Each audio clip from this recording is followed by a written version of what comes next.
Yo, yo, yo, how we doing, people? How we doing? Keep it moving. Thank you, everybody, for the love. Thank you, everyone, for your comments. Good morning to you all.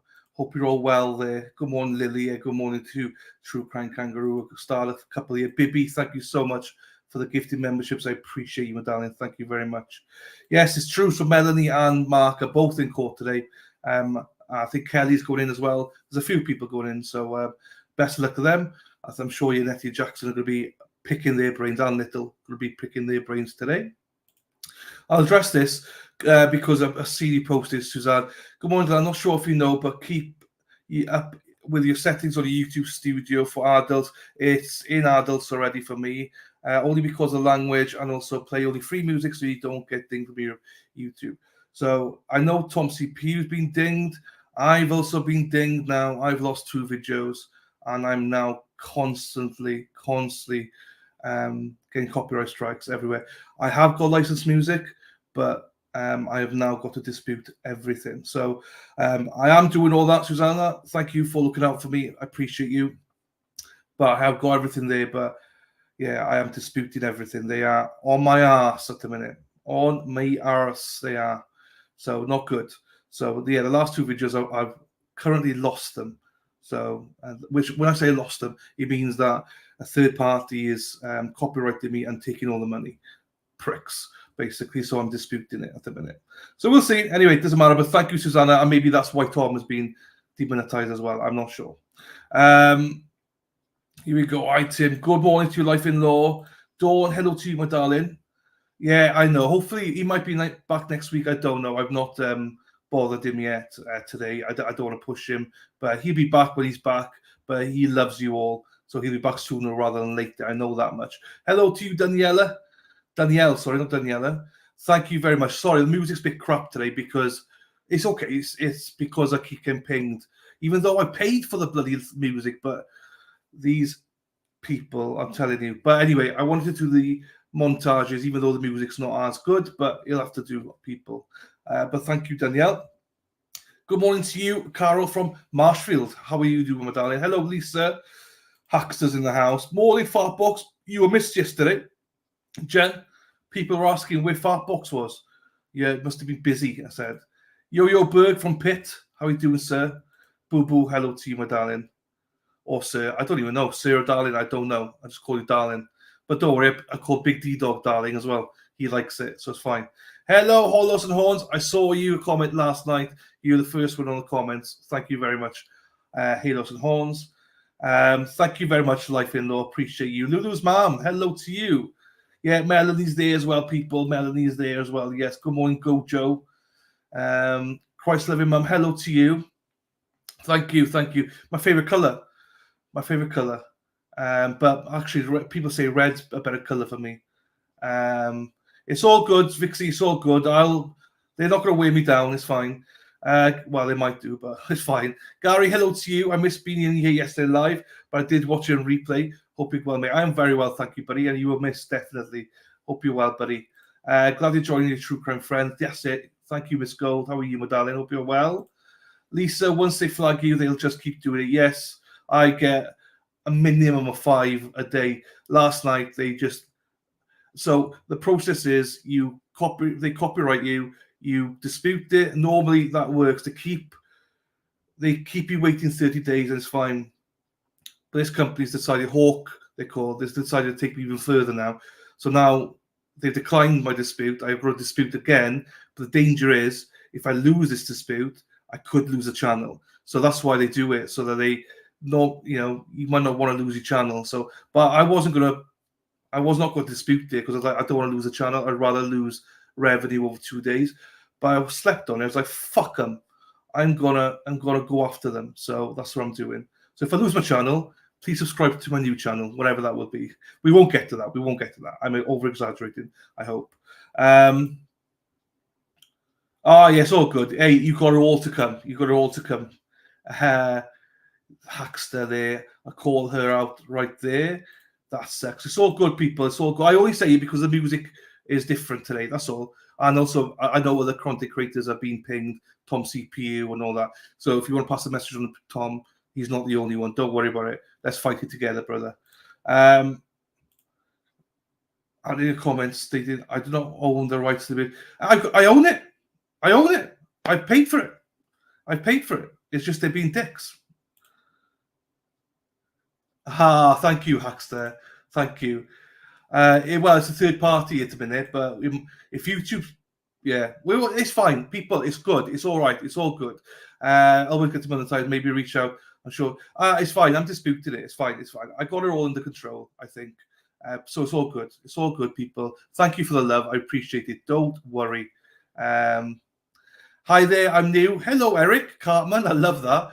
Just wondering, is his voice actually real? Like, you're not faking it at all? Or is that accent something I've never heard before? It's Welsh, Eric. It's Welsh. It's not faking it. It's in the British Isles. I am Welsh. And it is a Welsh accent. So hopefully you heard of Wales before. If not, then I can't really help that one. Escape from Canton. Another beautiful day here in Mass. Hello to you, my darling. Hope you're well. Can you tell Sally B, can you tell Tom CPU to get a better microphone? It's so hard to hear when he talks to the team outside. I appreciate either way, but just a little suggestion. I mean, I'm not in touch with Tom, but I'm sure there's people here that might be able to pass the message on. But I got you. It's hard, though. It is hard. TS, hello to you from Boston, Pride Flower. There we go. Hello to you, TS. Hope you're doing well out there. It's a real Welsh voice. It is Bond, James Bond.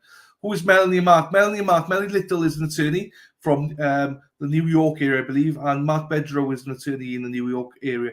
Melanie Little's got a channel. Her channel's called Attorney Melanie Little. She's a great follow if you want all legal aspects of it. Like, I don't give legal takes. She does. She's excellent. She's worth a follow. And Mark Bedrow is an attorney from New York, but he's born and raised in Boston. He goes on the Young Jerks a lot. And to be quite honest with you, I think he's the best commenter on this case I've seen. So shout out to Mark Bedrow. He's fantastic. So, well, he hasn't got a channel, but he goes on. Hang on. Okay, Dana, hang on, buddy. Hang on. I might have sent you the wrong link, Dana. Hang on. Hang on, bear with me, people. I'm gonna be a man here, I'm gonna multitask, but that means I need to shut up for a second. Do that, go up here, click that, invite guests, copy. There. Right, try that, Dana. I want Dana trying to connect. Thank you so much. Hang on, Deborah, good morning to you, my darling. He's a chappy. Sierra Echo, PNW, hello to you, my darling. Thank you so much for the super sticker, sorry. Thank you so much for that. I appreciate you for that. Happy days, Gary. Nice to see you, bud. Hello, Eldon. How are you, fella? You're a darling. There you are. I thought you were a boo-boo.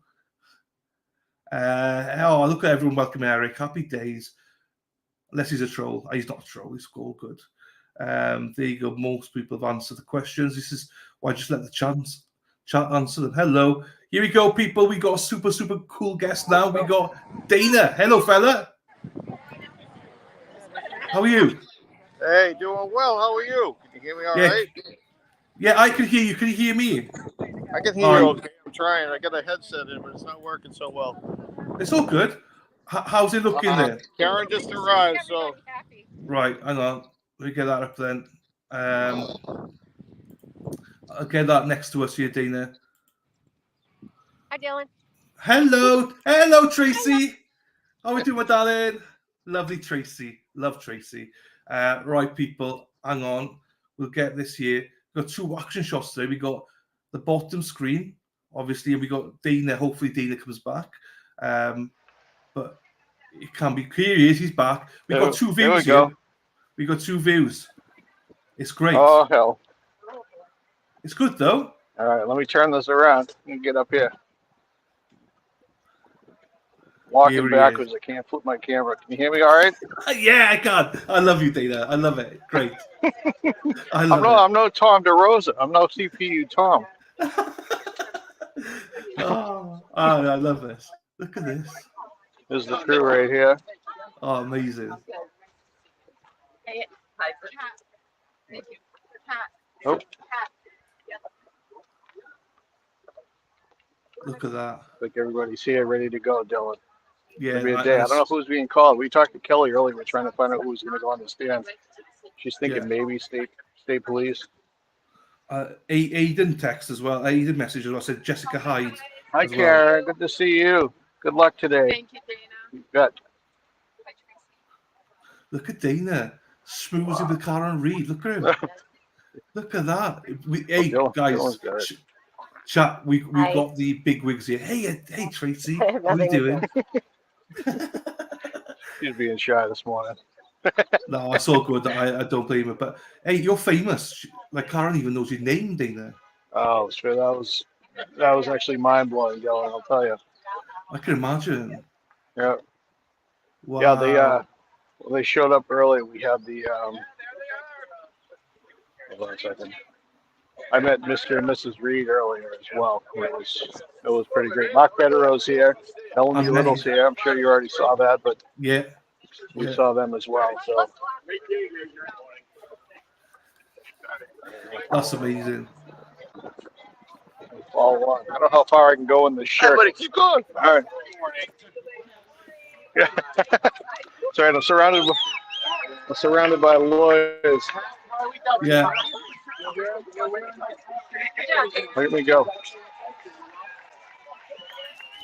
Yeah, so we got this Mrs. Reed in front of us. Yeah. Oh, we're totally praying.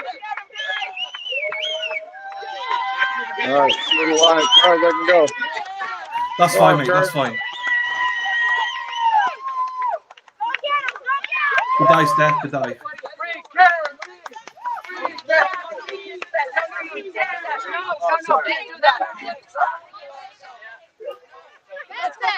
Good job, Rita. Nice to meet you guys. Thank you. All right. I love it. And also, I saw the teachers. Happy Father's Day, Mr. Reed. Yeah, absolutely. We all went over with him a happy Father's Day. Father of the Year, that I'll tell you.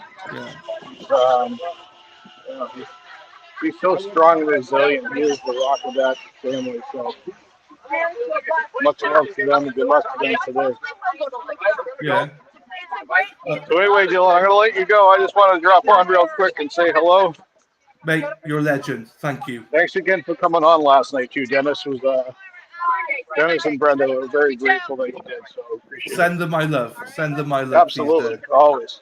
Dana, right. All right, we'll catch up with you. You got Di on this afternoon, yeah? I got Di on, so watch out. Di's about. So yep, absolutely, yeah. Absolutely, we'll do. Hey, see you, Dana. Thanks, buddy. All right, Take all. care, mate. Be well. Thanks, Dylan.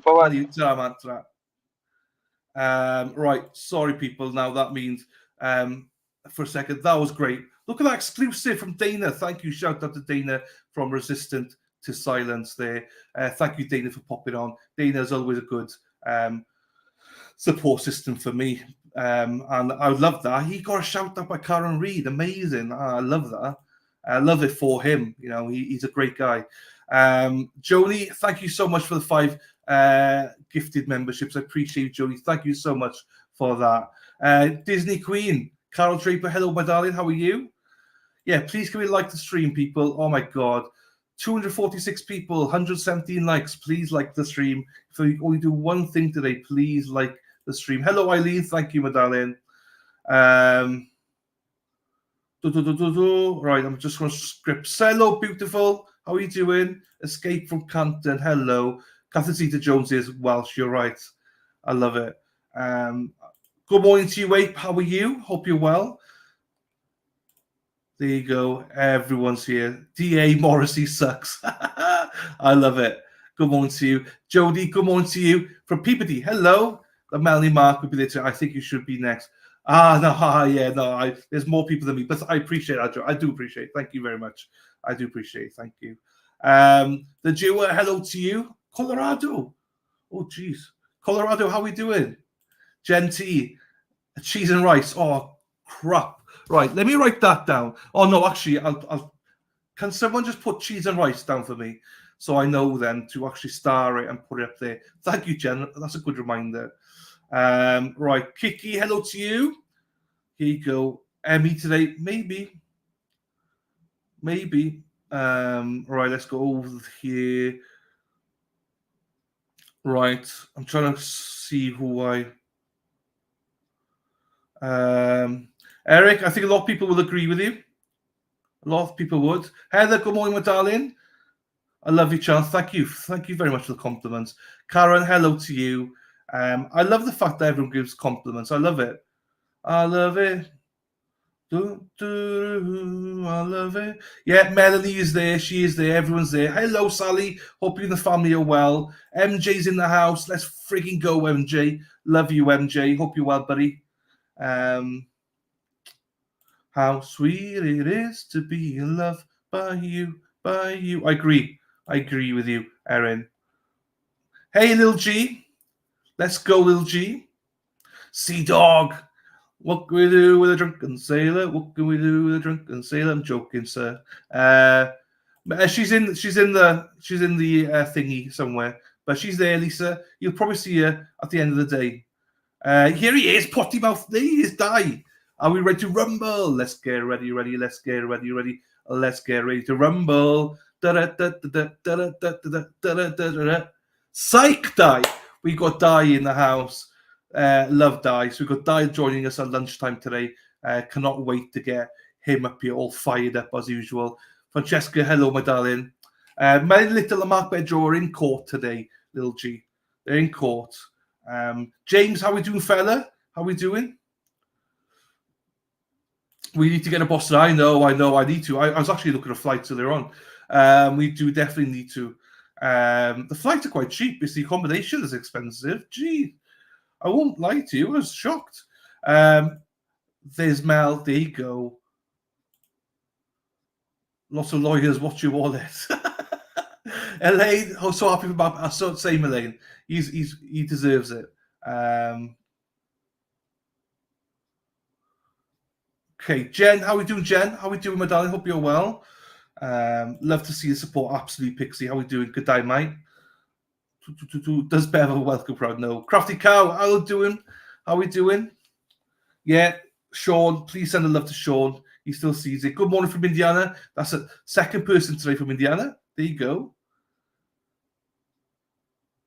What was I don't know. Yeah, she will be late, that's for sure. Right. Who else am I missing here?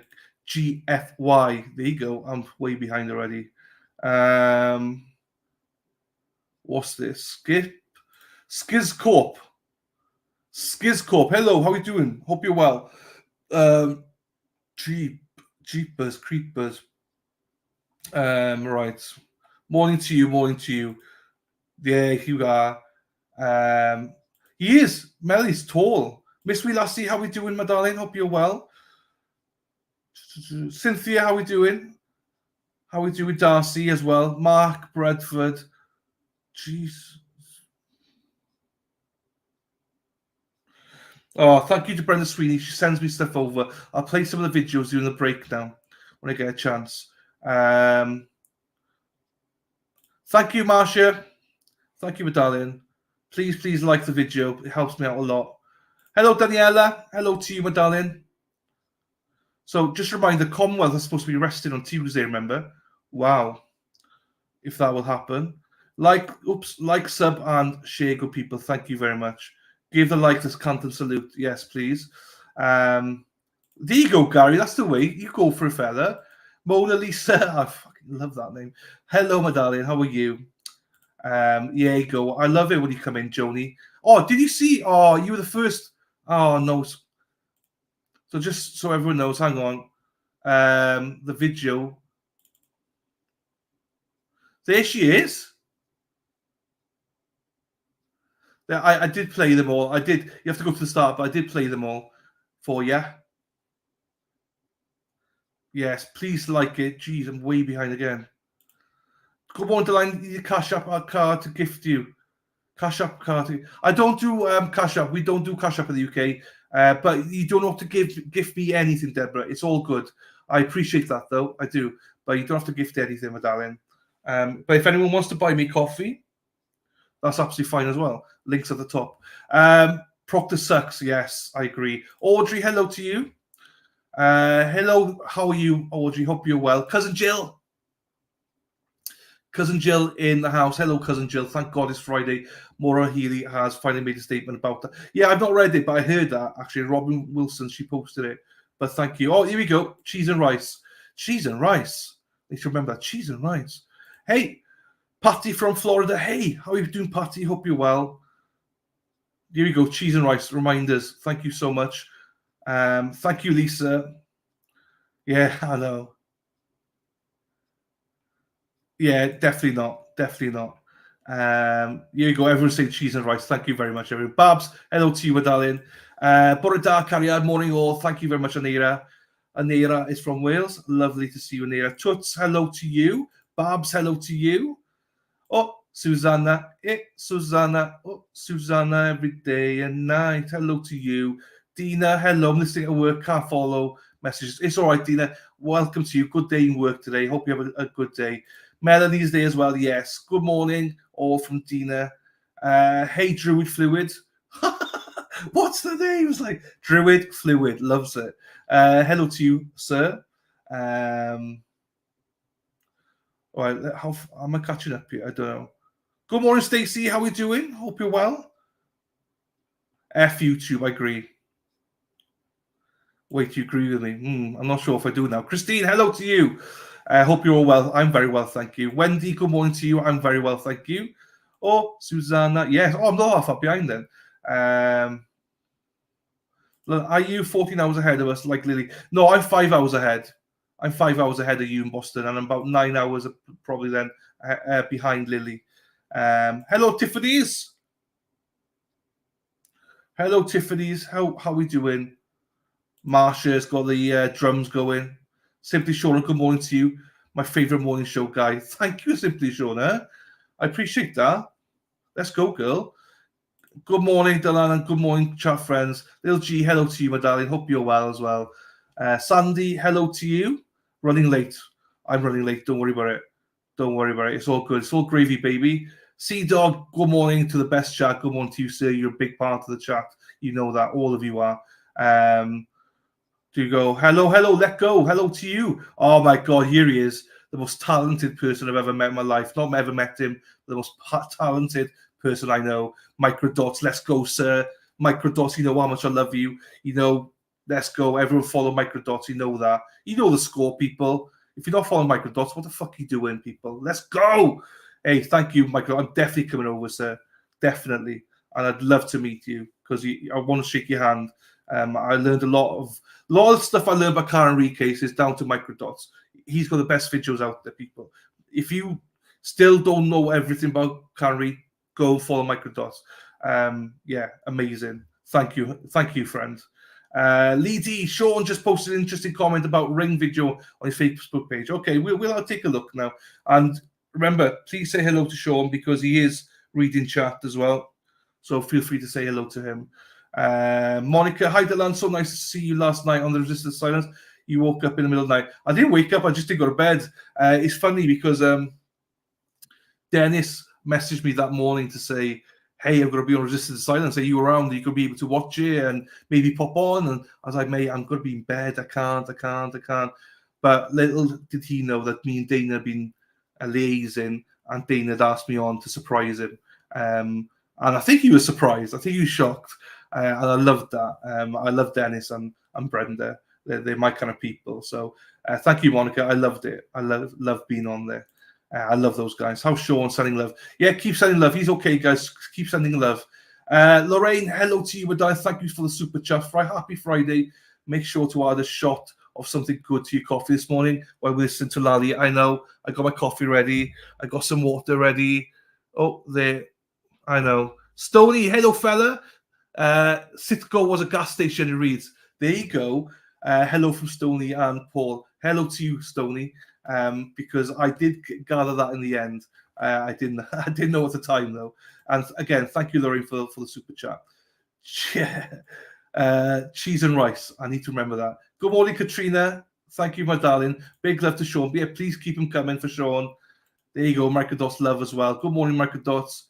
I need to get my arse to the plane, I know. And I did see a comment that you'll drive me around that small bus, Erin. I did see the comment. Was from Lowell, Indiana. There you go, Florida, Tim. JD, good morning to you. Microdot says hello to everyone. Thank you, Lorraine, for the super chat. Hi, Carrie. How are you, my darling? Christ loving mum. Wow, so many people. I know. You're Misty Meadland. Wait. Sorry, Emma. Sorry, I didn't see you. If I missed you, sorry. Hello, my darling. Emma from Newport. Holding space in my heart for Sean and family. There you go, Anira. Jock and Voir, thank you very much.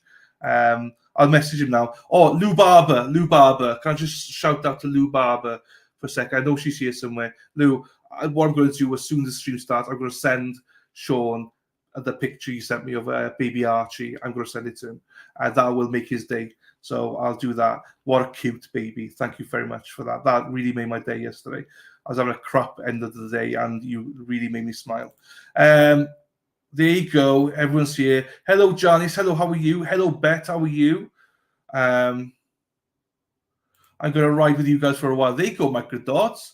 Obviously, ride wherever you want to ride, Microdots. We've always got a place here. We love you here. But I love that you pop in. You know, I know that you spread the love everywhere. So I always appreciate when you pop in. I know I give you a shout every time, but that's how much I love your work. If I didn't like your work, I wouldn't be. I'd be like, hey, no, I love it. I think you're the most talented person I know. In terms of video creations and stuff like that, it's amazing. I wish I had. Me and Daniel saying on Wednesday, both of us like we wish we had 1% of your talent. Unbelievable. Hello, Lulu's mom. Oh, not much rest. The weekend's coming. I hopefully get some rest on the weekend. But it's all good. It's YouTube's fault. No one else's fault. But guys, you know what? I fucking love it though. So I love being here with you, all of you guys. I wouldn't change a thing. I wouldn't change a thing. I would always want to do the montages. I always want to say hello to you guys. I wouldn't change a thing. Not one thing. Well, I might change some things, but nothing. I wouldn't change you guys. Bedro, Jackson, Yanetti, all in one courtroom. And Little, the two Littles. The two Littles as well. Melanie Little, Eliza Little. So, yeah, that's unbelievable, isn't it? Of course, we compliment you, Delan. You are brilliant. Thank you so much, Kiki. I appreciate that. I really do. I really do. Looking at flights yesterday and hotels yesterday, you're right. The flights are fine. Flights are like probably about, what, $700, which is okay. That's fine. Maybe $800, fine. Accommodation? I need about $2,000-3,000 just to accommodations. I was like, no, I can't. You know, we need to sort something out about that. Good morning to you, Spacey Stacey. How are you doing, my darling? Lorraine with Crockett. There you go. Microdots is on fire. Years. There you go. Everyone loves Microdots. I didn't dress directly. Hey, you're beautiful. Mr. O, when you come to Boston, go to the North End for pastry. I've heard some good pastries. I've heard about Rhode Island, about pastries, about claw stuff, fish bowls, everything. So sleep until Tuesday. Yeah, I know. So allegedly, the Commonwealth are on course to rest on Tuesday. So, and when Wednesday there's no court because of Juneteenth. But obviously, I'll still be here. I got a show, and I'll announce it now, just so you know. I got a Glera on for the morning show. The Glera is joining me on Wednesday. I'll be going live at 9 o'clock Eastern, and the Glera will be joining about 10 o'clock Eastern. So big shout out to the Glera. I look forward to meeting him and getting him on the show. So hopefully you guys can join us for that. Thank you, Christine. Good morning to you, Jenny. How are you? Where's Sean? Sean's going through bereavement. His brother died on Sunday, Jenny, but he'll be back next week. So our thoughts are with Sean, as always. Go Joe. Probably one of the best days to go there. Today. Love watching you and Sean. Great job from Sandy. Hey, thank you, Sandra. Appreciate you. Everyone loves Microdots. Patriotic. I think it's going way beyond anything that the mask governor can fix. There we go. Okay. Toxic Orchard. Hello to you, my darling. Thank you so much, Toxic. Nice to see you, and give my love to Banshee as well, as always. Thank you very much, Toxic. Elaine, Dylan, did the O'Keefe's choose where they sit in court every day? Intimidate? No, they were given a section. So the court would have said, this is the O'Keefe family section, and this is the Karen Reid section. So the court would have laid that. And then where they sit, then, yeah, that's up to them. But the section itself was given to the O'Keefes by the court. So preferably they would have been sitting behind, and the Karen Reid would have been on the side personally, but that's not how it worked out. That's on the court. Love from Wales, yes, absolutely. Good morning to you, Brenda. Yeah, him and Melanie Little, Helena. Mark and Melanie Little are both in there. Dawn, can you put your email on screen? Thank you. I can, Dawn. If one of the mods hasn't, then I will do it in a second, Dawn, once I get a second here. Happy to see you. Yes. Who here has a YouTube channel so I can subscribe to all? There you go. Give a shout out. Thank you, Susanna. Matthew Delia. Wow, Alan Jackson's at least a foot taller than Pedro, I know. And Melanie Little is. Super team. Good morning to you, Paul. Thank you for the super chat. I appreciate that. We do Ron. We do Ron. Hey, Ronnie, how we doing, my darling? Healy's statement was pathetic. It's all good. Typos happen. So here we go. Carol J, we're traveling home today and listening while I'm in the car. Otherwise, I go through withdrawals. Thank you, Carol. You are the Disney queen. Happy to do it, days. Right, hang on. Just skip everyone, see who I've not seen. Patty, hello to you. Hope you got no, I didn't really, Patty, but it's all good. That's what the weekends are for, Patty. It's all good. Good morning to you, Jenny. How are you? Wait, what? This was someone called David Fluid. There's one called Druid around here. There could be copyright problems. Let's not talk about copyrights. But hey, boy. Good morning to you, Mimi. Hope you're well. Bedroom Little, yes, they will be there today. It's great news, isn't it? Robert Maurice, good morning from Aga. Wam. Is that like Aga do? Oleo? No, I won't do it. Aga Wam. Sorry if I said that wrong. Aga Wam. Miss Gold, like 20 hours behind. Thank you. Cheese and rice. Thank you, Miss Gold. I love you too. Thank you, sir. Thank you, sir. Here he is. Here he is, people. So morning to you, Kelly. Virginia Kelly, hello to you. And here he is.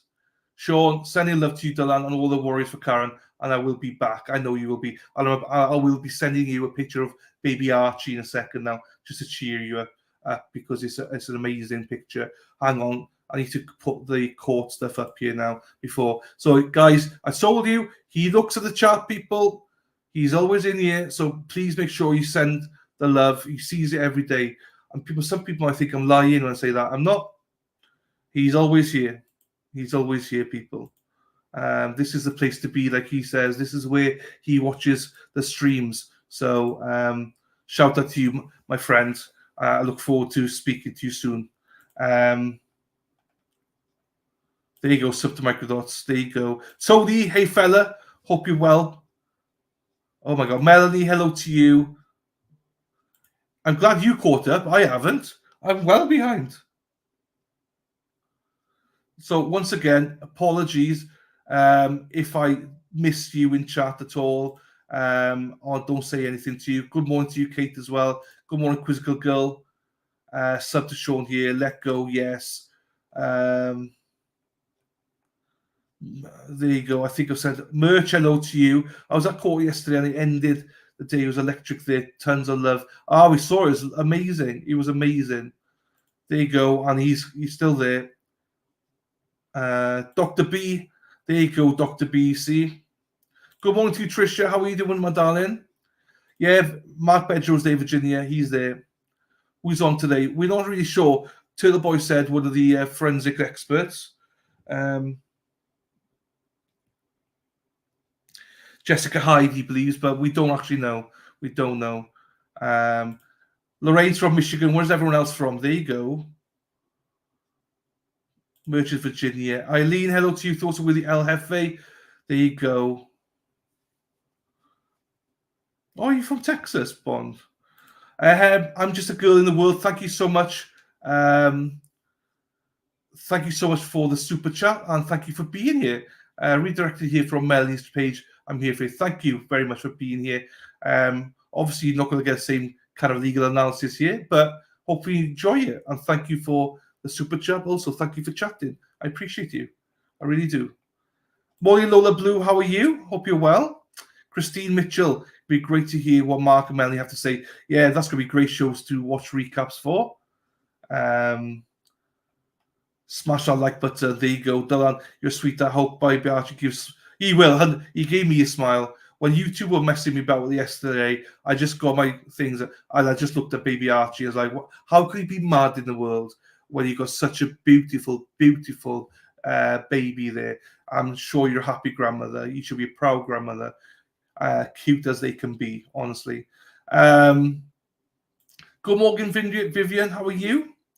Hope you're well. Lorraine's there. You go. The flowers are coming through. Debbie Lynn, hello to you. Good day, my darling.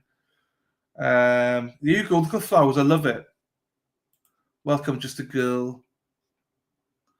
Right. Morning, John. How are we doing? Hope you're well. Anyone new to the channel?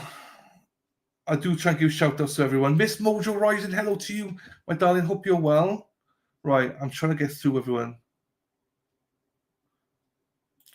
If you say the summer side of the city is there, do you know what? I was looking at like dead like all the outskirts. Honestly, the cheapest I saw was I think $160 a night.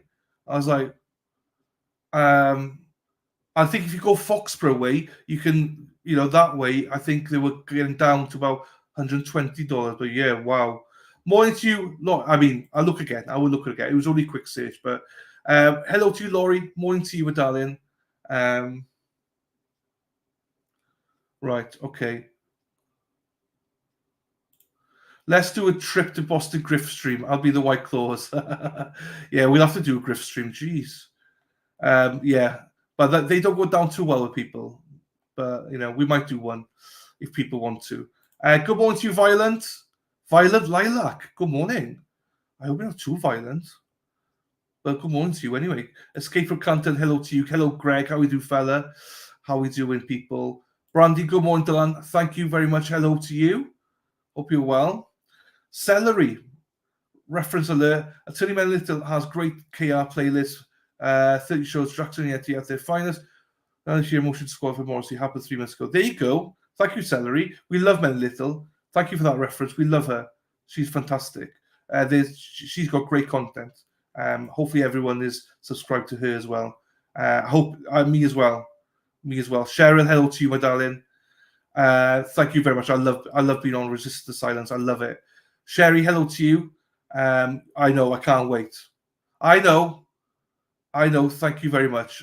Sherry, you'll have to remind me close to the time, but I thank you. I appreciate you, Sherry. I really do. And the others I've reached out. Thank you. I know. Chris, how are we doing? Good morning from Fall River. I'm here with my trashy accent. I know. What a piece of shit they are, isn't it? Thank you very much, Chris. And praise to Sean, yes.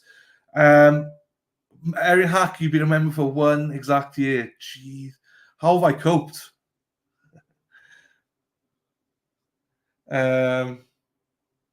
Thank you, MJ. You're a man. You're the man for that message. There you go. True Crown Kangaroo is a channel. Please go and subscribe to her.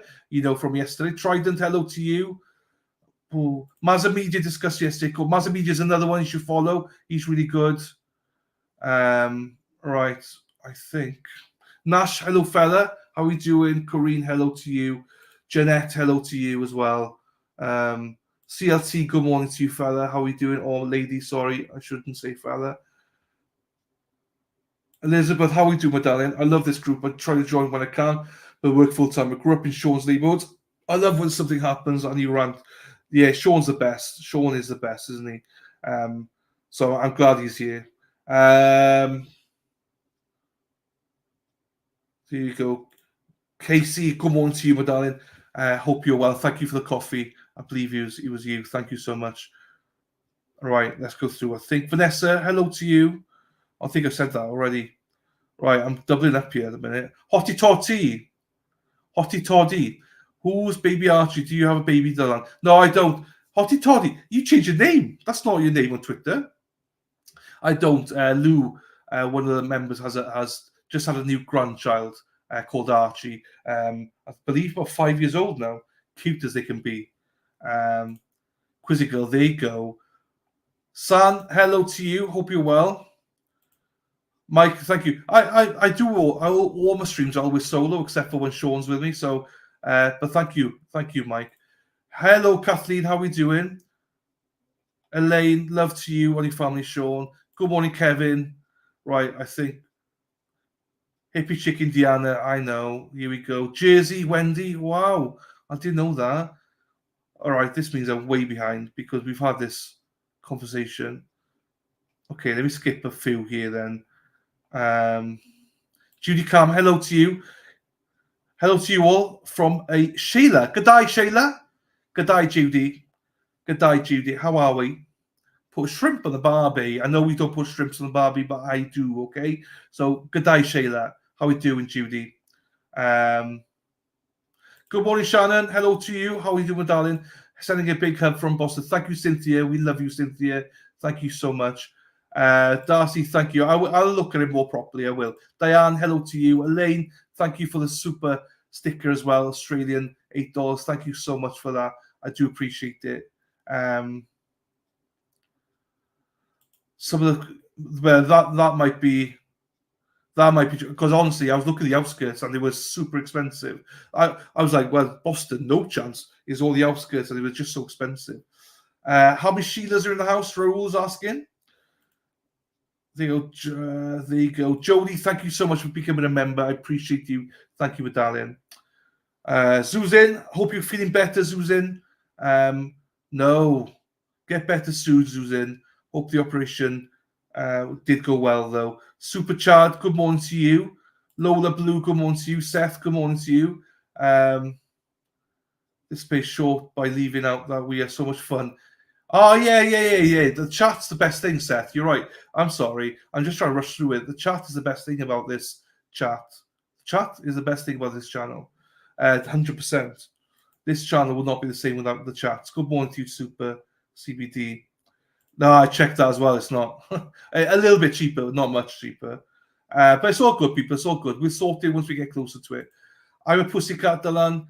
Pussycat, where are you? Well, we won't go further. But thank you very much for being here. There you go. Thank you for being here, though. There you go, fine. We'll sort it out. We'll sort it something out. Thank you, though.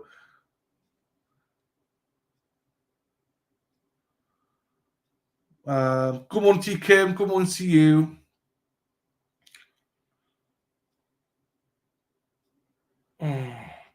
They're trying to. To be fair, it's quite busy. They will put links in, but it's quite busy. They're all working as well.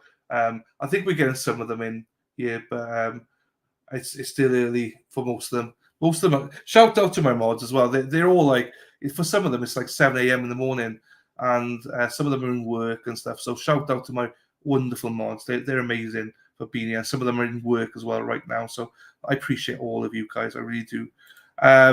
You should hire a motorhome over there. Might work out. Yeah, might do. That's a good idea. I hadn't thought about that. That might work.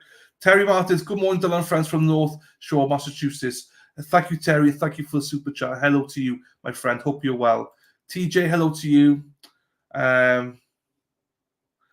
I think you are already slated for a stay. Yes, I'm going to have a cookout with Monique, with Dennis and Brenda, 100%.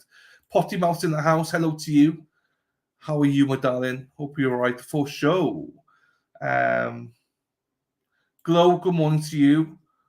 Luby. Another Sheila. That's fine. Catch you in a bit, all right? Good morning, my darling. Free Canary, loved to all from Canton, Michigan. Let's go, Justice for John O'Keefe, sending love to Sean and his family too. Thank you very much, Hang on, I'm not quite live. I'm 10 seconds behind. I know chat will going to shout to me. And thank you for the super chat, I really do appreciate you. Hey, you see? It's a picture. I'd recognize you. Alison? Is that what you used to be called, Alison? I think it was. AB claims rent for people in Dedham must from 20,000. 20,000 a night is fine. Not what we've been quoted, but okay. Sue test tweeted that focus says going to be the cell phone records, she believes. So BS, I'll do a separate stream for that. I don't know where she is. I'll do a separate stream for the royal family because I know how much you guys love the royal family. Miss Gold says, Luby, you can get through that real fast. Put it on X2. Yes. Good morning to Loving the Camp Life. I think that the judge doesn't start till I go through the chat. Maybe that's what it is. Jennifer, good morning to you. Good morning, Hamburger. How are we doing, fella? Violent Lila says, True Spars is another great child. She is. Lana's fantastic. Lana is fantastic. You're right. Miss Cole said, Heather Taylor, potty mouths in the house. Christine Fortunato, thank you very much. Susanna, I don't know, to be honest. I'm hoping to do it when Karen has a big party to celebrate, hopefully. So we'll see. I was just looking on the off chance today. That's all. But thank you. Appreciate that, Susanna. Baseball Dad, another Indiana, third Indiana person here today. How we doing, fella? Hope you're well. Nicky C in Life is in Hell. How we doing, sir? Vardis, good morning to you as well. Mac Whopper, hello. I'm new here based on where the trial is. Now, do you think the Commonwealth have proved their case? No, Mac Whopper, I do not. Far from it. But welcome to the channel. I appreciate you for stopping by and being here. Joey and Joey. Oh, right. Okay. Yeah, I thought so. But that was you in the picture, wasn't it? Yes, that's it. That's why I played it, because you were in the picture. Hang on. This is you. That's you. That's right, aren't I? I'm right, aren't I? Good morning, Bo. How are you? Bo Selector.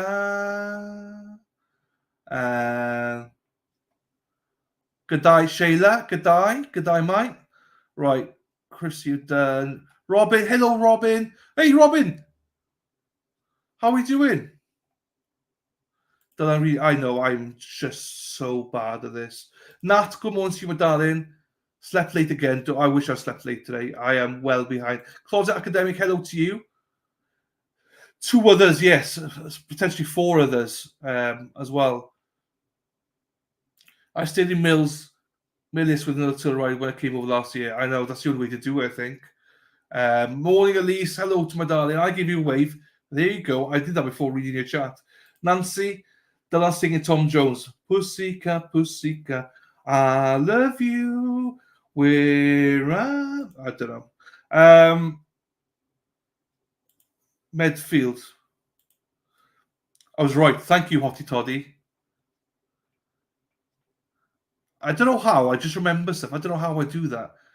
Tell me to go through chat in half an hour. I can't do it because I'm way behind. But tell me someone's name and I'm pretty good. Good day, Warrior Ma'am. Hello to you. Elisa, I wonder what next week's schedule will be. Off Wednesday. I know that much. So that's all I know. Wendy, my darling, how are you? Hope you're well. I know, Dave. Here they are. Hey, Patricia. All right, I'll see counsel at sidebar. There we fucking go. No, hey, is that a shock? Sidebar straight away. Right, what time is it? 106:20. I got to do my timestamps. 106:20. People, remind me, 106:20, 106:20, 106:20, 106. Come on, YouTube. 106:20, 106:20, 106:20. Oh my God, what's going on? 106:20. What's 106:20? 106:20, 106:20, 106:20. 106:20, 106:20, 106:20, 106:20, 106:20. 06:20.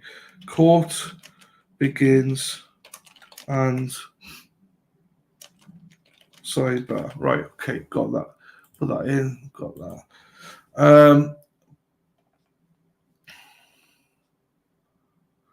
Yeah, I think so. I'm quite close. I must be quite close to the end then because she won't start. Hang on. Melissa, good morning to you. I cannot say that, but Rhode Island, morning to you, my darling. Hope you're well.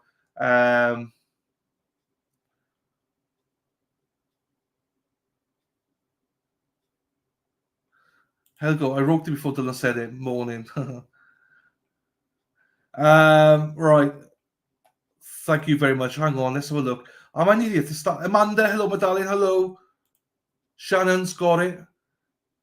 Right. Someone wants my email as well. I need to put my email up.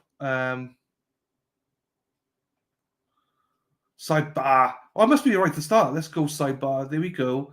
Jonesy, how we doing? How we doing? Hope you're well. Glow, hello to you. Tony, let's go. I think I caught up, everyone. Thank you so much. I did remember. Thank you very much. Do Greg, hello to you. Thank you. 106. I know. I got it. Thank you. Thank you. Thank you. Game on. Corey, cheese and rice. Let's go, baby. I loves it. Elaine, fuck's sakes, Auntie Bev. I know. Who's that next to Paul? I don't know. Morning crew, Liz, we love you. Thank you so much for being here.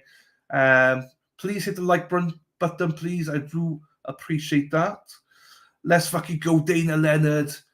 Oh my God. Wait, I caught up. This is my email as well. Thank you, Erin Hack. That's my email, and we're all caught up. I told you she doesn't start stream until I've gone through the chats. We've done it. We've done it, people. Right, Bev. Jim. Pour her a quick one. Pour her a gin and tell her she can start, Jim. Tell Bev she can start. We fucking did it, people. Let's go. We did it. Whoo. That was, wow. I didn't think we'd get there, but we did. Hey, people who aren't from the area. I was disliked by many. When I moved there, I did have some great friends, though. There you go, Glow. Bev's watching. Exactly, I can. Lol, girl. There we go. Hi, GM. Morning, Paula. How are you?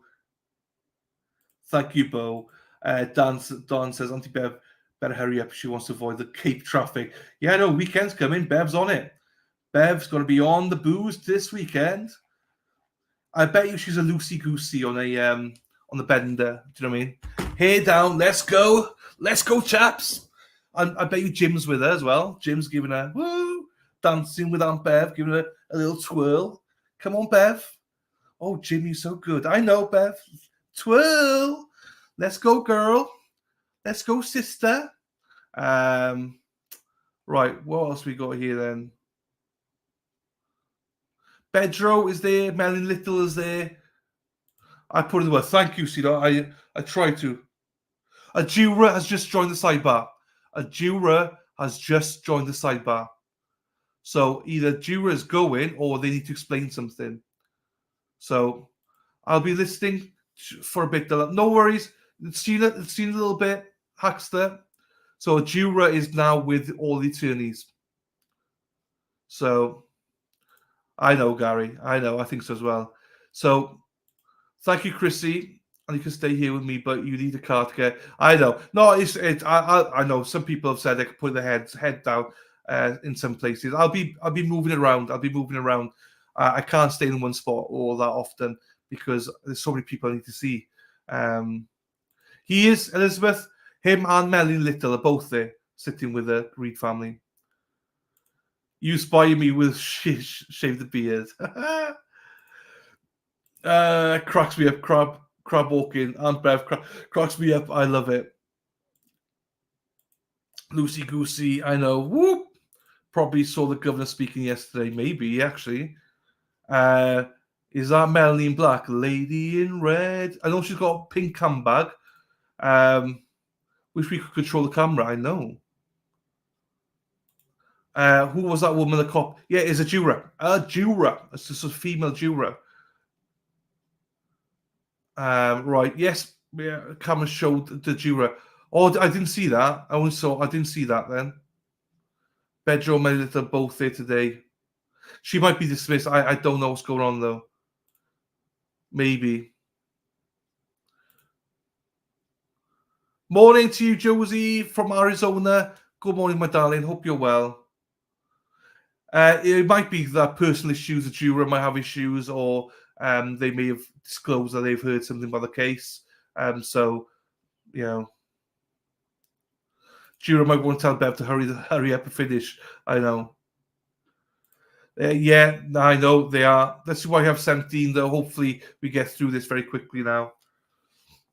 We don't know, Tim. We don't know yet. Allegedly female juror. Toots, I didn't see you, Gary, but maybe we did. I'm not sure. Toots, hello to you. I believe Dennis had an anti-beverage tea on the morning. There we are this morning. Thank you, Toots, and thank you for the super chat. I appreciate you. Thank you so much. Maybe, but true. Good morning to you, Patricia. Love you singing. Who's up today? I'm not sure. Yeah, lying, I know. I'm not sure, to be honest with you. Diamond Dave in the house. How you doing, fella? Hope you're well. We don't know what's happened to the jury. It might be dismissed, or they might. We'll wait to see what Twitter says. So the judge is now discussing something with the juror. So yes, it's supposed to rest on Tuesday, so we'll see. Hit the like button, people. Thank you very much. Hello, Heather. How are you doing, my darling? How are you? Kastai Mama, hello to you. Hope you're doing well, my darling. Yeah, I wish, Marsha. I'm so tired today. I need some coffee ASAP. And me as well. Me as well. Maybe Tim. That might be true as well. So the judge is still, the juror is still there discussing with everyone.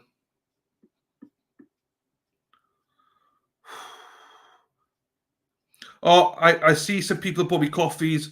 Thank you, everyone. Right, let's do this quickly then, because hang on, because I'll tell you why. It's still at sidebar. So whilst they're at sidebar, thank you so much, everyone that helps me out. I really do appreciate it. Hang on.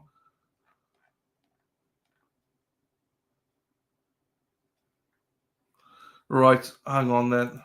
Whilst they're at sidebar, I will do this. I don't normally do this, but I will, because I love you guys so much. I want to say thank you, but now I can't find it.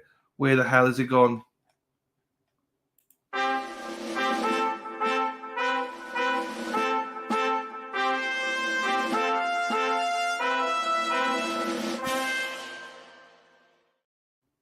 Good morning, Kathy Leonard, as well. Here you go. Right, thank you. Oh, thank you. I think Casey, I think that was yesterday, but thank you anyway, Casey. Pixie, thank you for all your hard work. And thank you, Pixie, for that. Good day, mate. Thank you, Pixie. Pixie is a Shayla. Vivian, thank you for 5 coffees. Thank you so much, my darling. I really appreciate you. Have a great day, Dylan. Thank you so much. Janice says, boy, your coffee. Huge thanks to you from Scotland. Janice, thank you so much. My go-to channel. I appreciate you, Janice. Thank you, beautiful woman, you. Thank you, all my beautiful friends. I really do appreciate all of you for that. You're very, very generous, all of you. More generous than you can ever imagine. Right, let me get back to Karen then. Here we go. So, yeah, thank you, Pixie. Again, Pixie's a Sheila. Good day, mate. She's a Sheila. No. Oh. Right, what's going on? Because she is really... Rolling Stone, hello to you. I've spent a day with my other half who had not appreciated true crime. Well, no worries, Rolling Stone. It's fine. Have a wonderful day. Hope you have a wonderful day. Please smash a like for the... Thank you so much, Cynthia.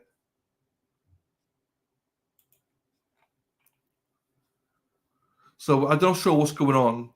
What's going on? What's going on? Okay, so the juror now has stood to the side.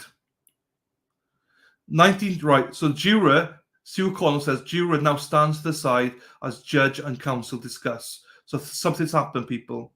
Something has happened.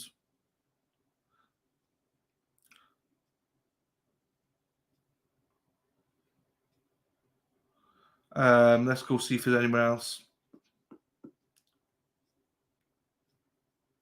No, that's the update. So the juror has now stepped aside, and the judge and everyone is going to the side there. There you go, Janice. Thank you very much, my darling. I appreciate you for that. That's very kind of you. Because you're just on the outskirts of Glasgow, isn't it? That's where you're from. About 10 miles from Glasgow, I believe. Cumberland?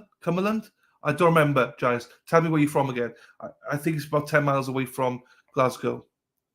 Thank you very much. Yorkshire pudding. Tracy, how we doing, my darling? I love Yorkshire puddings. Love them. This is why I have Mambo's, people. Too many Yorkshire puddings.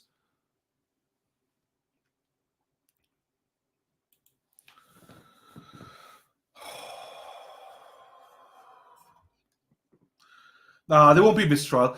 What it is, it's either the juror either has heard some stuff that she's not supposed to, or she's having issues. She's like, I gotta leave. This has gone on way too long, and I have to go.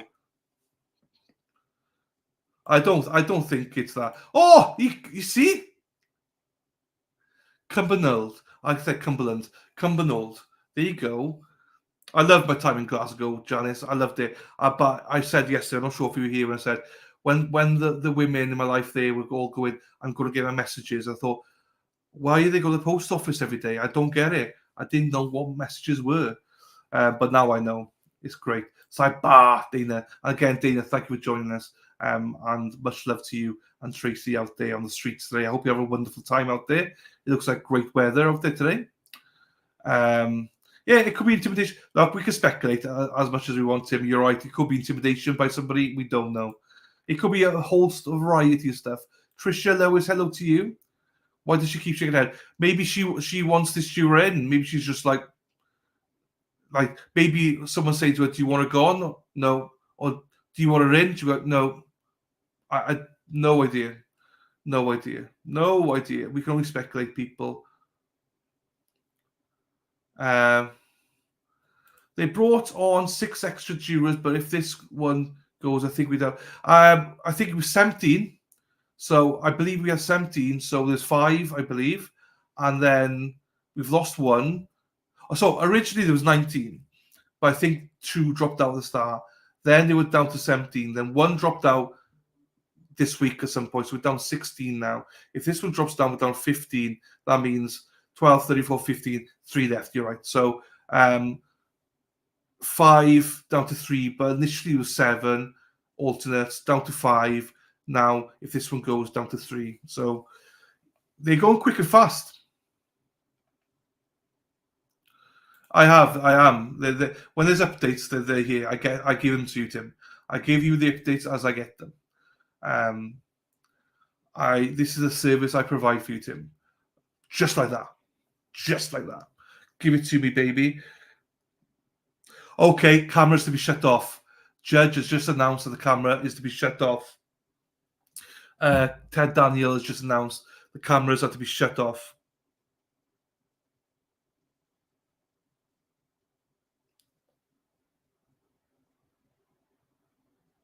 Oh, wow. Judge announces that cameras is to be shut off. Oh, wow.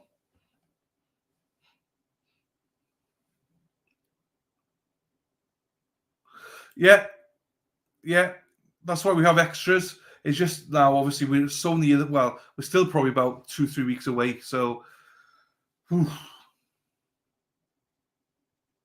Yeah, this is true, people. Wicky's nailed it. Schedules are changing. If you've got children, here you go. You see? Hey, Tim, how's that? How's that, Tim, for advance warning? So cameras are off. So they're doing something in court now. We've got to rely on the journalists now. What's going on? Better not be, at least. No, I think it's just for this part. There might be a discussion on the record, maybe, of something. The journalists will tell us now. I got them all ready. I got them all lined up. Don't worry. I got a direct line. It's fine, people. We know what's going on. Hello, Barbies. She must have heard another. Everyone dislikes her in the call. Anyone can text. No, they don't. They're not allowed to have their phones there.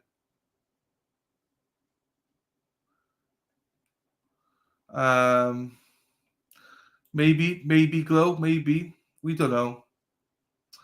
So they did show you. Okay, I didn't see it. So and obviously I trust my Carol Draper, the Queen of Disney. I implicitly do trust her. And lots of you said it. I do trust all of you. It won't be the first time a juror has been shown. Several cases jurors get shown. So maybe someone just said maybe they just shut the cameras off to ensure that she doesn't get shown again. Maybe, I don't know. No, she can't. I mean, if she does that, then I'm smashing this through the computer.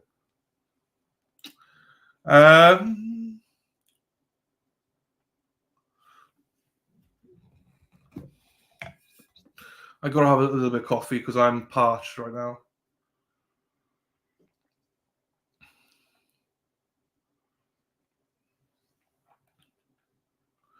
Right, let me get this as well then. So,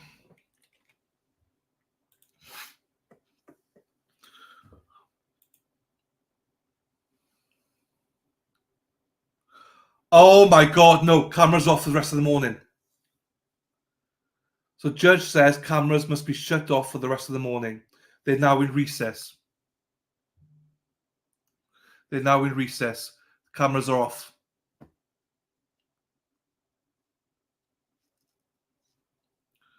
So we'll hear a little bit more here now, but yeah, hang on, let me stop screen here for a second. Oh my.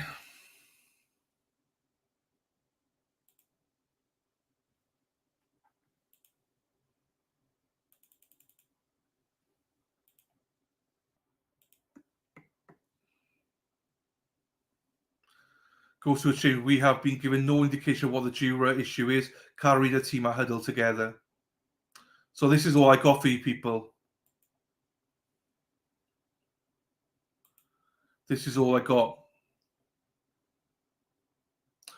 Oh.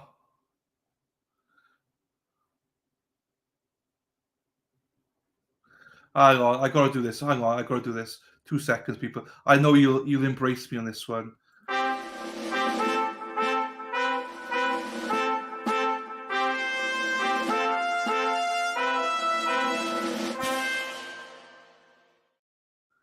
Leo Pardo 8. For those that don't know, this is Sean. Sean has bought 3 coffees and says, "Stay awake, compadre." Thank you, Sean. I told you he's here, people. He's here all the time. Thank you so much, Sean, for that. I appreciate you, sir. Very kind, sir. You know you don't need to do that. Much love to you, fella. I miss you, brother. I do really miss you. And you know that anyway. So there's that. Let's go back to Twitter. Let's go back to Twitter.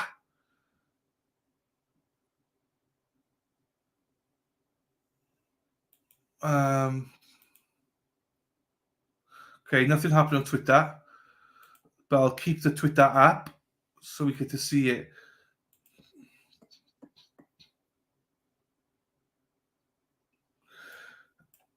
I don't think there's any audio. I think cameras all off, audio, everything off. There's nothing. There's nothing. I think it's just I'm going to be doing the X postings. They're still going to be here. Don't worry. This is why I brought the Twitter up. We're still going to have that, so it's fine. But there won't be any audio or anything. So it might be because they show the juror. I don't know. Yes, it's Suzanne. Hi, Suzanne. Yeah, we've seen them go in. It's all good. Oh, Virginia Kelly. Hi, Sean. There you go. Thank you, people. Hey, great Jambi. He is here, people. Obviously, he's not going to chat and stuff, but he's, as you know, he's here. If Sean was here, you know what he'd say, don't you? You know what he'd say. People, it's over. Elvis has left the building. It's done. Over. I've not seen her yet. I've got Ted Daniels, Sue O'Connell, Aidan, and I've got Jess if she's there. A reminder that the jurors are never shown on the courtroom feed. The camera is positioned behind the jury. Yeah, but she walked in front of it, Sue. So that's why, Sue. So Jess is one of my instant go-tos on this. So I've got Sue O'Connell, Ted Daniels, Jess, and Aidan all lined up. So when they tweet, I get them. You'll see a little one go here when we get notifications. Judge is in the chambers pouring a big one.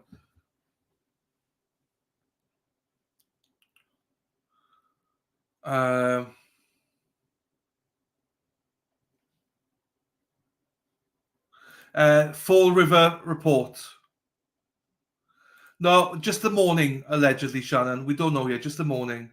I have seen all the trials. They didn't always hide the jurors. No, do you know what? But I've covered trials this year where they've shown the juror, and they've just carried on. It just, the cameraman gets a slap on the wrist, and to be careful, and they just carry on. So it's horrible it's happened, but it does happen, if that makes sense. There you go, Kathleen. You like that message, everyone. Jess Machado. I'm not sure if she's there. He's not in court today. Okay, so we're relied on Sue and Ted then. Sue and Ted are the only two today then. No. Oh, unless she rules for that, but at the minute, if the cameras are off, the feed's off. I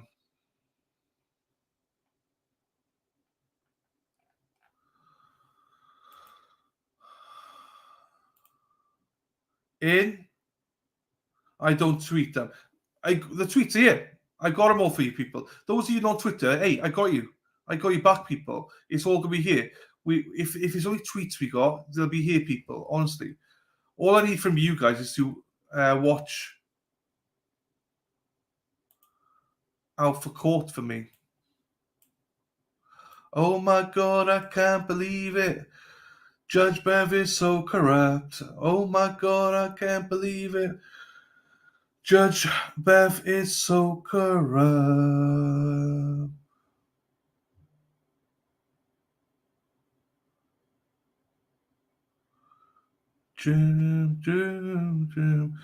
Okay. Rhoda Rose, the court feed has been cut for the morning. So we don't know what's going on. We don't know. Hubert, happy days. Next week, court Monday, Tuesday, and Friday. Thank you very much, Hubert. So Monday, Tuesday, the Commonwealth should rest on Tuesday. Wednesday, I have Morning Club, and I have got the Glera joining me on update. I picked a shitty day not to go into court. Apparently, I'm turning off the live stream all morning because the cameraman accidentally got a video of a juror entering the courtroom who has been in a sidebar with attorneys and Auntie Bev. I've no idea what's going on. What's going on? There's another example of Norfolk County taking a gigantic dump on the First Amendment. Yeah, they do not need to shut it off because they showed a juror. I mean, what's that going to change? Is it shit that they showed a juror? Yes, absolutely. It's crap that we've just seen a juror. Crap. But it happens. Shit happens, people. Do you know what I mean? It's done. Other courthouses just deal with it. Go, well, okay, everyone, you've been seen, so sorry about that. Move on. But now she wants to shut off the... What's that going to do? We've seen the fucking juror, Bev. What's that going to do? It's like, is it going to magically disappear all of a sudden? No. We've seen the juror, so it doesn't matter, Bev. So what's the point of cutting off the feed because of that? How about cutting off the feed before you have a sidebar, Bev? Maybe. When you know the juror's going to walk in front of the camera, Bev. So, I don't know. It can't be. You're right. It wasn't because of the cameras. It can't be. Because it surely can't be. It surely can't be. It doesn't matter. I've covered so many cases, people. Showing the jury does not matter. Yeah, it's shit. It's crap. It does not matter in the least.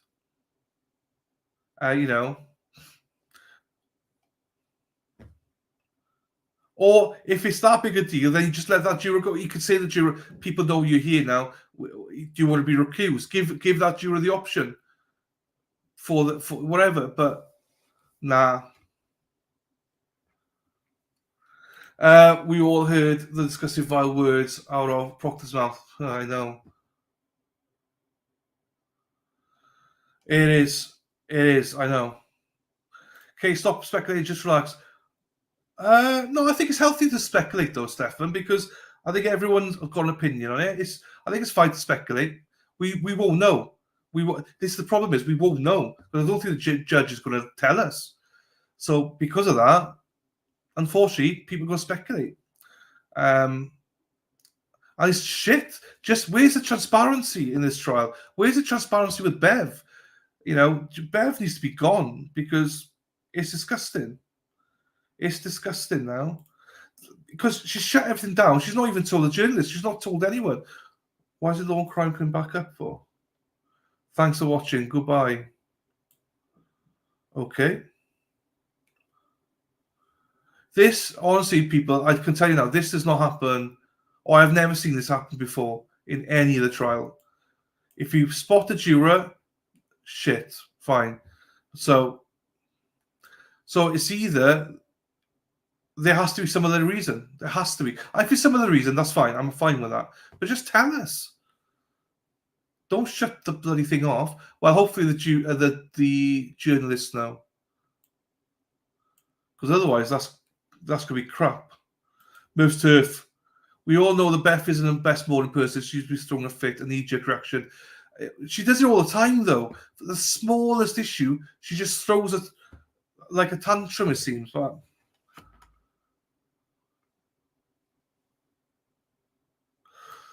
yeah, if that is the reason, it could be another reason, though. It could be something else. That's the problem. We're left now to speculate. And I can guarantee, well, knowing this court, they're not going to tell us. Do you know what I mean? That's the problem. Well, maybe Jackson and Iannetti will tonight.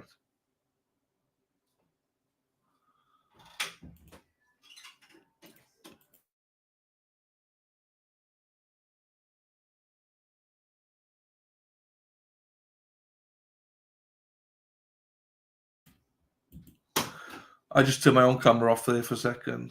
I'm just a little bit annoyed with this because we're so far. We're nearly at the finish line, and this happens. Yeah, we don't know what this is. The thing we don't know what I like. Also, I don't mind whatever the reason the juror's got. I don't care.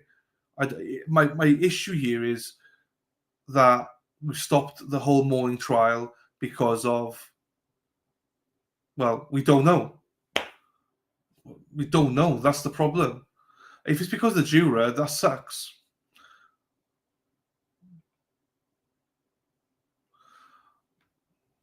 I just read it. Maybe you missed it. I read it. This one, you mean? The shitty one, yeah? Because I don't think there's another post.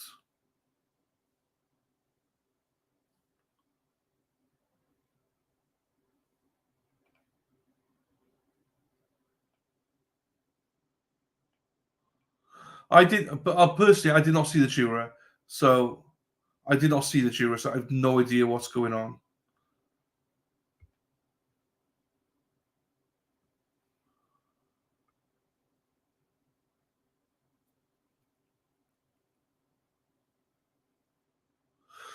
Yeah, there you go, Francine. Yeah, that's what we heard.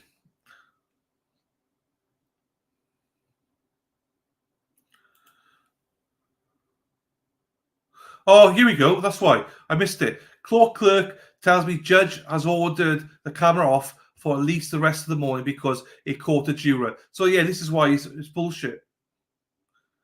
The photograph had a wide shot at the time. I didn't see the photograph or get notice that juror was coming in. It's bullshit. You just can't turn the camera off. You just can't.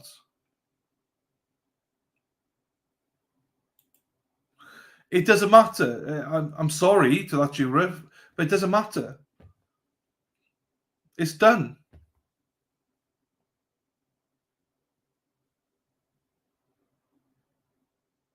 Because at the end of the day, that juror, like, is either going to be dismissed anyway, or it is what it is, people. You know, you just carry on. You don't shut it off for a morning. So what's going to happen? What's going to change from this morning to this afternoon? What's the big difference? It's as if she wants to be a teacher to go, hey, we're going to punish everyone. There you go, slap on the wrist for everyone. I'm going to take the camera away for the morning session just because I feel like it. But it can come back this afternoon if I feel like it. No. This is not right. This is not right. This is not right. This is not right at all.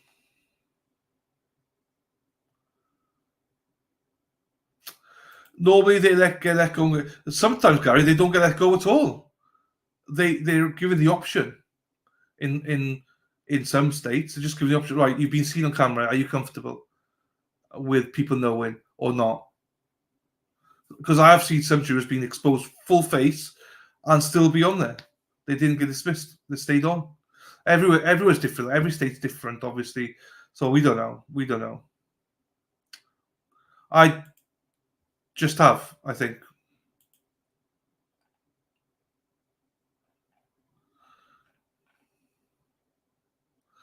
Okay, so they've asked for audio feed, but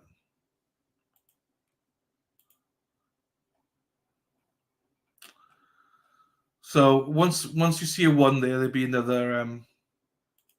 Oh, is Aidan live? Is he? Hang on, then. Hang on. I didn't know Aidan was live. I'll go and see Aidan then if he's live.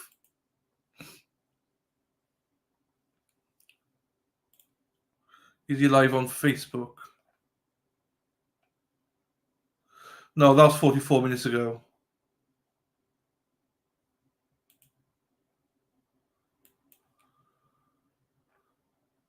No, that's not. Yeah, that's not Aidan live. Unless he's on live on YouTube. I can go check. Hang on, let me just check YouTube then. He's not live on Twitch, that's for sure. No.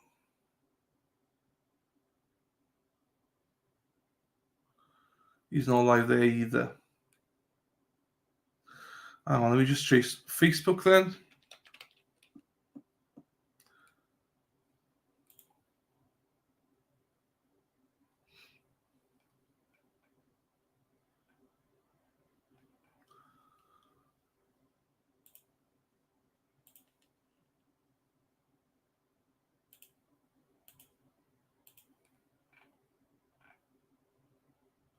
No, he's not live on Facebook either. Unless, hang on, let me try Turtle Boy.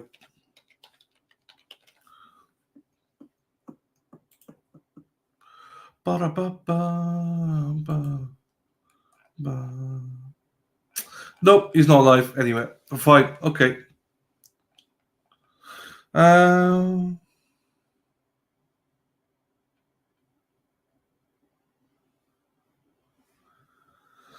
Rebecca, because this case has been so corrupt, I agree the public needs to see every minute of it to witness how far the corruption goes. In my opinion, this put pressure for stopping the corruption. Preach, Rebecca, preach. You're 100% right. Isn't it ironic? Don't you think? Yes, it's more to do is to protect them before anyone can go and tap them up. Essentially, it's to protect them, and then they got a choice afterwards to say if they want to be on Dateline or anything like that. So, Susan, hello to you. The people at the waterfall were talking about a trial. They were asked to leave. Could have been a juror. Now it all makes sense. Maybe, Susan. Maybe. Moody, unbalanced people will find a way to be unhappy and mad, even if it needs to be manufactured out of the ether. Case in point, Bev's temper tantrum here for what? Well, just send that person. Yeah, just send them home. This doesn't solve anything. But why I'm angry about it is because what changes from this morning to this afternoon? Unless she's going to take all the cameras off, full stop.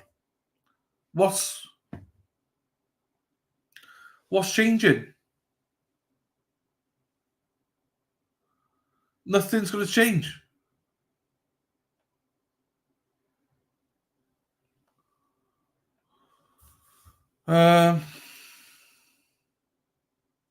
Refresher again.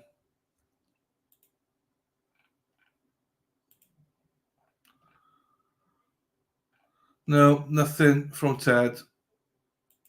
Let's see if there's anything from... Oops, wrong one. Anything from Sue.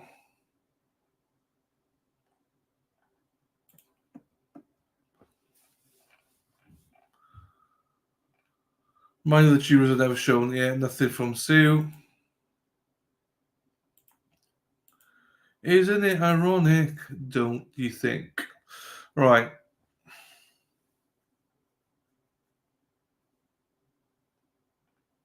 Oh, thank you, Wicked. So yeah, it's more than walking from the camera. Well, Bev, that's on you. You know the cameras are on you. You know, so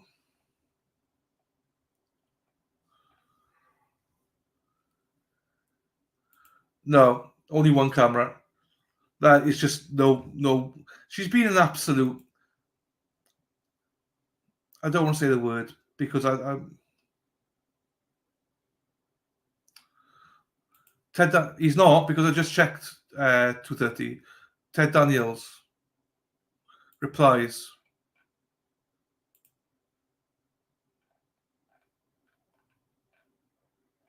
No, nothing. His last thing was we've asked the clerk if we could get at least audio feed. It's up to judge. No word yet. Unless there's some of the last one. That's his last message.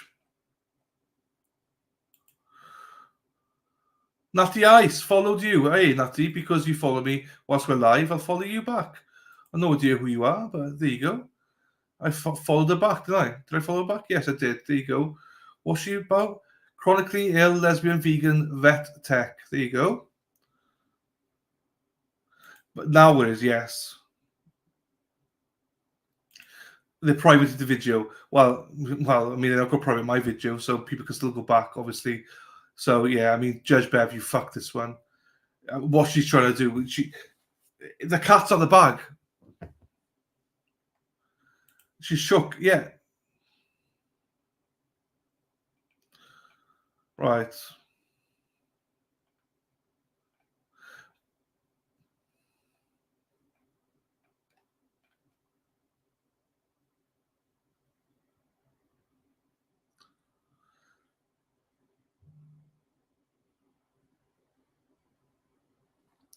No one knows anyone in the jury, so it doesn't really if it could be no, it's definitely a juror. Definitely a juror. There is. That's what they're saying. He's on Twitter. Who's on Twitter? I was on with Aiden just now. That's his 50 minutes ago. Give up your First Amendment rights without them even asking you to. Okay, there he is. You're a slave to the system. I have not been even asked to take down this stream. I've done nothing wrong. I'm live streaming myself, watching a publicly available YouTube video. And you all saw it. There's thousands of people watching. You cannot unsee it. Thousands of people have Oh, I don't know what's happening here, so I need to go back. Oh, streaming myself, watching a publicly available YouTube video. And you all saw it. There's thousands of people watching. You cannot unsee it.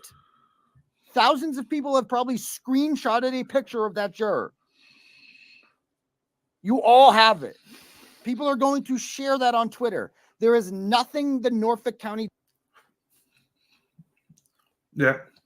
Like, I can't undo that. Me deleting the stream is not going to undo what everybody saw and that everybody screenshotted. Okay? It's on Facebook. I see it on Twitter now. This woman's picture is everywhere. It is not my fault that this judge cannot control her courtroom. Yeah. She could not, and the court officers bring her in, and she doesn't tell she knew this juror was coming in. And she didn't tell the cameraman, pan down. When the kids came in, they took all the precautions. Remember that? They took the camera down, all the stuff. Okay? It's not the cameraman's fault. It's not my fault. It's Auntie Bev's fault. Yeah. It's her courtroom. Preach, Eden. She did this. Yeah, Eden says exactly how I say it.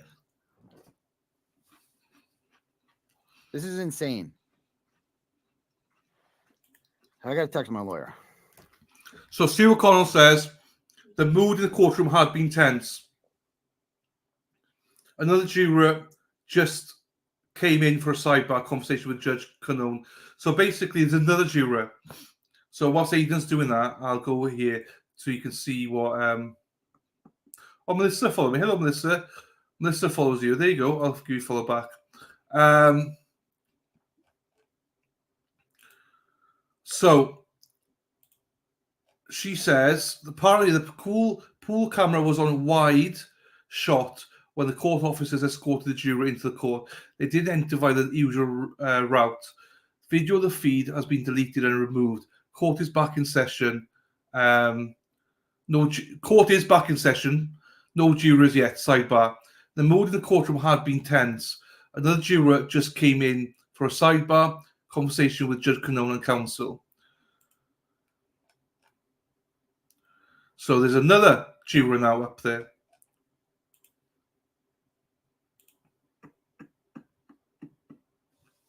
I know Ted Daniels just... we are back. Another juror is brought to sidebar. Clerk says audio feed is allowed. We're working to get this streamed because it's from a different source than the pool camera. Fuck. Right, everyone, let's get on it. Where's the audio stream, people? Where's the audio stream? Where can we get the audio stream from? Right, we need to do this now. Where can we get the audio feed from, people? Right, let me just have a look here. There's no Zoom, Tim. There's no Zoom. Zoom. Video isn't available. Yeah, well, we've all got it, though. That's the stupid thing about it.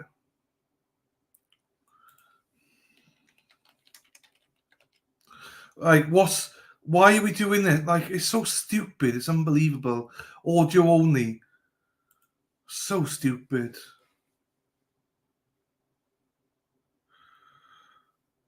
Wendy, I got him. I got both. Ted and Sue. They're all on. Ted, Sue, Turtle Boy, everyone. I got them all. So whenever they tweet, it comes up here. So whoever tweets, like Sue tweeted first there, then Ted straight up afterwards. So whoever tests first is when I get them. Okay. Boston 25. Okay. Let's have a look here then. I don't think Court TV will have it.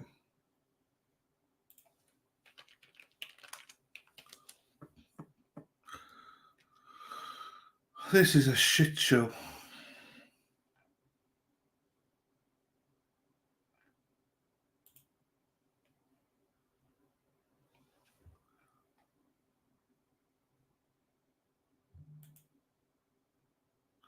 No, oh no.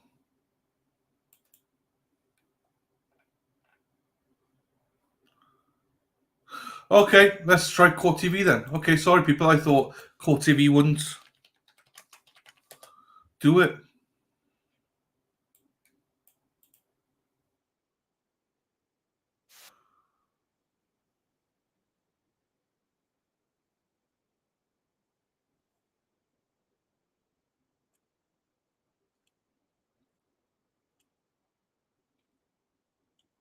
Fireworks. Will the truth finally be revealed? The end game is to figure out who killed John O'Keefe and hold these people responsible. The killer or cover-up murder trial. Live coverage today, only on Court TV.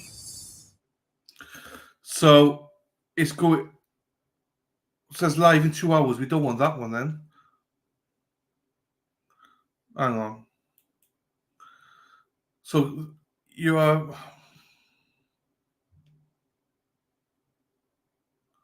So Court TV is not live currently, but they've just uploaded it. So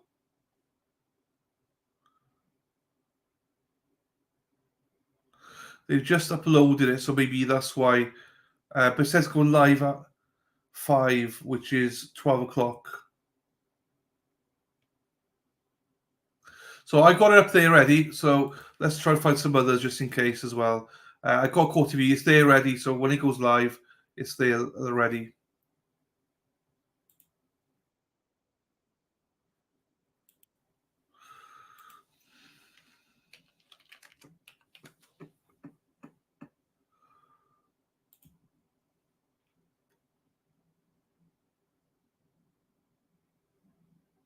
Okay, Boston 25 doesn't have the audio yet.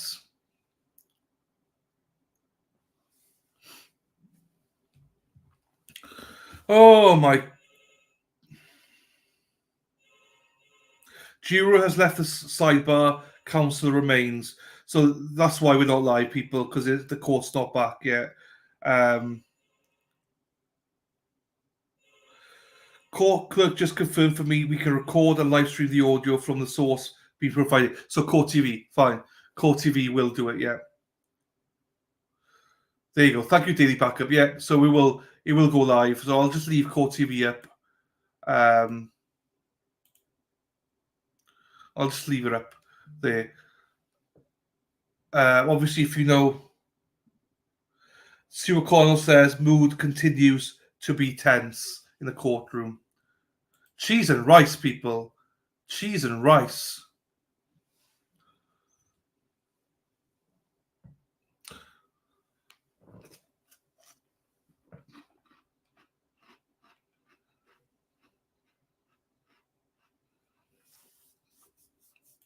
Hey, Kelly.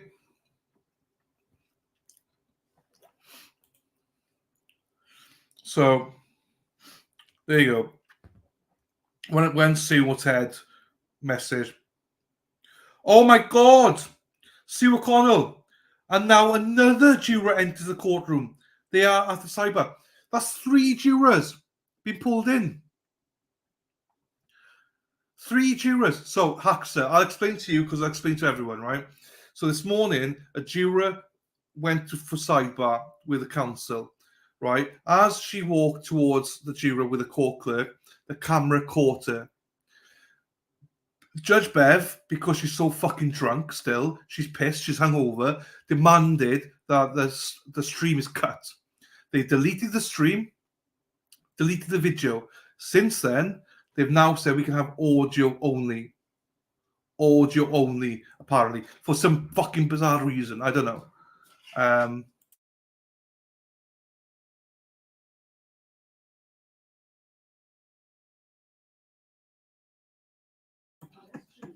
But right, for some bizarre reason. And then, since then, 2 more jurors have gone up, according to Sue O'Connell. Ted Daniel says a 3rd juror is brought to sidebar. These conversations are private, so we don't know what the issue is. So that's 3 jurors. So it must be something within the jury panel. It has to be something within the jury panel. Because what else can it be? It's not a public thing. Or unless it's at the waterfall, they're all out together or something. But something's happened within the jury pool. Must be. Must be.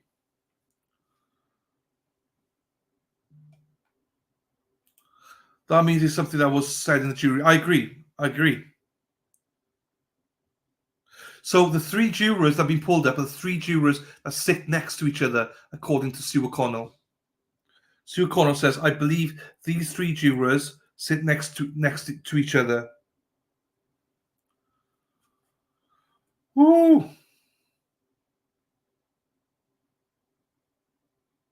Kevin, I agree. It's just done. And if that jurors going anyway, it's done. But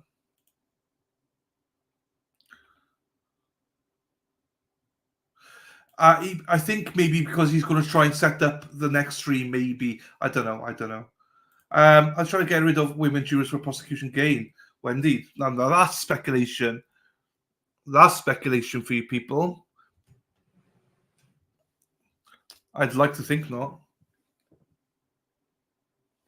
So Aidan Carney tweets out, just to be clear, the fact that a juror was caught on the video live stream is entirely the fault of Beverly Canone. Thank you. I said the same. This is her courtroom, and she clearly had no control over it. It is not the fault of the cameraman or any streamers who streamed the video. It is the fault of the court officers who brought her in. It is Auntie Bev's fault because she did nothing to protect this juror's identity. Additionally, we can all see the jurors' faces in the courtroom, so it's not exactly a secret what these people look like. This whole thing is ridiculous. So apart from, oh my God, Sue O'Connell says now a 4th juror enters for a sidebar. That's 4 jurors now enter the site for a sidebar. Crap. Cheese and rice, people. Cheese and rice. 4 jurors. Margaret, what are you saying? See my above comment. Where's your above comment, my darling? There's so many comments, people. This is why I can't see it. Margaret, I can't see your comment. Maybe I missed it somewhere. I'm scrolling up. Sorry, Margaret, I can't see your comment.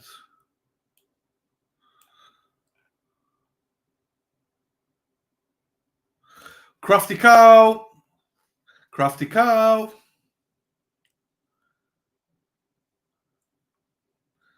Ted Daniel says, after the juror walks out, a fourth is brought to sidebar. This is big, people. This is not normal. This is not normal. Crafty cow. Ooh. Totally not good at all. Lee says, juror went to waterfall. Mr. Well, if obviously I don't know what's going on here now. Hey, Kimmy, how are you doing, my darling? They are probably they would they're not, Rachel, because they would just announce that to all the jurors. They would just say you've all been, and it's only one person, because what happens? So the jurors are behind the camera. Judge Bev asked a juror to come in, basically to come in front of the camera, and she didn't tell the cameraman to switch it off. So that's why she got caught. No one else has been caught. No one else has been caught.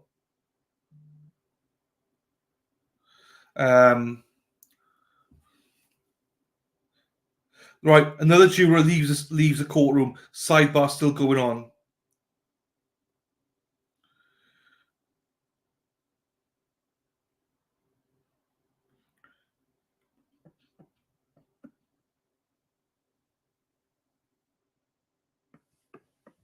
So, yeah, so that's why. And if they were caught on, they would have told them in a room and stuff. This is something dodgy is going on, because this is not normal. Well, let's hope not. But if there is, let's get it out there. Yeah, I don't think the defense were a mistrial. I think the Lally wants a mistrial. Absolutely. Maybe now we're speculating, people. Now we're speculating. Cheese and rice. Cheese and rice. Oh yeah, I know. I do need to do a clip. This is right. Let's see if there's anything else on Twitter.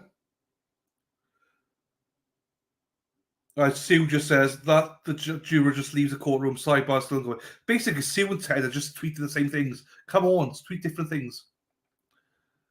I don't know, Greg. Well, it depends. It depends. If they've been tampered with, then yes. Yes. If they're comfortable since someone was shown Bev was overboard. No, they wouldn't do that, Lorraine. They wouldn't do that. If they do that, then they're absolutely clearly off the top of their minds, because it doesn't affect anyone except for that one juror. But that would be bizarre. But saying that, though, you might be right, because Judge Bev is bizarre. Today. Yeah, so if they turned off the camera, it doesn't get shown. As in earlier on. Now, it doesn't change anything. It's been shown. So you're right. Sorry, I misread your thing. Yeah, you're right. Now, it doesn't make any difference. What are they doing? So the jury got caught on camera, yeah. So just so people are new to this now, coming in, no camera, but allegedly audio. So I'm just waiting to see. Court TV might have audio. They turned their chat into members only mode. So they're saying they're going live at 12, but I'm not sure.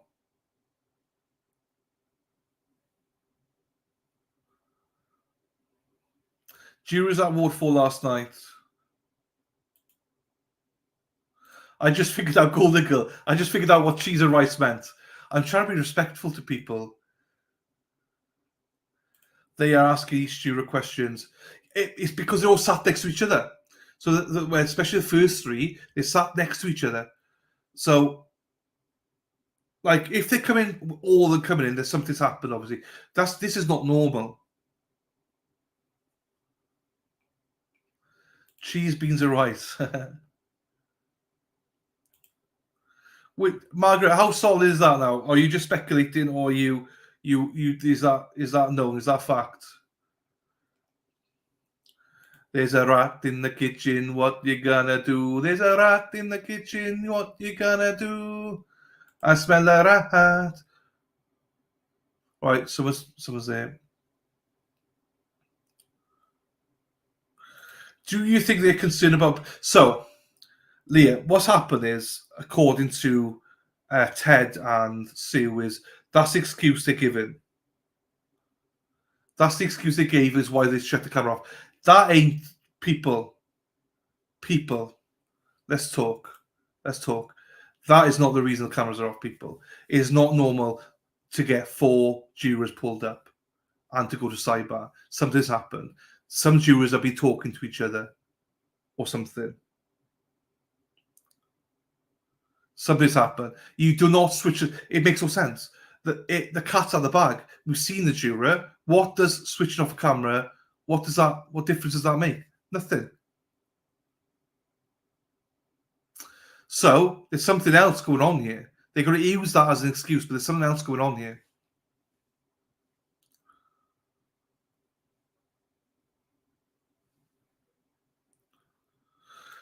At least it's more interesting than listening to Lally. I know I'm super excited. Not in a good way, though. I'm just like, ah!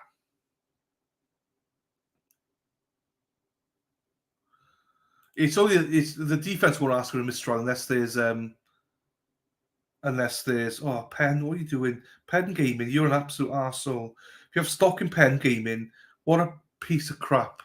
Worst investment I've ever made. I don't know what I was talking about there. Hey Sal, how are you doing, sir? Hope you're well, Salvador. The defense video. Okay, so we're talking legit now then. Legit, people.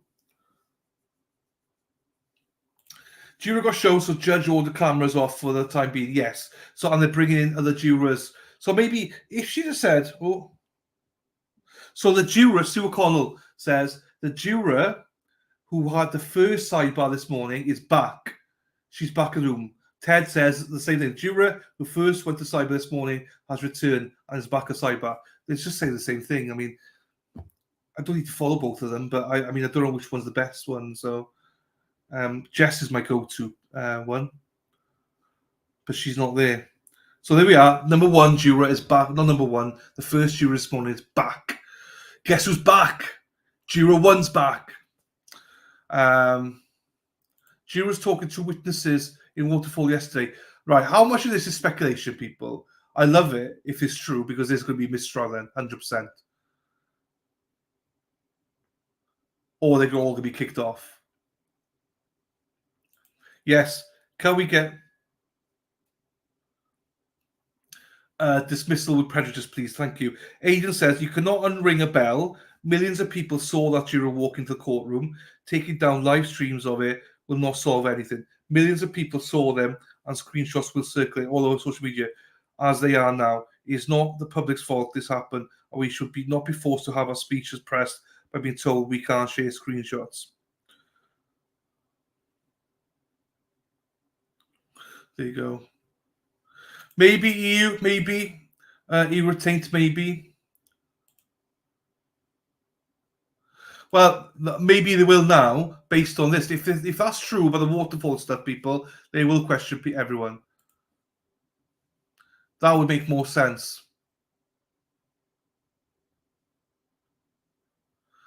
If you stream clip the photo of the jury, you want to consider. It might have. I don't know. It might have. I've no idea. I've not seen it. I don't know if. I obviously did catch it, but that's Turtle Boy's point there. Raoul was. It's already on Twitter. All the pictures are on Twitter. This juror. If I can find it, I'll maybe try to do something. But I'm lost. I can't do anything yet because I'm still live. So people can still go back and watch it and stuff. But it's the cat out of the bag. If I can edit it a little bit, I will, Raoul. But I mean, I'm not making promises, obviously, because it's on every stream. Do you know what I mean? So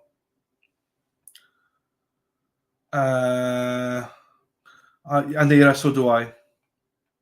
More taint. I agree. Anyone who's a good drawer can sketch a juror now. Yes. Papi Trigos. What's Papi Trigos saying? Right, so number one, the first juror has now left the room, according to Sue, and Ted's probably going to say the same in a second. If it was juror before, I'm going to die, Jessica says. Right, Papa Trigos, the lawyer you know. Let me follow him as well then. All posts. Oh, no, I don't want that. All posts and reply. So he says, I'm not, lawyer no says this, right? Oh boy, this is a problem about the whole incident. So he says, I'm not usually one for conspiracy theories, but if the accident recon and ME testify without cameras in the courtroom, not saying that will justify, if you can expect fuel to be dumped on the defense team's fire, the public is just left with reports from people inside the courtroom, and we know how that can go in such a divisive trial.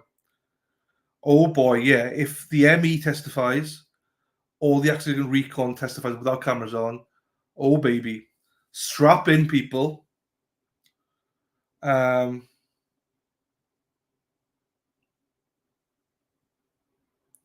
tweets, for those of you wondering what the chilling effect is, you're witnessing it right now. People are afraid to share a publicly streamed image of a juror because they don't want to end up in jail like I did. If people have to choose between exercising their freedoms and going to jail, that we are not actually free people. I just got a voicemail from someone. I don't know who that is, but you have to wait. So Jess is not there today, but she says number 4 is her favourite. She hopes it's not her. Andrew Burkhardt says this isn't looking good. If they're having to question all the jurors about something, they are likely evaluating whether a mistrial will need to be declared. So we're in line for a mistrial, people, according to Andrew Burkhardt. This is serious. Then this is actually, so forget about the picture about a juror. This has nothing to do with a juror. The whole thing about photo, that's nothing to do with the people. This is now to do with something serious has happened. Something super serious has happened, for them to be bringing these jurors in. And like Andrew Burkhardt says, it's probably to assess whether they're going to do a mistrial or not. Oh, why? So yeah, as I say, forget about the whole thing about that picture of jurors. No one cares. That's gone. No one cares about that. That's fine. That's not the reason why we're like this, people. Not at all. This is something serious has happened. Mistrial, does that mean Karen has to go through this again? Possibly, Wendy, yes. If the depends how they dismiss it, with prejudice or not prejudice. So it'll be up to the DA, up to Lally and all them, the ADA, to see if they redo this case or not. They could decide to say, no, we're not doing it again. But it'd be up to them to choose then if they do it or not. What they would probably do is actually go and speak to the jury and say, right, which way will you lean in, whatever, at the start, and see if it's worth them doing it again. If they do it again, they probably change all their tactics. But it's not right for Karen. It's not. But then, hey, it's not right for Karen if they've already made a decision in their minds and are colluding together either. There needs to be a mistrial if that's the case. So that's why we're not sure which side, which side's which.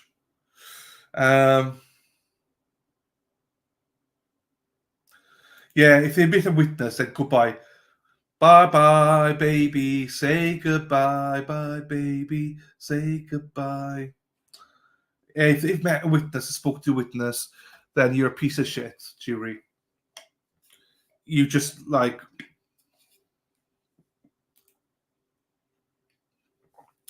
I hope they don't, because I hope then people step in and go, hey, come on now. I hope they listen to the public. This is why people, Josie, they'll never find another jury at this point. Never. The only reason we want a mistrial, Kathleen, is if the jury is tainted towards the Commonwealth. If they met a witness and that, imagine a witness is Gemma Cabe. Do you know what I mean? So that's why the defense might want a mistrial. If they believe that the jury is tainted towards the Commonwealth, they will 100% want a mistrial. That's the only reason. In general, you're right. Why would they want a mistrial? Because the Commonwealth done nothing here. But I said this days and days ago. The only way that Karen Reid's going to be convicted is if the jury are tainted. If the jury are tainted and she gets convicted, then I'm telling you, the jury needs to be looked at, their phones looked at, everything looked at, because there's no way anybody can convict this woman unless they're tainted or being reached to. It seems like they may have been reached at. No. Right, hang on. Hang on.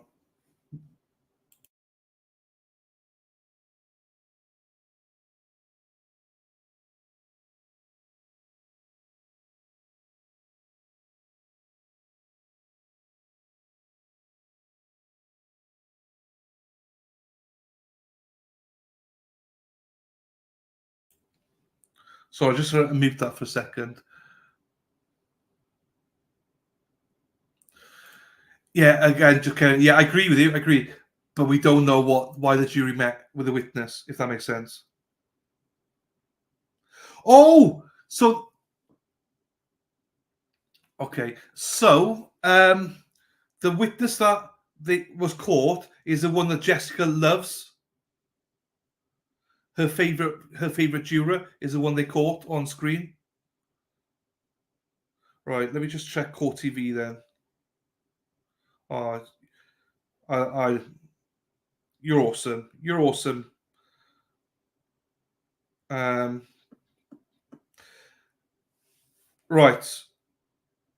Court TV's update. Karen Reid's update. The judge brought a juror at sidebar. Before the juror left the courtroom, the judge ordered the cameras turned off at least until noon. So, okay, they're off till noon. The judge is back in session. Another juror is being brought. So, everything fine.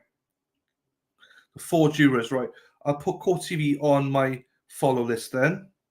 No, I don't think. I cannot follow them. Okay. Oh, no, I can. I can follow them. Press follow and notifications. Right, Sue O'Connell just tweeted, and that, okay, yeah, same as what Ted Daniels did 5 minutes ago. That first juror is gone. Yeah, we know. Okay. So, right, I'm probably not explaining myself well enough here. I agree.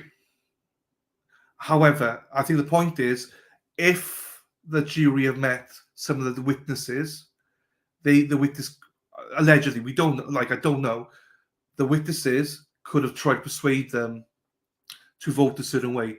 If they have been tampered with, it means that they could vote for the Commonwealth and vote her guilty. I'm not saying all 12 would have done that, but even if one person's done that, then it needs to be a mistrial on behalf of the defense because that person's going to vote guilty. And that's what they're going through now. Has the jury been tainted? Possibly. Like, I'm fully speculating here, by the way. Obviously, I don't really know what's going on. But that's why the defense might want a mistrial. Because if they believe that the jury have been tainted by a witness or anyone from the McCabe's or anything like that, then they will want... and I'm not alleging they have done that. I don't know if anyone has tampered with them. But that's the reason why they would want a mistrial.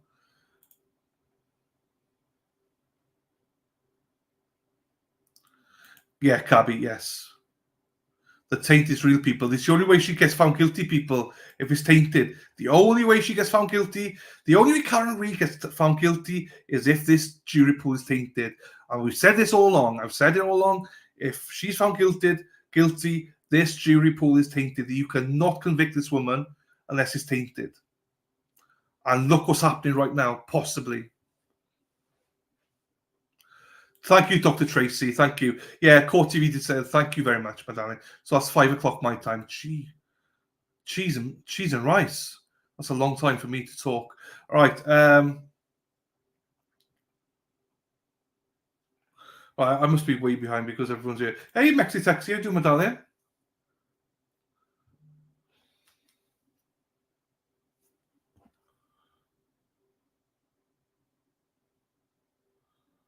Thank you, Tudley.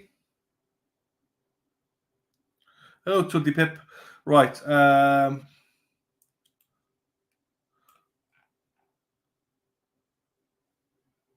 Well, this is what we're trying to find out, isn't it?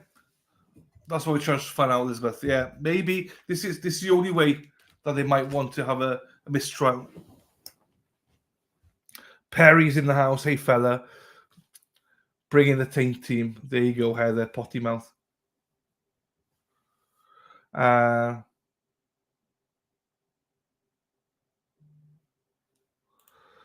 can't see any of the witnesses in this trial trying to taint the jury. I no idea. Hey, Tim, if you're desperate for something, so I don't know. We're speculating. I don't know. Mexi, Heather Taylor, you're back. Guess who's back? Potty Mouth's back. How many alternates are there? So there were 5 left. So Ted Daniels says, okay, sidebars have ended for now. A 5-minute recess is called. Court clerk tells me we can air courtroom Zoom feed, including the video. I'm not sure what the feed will look like, but we will soon.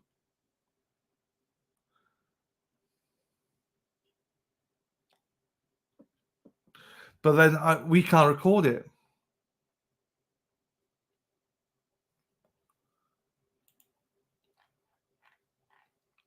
Tony, thank you so much, Tony. Buy yourself a scotch. This is getting stressful. I know, I'm stressed, man.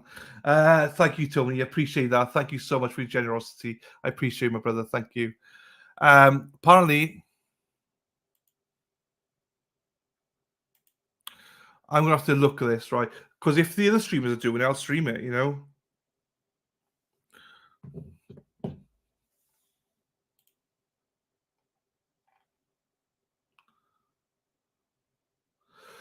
On Zoom, allegedly, though, Bo. On Zoom only. I'm not really sure what's happening. Yeah, it's going everywhere. We don't really know.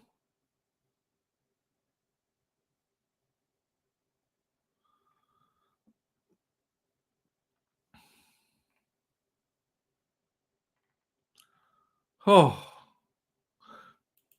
yeah, maybe. But someone said we're not allowed to record it. Yeah, no idea. No idea. I don't even know if there's a Zoom feed or any. I don't know. We'll just go with what other streamers are doing. There'll be a stream, people. So don't worry. There'll be a stream. We'll just either get it from Court TV or we'll get it from somewhere. If other streamers are streaming it, we'll have it. So it's fine. Check out the official. Thank you very much, Sarah P. Good morning to you as well, Sarah P.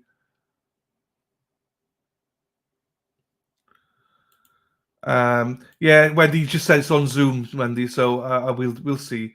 We'll see now. It's all good though. It's all good. I got the streamers up as well, so it's good. Bonjour, Perry.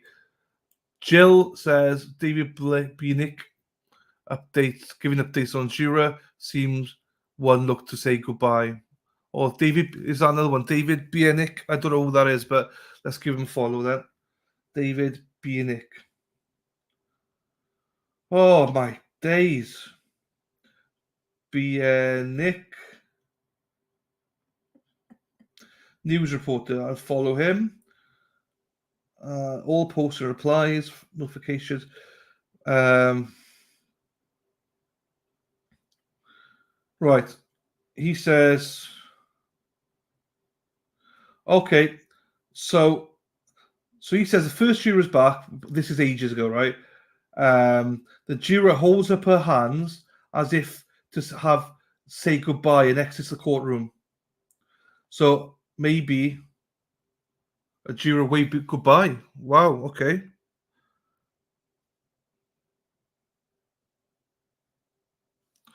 Okay. We'll see.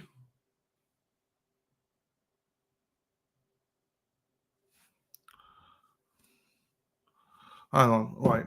Let's get a couple of streams ready here then, just in case. So Core TV, I got that ready. I got WCVB Boston 25 ready. That's up and ready.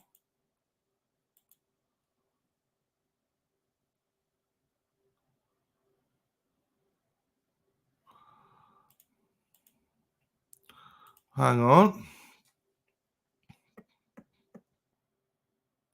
Lawn Crime is up again. So Lawn Crime is up again, ready.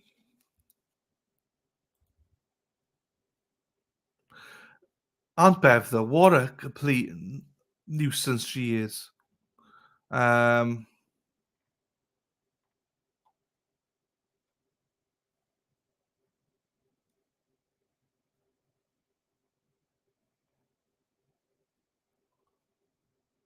Nothing there. Fine. Okay, so I got a few streams ready for when or if it goes live. Lawn Crimes up, Boston 25 News, and also the Core TV we've got here. So I've got 3 of them up here now.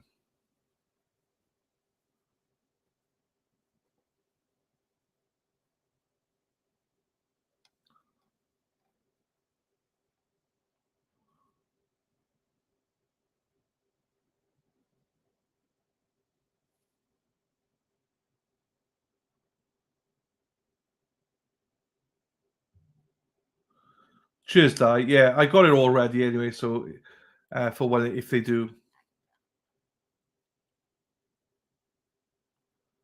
Yeah, we heard the story yesterday about waterfall. It was people said in stream yesterday about people were thrown out of the waterfall. They didn't say it was a jury or anything like that. They just said people. Okay, court resumes. Ted Daniels says court resumes, but the judge calls both parties to the bench. So there's a sidebar.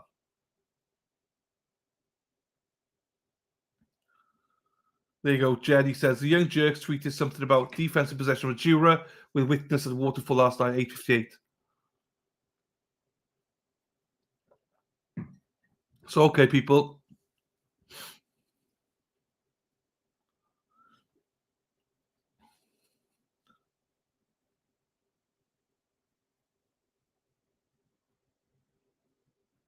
That's funny. Oh, right. Well, so they're back. It just means now we're gonna have to see the. I got 4 streams live, people waiting. They're at sidebar right now, so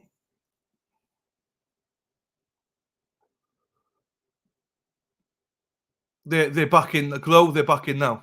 They're back in now. They've had their 5-minute break. They're back in.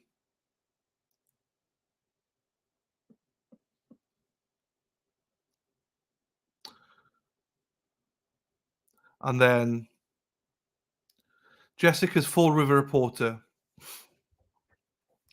So Lawn Crime is actually. Do you know what? I'm going to switch streams, right? Because Lawn Crime seems to be more active.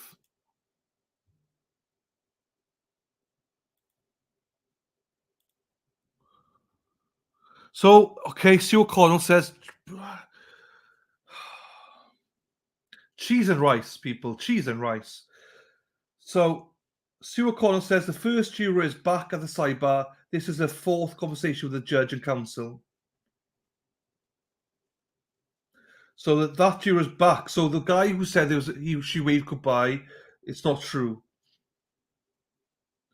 David Bienick says the court resumes. The first juror is back talking to the judge for the 4th time. Judge is smiling at her and leaning in. Well, you just said that she waved goodbye to everyone. David Bienick. So I am.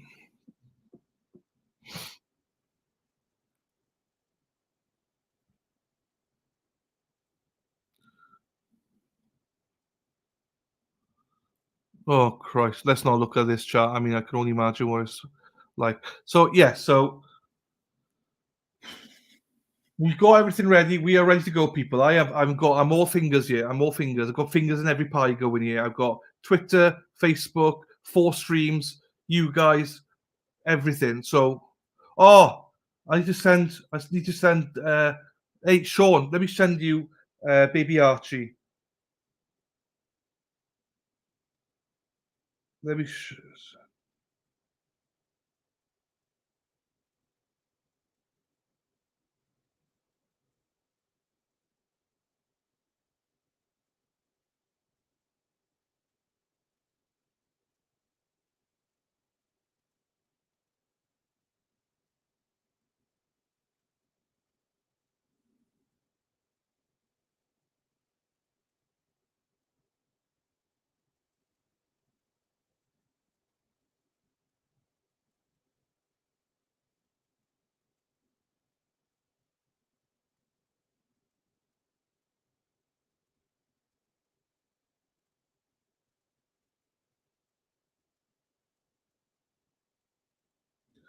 Okay, Sean. Here we go. Incoming, Sean.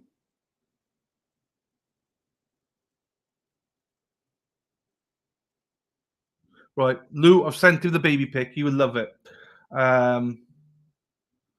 Turtle's back on YouTube. Yeah, he's back. Yeah. Thank you, Suzanne. Mark, there we go. Blizzard. Hey, it's a blizzard. It's snow outside, people. Right. So here we go. I got everything ready.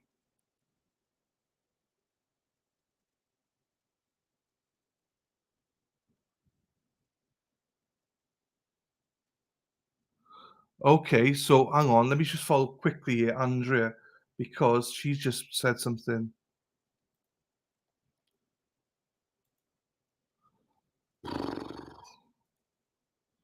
Oh my days, Andrea Burkhardt.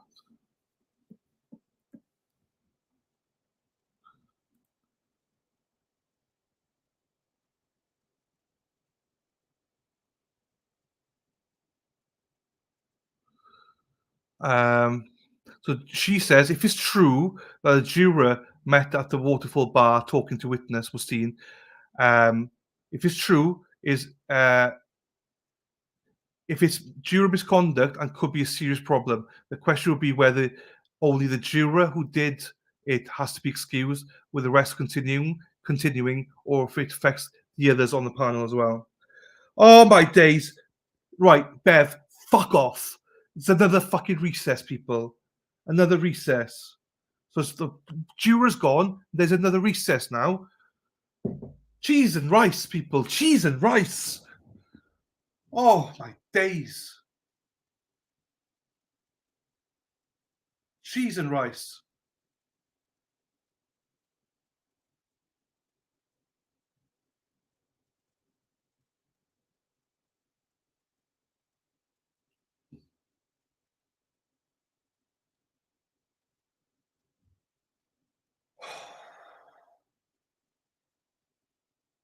I'm following Ted Daniels, I'm following Sue O'Connell, I'm following obviously Aidan and Jess are not there, and I'm following some other guy, I'm following Court TV, I'm following like 5 different people. Yes.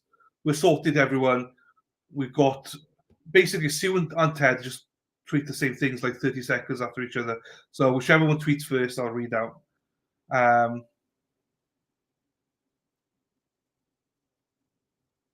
no.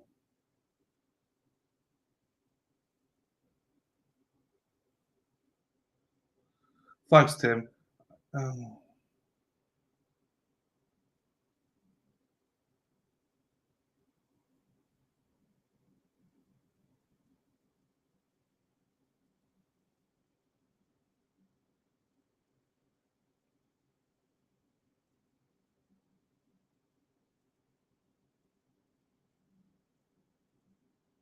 Oh, yeah, I need to. I'm trying to juggle some stuff here. This is why I'm a bit like cheese and rice, cheese and rice. Jay, look at Jay go. I'm trying to behave, Jay. I'm trying to behave.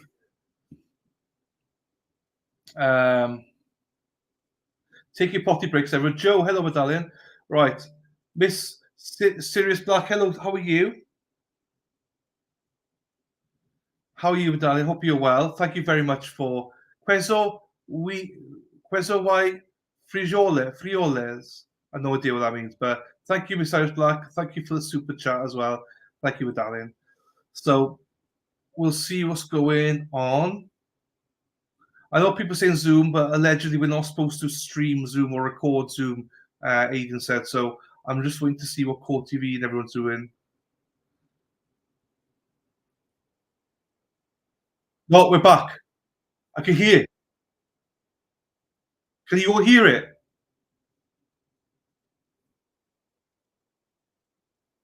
Can you all hear it?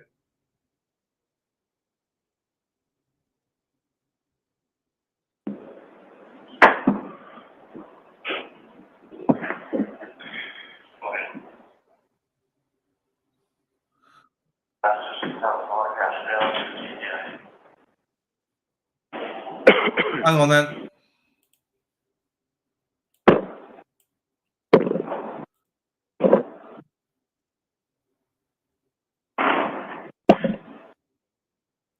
Thank you. Maybe see the close down session. 117.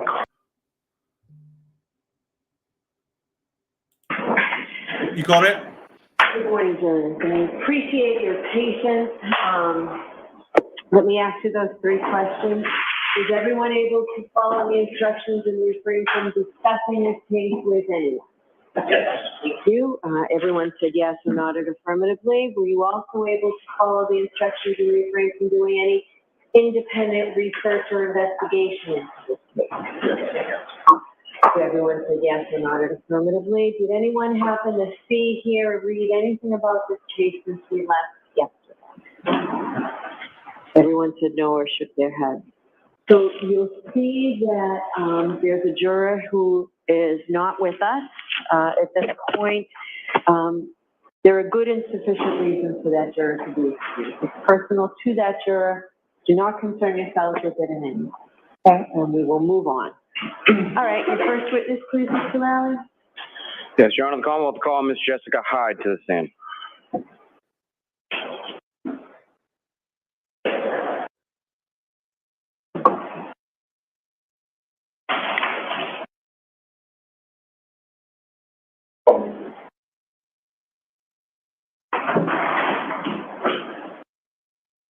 Right this way. Watch your step, please.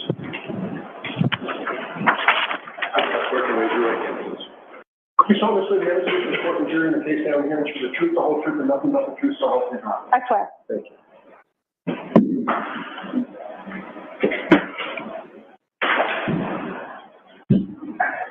All right, Mr. Lally, whenever you're ready. Ma'am, if you want that microphone is adjustable, you can put it pretty much anywhere you're comfortable with, okay? Thank you. Good morning. Morning. Could you please state your name and spell your last name for the jury? Jessica Hyde, Hyde. And what do you do for work, ma'am? I'm a digital forensics examiner. I own a digital forensics firm that does training, services, and research. And the digital forensics firm that you own, what's it called? Hexordia, Hexordia. And how long have you had your own firm? 3 years. Now, Ms. Hyde, if I could ask you to talk a little bit about your educational background and your work history. Starting with undergraduate, where did you go and what, if any, degrees did you receive? My undergraduate degree is a Bachelor of Science in Electronics Engineering Technologies. I was on active duty in the Marine Corps at the time, so I went to several schools. My final graduation was from ECPI. I'm going to ask you to slow down your speech a little bit, if you can. Absolutely. So my final graduation was from ECPI, College of Technology. However, I attended several universities because I was on active duty at the time. And following your undergraduate, where did you go from there? From there, I went and completed my tour in active duty. I went into work in the field and eventually then did my master's in computer forensics from George Mason University. And when about was it that you received your master's in computer forensics from George Mason? I received my master's, I believe, 2014. And as far as, you mentioned that you had started working a little bit post-military, but before going to grad school, is that right? Correct. I started working in digital forensics in 2010. And where did you begin when you started working in 2010? I was a contractor for a company called American Systems, working at the Terrorist Explosive Device Analytical Center, called TDAC. And following, sort of going forward to when you received your graduate degree, if you could speak a little bit about your work history since then. Sure. So I continued to work at TDAC while I had completed my degree. That was doing digital forensic analysis on phones that were connected to improvised explosive devices. So most of the phones I received was post-blast, and I would recover data from that and analyze that. From there, once I had completed my degree, I went and worked in the regular private sector. I worked for Ernst & Young, now called EY. There I was one of their mobile forensics experts, working a variety of cases, everything from insider threat and insider trading. Then I really missed doing more public service work. So I left to go to the National Media Exploitation Center, which is I worked there as a contractor under a company called Basis Technology. That organization supports 22 government agencies in the intelligence community, supporting the things that are either the highest priority or the things that other organizations can't support. So we were the center of excellence for the U.S. government in mobile exploitation, and I ran that team there. Yeah. And then from there, I can go from there. From there, I went and became the director of forensics for Magnet Forensics, which is a company that develops tools for digital forensics. So there I was in a position where I did a large amount of research into new artifacts, unsupported access to devices, et cetera. I was there for 5 years before starting my own firm. And then what did you, no, I'm sorry, let me start again.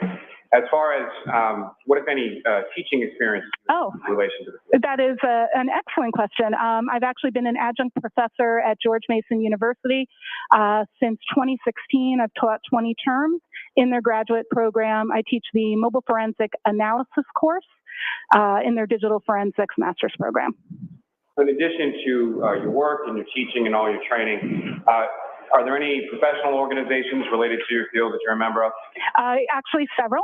I am a member of the Organizational Scientific Area Committee on Digital Evidence, which is a part of NIST, the National Institute of Science Technology. I am a member of the Scientific Working Group on Digital Evidence, also called SWIG-DE. I am the chair of a project called DFIR Review that does peer review of academic work that's done by practitioners in the form of blogs. I've been chairing that project since 2018, or when it started, with our first publications in 2019. I am the first VP at the International Executive Committee level of the High Tech Crime Investigation Association, also called HTCIA, which I've been a member of since 2012. And I will ascend to, I've been elected, I'll ascend to president next September. I am also, I do a lot of volunteer work. I also am an associate member of the American Academy of Forensic Sciences, AAFS, and I just recently finished my term as an associate editor for Forensic Science International Digital Investigations, which is a peer-reviewed journal in the academic space of digital forensics, and I'm still a reviewer, but I stepped down from my duties as an associate editor. Bringing me to my next question, what, if any, sort of articles or publications have you published in relation to this? Great question. I've published a paper on the standardization of data recovery. I worked on that with Dr. Owen Casey and Dr. Nelson. That was published in Forensic Science International Digital Investigations Journal. I also was the second author on a paper related to the use of AI in digital forensics, artificial intelligence, and I've published numerous articles, blogs, white papers. I probably have published about 20 of those, but just speaking to the peer review work, there's 2. When you say peer review, can you explain to the jury a little bit about what that means or what that process entails? Absolutely. So a peer-reviewed work is when you have a novel piece of research that you then submit that novel, never been presented work to a journal. It then gets reviewed by numerous academic peers. It goes through cycles of revision where they ask more questions. On the standardization of file recovery paper, that process took about 14 months for it to be peer-reviewed by experts in the field, and then it is published in a journal.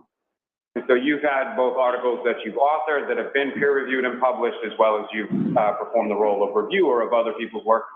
Correct. I performed in addition to the publications I've done, I reviewed at least 20 to 30 articles, both in a combination of support for Forensic Science International Digital Investigations Journal and DFIR review. Now, Ms. Hyde, if you could explain to the jury, when you say the term as far as digital forensics, what do you understand that term to mean with relation to what you do? I would describe digital forensics as the analysis of data from any storage medium that can control data, be that a mobile phone, computer, or cloud, for the intention of that data intentionally being used for court. And with reference to your firm, Hyde, where is that located? What state? We are headquartered in New York State, in Bridgeport, New York, which is outside of Syracuse. We also have an office location in the DC metro area in Tyson's Corner, but we have employees in 6 states. And with respect to your duties and responsibilities in regard to your firm, what is it that you do? Great question. So I do perform digital forensic analysis on cases. I currently work on 2 U.S. government contracts supporting 1 digital forensic analysis and 2 novel research and exploitation of mobile devices. So I'm named personnel on 2 contracts, and then I manage another 3. I also develop training for mobile forensics. My courses have been taken by people all over the country, and Hyde also delivers that training. I also do research and presentations for journals, conferences, et cetera. So a combination of casework, education, and research. Now, Ms. Hyde, if I could turn your attention to May of 2023. At some point during that month, were you contacted by the Norfolk District Attorney's Office in relation to this case? Yes, on May 4th, I was contacted by Detective Tully via our website about this case.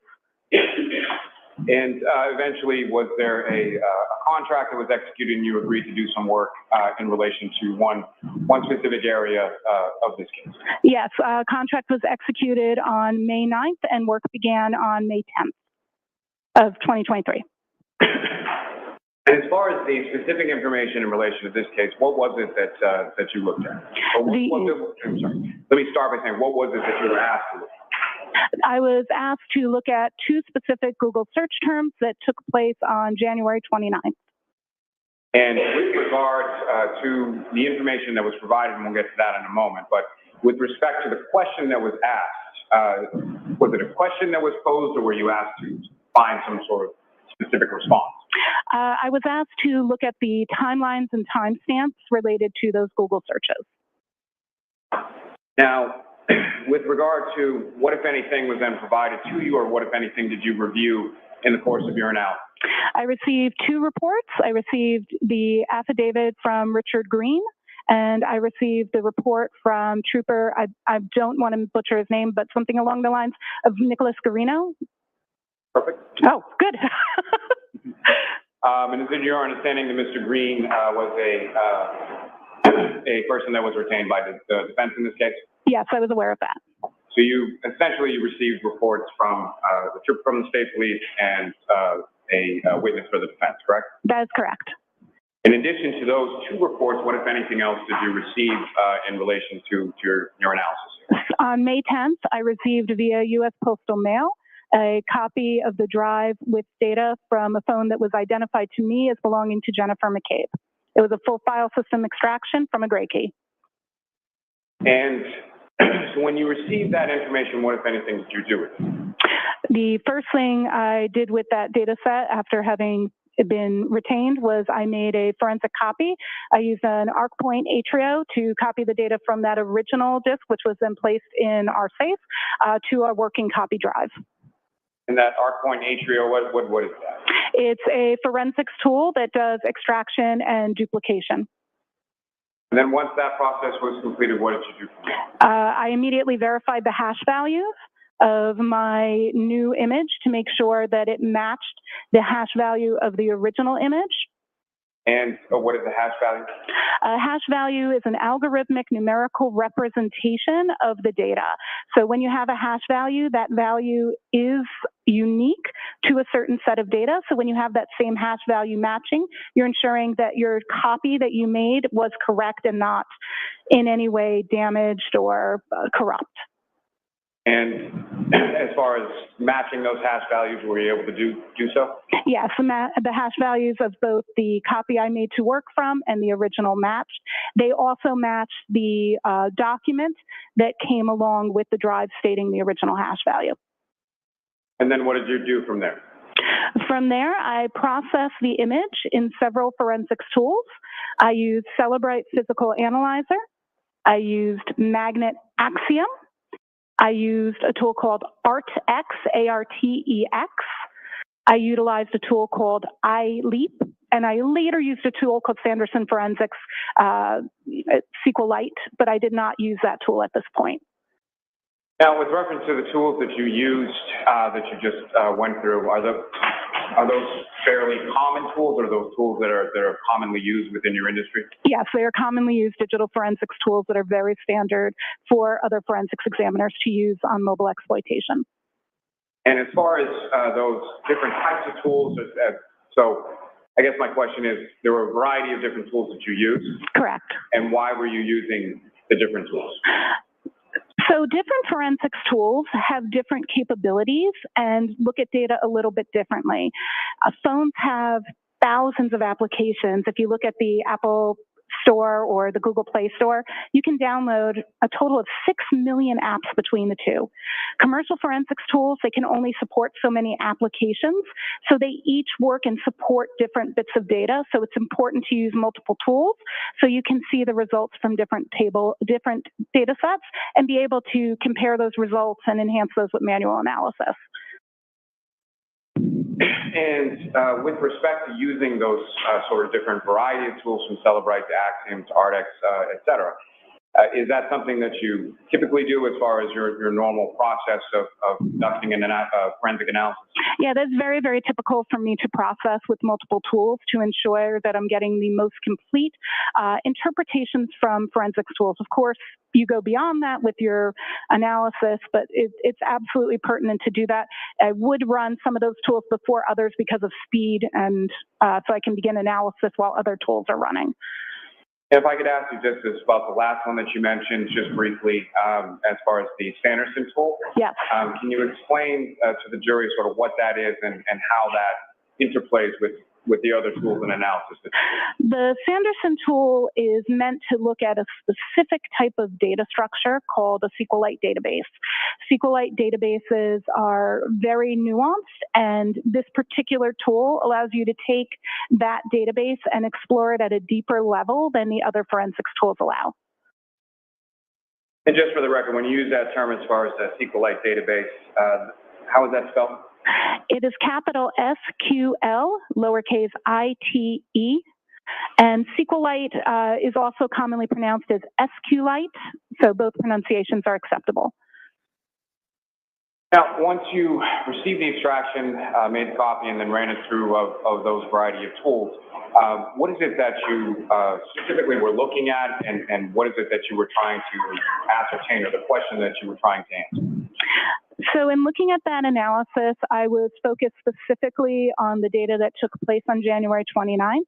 So the first thing I did was I limited my search within those tools to that period, and I looked at the artifacts that they were parsing pertaining to Safari history, as Safari was the browser that had been in use at that time. Now, in addition to looking at those search, what, if any, information were you looking at in relation to deletion? I'm sorry, I could not hear you. In addition to looking at those materials as far as those searches were concerned, what, if anything else, were you looking at regarding that data with respect to deletion? I didn't hear the last word. With respect to? Deletion? Deletion. I apologize. Thank you.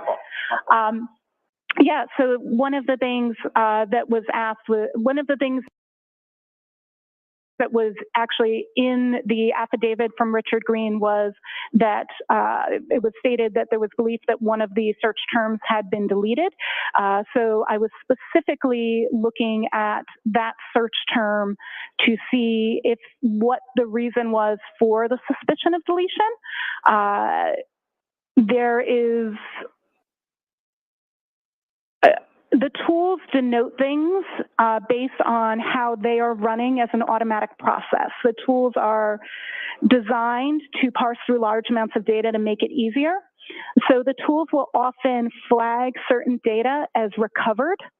And sometimes there is confusion between what recovery and deletion means. That actually was the subject of the paper I referenced earlier that I co-authored. And the tools are sometimes misinterpreted that that statement of recovery means deletion. So I was exploring that. Now, you mentioned specifically there were 2 searches of interest that you were exploring. Is that correct? That is correct. And what were those 2 searches, and what, if any, information did you have in relation to those? I had the information from the 2 reports that had been written in terms of what they found. And the 2 search terms, one was HOS, H-O-S, long tit, to die in cold, and the other one was how long T-I, die in C-L-K-D. And what, if any, information from your, starting, if you could, so walk the jury through as far as your analysis, what you first observed, and what your analysis consisted of as it evolved. Absolutely. So when I first looked at it, some of the tools surfaced the data from a specific storage called the, I'll just make sure I get the entire path for you, com.apple.mobile Safari plist. It is very common in mobile devices for it to look like a reverse domain name. Like you normally would go to a site like CNN.com. Typically, those names are like the opposite. So com.apple is going to be representative of a native Apple application. So this particular plist was related to that. A plist is, or called a property list, is a data structure that's unique to Apple devices. And there is data pertaining to Google search, not just Google searches, search history that's stored there. There's also, I found evidence of the search terms in Knowledge CDB. The Knowledge C database is an Apple database that is meant to store information about users so it can determine future functionality, what you're looking for, et cetera. So that's the Knowledge CDB. It's more of a system level artifact. And then there was also, and these were the observed search terms, and most of the tools picked up both of those search terms in there. Not all tools did pick up the one that was from the wall, which was the instance of Hoslong to die in cold. That's how I'm pronouncing the HOS. If you would like me to clarify it a different way, that's fine. That particular search term was recovered from a SQLite database, the one I later explored, and Celebrite specifically demonstrated and showed that particular search term as a suspended state tab, and that's a really intricate artifact whenever we're ready to explore that. That is the one that was marked as recovered. So those were my initial findings, just looking at what the automated tools parsed. However, Celebrite was the tool that found that particular search term. Cool. Now, you used a term in there as far as a wall or a write-ahead log file. Is that correct? That is correct. Can you please explain to the jury what your understanding of that term is based on your training experience? Absolutely. This is a really interesting data structure, the way it works. So the way SQLite databases work is the data before being committed to the database, which is almost like an Excel spreadsheet if you think about that. Each table is like a page on an Excel spreadsheet. The data before going there goes kind of to almost like a text file, like if you were to have a doc of writing all the changes that need to happen to that Excel spreadsheet. And they're not made to that spreadsheet until it closes. So what happens is as you're doing things, either adding a website by searching for it, or closing a tab or deleting a text message in a SQLite database in general, both things you add are written to that text document or things you delete. So they all hang out there together. So it's any changes that are going to be made since you started using that application until it's closed, then they change there and then it reopens. So to make an analogy, if you're in a restaurant and you order some food, the food being the data and you at the table being the table that the data is going to, when you request that data and you say, I'm adding it, it goes to the area where the waiter or waitress or server is going to grab it from, right? That warming station. That is almost like our write-ahead log. And so different tables are ordering food and food is constantly being put there. If somebody, maybe their steak came out rare and it needs to be cooked more, when they send it back, it'll also go to that warming area. So you can see there that you've got things waiting to go out to the tables and things being sent back to the kitchen. So simultaneously, that storage area contains both the newest stuff waiting to go out and the stuff coming back. And that's really what a wall file winds up containing: your newest Google searches, your newest text messages, etc., as well as anything that you've been deleted, that you've said was deleted, because the reference in there is going to be delete this entry. And so then all of those don't happen until the application is closed and reopened. If the application's been closed, when we do the extraction, we actually don't get the wall file. We only get the wall file if at the time of extraction, that database had not been closed. So that just means that Safari in this instance was still running when the extraction was done. Most of you, when you use your phones, you leave the applications up. So because of that, we have a wall file, and so that wall file is going to contain both a data that's been requested to be deleted and new data. Now, when I say deleted in this instance, I don't mean like you as a user saying delete this old text message. What I mean when I say deleted in this instance is removed from the database. So when we're talking about something like a Safari tab, deletion from the database can occur because you closed the tab. We all open tabs when we use our browsers on our phone, and we all close them. And so closing in that instance would be a deletion in the database, but what that's doing is not a user requesting deletion. So I just want to be clear on that term. And to that point, as far as, so when you say something has been deleted, specifically with reference to the write-ahead log or the wall file, that's not something that's necessarily initiated by the user themselves, correct? Correct. And I think that's a common misconception, yes. Your Honor, just in regard to a side issue, may we approach this briefly? Sure.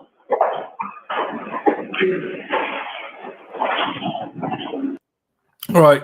Yeah, so Karen and Ms. Little have changed seats, unless there's obviously a mirror angle I'm missing here. But Karen seems to have stepped over to be next to Jackson now.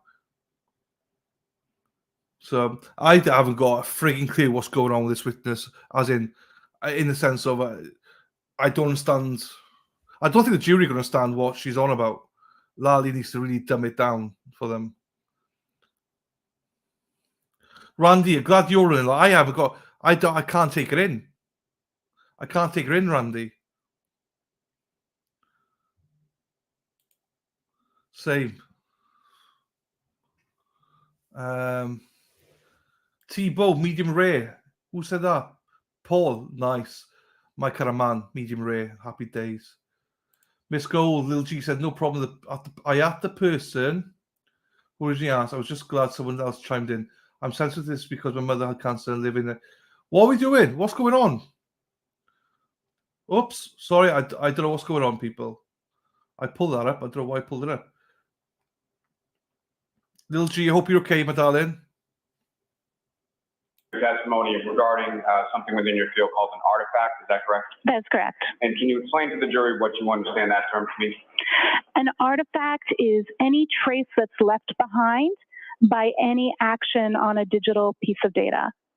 And can you give the jury an example of sort of what an artifact might be or what an artifact might look like? Absolutely. So an artifact of you sending a text message would be that we would find the database where text messages are stored, and inside that database we would see the time and date that you sent it, who it received and who it was sent to. It might not be their name, it might be a numerical representation that we have to tie to another database. Then we would have the message itself. It may be in plain text or it may be encrypted or encoded. And then we may have something called a blob, and that would be a reference to data that's too large to store in the database, so it would be elsewhere. So that would be if your text message included, let's say, a picture or a video. Now, in regard to your analysis and your ultimate conclusions, in this case, you wrote a report, is that correct? That is correct. And within that report, there are a couple of tables and a specific figure, is that correct? That is correct.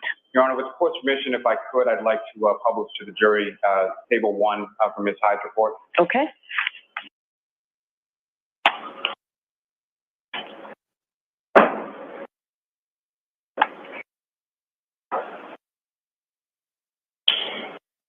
Ms. Hyde, do you have a copy of your report with you as well? I do. Your Honor, with the court's permission, just because I fear it may be a little difficult to see from where she's seated, if she could refer to the table in her report. Thank you. Ms. Hyde, what's up on the screen, and I'm sorry, there should be a laser pointer on the desk before you. Do you see that? I do. Oh, yes. So using that laser pointer, if you could draw the jury's attention, or direct the jury's attention, I should say, with respect to what are we looking at in this specific table? Absolutely. So this table here has a couple of different elements that I'm showing in terms of what searches were searched where, and when, and what source of data they came from. So if we look at this first search, I have them in the timestamp order that is associated with the artifact. I want to clarify that we need to discuss the meanings of these timestamps as we go. So this first one that you're going to see is, and I'm just going to reference my paper because of the size, is 0227 and 40 a.m. So that's 2 o'clock in the morning, 27 minutes and 40 seconds. And it is a search for the term HOF, long to die in cold. And that a timestamp in this instance is from the browser state DB, which is right here. The browser state DB is an artifact that speaks to when tabs are moved. So when you're using your browser and you open different tabs, you may have a search that this time pertains to the time that that tab moved.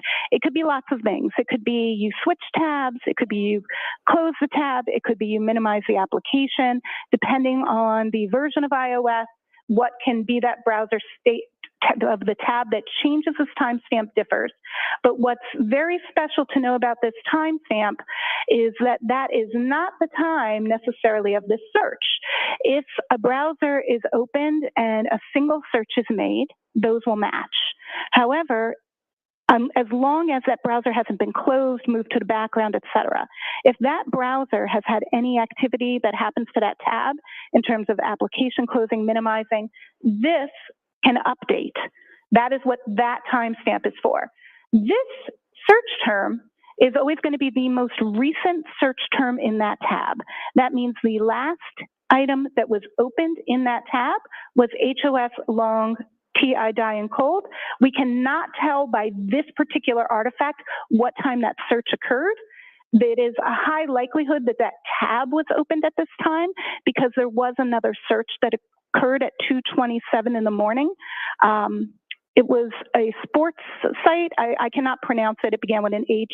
Hockomock Sports. Hockomock. Okay, thank you very much for the pronunciation. Hockomock Sports. There were a couple of searches pertaining to that done immediately after, but it appears that that's when this tab was opened and the first search done there.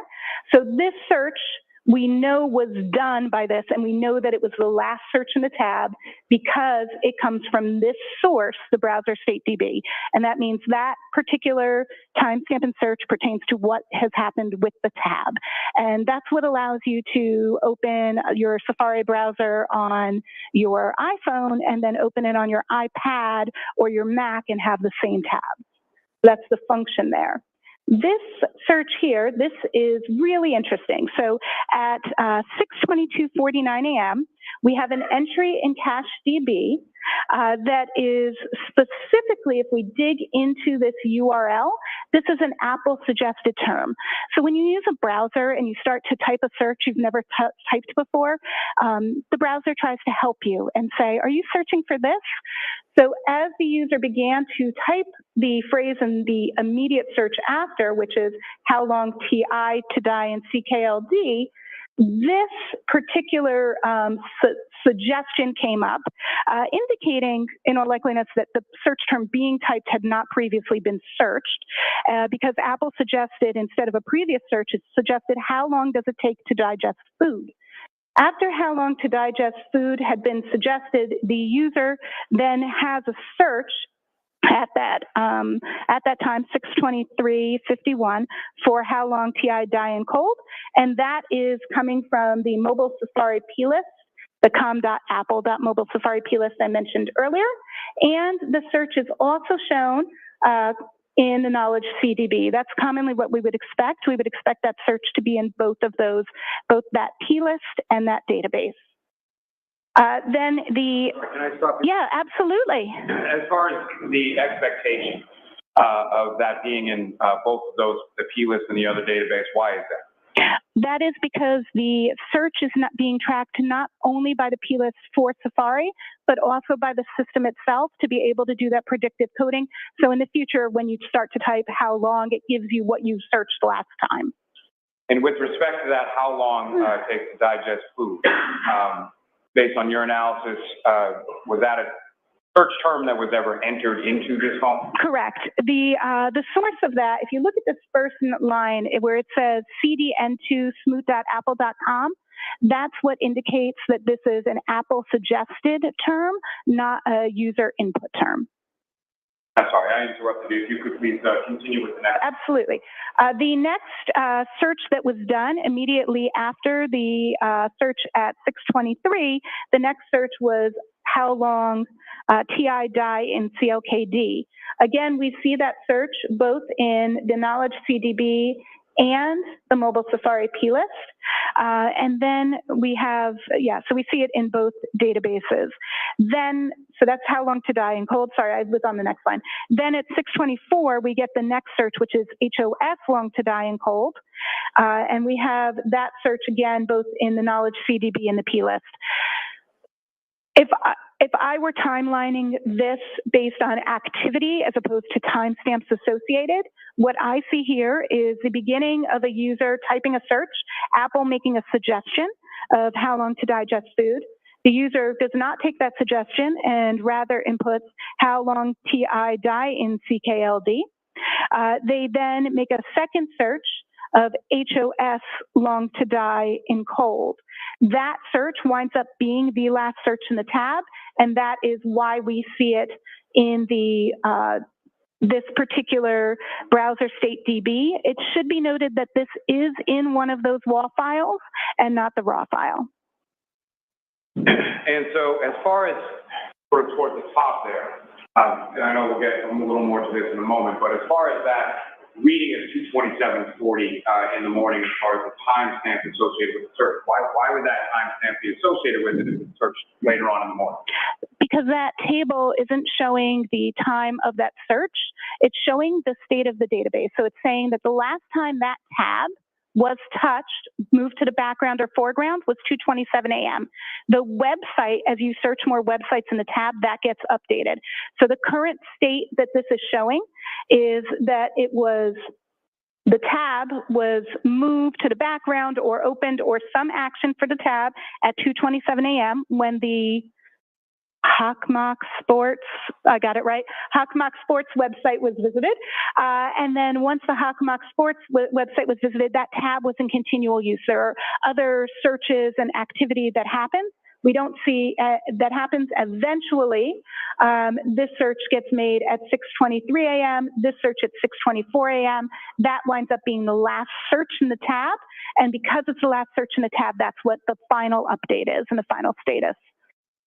So when you say last search in the tab in reference to time, in reference to what time specifically?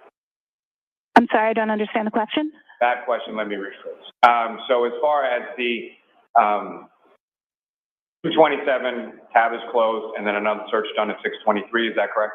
227 isn't necessarily when the tab was closed. That's in my report. I say that it's undetermined because there's a lot of things that can cause that timestamp to be there, including tab being moved, tab being minimized. I don't know exactly what caused the tab to get that particular entry, but it is not, that timestamp is not indicative of the time of the search or any URL that's visited there. That time is indicative of movement of the tab, and the search is the most recent search. So they update at different times.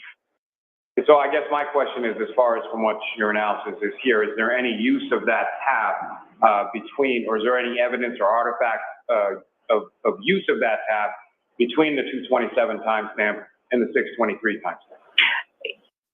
So the fact that that timestamp exists at 227, combined with the fact that the only existence of this search is at 624, means that yes, that particular tab was used after 227 when the Hakmak Sports was searched.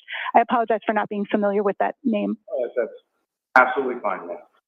Now, if I could ask you at this point, as you had talked about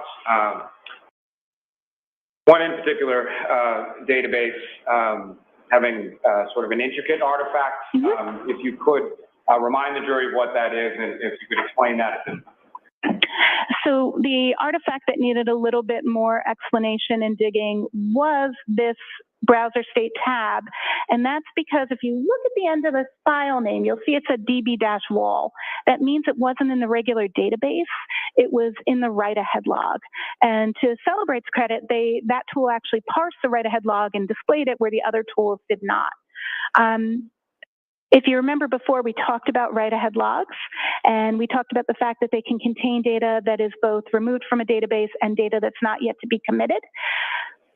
And this database, we do not know which that is, but what I did was I manually went through, and that's in the figure, I manually went through and reconstructed the wall files using the Sanderson SQLite tool. And in reconstructing the wall files, I found many. I'll tell you exactly how many if I can refer to my notes. Can I refer to my notes? 1, 2, 3, 4, 5. Approximately 16 instances of that existing in the wall file. Now, what's interesting in that figure is that each entry of something in a write-ahead log gets a unique identifier. So it gets a number, right, that makes it unique. Just like each one of us has a phone number that's unique to us, each entry in the database that starts in the write-ahead log gets its own unique identifier.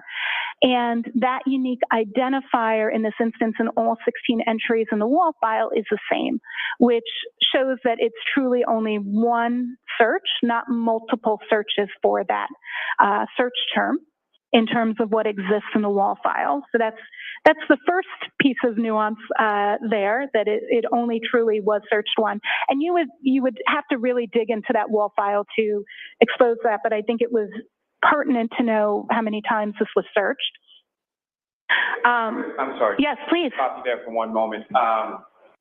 And Your Honor, with the court's permission, if I could ask Ms. Gilman to publish Table 2 now. Okay. Oh, wonderful.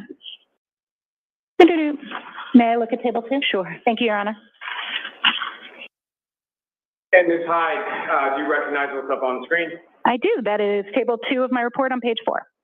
And if you could, again, using the latest form that you have before you, direct the jury's attention to what, if anything, is significant to depicted in Table 2 up on the screen. So table 2 here is designed to share with us what each of the locations that can potentially have Safari data, what kind of data they hold. And one of the things that many of us are interested in sometimes is, do these things hold our private searches, like if we're in incognito mode in Google or private searching here. So this table denotes if we're seeing private or non-private searches, if it includes tabs that are open or closed, so that we know which artifacts are giving us what kind of information, as well as what some of the associated timestamps mean. So this was designed as a guide to really understand Table 1 more in depth.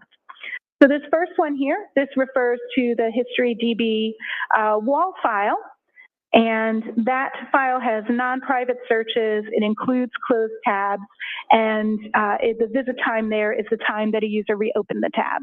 We don't always have the artifacts we want, and in this instance, we did not have that particular one. Then we have the Safari Tabs DB. This has private tabs and non-private tabs. And it shows only tabs that have not been closed. So this is an active tabs database. The next one we have is the Browser State DB and its wall file. And this is the one we were referencing where that we keep talking about where that 2:27 a.m. number is coming from. So this one is going to be non-private searches. It includes closed tabs, which is important, and the last viewed time. So when an item went to the background. So it's about the tab, not about the search. That's probably the most important demarcation. And one of the issues here is when the tools parse the data, they call the columns what the columns are called raw in the data. Those don't necessarily tell us what they mean. We have to verify and validate what they actually mean. So when I'm saying last underscore view time, that's what the database name is, not necessarily the actual function. Or not what we would presume it to mean. The next one, the last one here, is the mobile Safari plist, and this one actually tells us, the date here gives us the time that something was queried reliably. Now, if I could ask you, if you could just explain to the jury as far as these SQ or SQLite databases, how exactly do they work, and what, if any, relation do they have with regard to data and information with the write-ahead log or the wall file? So SQLite databases work and function as a storage for anything that the phone may need to reference later or that you're doing. They're stored for a variety of things. Most of your third-party apps use SQLite databases, and multiple applications do. So SQLite gets information in, and it allows for that information to be updated, added to, or removed from. So data that's in that situation, that it's sitting in the database, that is what we refer to as live data. Then data that is waiting to be put into the database, that is sitting in the wall, or has been requested to be removed, that is what's in the write-ahead log, and we call that non-live data because it's not in the active database. So when you're using an application, and it's putting that data to that temporary storage area, that wall, that write-ahead log, what happens is then when you request data by going into your contacts, let's say, and looking at the people who are stored in your contacts, right? Your mom, your dad, your brother, your sister, all those people. When you're looking, your best friend, you're looking up their numbers, that data is all stored in that database. So when you add someone, it does that entry to the wall. Now, so if I just added Sally, how do I know that Sally's in there, right? Well, what happens is the interpretation of the SQLite database goes to the wall, checks and sees if it's in the wall, and uses the wall to incorporate it together to present you everything as if it's in there. Then when you close the application, you close contacts. You don't just put it away like go switch apps. You actually close it. When it closes, all of those changes get committed. So now the items that you've requested to be deleted, that contact you don't like anymore, that X, whatever, their data is no longer in there.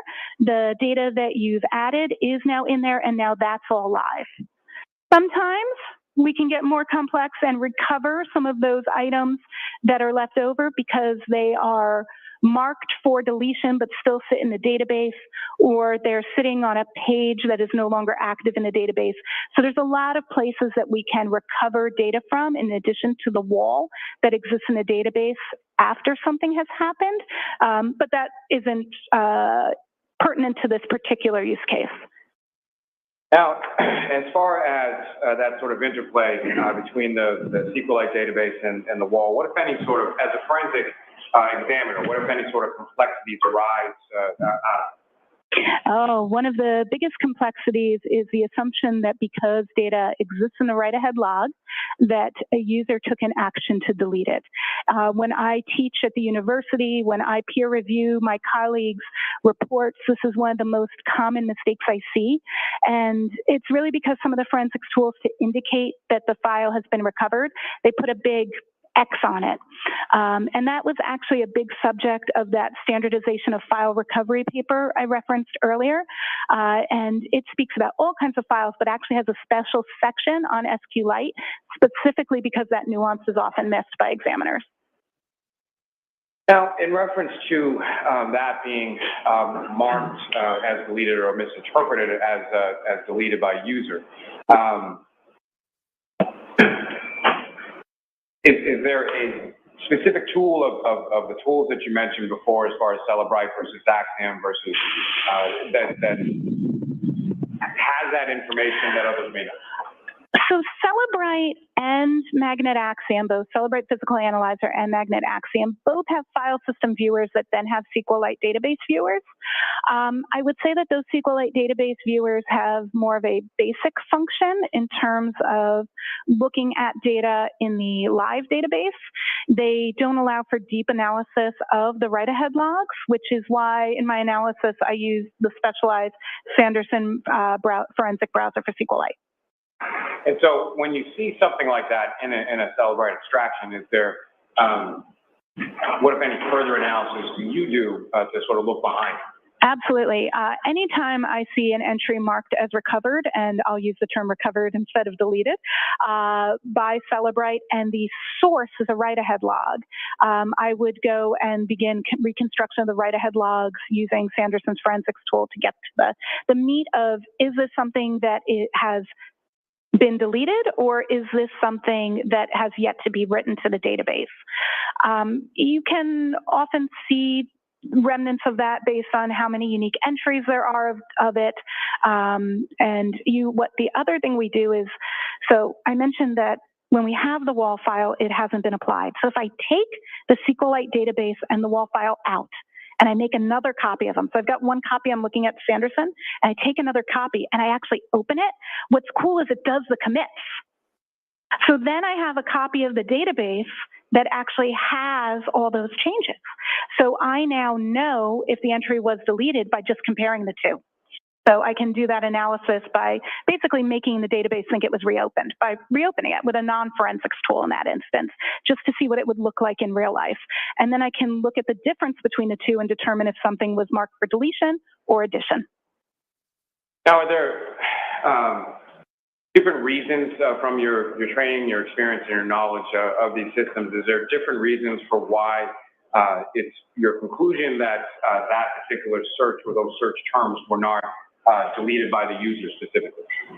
Yeah, well, there's a couple of reasons. First, the way tabs work from a functional perspective, you can close a tab, but there's not really a user deletion function for the tab. And there was no evidence of other deletion, if that makes sense. It doesn't make sense that the term was, I don't see evidence that the term was searched prior to that 624 time. So since the term wasn't searched prior to that 0624 time, the existence of the tab being closed would not mean that that search was deleted, because then it would be evident in the other databases pertaining to the actual search, not the databases pertaining to the state of the tab. Is there a possibility that the tab was closed? Absolutely, but that is not a deletion. Secondly, an existence in the wall file, as we mentioned, could be that it's something new, not something that was deleted. So just its mere existence in the wall file doesn't mean it's deleted. I should say that that same X in the tools, you have to check the file because it could be from a free list or a free page, in which case, I know we didn't go into those details, nuance of SQLite databases that actually doesn't pertain to this. However, those would be truly deleted items. So there's other places where we would expect potential recovery, not necessary in this instance. And you can have something that's in a WAL file and deleted without being in those other locations. Just stating that its existence in the WAL file itself doesn't mean deletion. But there are other SQLite things that would clearly indicate deletion that aren't applicable to this particular search. Now, Your Honor, with the court's permission, if I could ask Ms. Gilman to publish figure 1 from Ms. Hyde's report. Ma'am, thank you, Your Honor. And again, Ms. Hyde, you recognize what's up on the screen? Yes, this is figure 1. This is a direct screen capture from Sanderson's tool from the browser StateDB, limited to the Haas long to die in cold search. If you could, using that laser pointer, again, direct your attention to what, if anything, is significant or of note that you observed in using the Sanderson tool that's depicted in figure 1. Absolutely. So all of these searches are the exact same term. And here we have the order index. And here we have that last view time. And by looking at the last view time, which is the raw title of that artifact for the timestamp we were looking at, these are identical. This and more importantly are even the actual UUID for these are identical, which is right here. Now the offsets are different, and what that means is that this is just appearing several times in the write-ahead log. It has moved as the database has moved data through the write-ahead log to different positions, but has in every instance the same unique identifier, meaning that all of these entries are the same entry, just shown multiple times in the same database. And to that point, as far as the multiple times that it's listed within there, what, if any, relationship does that have to how many times it was actually searched by a user? Well, that UID shows that in this particular instance that it existed once in the last time in the tab, because this artifact, it does not tell us how many times something was searched by the user. This artifact is limited just to the tab. We would look at the mobile Safari plist, which has one entry for this timestamp, or knowledge CDB, which also only has one entry for this search. Those two locations are where we would determine how many times it had been searched, as opposed to this location, which could tell us that if there were multiple entries, but there is only one. But since this is limited to just the last search that's showing in a tab, it isn't a good source to say how many times was it searched, just not this particular artifact.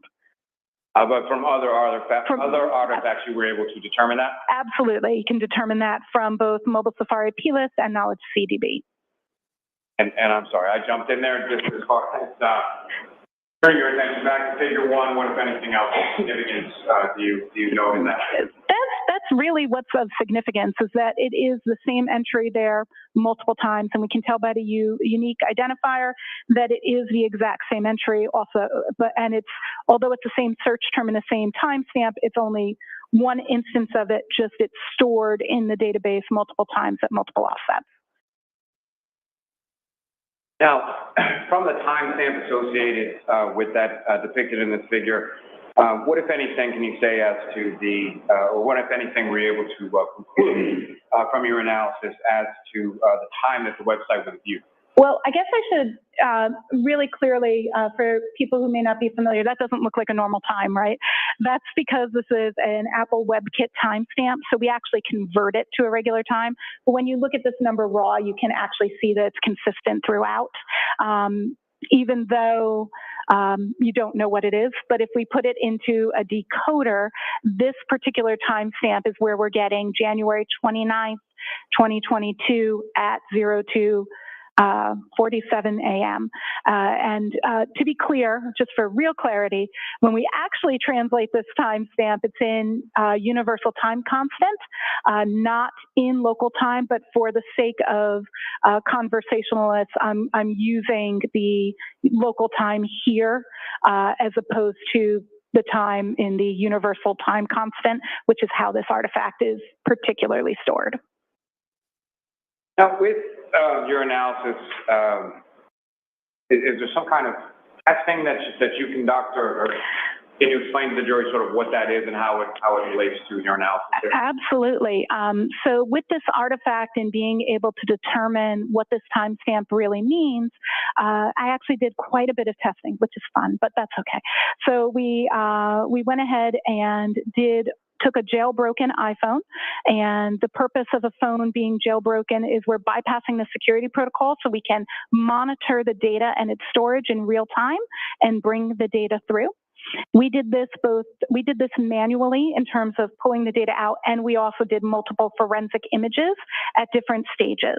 We manipulated tabs, we did some Google searches, and then we would close tabs, move tabs, and perform several different searches that we scripted out first, what we were testing, and then checked to see how that timestamp was moving. We even did some really interesting things where we tried. Sorry, objection. Yes. Okay. Okay, I have no idea what's going on. Why you like that with the jury for? The jury seemed to really like it, by all accounts on Twitter. The jury, David Bienick says that the jury seem entertained by her. Sue Collins says a lot of them are smiling at her. Not to say they understand it, but they seemed. Why wouldn't you? She seems personable, you know. So that I wouldn't read too much into that whatsoever. Murph Turf is posted for spicy pop culture case breakdown. Subscribe to Kat, and there's a link there. Thank you again to you, Kat Not Williams, for your generosity of the gifted memberships. I appreciate that. So please go and subscribe to Kat Not Williams. There you go, people. I have no idea. I'll be honest with you, I couldn't give you a full breakdown if you wanted to, but we'll wait for Di. Di, you're giving us a full breakdown over lunch, mate.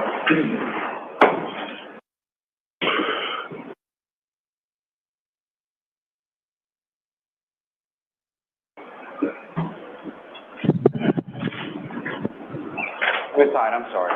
So you had, I think when you were talking about some of the testing that you had conducted, you used the term we. Are there other individuals that worked on this particular assignment? I had somebody peer review and test my testing.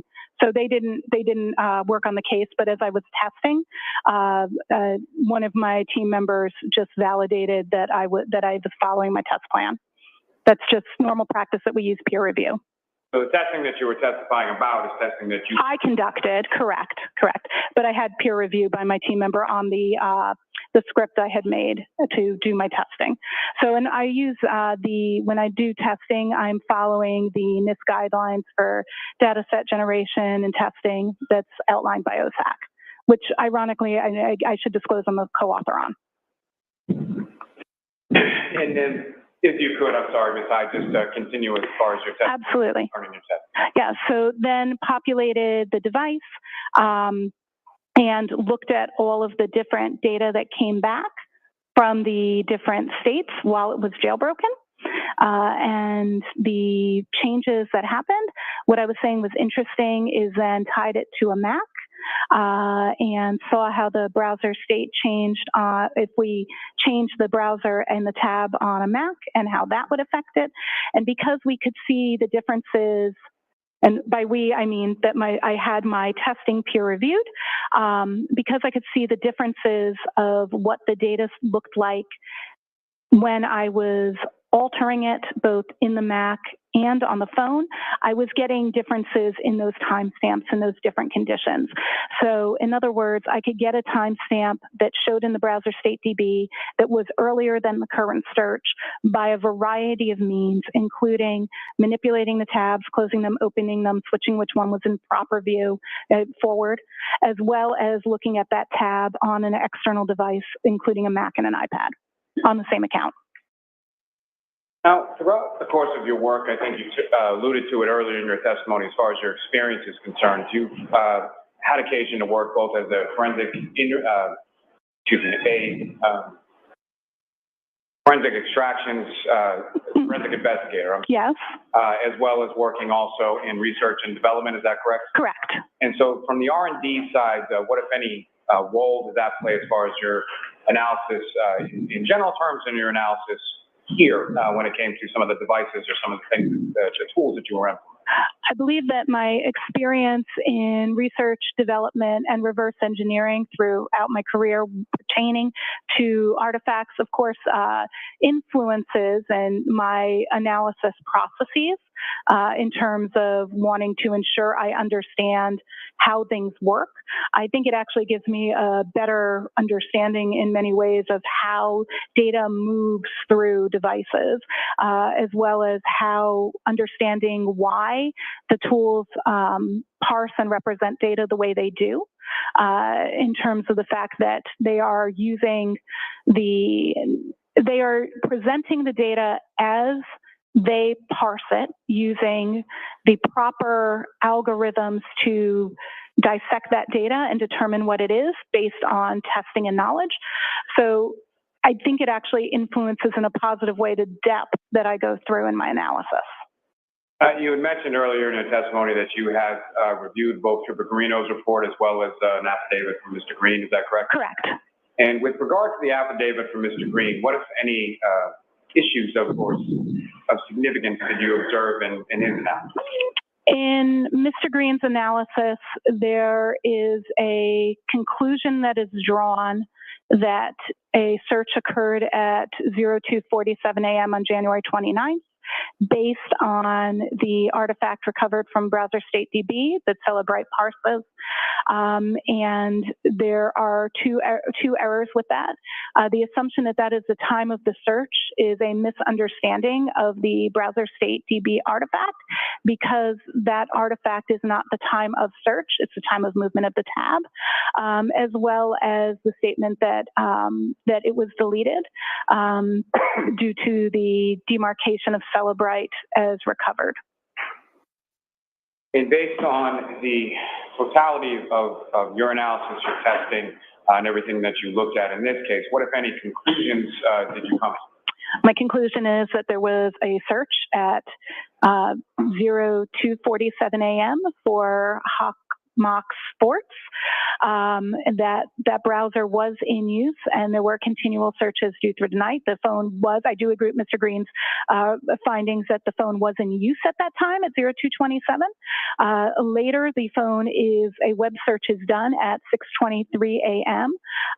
For how long, at that moment, Apple produces a suggestion for how long to digest food.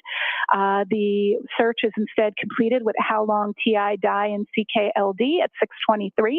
A new search is conducted at 6:24 of HOS, long to die and cold, HOS, long to die and cold.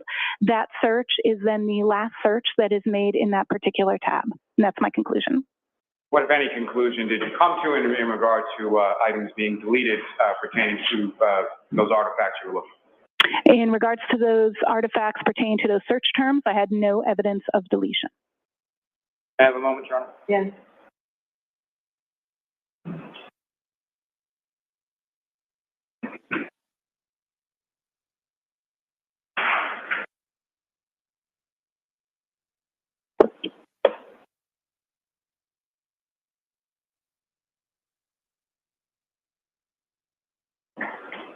Your Honor, may we approach?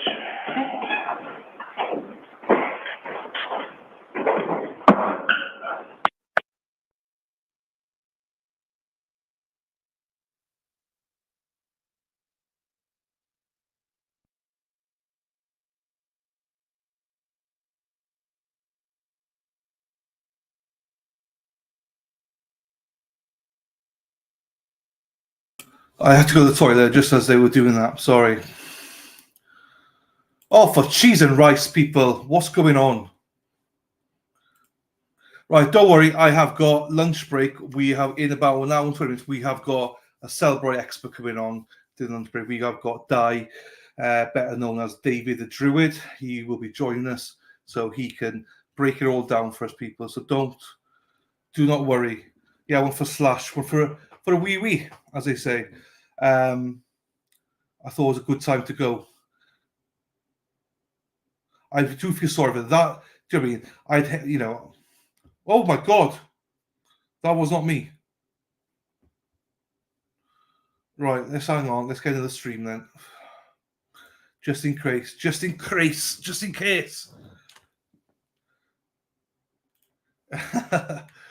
Well, I'm getting better. Christ, loving man. All right, on the court, please. Oh, break. Yeah. There's a break.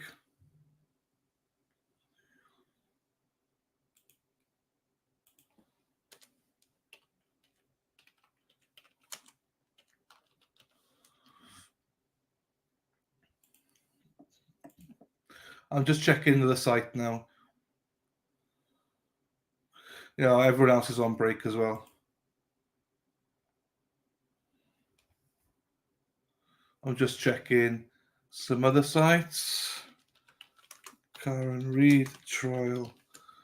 Ho ho, Karen Reid trial. Yeah, everyone's on break, people. Fine. Everybody out there, they're all on a break. Except for Emily D. Baker, she's well behind. Anyway, right, here we go. Recess, there we go. Thank you, Wendy, my darling. I was looking at other stuff. Right, the jury went on strike. Can you imagine? I love your I Spy, Elisa. I Spy with My Little Lies, something beginning with an S or a B, a blizzard or a snow. What's white? Snow.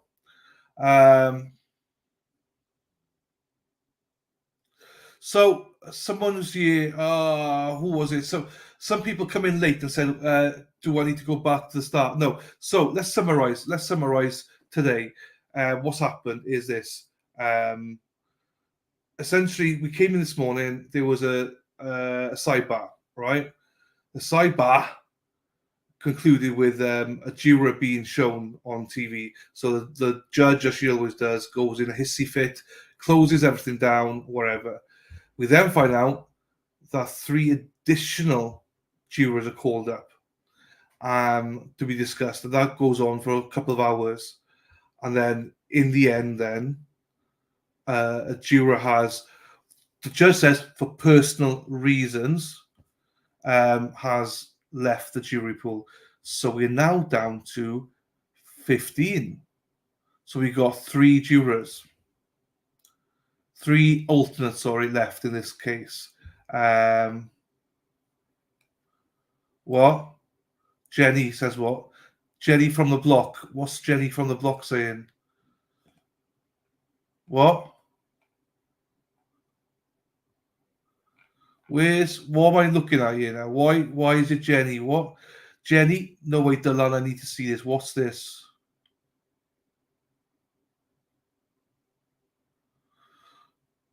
I don't know what's going on now. Tell me, chat. So we're down to 15 jurors in total. 3 of them are alternates. So we're getting, a little bit scary times. And then obviously this. Do not come on, Jesse. I will kill you, Jesse. I'm not kidding. Do not come on. No, he's not coming on. I forgot about Jesse. So essentially, she's on there. She's essentially saying that the search did not happen at 2:27. She's saying it's to do with the tab and not to do with the search, which I find no. So she's saying it's not about the search; it's about the tab. I don't really believe you. I don't understand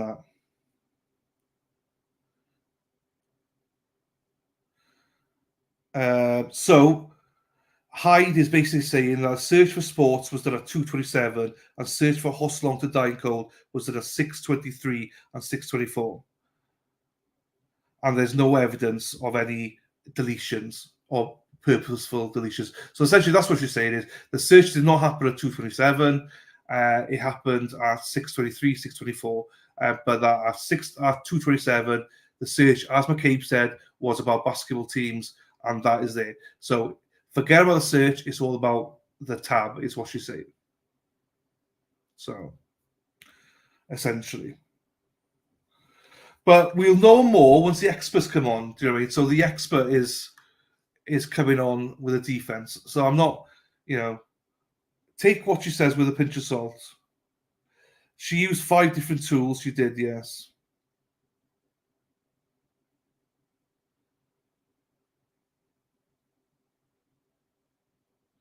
Oh, okay. Right. Oh, hang on. So you say, I have Tilboy's live. Okay, I'll go see what he's going to say. Not sure Tilboy knows too much about this. Let's have a look here. Let's have a look to see what he says then. Is he live?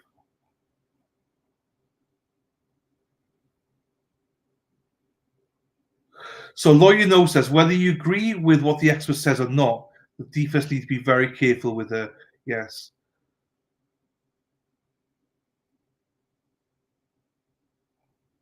So I know how much you ladies love Lawyer. Right, let's have a look to see then. No, I don't have him there. Let's have a look, see what Peter says. Lawyer.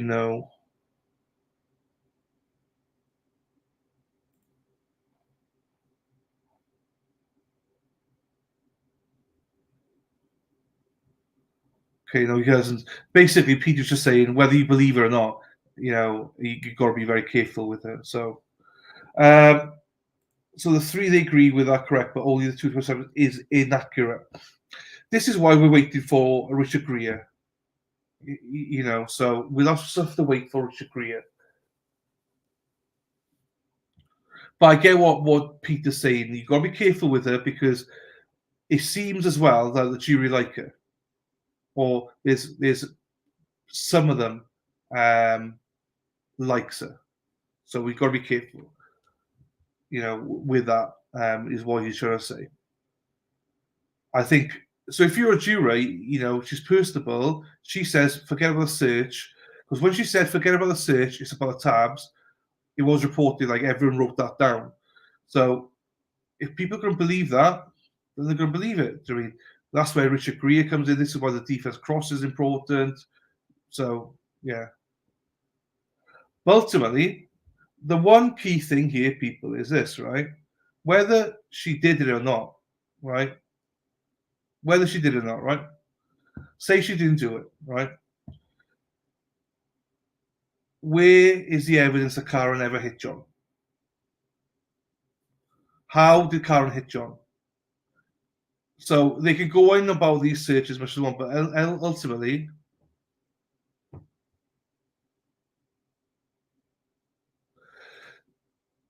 so hang on.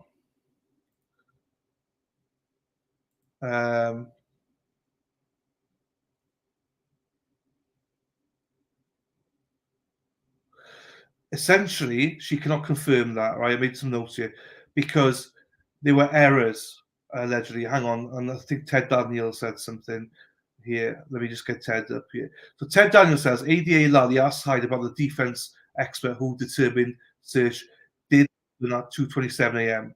and was deleted. She tells jury there are errors with that. So she's basically saying that Richard Greer's whole thing, there's errors in it.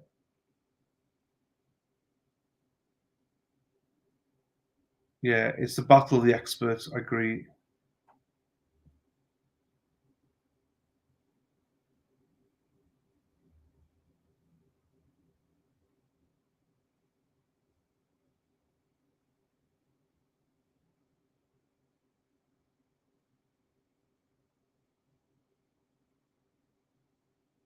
Okay. Yeah, so I'm not 100% sure, Alicia. Why am I getting? I'm getting beeps in my ears. I don't know why.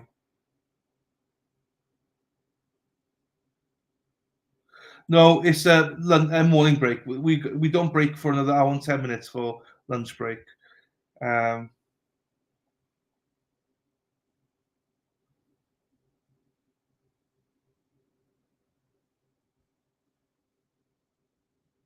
Yeah, Dan, I don't pretend. I say we got Die on, he might understand a bit more. Defense expert will go over her testimony, could be interesting. Somebody just said on Twitter, right? It's expert v expert people. She is saying that he's not credible. He's going to say that she's not credible. What's the jury going to decide? That is what is important here. But even whatever happens here, it doesn't prove anything, because show me the evidence of how Karen hit John O'Keefe. They still haven't done that yet. They've just brought loads of reasonable doubt on everything that's happened. And all this will do, right, with this expert is they're going to bring their own expert in, and there's going to be reasonable doubt. Who do you believe? Well, we don't know. We can't go with either one, so we don't know. So the whole testimony is null and void, basically. No, I don't think so. I don't think so. I'm not sure, though. The search happened. Wait for us. So we'll see. No, I think that's the other expert, I believe, that the Commonwealth have. Sadly, just on the we lost one juror, and we're still on this. If I'm being completely honest with you, unless you're a geek, because we had someone in here say they have data, they work in data, they could probably explain it. I'm looking at different people tweeting about it, and they're all tweeting different stuff about it. So I don't actually know. Tilboy saying one thing, Ted Daniels saying something different. Sue was saying something different, not different, but I think people are interpreting it differently. This is what's key, right? So the Commonwealth, this witness seems to be very likable, and the jury like her, but I think they don't understand it. Whereas the defense expert needs to be likable and just dumb it down and explain it. But also, the defense haven't been up yet, so the defense are gonna obviously cross her now, and let's see how she does. Like Peter Trago says, gotta be careful, because if the jury likes a witness, you can't go bashing them, otherwise you lose the jury. So Yannetti, I think it's Yannetti is crossing. If it is, then he needs to be a little bit careful, because they like her. Yeah, it's not clear. No, they've written some stuff down, but hey, we are the jury people, and if we're confused,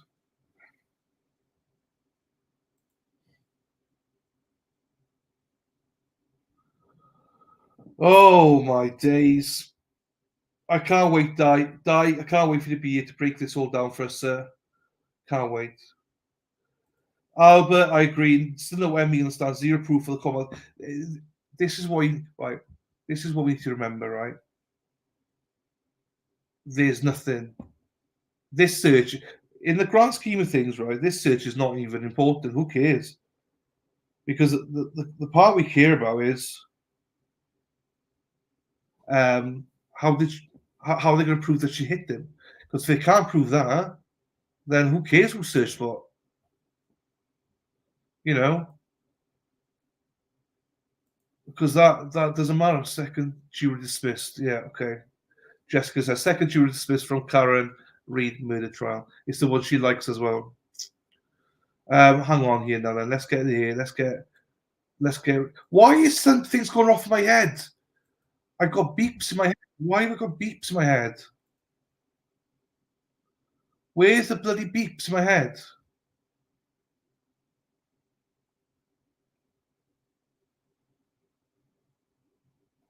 Oh, hey, thanks, Murph. Now I know why I got beeps in my head.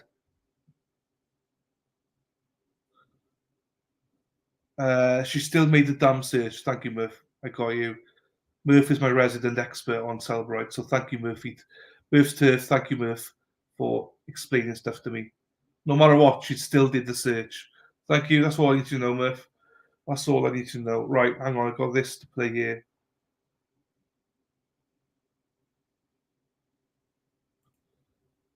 Right, hang on, people.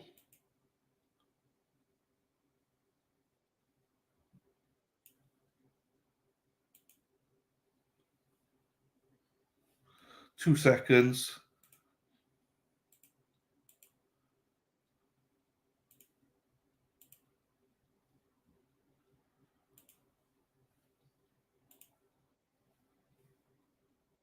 talented way, giving us heart and soul, because he knows what's going on. Same thing with David Yannick. You know, it's just, it makes me feel so great about these people. I've seen the worst in mankind since January 29th, 2022, but I've also seen the best. Yeah. Especially that when you think about what he's doing. Yeah. Selfishly, a very talented way, giving us his heart and soul, because he knows what's going on. Same thing with David Yannick. You know, it's just, it makes me feel so great about these people. I've seen the worst in mankind since January 29th, 2022, but I've also seen the best. Yeah. Here we go. So here's Mark and with Dennis Sweeney. Here they are. Look at the Sweeneys. I friggin' love the Sweeneys. So this is Dennis. This is Brenda, obviously. We see Mark Bedrow. Tiny Mark is. Dennis is only 5'4". Look at him. Melanie Little, look at that. That's lovely. Enough is enough. This guy has a new t-shirt on every single day. His wife makes him a new t-shirt. He's got something in his pocket. He's probably got some pig treats. Pig treats in his pocket. Here we go.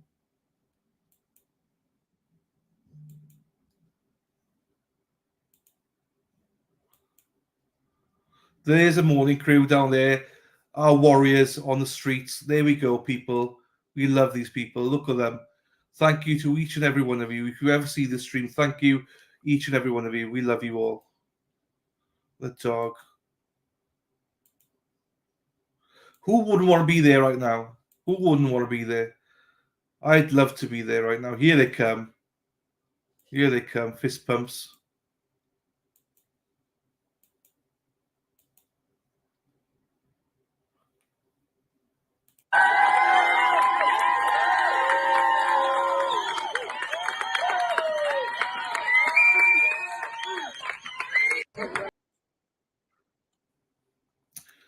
Big D dog, let's go, fella.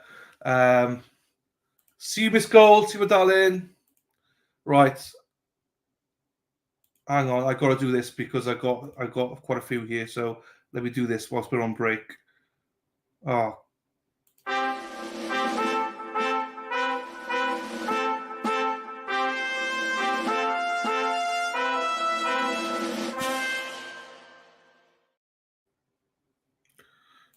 Right, hang on.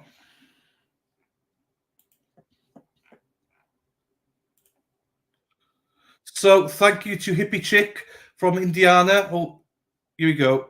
No. Yes. Just dismissed it. It's already free. Can read. I agree. Thank you so much for that, Miss Hippie Chick. Betty bought 3 coffees. Great job. Thank you, Betty. The Closet Academic bought a coffee. Remember to breathe. You are great. Thank you, Closet Academic. Kerry W bought a coffee. You are going to need extra coffee today. I do, Kerry. I'm tired now. Thank you, my darling. Someone bought you 3 coffees. Thank you very much for that. I appreciate that. Dan bought 3 coffees. Don't drink these all at once, or you might get a leaky balloon. Now, thank you, Dan, for that. I appreciate all of you for your generosities. And look at that leaderboard. Someone, I don't know who you are, someone, but thank you so much for that. If you don't leave a name, I don't know who you are, but I will, say thank you to you. So thank you, everybody. I appreciate all the coffees and all the support, all the super chats, all the gifted memberships, all the memberships, all the everything. I really do appreciate it more than you know. So thank you so much for that. And those of you that sometimes think, oh no, I can't afford this, you do not need to send me anything, people. I believe in things like if you are here and if you can support me by liking the stream, sharing it, telling others about it, that's more than enough for me. Thank you very much. And subscribing, obviously. Here we go. Look at Sarah P. Sarah P's on it. Look at her.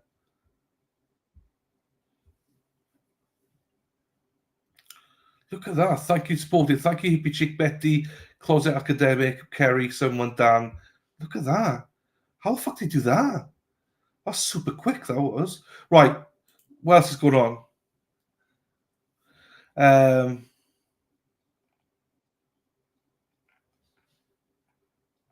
My mods are going off on one right now. This is why mods, just I'm loving it. Every time I'm like, what's this? It's you guys speaking.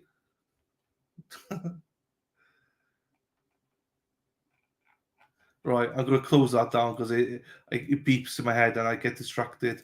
Right, breaker 342. Right. Like the stream, people, yes. To be fair, most of you liked it already, so thank you for that. I appreciate that. Let's try to get over 400, 500 likes. He's a smart son. He doesn't miss anything. He might be small, but he's smart. He is. There you go. Thank you very much, people. Greg, Cheery headed to the waterfall for lunch. No, it's not even that. Oh, do you know, I got two of them open. That's why. That's why I got two tabs open. Let's do that. Let's see if I've got any new subscribers today. Oh, we got 24 new subscribers. So welcome, everyone. Thank you very much for that. I appreciate you for joining us. Gina says, thanks a lot for all you do. I miss Sean. I do as well. I would buy you a coffee, but I live in Campton. Neighbours read and I think my taxes are about to be skyrocket. Gina, absolutely. As I say, I'm grateful to those that can do it or are in a position to do it. I am grateful to them. But I also understand not everyone's in that position. Gina, God bless you. It's all good. And I get that. Yes, you're right. And as I say, people, you being here, you contributing, you chatting, you keeping the chat going, and stuff like that. Honestly, people, it means a lot. Because without the chat, without the community we're building, then no one's here. No one is here to gift or no one's here to do anything. So you all play a role. Don't forget that. You all do. You all do. So I am very grateful to you all. Rita's great. Maybe Tom CPU can grab her before she leaves. Who's that, Bailey? Who's she grabbing? Who's he grabbing? Rita? Melanie?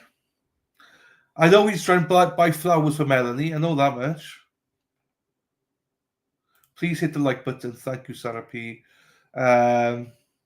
Perry says that witness was not convincing at all. Came across like she's trying to explain the Hoslong search was an anomaly. Nobody likes an anomaly explanation from experts. There you go. But at the same time, again, I don't think it's that big a deal. All this witness, but thank you, Sea Dog. Again, you're a big part of it, my friend. Crofty Cow, let's try and get down to 9K subs today. Impossible. Cost nothing, just shares us. Thank you very much. It's going to be impossible, Crofty Cow. For some reason, this week we've really slowed down on subs, but we did hit it big and then we slowed right down. Obviously corresponds maybe with Sean not being here, but it's fine. It's absolutely fine. We'll get to 9K one day, and then we'll get to 10K. You deserve everything. Thank you, Joni. Oh, the next account. I love it. 2 accounts. Happy days. I love it. Bev. What a day. I mean, it's not even over yet. I know, Josie. I know. This is a long break. Well, how many gins can you fit? Like, how long does it take to... Like, if Jim's poured a big gin, how long does that take you to drink? Or does she down it, do you think? The judge can't down a gin. Like, I give her credit. I think she doesn't down it. I think she just sips it. So it depends how big a gin shot Jim gives her. If it's this tiny one, we'd be back by now. But he may have, thought, you know what? She needs to calm down a little bit. So I'll pour her a tripler, maybe. I don't know. Maybe. Let go. Back from walk. Lunch break. No, not yet, mate. Lunch break in literally 55 minutes. So last week was using her own software. Defense would dismantle the test. Yeah, this is why I'm not worried, Amy. I agree. I'm not worried one bit with it. To be quite honest with you, I did not hear that, but I'm not worried. I want to hear Mark B. Bedrow's take on this later. Yeah, I'm not sure. Will he be on stream tonight? I don't know if he'll be maybe on stream tonight. I don't know. Because obviously, if he's got to travel back to New York, he might not be on stream. I don't know. I don't know. Oh, thank you, Marcia. That's what. Hey, that's all I ask. Please share to all your friends. Tell them to join. Tell them to subscribe. If they don't like it, fine. Whatever. You've done your job. No, it's not Kevin. No lunch yet. I think I may actually get to sleep tonight. Vicky, I know. I want to sleep as well. And she wasn't even sure it was an anomaly. I mean, she could be a defense witness if they. Do you know what? Yeah. Gary, you're a legend. Thank you, my friend. Miss Gold, you're back. She doesn't prove Karen did anything. I think Commonwealth forget that part. Yes. That's what I mean. This is nothing. Tell me how Karen did it, if you want to tell me anything. Not about this.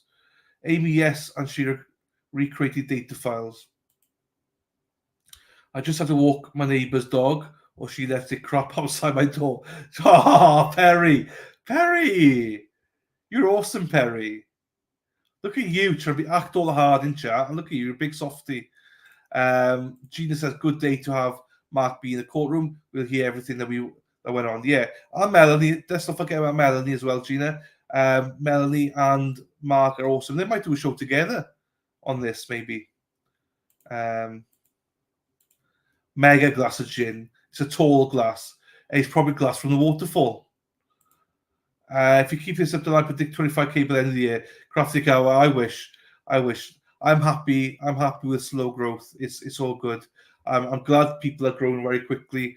I'm happy with the way we're growing. Because the way my style is, I want to get to know you guys. Yeah, so I want to get to know the chat. And the only way you get to know them is if A, you chat, B, we ask each other questions. So you get to know people, you get to know them as family. Whereas if you get instant growth, it's like, well, I don't know who anybody is. Do you know what I mean? So I like this steady growth of it. If that makes sense, I like it. You know, I'm not somebody that's like, I want 100,000 people now. I'm like, no, slow, steady wins the race. So I appreciate each and every one of you. And I encourage you, if you are new to the channel, and if you do like me and do like the content, then chat. Just say hello. Everyone's friendly on the most part. We do get some trolls, but we try. And also, kind of shout you out as well to people. Like, respect the mods, okay? Because they can't catch everything. I can't catch everything. I love when I see people self-modding and calling, you know, hey, that's inappropriate stuff. We don't catch everything, people. So I'm glad that we can, you know, keep each other accountable. So I appreciate all of you. You know, I don't always see it, people. So, but I do appreciate when it does happen. Leverage. General 227 search. So I said, Glenn, you're golden, you deserve all the coffee. So, but thank you, Sally. Thank you so much. I appreciate that. Virginia said, I can't wait to hear Melanie and Mark's thoughts. And neither can I. It's going to be good.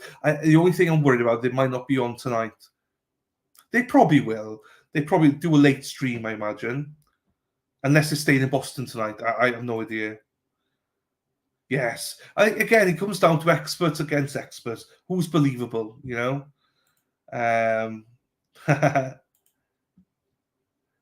He is superb. At this rate, Commonwealth resting on Tuesday isn't looking good. No, there's no way they're resting on Tuesday now. But this is down to Judge Bev as well, people. In you know, it's her fault. Bev has a gin line in her arm. The robes cover her up. She sips the gin on Lally's belly button. Oh my God. Hanera, I believe he said on the Young just last night he's watching the Celtics game. Okay, so he won't be live tonight, people, because he's going to the game. Oh, hey, but hang on, aren't they playing in Dallas tonight? Oh, I don't know then. I don't know. James, is she more Jekyll or Hyde? Dalan, I'm so enjoying your coverage. This is the first time I've caught you live. I've watched some of your replays. You keep us informed in real time. Awesome. Thank you, Virginia. I never give law speak or anything like that. If you want that, there's other people out there for you. But I try and keep you entertained. I'm, as I always say, I'm a dummy with a mic in the sense of I just speak to you like I want to be spoken to myself. I generally view you guys as friends more than I do anything else. I don't preach to you and tell you that I'm right about stuff because normally I'm wrong. But, you know, I appreciate you all for being here. No updates yet. Kevin, any idea if Sean will be back with you? This is no proof of Karen doing anything. He will be back. Kevin. But when I'd be honest with you, I'm not going to ask him when. He'll come back, or he's told me he's coming back when he can. But yeah, he will be back, Kevin. I hope we can persuade him to go there as well. I'd love to see Sean go into court one day. Amy, I love your channel and you. Thank you, Amy. Appreciate that. This is what I want, people. I want this. There's great conversation in chat, loads of experts in chat. It's not for everybody, I know. Lots of people don't like me speaking with the chat, and they're like, no, I want to know legal commentary. Well, that's not me. I'll give my opinion, and that's it. My opinion is that fucking witness. I don't know what the hell she said. Absolutely love Melanie too. Absolutely, Gina. I know he did. I just wasn't sure if he knew she was there, Gina. I wasn't sure if he knew she was there. She was there as well. So, yeah, it will definitely be a waterfall glass. Archie is in the house. My poor daughter has had a rough time, and now she's got COVID. Oh no, Lou. Well, send our love to your daughter, Lou. That's painful. But obviously, send our love to Archie as well. But you know what? Archie's got a wonderful, wonderful grandmother looking after him, and your daughter got a wonderful mother. So I'm sure you will look after them. But I'm sure your daughter's very, very annoyed right now because she wants to be with him. I know, but she's in good hands with you, or both of them are in good hands with you. Rhode Island lady, thank you, my darling. Thank you for that. I appreciate you. Mona Lisa, I hope the defense get to keep it simple. This woman fried my brain. I know. I find it odd the Commonwealth would rather defend third culpability than prove Karen did it. It's unbelievable, isn't it? Chira's seen running down the court, pulling their hair out as Lally tries to gather them back. I want to know who the gossip about happened at the waterfall yesterday. We'll get to know one day. Marker pulled a TV and streamed from his car for the ride home. Did Melanie? Well, apparently he might be going to the game. So, I don't know. We'll see. He's going to be on either today or tomorrow. Mark will be, and Melanie. Am I friendly? Well, maybe not. This was said, not everybody, Tim. There you go. Dylan, let me know when you come out. We can meet at the waterfall for a drink. Yes, I'll definitely be going to the waterfall. You have to, don't you? You have to experience it. Here's my brother from another mother. I tried to say hello. You make fun of me. Yeah, I know. Well, stupid was, or is. Stupid. Well, I don't know. I can't even say this, so I'm stupid as well. But we are twins, so what do you expect? Hi, brother. Hope you're well. Hey, now then. Hey, I promised you an expert. Here he is, our data expert. Di. How's it going, brother? Shemai boy wacht, I am diolch yn fawr. Da iawn. Oh, now you do that. Trials resumed. Hang on. They're back. Hang on, Di. You okay? Stay on, Di. You okay? Stay on. Lunch in 45 minutes, people. So let me move Di here now. Then I'll get Di next to me somewhere. Thank you. Maybe seated. Put it back.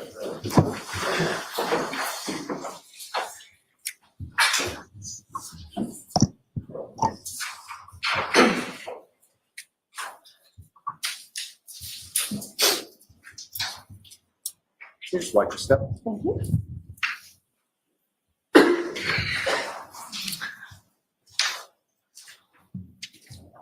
Oh, we're back to the usual camera.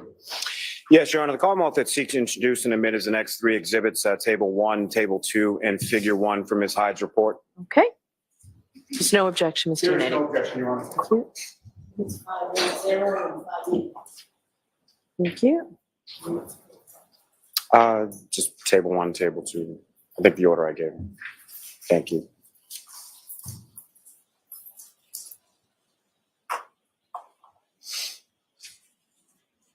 And thank you, Your Honor, and thank you very much, ma'am. I have no further questions, Your Honor. All right. Ms. Giannetti? Thank you very much, Your Honor. Good afternoon, Ms. Hyde. Good afternoon, sir. Ms. Hyde, you just spent maybe 45 minutes to an hour, or whatever the time period was, explaining to these jurors what is really a complex set of facts that led you to conclude that the 2:27 a.m. timestamp on that Google search was triggered by the closing of a tab. Did I essentially sum that up correctly? Essentially, except it's not a 2:27 a.m. timestamp on a Google search. It's a 2:27 a.m. timestamp on a tab. Fair enough. Thank you. And in the context or in the course of your explanation, you discussed WAL files, That is correct. SQLite database, Yes. plist database, Yes. knowledge C database. Yeah. plist is not a database, just it's a structure. So just a small correction. Thank you for the correction. Opening tabs and closing tabs, correct? Yes. And other issues related to your analysis of the phone extraction, correct? Would you call them issues? Or well, maybe that's a bad word to use. Other elements. Elements. Fair enough. Yes. Yes. I'm really not trying to trick you. I know I wouldn't be able to. Would you agree with me that another simple explanation for that 2:27 a.m. timestamp was that the user of that iPhone conducted that search at or before 2:27 a.m.? Can you rephrase, please? I'm going to phrase it the same way and hope I repeat it. Repeat it, please. Thank you. Would you agree with me that another simple explanation for that 2:27 a.m. timestamp was that the user of that iPhone conducted that search at or before 2:27 a.m. on January 29th of 2022? That timestamp is not indicative of a time of search. So the question is difficult to answer because I can't say that that timestamp tells me anything about the time of search. Okay. So as I take your answer, you're not denying that the timestamp and whatever you get from that timestamp doesn't rule out that the Google search was done at or before 2:27 a.m., correct? If I'm understanding your question, there was a double negative, so I just want to clarify. The question is if the timestamp could exist because of a search happening at that time? No. Okay. What I'm saying is your analysis of the phone does not rule out that the user of that phone performed that Google search at or before 2:27 a.m. There is no indication of a Google search at or before 2:27 a.m. But again, I'm getting to whether you can rule that out, ma'am. That's really the crux of my question. Can you rule out that the user of that phone conducted that search at or before 2:27 a.m. on January 29th? There is a very unlikely possibility based on the fact that there is no evidence that the search occurred before that time. That's just like saying that the user searched for pandas at 2:27 a.m. Could you rule that out? I can't rule out something that doesn't exist. All right. Well, you would agree with me that with regard to your analysis of this phone extraction, you were given very specific instructions in terms of what to look at, correct? Correct. I had a very limited scope in this analysis. And who was it that gave you that limited scope? That scope was relayed to me by Detective Tully. Okay. And Detective Tully instructed you specifically to only look at the part of the phone extraction that dealt with the Safari search history. Safari search history specific to January 29th, 2022. That is correct. And he instructed you not to look at anything else on the phone, correct? I looked at related artifacts such as such as what was being done at that time, the phone being on, the phone being used, but not anything else outside of that, correct? And you were not instructed, for instance, to look at other user activity on the phone, including examining call logs on the phone, correct? Correct. And you would agree with me that if you were allowed or instructed to examine the call logs, that could reveal deletion of calls that morning, correct? Objection. Well, Okay, the objection is sustained. Thank you. Any follow-up, Mr. Lally? No, Your Honor, no redirect. Ms. Hyde, you are all set. Thank you very much. So basically, Di, limited scope. All right, Mr. Lally, your next witness. Yes, Your Honor, the Commonwealth would call Trooper Joseph Paul to the stand. Joseph Paul. We'll discuss it over lunch that day, but essentially they didn't even limited or just search this bit. That's it, nothing else. Just at the end there was when they said, "Can you not? Can you rule out?" And she said, "Well, you might as well have searched for pandas." Pandas didn't appear in the instruction. Long to Die in Cold did appear in the instruction at 2:22, and she failed. Well, we'll get into a bit more now on the lunch break. Yeah. Cheers, Di. Right.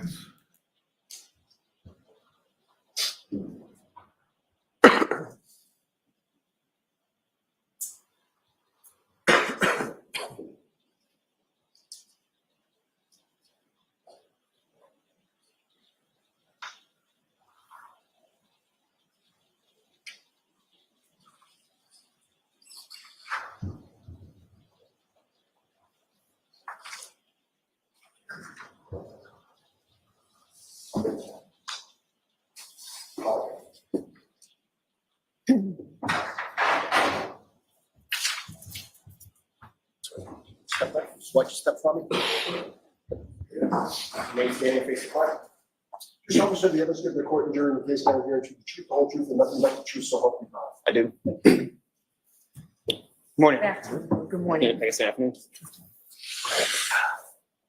All right, Mr. Lally, whenever you're ready. Thank you, Your Honor. Good afternoon, sir. Good afternoon. Could you please state your name and spell your last name for the jury? Trooper Joe Paul, that's Paul. And how are you employed, sir? I am currently employed with the Massachusetts State Police. And how long have you been a trooper with the state police? I have been a trooper for approximately 8.5 years. And 12.5 years. I apologize. And where is it that you're currently assigned within the state police?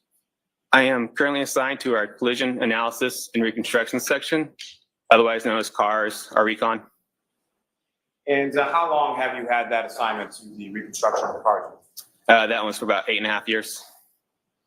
And with respect to your assignment to that unit, prior to beginning with that unit, let me ask you this first. As far as the cars unit is concerned, about how is that sort of divided up as far as is there certain regions that you would specifically cover? Correct. We have four separate regions across the states. We have Southeast, the Northeast, Central, and the Western. And which of those are you assigned to? I am assigned to the Southeast. And geographically, how much territory are we talking about that the Southeast covers? Anywhere from Boston down to the Cape, Martha's Vineyard, Nantucket, anywhere southeastern part of Massachusetts. And currently, how many troopers are assigned to this specialized reconstruction within your Southeast region? Within our Southeast region, we have, I believe we have 9 now. And is there some kind of on-call system that your unit operates by? Yes. Can you describe that to the jury? So we rotate. We rotate every day. Our on-calls are for 24 hours from 0700 to 0700 the next day. Now, with respect to yourself, prior to you entering into the cars unit, what, if any, specialized training do you undergo in regard to crash reconstruction? So when I before I got into the unit, I was sent to 3 separate classes. Each class was 40 hours long. So the first class is basic at-scene crash investigation. Next one's advanced crash investigation, and the other one's traffic crash reconstruction. And with each of these trainings that you underwent prior to being assigned to the cars unit, and some more that we'll talk about in a moment, with respect to each of the trainings that you've been a part of or undergone, is there some sort of certification that you receive in regard to a successful completion of those trainings? Yes, each one has its own certification. Now, with respect to, since you've been working with the cars unit over the last several years, what, if any, additional specialized training have you received in the area of crash reconstruction? Since I've been on, I've been into probably about 877 hours of education in the units. That's anything from bicycle crash investigation, human factors. I'm currently certified through Burla for examiner and the technician. I am a CDR analyst and a CDR technician trainer. Just recently I attended multiple seminars, and most recently I attended a seminar in Houston on EDR data retrieval. Now, among those other trainings that you received, some of those trainings pertain specifically to pedestrian crashes? Correct.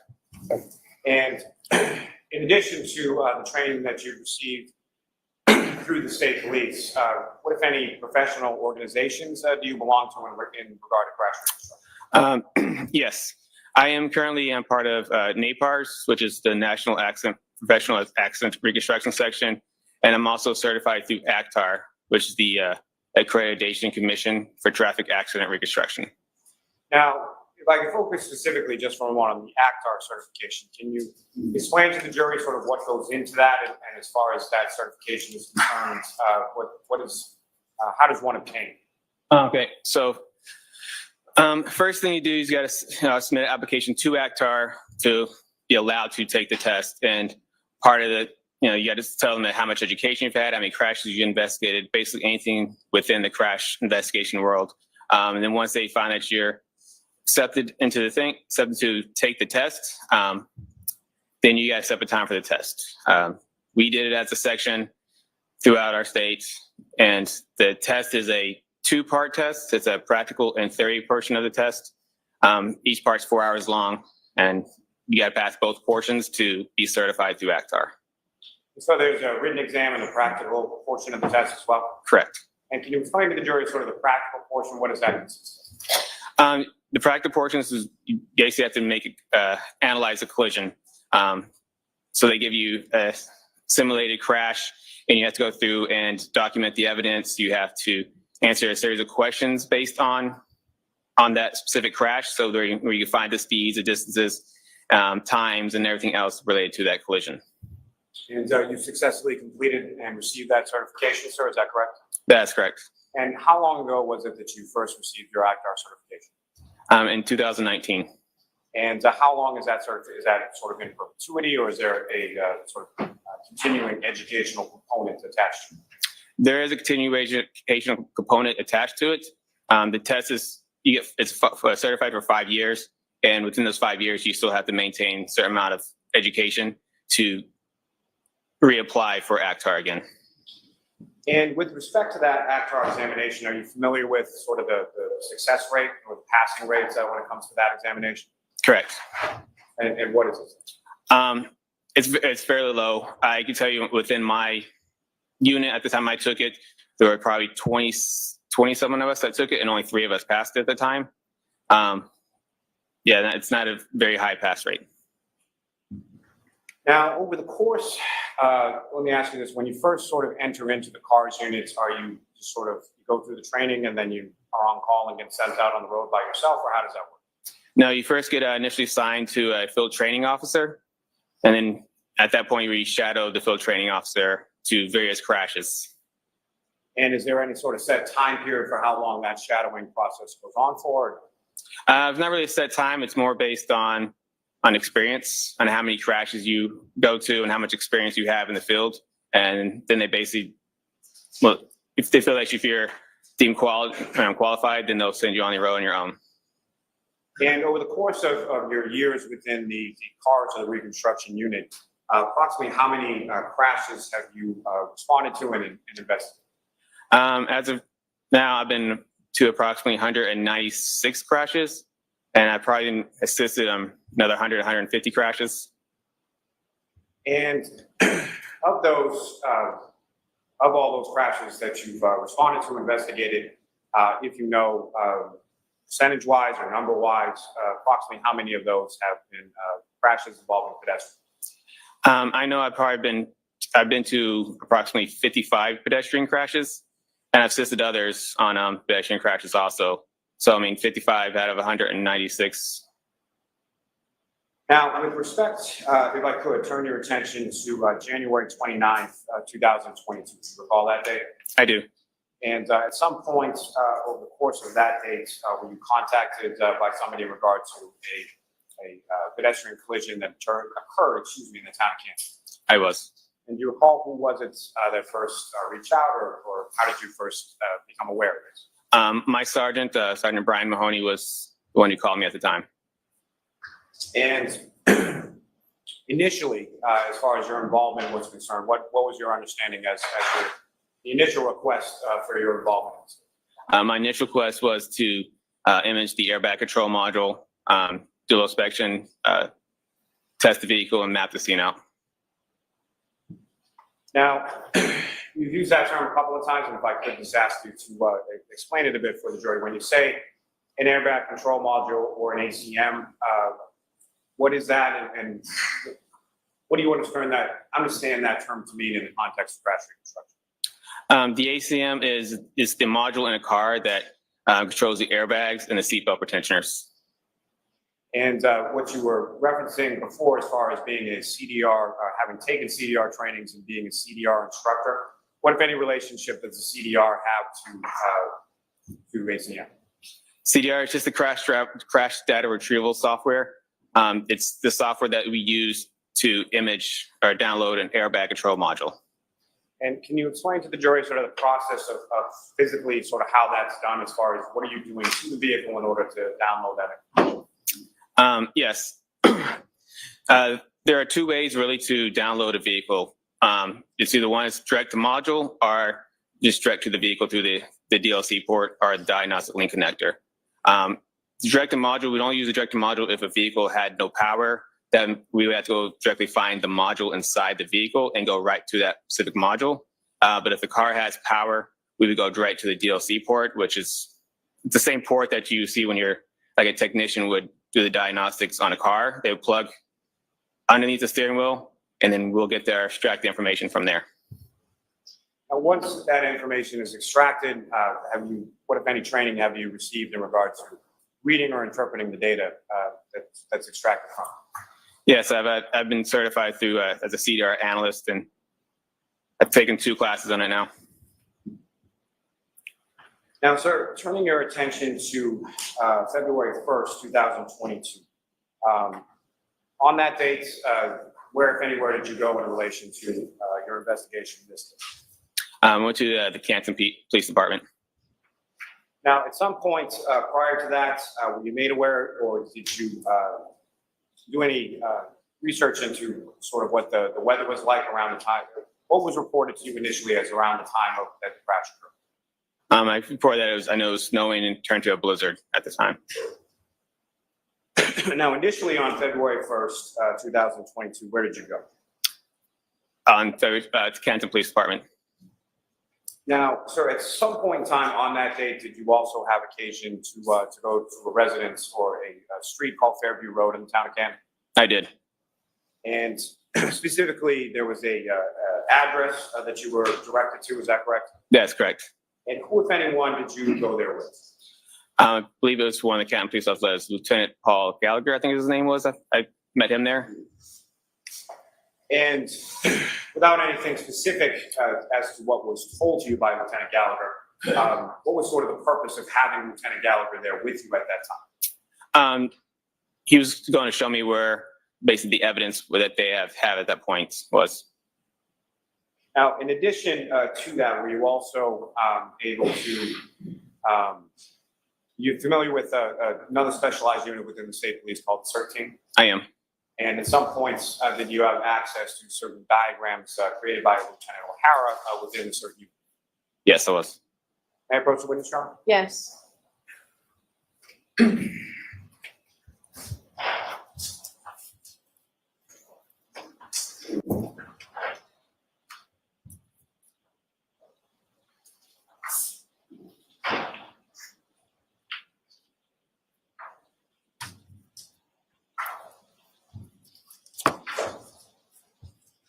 I'm going to show you what's been marked as Exhibit 135 and 136. That's just you got to finish. I'm sorry, Mr. Jackson. That's okay. You recognize those, sir? I do. And Your Honor, with the court's permission, if I could just publish that briefly for the jury. Okay. Ms. Gilman, if I could actually have Exhibit 136.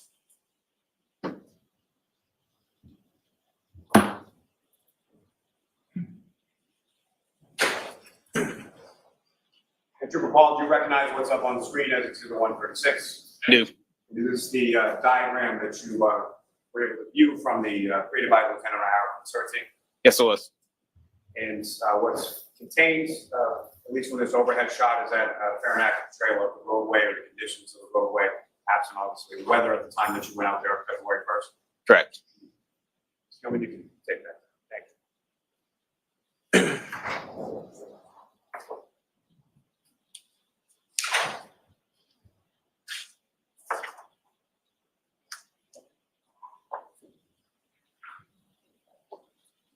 Forgive me, Your Honor, if I could just have 1 second. Sure.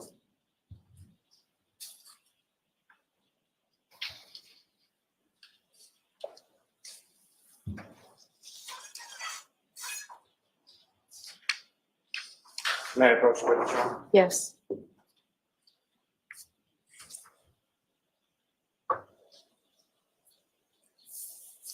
So I'm going to retrieve that from you. I'm going to put 2 other photographs before you after they just look those are finished.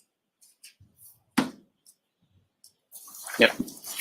And do you recognize those, sir? I do. What do you recognize those to be? They are pictures that were in my report. They're Google images of the roadway. And one facing from the northbound direction, one facing from the southbound. Is that correct? That's correct. Your Honor, may I approach? Yes. I'll hold the introduce the minutes and next exhibit. No objection. I need to,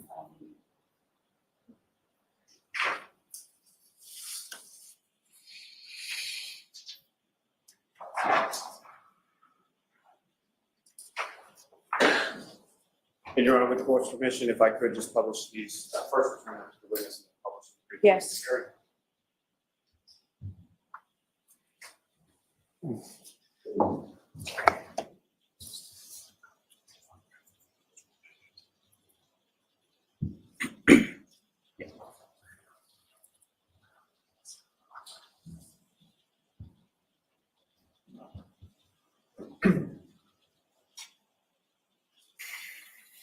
Trooper, directing your attention to the screen, what you have before you is that, what's up on the screen, excuse me, is that what you have before you now marked as 582?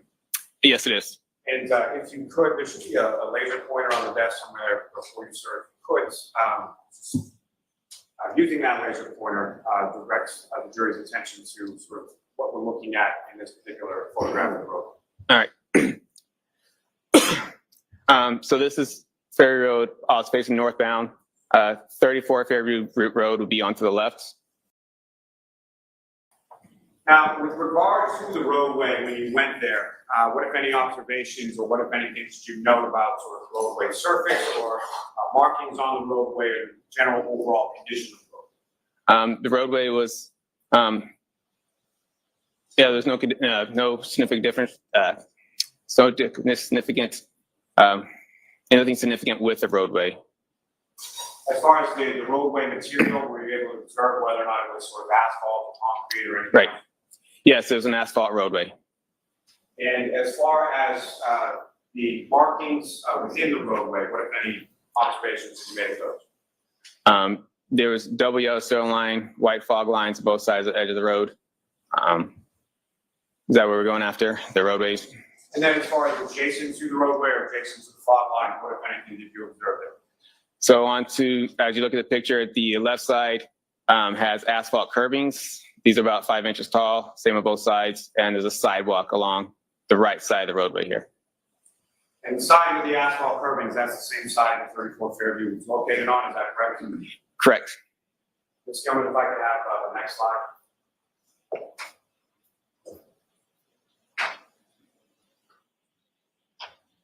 And to recall, if I could direct your attention to the next exhibit before you, I believe it's 583. And again, sir, what's up on the screen? Is that what you have before you as 583? Yes, it is. And if you could, again, using the laser pointer, just briefly direct the jury's attention to what, if anything, you note as far as from this perspective. Yeah, so this is the southbound. 34 Fairview would be on the right side here. Ms. Gilman, you can take that. Can I approach just to retrieve your arm? yes.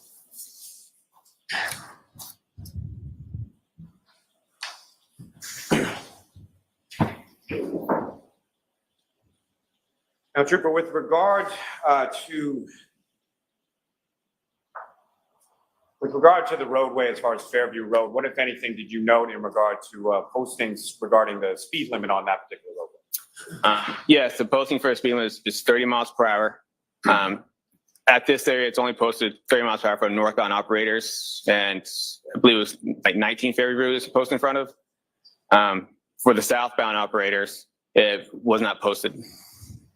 And so for a northbound operator, that would again be someone where the residents of 34 Fairview Road will be on the left-hand side of the road. Is that correct? That's correct. And with regard to the width of the lanes, or what, if any, measurements did you take in regard to the lanes or the roadway itself? Yeah, each travel lane was approximately 12 feet, and the overall width was approximately 27 feet. Now, as far as measurements being conducted with regard to the scene, what, if anything, did you use or employ to make those measurements, or what, if any, devices? Yes, I mapped the scene with it's called a Leica GNSS GPS total station, and also used a drone. That's a UAS, is that correct? Correct. The drone, I mean? Yes. And with regard to each of those, as far as the GPS mapping and the drone, have you received any sort of specialized training in regard to employment of each of those tools? Yes, I have been certified to use the Leica, and I've also have a Part 107 license for the drone. Now, as far as starting with the Leica or the GPS, if you could explain to the jury sort of what that is and how you use that device in order to, as you termed it, map this.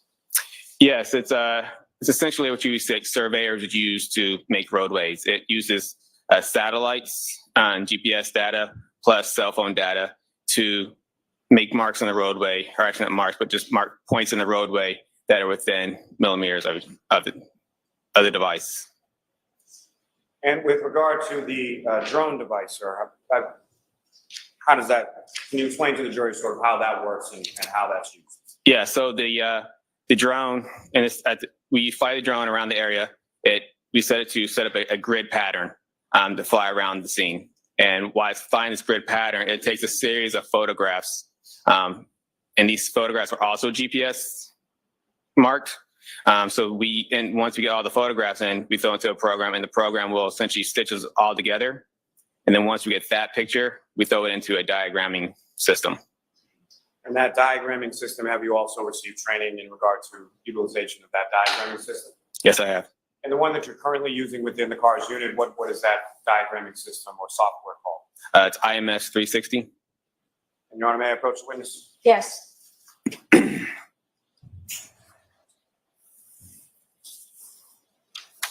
Sir, I'm showing you 4 documents. Ask you to just review those. Finish.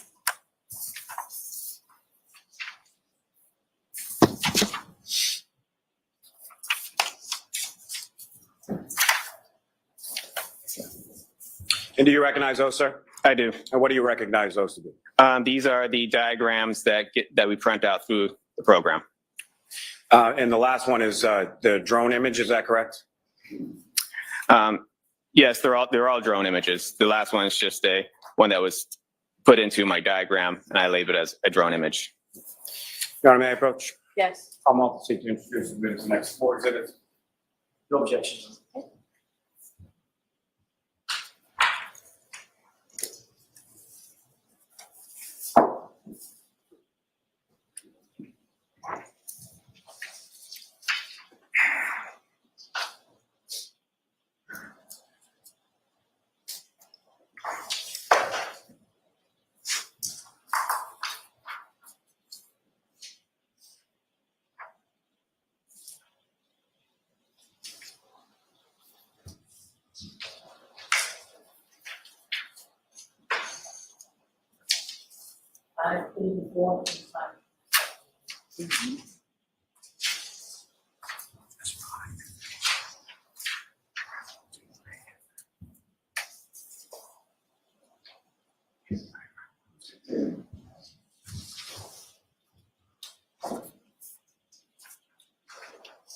Yes, that's my fault.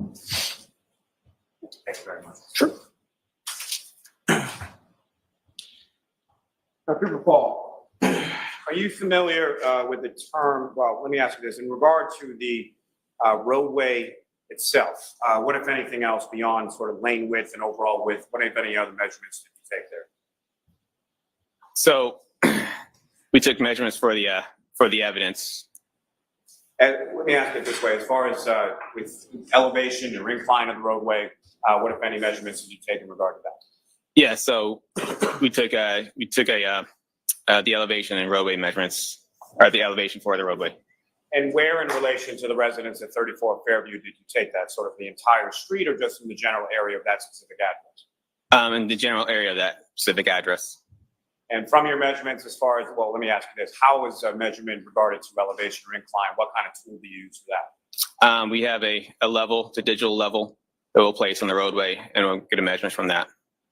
Now, with regard to the measurements that you took of the elevation or the incline in the roadway, anything, or what, if anything, of significance did you find from that? So this roadway had approximately plus or minus 1 to 2 degrees. So nothing significant, is that fair to say? Nothing significant, yes.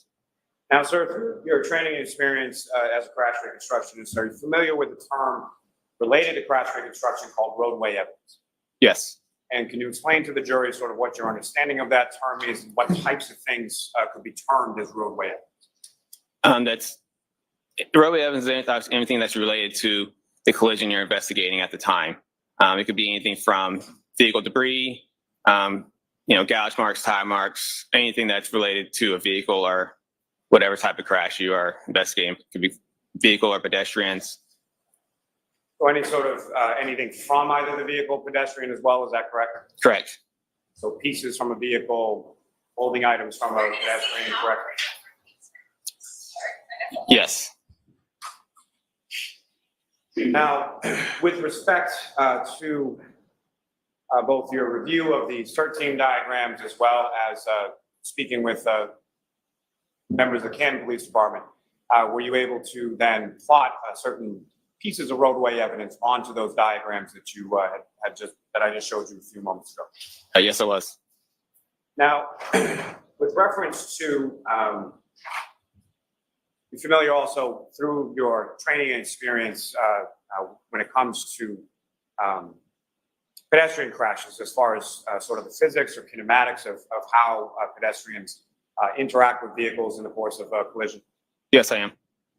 Now, I'm going to ask you just a couple of terminology questions when it comes to items that are involved in a collision, sort of simple Newtonian physics, Newton's first law.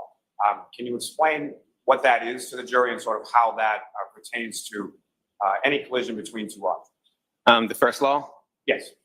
Yeah, that's the when an object stays in motion or stays at rest, will stay at motion or rest until acted upon by an outside force. Now, with respect to, are you familiar also with a crash reconstruction term called final rest? Yes, I am. And are there different derivations of final rest as far as controlled final rest versus uncontrolled final rest? Correct. And can you explain just first to the jury what final rest means in relation to crash reconstruction, and then what, if any, differences there are between a controlled final rest and an uncontrolled final rest? Yes, the final rest is what we use for describe the area where a pedestrian came to stop after the collision. It's immediately after the collision. This is where they first stopped, or a vehicle. Usually after collision, it's where this vehicle first stopped. And a controlled final rest is when an operator actually controls the vehicle to the stop, and as opposed to the uncontrolled final rest is when there is no control, usually acted upon by outside forces that will control the vehicle or pedestrian to its final rest. And, Your Honor, with court's permission, if I could publish what's now been marked as exhibits 584 through 587 for the jury. Yes. Ms. Gilman, if I could first have a diagram, please.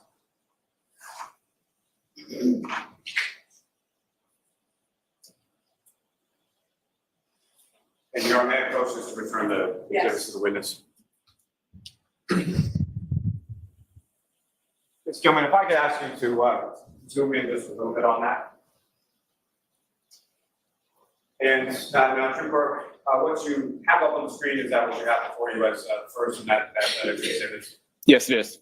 Now, using the laser for you, if you could, I would ask you to draw the jury's attention or direction to what, if anything, of significance you have noted within this diagram. Okay. Who needs the pointer? Okay. So in this time, I labeled each part of evidence. So right here would be the pedestrian's final arrests, and they're all, since there's so many put together, everything was labeled with a red arrow that would be pointing to where the final arrest is. And this is where a glass cup was found, and these are the red and clear plastic pieces. That's where they were found, and the pedestrian's shoe was found here. The smaller versions here in the light blue is one's the fire hydrants, the flagpole. This is a label for the street 34, and also the street name Fairview Road here. Now,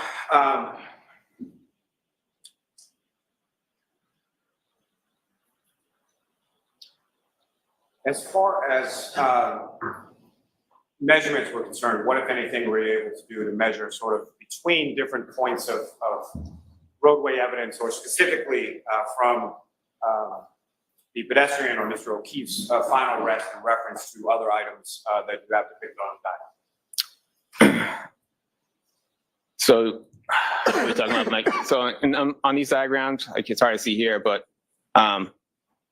it is a scale diagram. The diagram itself is scale. Once you put a roll up to the actual paper, it's scale. I've also have on here, sorry to see, but there's, I think it's right here. They're called ground control points. They're little X's on the roadway. They're used for the drones imaging, and using the drone imagings will use those in order to help put all the pictures back together. At the time of this, I measured between each point from ground control point 1 to 2 and put it as approximately 50 feet. And 2 to 3 is 50 feet, and 3 to 4 is 50 feet. So it kind of is a second way to measure off the diagram, and also using the program to measure to different points while using the diagram. And as far as starting with the shoe that you have depicted in this diagram, what was the measurement of the shoe away from Mr. O'Keefe's body? I believe the shoe was approximately, I have my thing, it's approximately 10 feet away. Your Honor, with the court's permission, may the trooper refer to his report just for the specific measurements? Yes.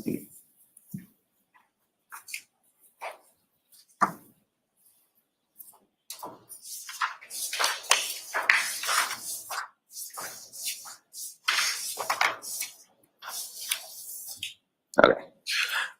And so, trooper, with regard to the shoe, how far away approximately was that from Mr. O'Keefe's body? 9 feet. And did you also have a measurement for how far away the glass cup pieces were from Mr. O'Keefe's body? Yeah, 1 foot. And for the red plastic you have labeled on this diagram as A, how far away from Mr. O'Keefe's body was that? 7 feet. Now, with regard to the directionality, you also measured sort of directionality as far as the 9 feet that the shoe was away. Which direction was it? Each evidence was measured from the pedestrian's final arrest. So the shoe was 9 feet southeast from the pedestrian's final arrest. And if you could, using the laser pointer on the screen, as far as the directionality of this, or if you could first direct the jury's attention to where Mr. O'Keefe's final arrest is, and then as far as the directionality of southeast from that, where is it? Okay, so right here, pedestrian's final arrest, it's more right there. The shoe is right here, so it would be kind of southeast. I have an arrow pointing north to kind of give it extra.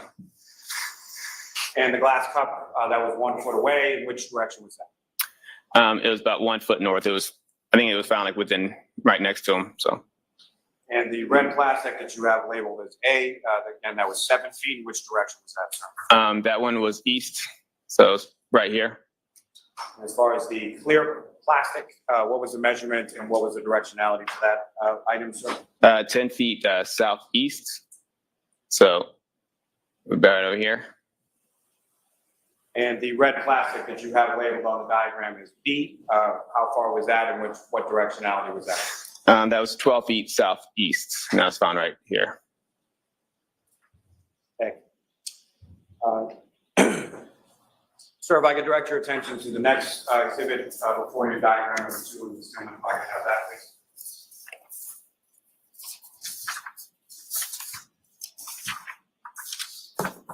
Sir, do you recognize what's depicted up on the screen? Yes, I do. And if you could, again, using the laser pointer, what, if anything, of significance do you observe in this particular diagram in reference to the roadway evidence? It's just essentially the same diagram. It's just a closer up version of it. So you have, yeah. So you saw the pedestrians found res, glass cup, plastic pieces, the shoe. It's all still depicted in the diagram. And the red arrows that you had indicated, delineated, or depicted sort of from where the words are to where the items were, is that present in this diagram as well? Correct. If I could direct your attention to the next exhibit before you, and if I could have diagram 3, Ms. Gill.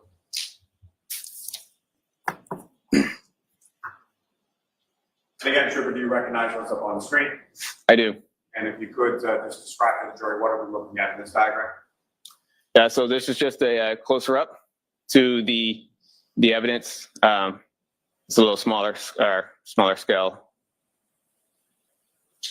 And these diagrams are created from photographs so with the drone overhead on that day of February 1st. Is that correct? That's correct. And if I could direct your attention to the last exhibit within those.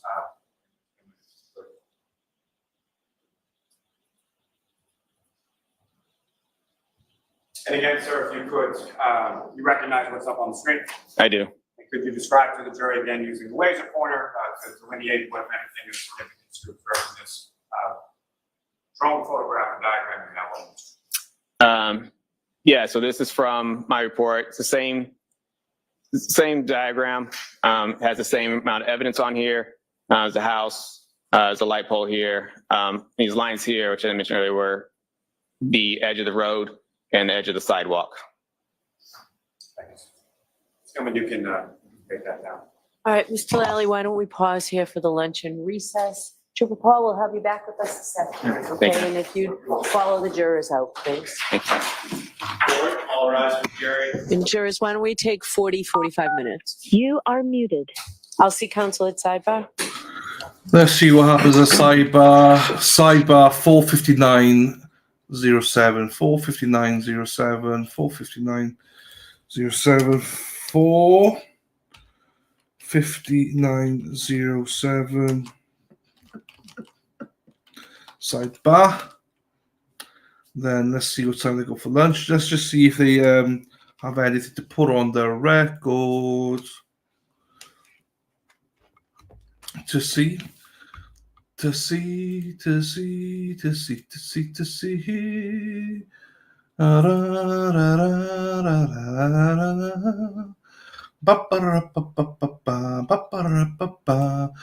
you. Let's go, Greg. Thank you, my dude. 45 minutes means 1 hour for Bev, yes. It's the happy hour. She'll be going a happy hour. Does she go out for lunch, do you think? In the sense of, do you have happy hour in America, like where, at 5 o'clock or something, you go in and it's like all drinks are half price? Does she like run out here? Because she wants to be done by 1 o'clock every day. It's like 1 o'clock, there's a happy hour in some pub in Dedham, and she's there. Get in there, get all the half price gins in there. Half price, let's go. Does she send Jim down beforehand? Get him in, Jim. Get him in, Jim. Quick. They couldn't come back late then. You do have them. You do run. You do run. Hey, Miss Mojo Rising. They banned it in mass. Oh, so she's not out there dancing on tables at lunch breaks then. Not in mass though. You have them, but not in mass. Not in mice. Goes to Doug's to get iced coffee and a bagel. Does she actually go do that? What time on Cape Cod Auntie Bev has a home? Oh, good question, Will. She goes to Dunk's, gets coffee, fills it. Do you think that, I will say this, right? With all jokes aside, this court report deserves a rise. Look, you see the players in this game, right? It's always happy hour. The court reporter deserves a massive round of applause because she's been a superstar. She does everything. She's the one, like, she's there, blah, blah, blah, blah, blah, blah, blah, talks to herself, gets all the minutes, she marks everything. That's not an easy job, peeps. Not an easy job at all, people. Hey, sweetie, Dennis, my love. Love you, Den. How do you want? Thank you, Dennis. You're a man. You're the main man. It was lovely to be on there with you last night. Loved it. Obviously, Dennis, you got down a little bit with me, not like in lamb chops, you know. I'm teasing, Den. We love you, Den. Love Brenda as well. I did play Brenda's videos just now during the last break, and I did play the pictures as well. Beautiful pictures. And I saw you meeting with Melanie and Mark. Oh, it's nice to see you dressed. Do you go dressed up as the judge to the dentist as well? That'd be great. Thank you, Dennis. Thank you, my friend. Yeah. Oh, here we go. All rise. What stands for the luncheon recess? 45 minutes. 5:03 that was. So let me just put that in then. 5:03. Hey there, Karen Reed, trial watchers. This is another law and crime legal alert. I hate this guy. Are you experiencing shut severe up. gastroparesis? I mean, how inappropriate is that? I don't want to know about that. Oh, Jesse, shut up. I don't want to know about that stuff. Why am I keep watching this? Hang on then. Tom CPU. Let's get Tom up here. Let's see them walk out during lunch. Hey, Jude. We love you, Jude. Ha ha. Ba ba ba ba ba ba. Thank you to Tom CPU. Let's see if we can catch people over the lunch break then. Cheese and rice. Did I say it? I didn't say it, did I? I didn't say the other words, did I? Oh, if I did, I'm sorry. I'm sorry. Yeah, I don't want to be. No, you're good, man. You're good. You're good enough for me. I don't need to. Thing is, right? We love. I don't mind Jesse, right? I don't mind, but I just don't like it when he pops up like that. That's why I don't like. But it's like, no, get away.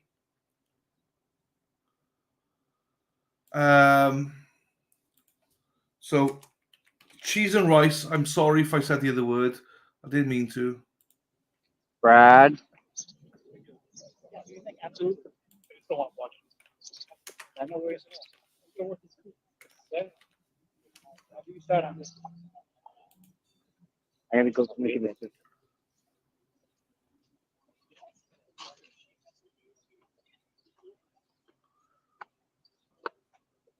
Good man. Put 2 cups on that. And there's cold water for you, okay?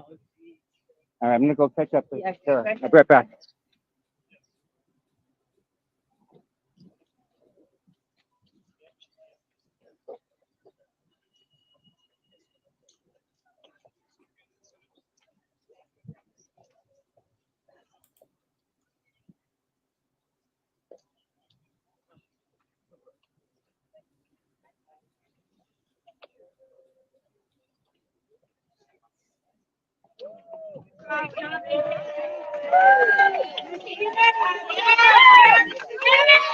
Ah, that's good. Look at that. I love it.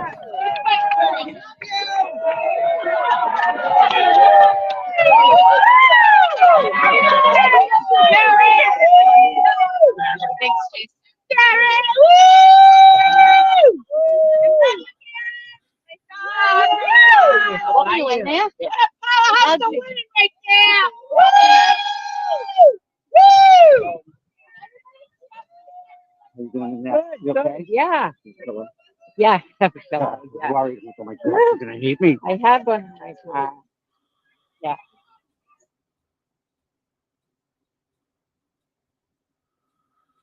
She's saying something, but Tom's muted it, so I don't know.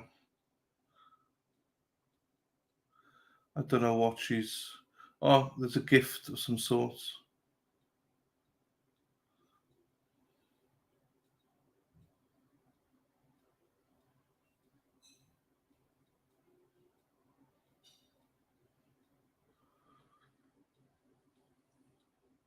He's muted it for some reason. I don't know why. Must be talking. Must be speaking on something. Oh, it's far. Okay. Yeah, good. Stand back. Oh, that must be Netflix guy. Don't get them on my. I mute.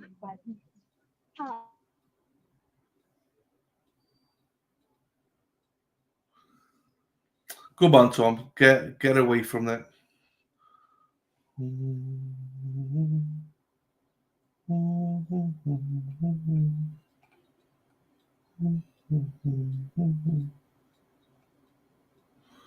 Huh? Dana's in the house. Dana is streaming or taking photos or videos or something.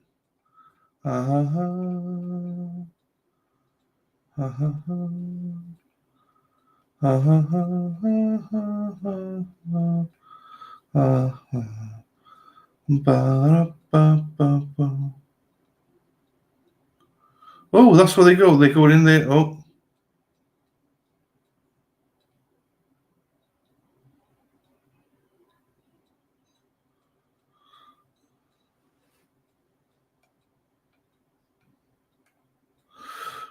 Yeah, no, I glad I muted it. They were chatting and we just walked away from that. We don't need to be there. But yeah, pretty good. Yes, I didn't want to capture any of the discussion that they were having, so I muted it so that no one would hear nothing. So I did it on purpose.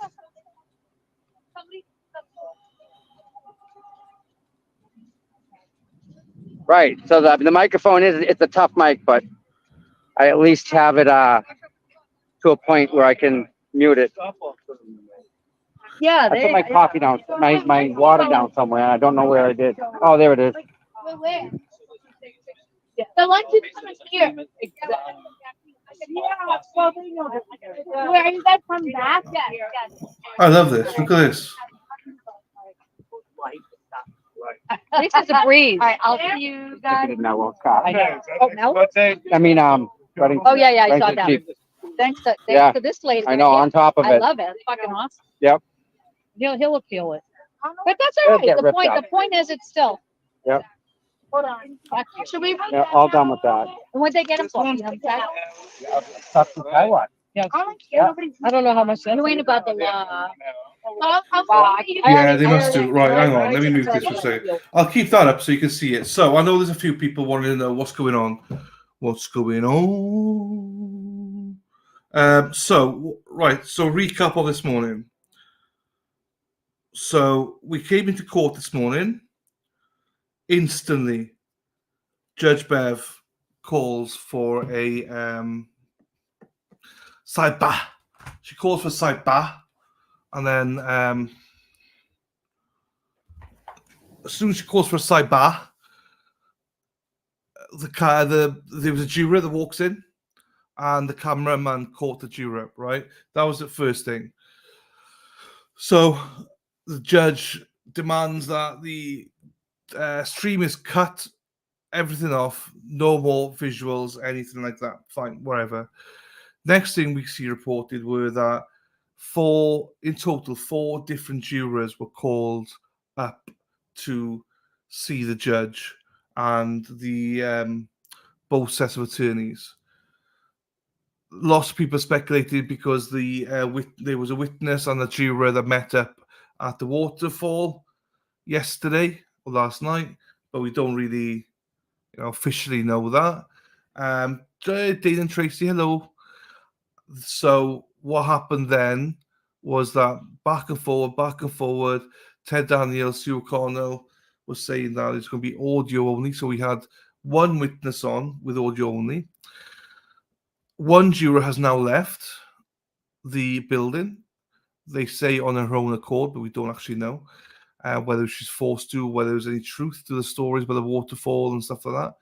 But we're now down to 15 jurors. Till boy, do you? Hang on. Let me see. 2 seconds.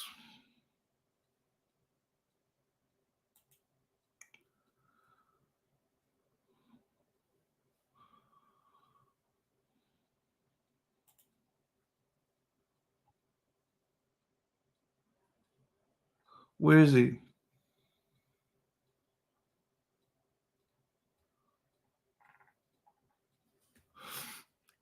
I can't. Hang on. Let me go on Twitter in case it's on something on Twitter. I've not got a link off him on the.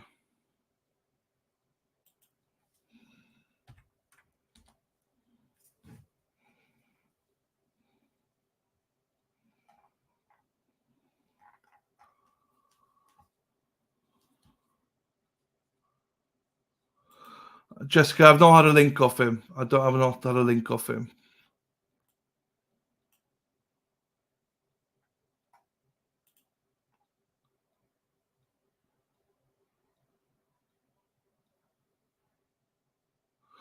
But maybe he will send a link. I'm not sure.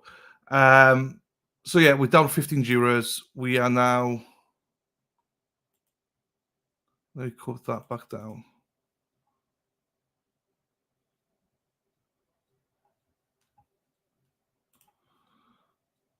It's all good, Jessica. It's all good. So yeah, we're down to 15 jurors, and then yeah, we had the first witness in. She was the expert, or however you want to do it. Hello, LJ. How are you? Then, so we had an expert on that. Most people are confused. I think the jury are going to be very confused on them as well. But yeah, the main piece of news is that we're down to 15 jurors. There's 3 alternates left. What's Tom say? We're down to 3 alternates. Tom's been demonetized. Please help to keep the channel going. Yeah, you and me, Tom. You and me both, Tom. Yeah, no, he hasn't. He's gone for lunch. It's fine. It's fine. It's fine. It's fine.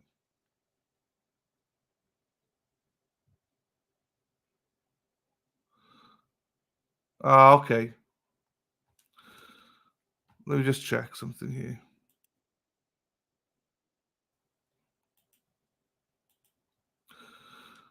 It's fine. Well, he's got my details anyway. If he wants to jump on, or if he wants me to send him something, he's got my details.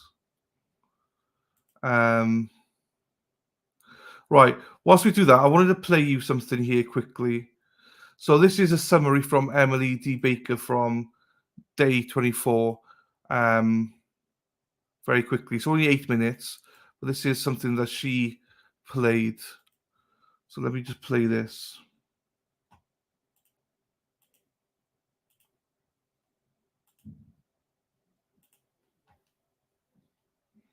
Not the most. I've done a dirty. I've done a dirty here. Hang on. I've done a dirty. Sorry, Emily. Did you dirty there?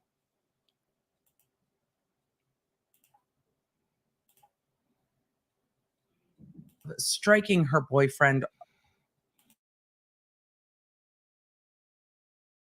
Boston police officer John O'Keefe, with her car after a night of drinking and leaving him in the snow to die. The defense is saying, as they said in their opening statement, that Karen Reed was framed and this is all a cover-up. So the morning of day 24, we are starting to get into the technical data that we have so been waiting for. The deep longing for cell phone data is becoming like a yearning at this point. Like I am now desperately wanting. We finally got into it. And those of you that have not watched trials in their entirety before may find that some of the foundation that needs to be laid to get into the cell phone tower data, the ping data, can be a little long and slogging and technical, but we finally got some maps following where Karen Reed's cell phone went after midnight, January 29th, and then the early morning hours of January 29th. And we see that she is pinging or her cell phone is pinging near John O'Keefe's home by 12:39 p.m. on January 29th. And with the map, you can kind of see the route that the pings take between 34 Fairview and John O'Keefe's home. And then you see the route that the pings take the next morning. As we know, Karen Reed is driving to look for John O'Keefe, then over to Jem McCabe's and out and around. The thing we heard for the first time is that between 12:33 a.m. and 6:03 a.m. on January 29th, Karen Reed called John O'Keefe 53 times. That is the first time we've heard about that. We also heard that the call logs show that she started calling friends and family after 4:45 a.m. and then called John O'Keefe's family after he was found. That is a lot of phone calls. That gives context, I think, to why by the time she had fallen asleep and woken back up, that she was starting to panic, because 53 calls is quite a lot. And that doesn't include any text messages. And I am very interested to see if we're going to get any text message data from what Karen Reed was texting John O'Keefe, because based on that phone activity, it seems that this is someone who is either perhaps still angry and is like, why aren't you answering your phone? Or then becoming stressed. Where are you? Why aren't you home? Why aren't you answering? All of us have been there where we have made repeated calls to someone wondering why they're not answering their phone for a variety of reasons.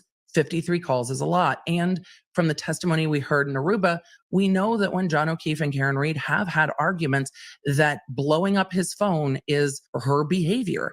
One of the witnesses testified that John O'Keefe said to her, look, she's upset she's blowing up my phone. But now we need to know, are there voicemails? Are there text messages? And I'm hoping today we will start getting into the context of that, because it's going to give a lot of context too. If she intentionally, which is one of the charges here, if she intentionally hit him with a car, why are you calling him 53 times? Don't you know where he is? Don't you know exactly where he is? Or if you drove away in anger and were frustrated and we're heading home and are like, why aren't you picking up the phone? When are you coming home? That's different. We haven't gotten to the car data yet, but those 53 calls are interesting new information this morning. And now on cross-examination, we're getting into, but why didn't you get a search warrant? And going through all the things that Trooper Tully knew when he decided not to get a search warrant. And Alan Jackson went through them fairly methodically. He said, you knew there was a shoe missing. He was invited to the home. You knew that he was out with the people that were at the home the night before. These are the things that you knew that might give a nexus to the house. There was a broken drinking glass. He was not wearing a coat. Coats could be left inside a home. You knew these things. And so Alan's really laying out, why didn't you just try to get the warrant? Why didn't you try? There's no harm, no foul. If a judge doesn't give you a warrant, then a judge makes that call, not you. And Alan's, I imagine, going to turn around and argue that later, that they didn't get the warrant because they had already decided that this was a motor vehicle collision, even though Buchanan had told the ME this might have been a physical assault. He might have gotten a glass to the face. Somebody else was saying this might have been a physical confrontation or altercation. So why not either try for the warrant or ask for consent? At the end of day 24, court ended over an hour early. She told the jury yesterday they were going to 4:30. Then at the end of the day at 3 p.m. Eastern time, the judge said, we're on schedule and we're going to let you go for the day. It's a beautiful day outside. The afternoon was all science witnesses talking about various types of DNA taken from various places. Here is my summary of that testimony. The hair found on the car was cut. The hair shaft was sent out and tested for mitochondrial DNA. It is more likely that that came from John O'Keefe. Again, is it shocking to me that John O'Keefe's DNA would be on his girlfriend's car when we knew he was in the car? No. We then went through all the DNA testing from John O'Keefe's clothing. And on the DNA from John O'Keefe's clothing, most of the other contributors, because there were different stains that had multiple contributors, sometimes 2, sometimes 3, all of the DNA came back to John O'Keefe, but the other contributors were generally so low quality or such a low sample amount that they could not be DNA tested. We also had another witness from a different lab, not the Massachusetts State Police Crime Lab, but from a private laboratory, Bodie. And that witness testified that from the tail light, the DNA on the taillight from Karen Reed's car came back to John O'Keefe, but the testing excluded Trooper Proctor and Trooper Buchnick. So it's clear that after the defense theory that evidence was planted came up, that Trooper Buchnick and Trooper Proctor were DNA swabbed, and that DNA was sent off to the lab to test the swabs from the exterior of the taillight. And that was the end of the day today. None of those witnesses were cross-examined by the defense because, again, their tests say what they say. And that is it. And there is a lot of explanations with the DNA. I don't think it is conclusive for either side other than the victim was wearing his clothes. Because the victim's clothes were in the snow. The victim's clothes were cut off him on the floor of the ambulance. The victim's clothes were on the floor of the hospital. They were bagged and dried. There are a lot of things that could have happened. The thing it does indicate to me is that all of the stains that were swabbed from John O'Keefe were not someone else's. They weren't someone else's blood or bodily fluids in any way, because you would have had a higher quantity of DNA. That's about all that it was conclusive for. And we will see where we go from here. So tomorrow will be Friday. It will be day 25. We will be going into witness like 65 or 66. And we will see if the medical examiner testifies and if we get more cell phone data. We still don't know anything about what was going on with the defendant's cell phone. We know about the call records, but we don't know anything from a cell phone extraction. We don't know anything from the victim's cell phone extraction. We don't have any data from the defendant's car.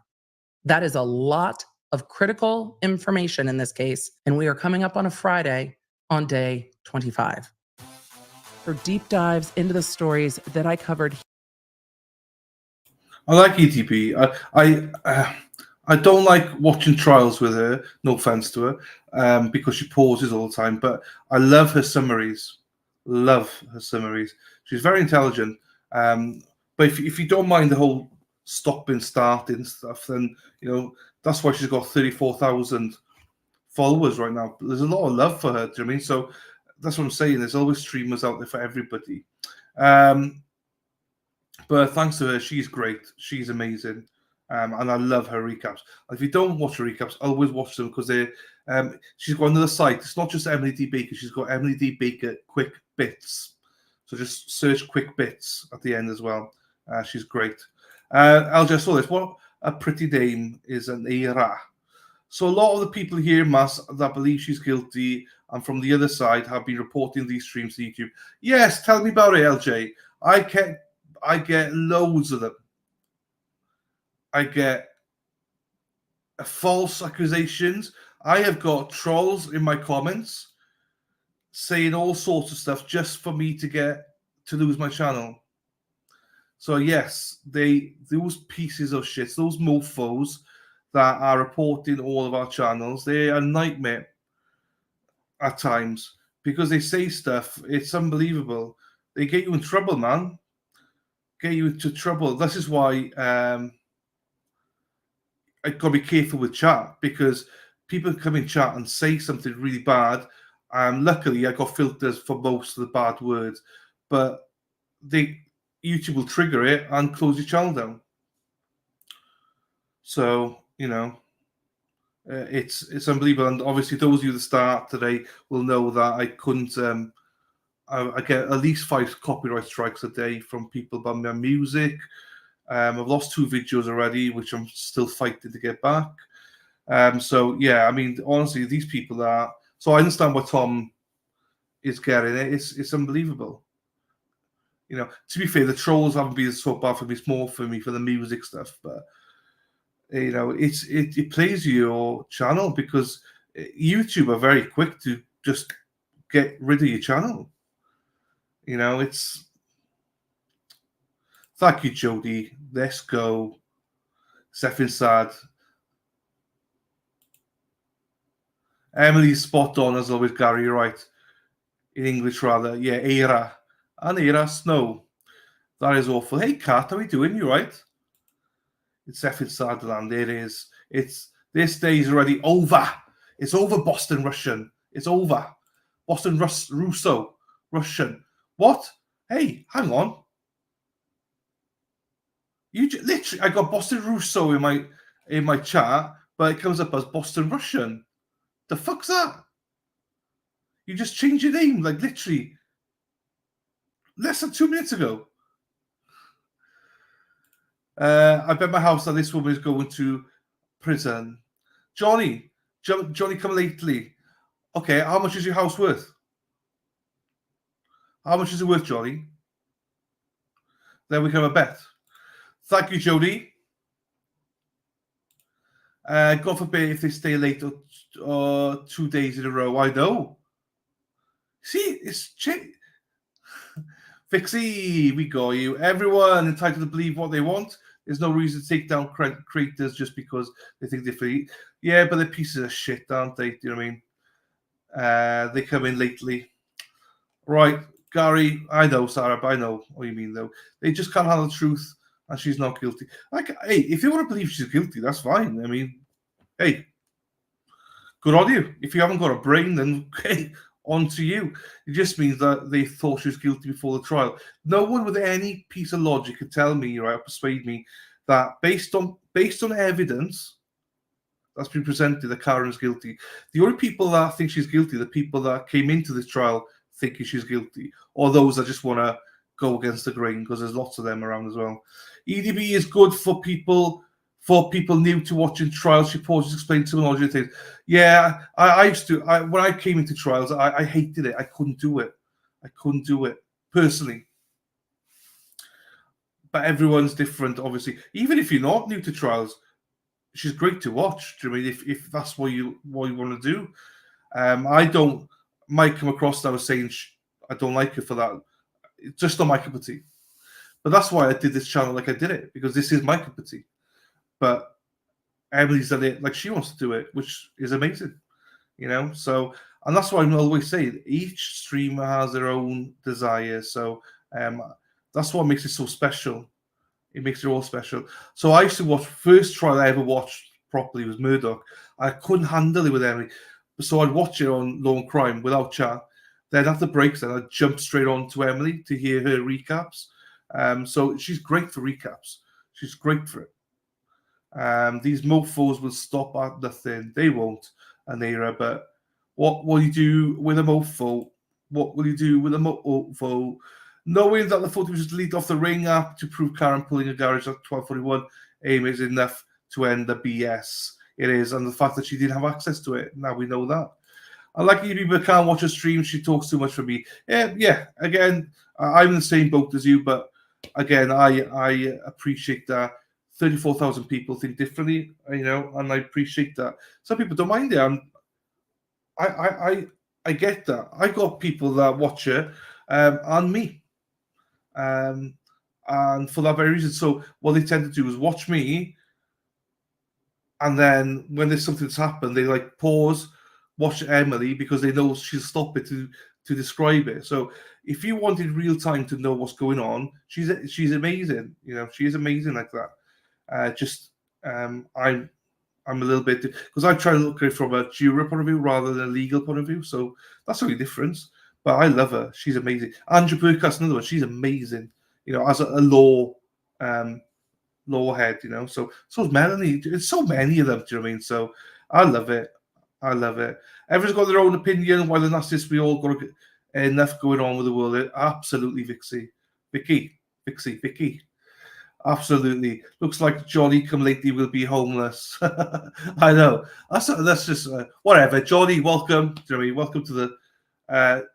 Welcome to the family, man. Whatever. Sarah, exactly. I always say that in comments. I respect your opinions. Please respect me. You may think she's not guilty, but that hasn't stopped plenty of juries before. Yeah, no, I agree. That's not that's a true statement. You know, that's a true statement. The juries have convicted for less before, so that's not a lie. 390k, that's the worth of it. There we go. They nuked my channel, but I'm harmful disinformation for telling the truth. This is what I mean. Mikey did lose his channel. He got it back, thankfully. But you know, you get nuked for little things. So you gotta be careful. My Tide says My name is the female version of Aneirin. Ah, yeah. Aneirin, yes. So Hyde is, for people that don't know, North Wales name for grandfather. Show me the money. Hey, show me the money. I didn't say she was guilty. I said, fair enough. Look, hey, that's fine. My apologies, and Johnny, my apologies. I'm sorry. I didn't read your comment correctly there. I apologize. That's a different thing. So I will apologize to you. I saw your other comment, which makes more sense now. So yeah, I don't disagree with you, Johnny. And I'd like to say I wasn't rude to you. It's just more of a, we do get trolls in and going, she's guilty for no reason. So I get what your point is now about she could still get convicted, possibly. Yeah, you never know. We have seen more bizarre stuff. I don't believe she will be, but yeah, nothing's a guarantee in this world. This is why I don't want to go to trial, because why do you put her life in the hands of 12 jurors? Yeah, I just don't believe that she's guilty. Also, if people do, I've said that if people think that she's guilty, and you've got reasonable processes to think about it, but if you just come and say, "Oh, she said I hit him, so she's guilty," it's like, well, well, anyway, whatever. Joey, yes, we're all adults. Well, some of us are. We can agree to disagree, absolutely. Johnny come lately, last name, Albert. No, he's fine, Sue. He's fine, Sue. I get his point now. I get his point. Sarah, exactly. Oh, twice. What woman is going to prison? Yeah, I know. Right, guys, let's chill. It's fine. I'm here now. The whole trial. Thank you, Sally. Oh, I know. Hey, and also, also, Sally, it wasn't a go at you. It wasn't a go whatsoever. It's more of like I get what you're saying. Just not my my thing. That's all. If people want to watch with EDB, I'd encourage it.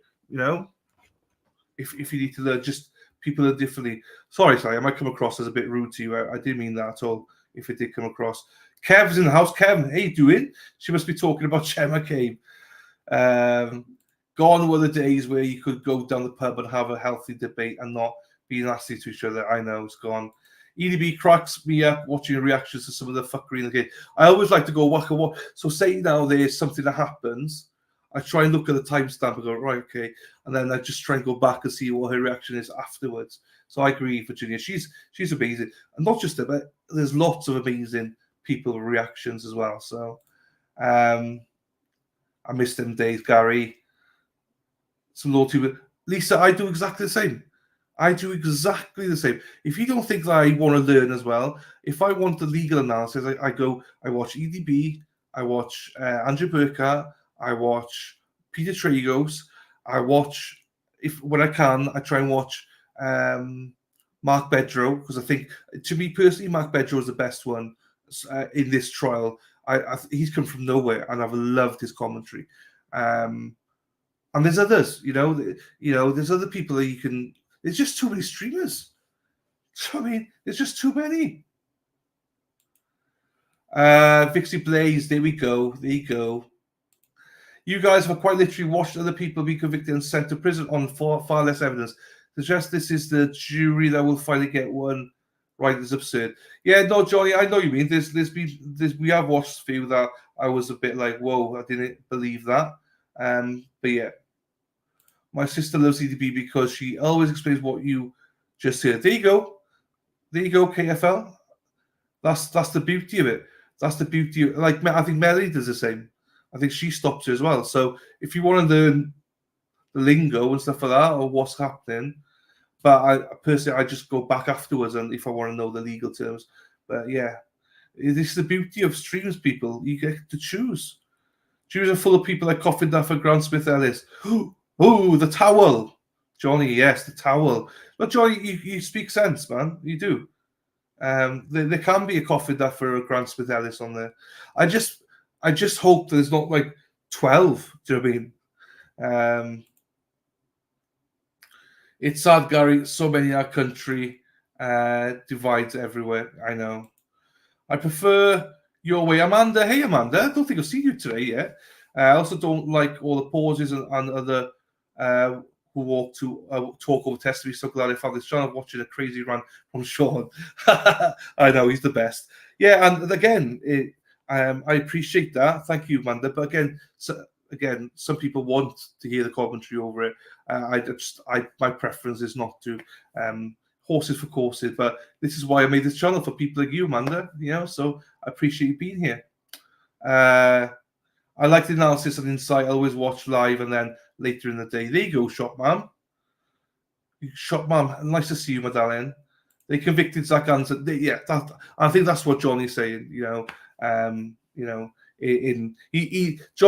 what, Johnny? You remind me of Mighty Meat, right?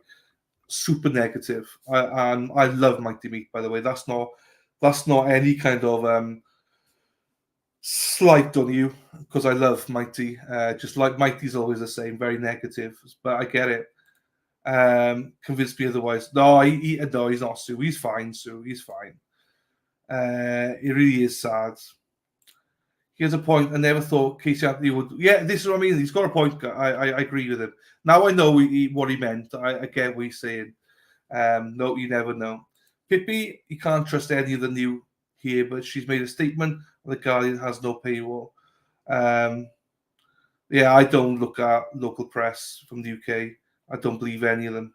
I didn't say MSM helps. We're more common than divides us. Yeah, I agree. I'm in the UK. I've never been on jurors anymore. I have been very disappointed plenty of times now. Yes, I think we all have. I know. We've watched so many extremes together. And it's like, whoa, how can they come to that conclusion? I'm confident, though, in this one. I'm confident. Let me just put this up here now, because I want to make sure that when they go live, we are live present. Do you know what I'm having tonight? I'm having spaghetti bolognese tonight. I made it. I just need to heat it up. So when the trial comes back, I'm just going to head straight out, and I'll come straight back, and I'll be eating here with my camera off. Anything can happen nowadays. Yes. In, out, shake it all about, do the hokey cokey and turn around. Josie, that's what it's all about. Oi, oi, oi, oh, there you go. All I know is I wouldn't even roll through a sign in Canton. I know. Much love to land, you're doing great. Thank you very much, Redheads Roast. Thank you very much. Severe thunderstorm headed to Dedham. Oh no. Christ living man. Jody, did you get my email yesterday? They called me back yesterday for additional. I messaged you back, Jody. I messaged you back. I'm pretty sure I did. I think I messaged you back. I emailed you back. Hell of a story, Jody. Hell of a story, my darling. Wow, how's that? Woo! A reminder to. Oh, thank you very much. Thank you, Chrissy. Oh,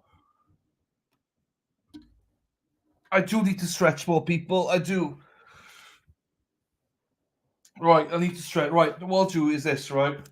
I'll bring this here. Oh, can I do this? Thank you, Chrissy. Women who are guilty go to jail all the time. Look at Charlotte Van de Ark. I don't know who that is.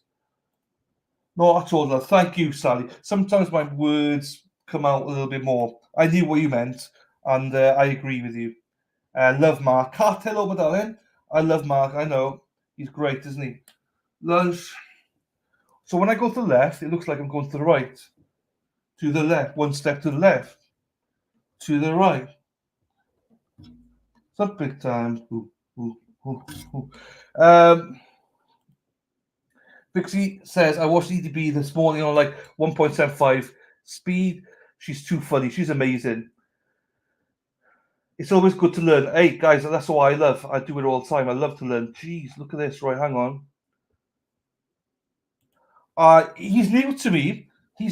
So I do enjoy him because he's new to me. I've never heard of him before. He's a great. Raoul, are you going to cover the court clerk? Maybe. Depends what happens, Raoul. Depends what happens. Depends if there's another trial on, Raoul. I'm not sure. I watched TYG for the Young Jerks for Bedro and Andrea for context. I like her style. I love Andrea. Johnny, I absolutely agree. Like I'm doing lunges, you know. Oh, I absolutely agree. Gene, hey Delan, Yanetti's words, wait for us, is going to tell the true story. So far, Yanetti correctly predicted that he'd bore us with unnecessary testimony. Wait for us. I agree with you, my darling. Gene, I agree with you. Vicky, love Melanie. Oh, I'm splitting here. Love Melanie, watching her before I came over to you. Melanie's awesome. Melanie's awesome. Melanie is awesome. Need to stretch a bit more here. I love Mark Bedrow, so do I. I love Peter as well. I love Peter. Really, I'd like to think there's a variety of people. Oh, there's loads of people. I'm not sure what that was, Lisa. I feel for this jury. They can't rewind if they miss. No, I agree. If your stream is demonetized, why the hell am I getting it? So my stream is demonetized in the terms of it gets copyrighted. Whoever sends the copyright gets the money. So my ad money goes to the person who puts in the copyright claim, if that makes sense, Johnny.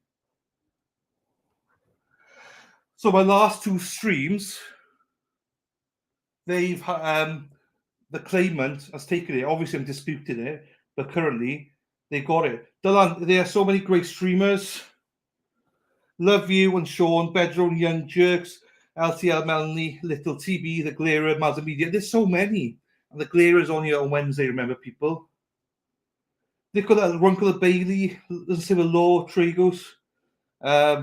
Bolton Corner is my home base. There we go, Big D Dog. This is why, hey, this is why I was calling you darling, because you call me sweetheart. So let's go, Big Dog. Vicky, I only need 8 more. I just start 8 more what? What do you need? 8 more what of? What's that? 8 more what, Vicky? What do you need? Tell me. What do you need? I'm sorry, I'm just doing a bit more here now. Yeah, then a lot of the podcasts they talk over, you can't hear what they testify to. Yeah, some people like it, but not me. Tim, I need to sit down. Yeah, sounds like Commonwealth wrestling today, not confirmed, just heard on LTL. No, they're not wrestling today. They got the medical examiner to come in. Do you know what I mean? So there's a lot more people to come in. Each commenter brings something to the table. There's room for everyone. Absolutely a room for everyone. But to be honest with you, there's not, Karen, because I need more room. We need more room. But I got you saying yes. Yes, Lou, you and me, snap. Let's go, my darling. Yeah, Lou, yours, your new year as well. Love a big spaghetti bolognese. Love it. I do, honestly. It's easy. You can just microwave it, see? Cook it and then microwave it. Crazy Rain, Thunder, Lightning, Blood. Thank you, Cynthia, my darling. Hope you're well as well. Who wouldn't want you singing to Welsh? I'm not sure about that. I'll check you. Can you use it if you want? I'll check you. Can you use it if you want? If you do the case, up to you. Thank you, darling. I'm not doing the case because they're not showing the trial, so I'm not doing it. But it's an interesting story you got, mine. Thank you, Chrissy. It's raining, man. Hallelujah, it's a raining, man. Hey, you'd love that, Helena. If it was raining, man, you are, hey, catching them. We will harmonise our national anthem. It's going to be interesting to hear Melanie Marks. Oh, I can't wait to hear them. Get an exercise bag and set a table for. So, Miss Lassie, I got a walking machine. So I used to stream on walking machine, but the trouble is I kept on falling, tripping up. So that was a problem. Tim, don't say they're coming back because, well, they might be coming back, but church is not church. Things not there yet. Of course, they're there. Holy Thunder here in Salem. There you go. They are coming back now. Subs. You need 8 more subs. What's your channel, Vicky? Let's get Vicky 8 more subs. What's your channel? Hackster, what's Vicky's channel? Let's get Vicky 8 more subs, people. What is this? You do giant choppy. I'm trying to stretch a bit. Thank you, sweetheart. Vicky, what's your channel? Yeah, what's your channel called? There you go. People will do that for you. No worries, Vicky. I didn't know you were a channel. Nothing like the Tartan Army and Ham did for me, except the hippies singing Sunshine or Leith. But right on par is definitely the Welsh national anthem. Thank you, Ananda. It's this one. Vicky Blaze, your channel. I can't click on it. Or one of the mods will give you a. Here we go. I knew Sarah Peewee on it. Lally, he makes me want to sing the song, I'm tired and I want to go to bed, I'm tired and I want to go home. Thank you. I needed that as well. I was falling asleep. Thanks for the reminder, though. If people remind me, I'll stretch. There we go. Please go subscribe to Vicky's channel. Do you know, I'm going to do it now. Let me do it now whilst I can. Where is Sarah P? Here she is. Here is Sarah P. Sarah P.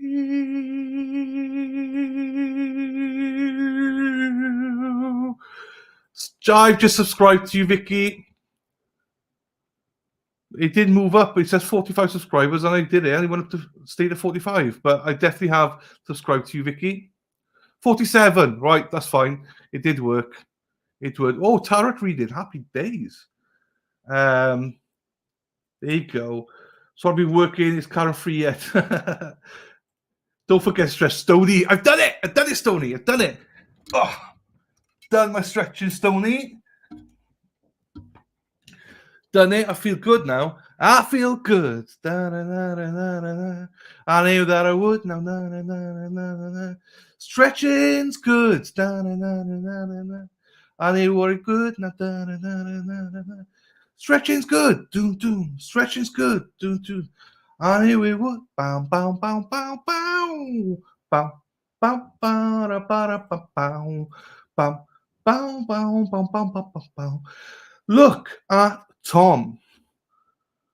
Tom CPU. Sandy, North Shore's getting through the Suns now. Whoa, Sandy. Treadmill. That's what I got. That's what I got. Treadmill. I keep falling off it. Because if I don't concentrate, especially, can you imagine with Lally, I'm walking on a treadmill. Lally's there. I'll just fall asleep. But I try and do a few miles every day walking. I'm getting back in my routine now. I used to do 5 miles a day walking. I need to get back. So all through April, I did 5 miles a day for prostate cancer, raising money. So I need to get back into that. That's what I'm getting into. Hey, Sarah, how are you doing, darling? But bike is safer because you start. Yeah, I know. Oh, crap. Okay. No, so that's Siri, that was. Yeah, no, I know what you mean. We last year, I know what you mean. I still fall asleep, though. Pouring thundering deadem. No way. You're so nice earlier on. Ha, Erin, ha, ha, ha, ole, ole, ole, ole, ole, ole, ole, ole, Erin, ha, ha, ha. Hackster's birthday. Sarah P, you must be coming up to a year as well, Sarah P. Today was Erin's 1 year anniversary with me, so.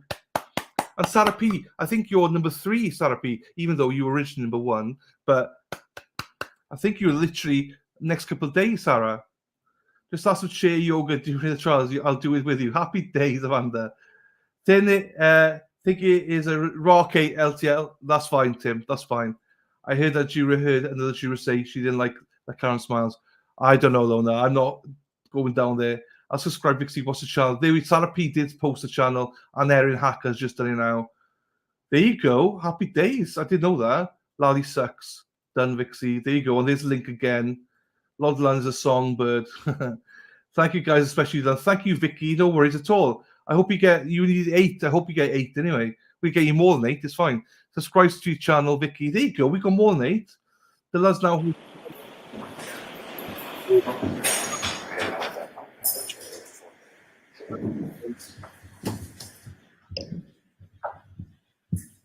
There you go. Thank you, everyone.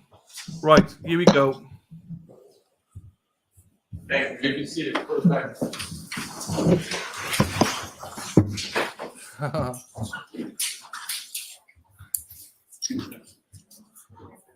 Just watch your step for me.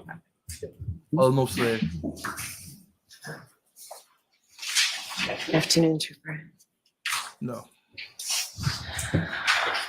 Sean is, though, potentially criminal. I need to be here. All I'm right, not. Mr. Lally, whenever you're ready. Your Honor, with court's permission, may we have exhibit 587 back up on the screen? Yes. And this Gilman, that's the drone image.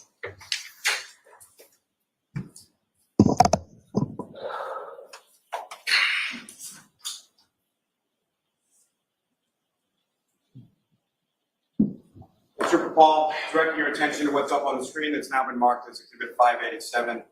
Again, this is the last in the set of 4 diagrams, drone images that I presented before you before, correct? Correct. Now, with respect to the evidence, specifically pieces of taillight that are depicted within this diagram, did you put every single piece of taillight that was recovered on January 29th within this diagram? No, I did not. Fair to say you did also not put every piece of taillight that you're aware was recovered over the course of this investigation and depicted in this particular diagram. That's correct. Now, with respect to this particular area of Fairview Road, understanding that you were there in the daytime, correct? Yes. However, when you were there in the daytime, what, if any, note did you take as to sort of overhead lighting or available sort of ambient street lighting in the area? Yeah, so on the top corner, I'll try to right up here, there's a light pole right there, overhead light pole. And with relation to where you've marked as far as the final rest position of Mr. O'Keefe and the other areas of items of evidence that were recovered from the scene, was there any lighting in that particular area? There wasn't. Ms. Gilman, you can take that down. Mr. Officer, we can have lights back. Thank you very much. Now, turning your attention, sir, back to February 1st, 2022. At some point, you were at the Canton Police Department, correct? Yes.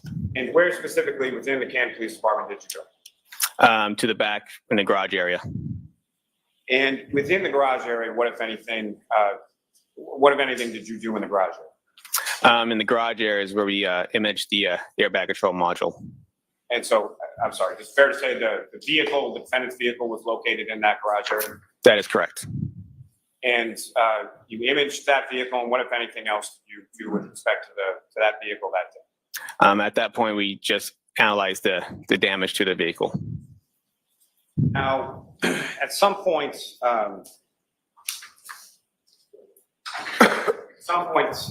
did you perform any sort of mechanical inspection of the vehicle? Yes. And was that day or at some later? It was that day. And was that within the garage area itself, or where did you perform the mechanical inspection of the vehicle? We analyzed a little bit of the steering and the brake pedals while it was sitting in the garage. Then we did testing with it on the in the driveway next to Canton PD. Now, sir, starting with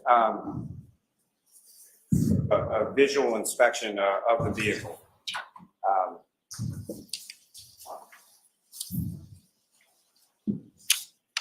Your Honor, may I approach? Yes.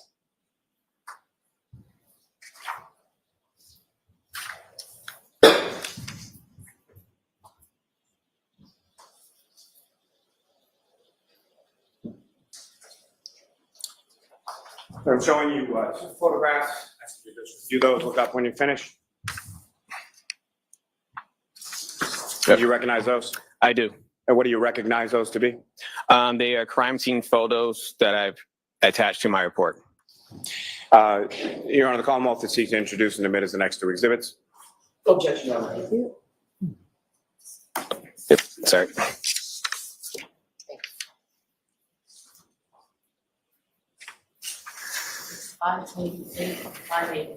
Thank you. Your Honor, may I return those to the witness? Yes. And Your Honor, report submission. Yes. Thank you.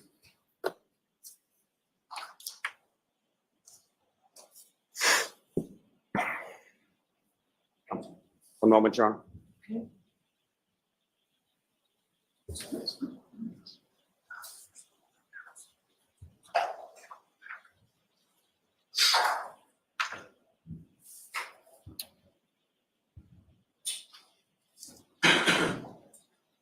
And Trooper Paul, do you recognize what's up on the screen right now? Yes, I do. And what do you recognize that? That's one of the crime scene photos that I attached to my report. And what's contained in this, is that a fair and accurate portrayal of sort of front of this vehicle, looking at it from the passenger side? Yes. And Ms. Gilman, if I could have the next photograph, please. And Trooper, do you recognize what's up on the screen now? Yes, I do. What do you recognize as? That's a crime scene photo that I attached to my report with notations that I made on it. And what's contained in this photograph, is that a fair and accurate portrayal of what you observed in the rear passenger side area of the defendant's vehicle in the garage on February 1st? Yes, it is. Now, step back a little bit here. With regards to what you've noted within this, if you could, using the laser pointer before you, just direct the jury's attention to what, if anything, of significance you observed in your inspection of this area of the Lexus. Okay. So on the left side here, I put down that scratches, and there's a dent there.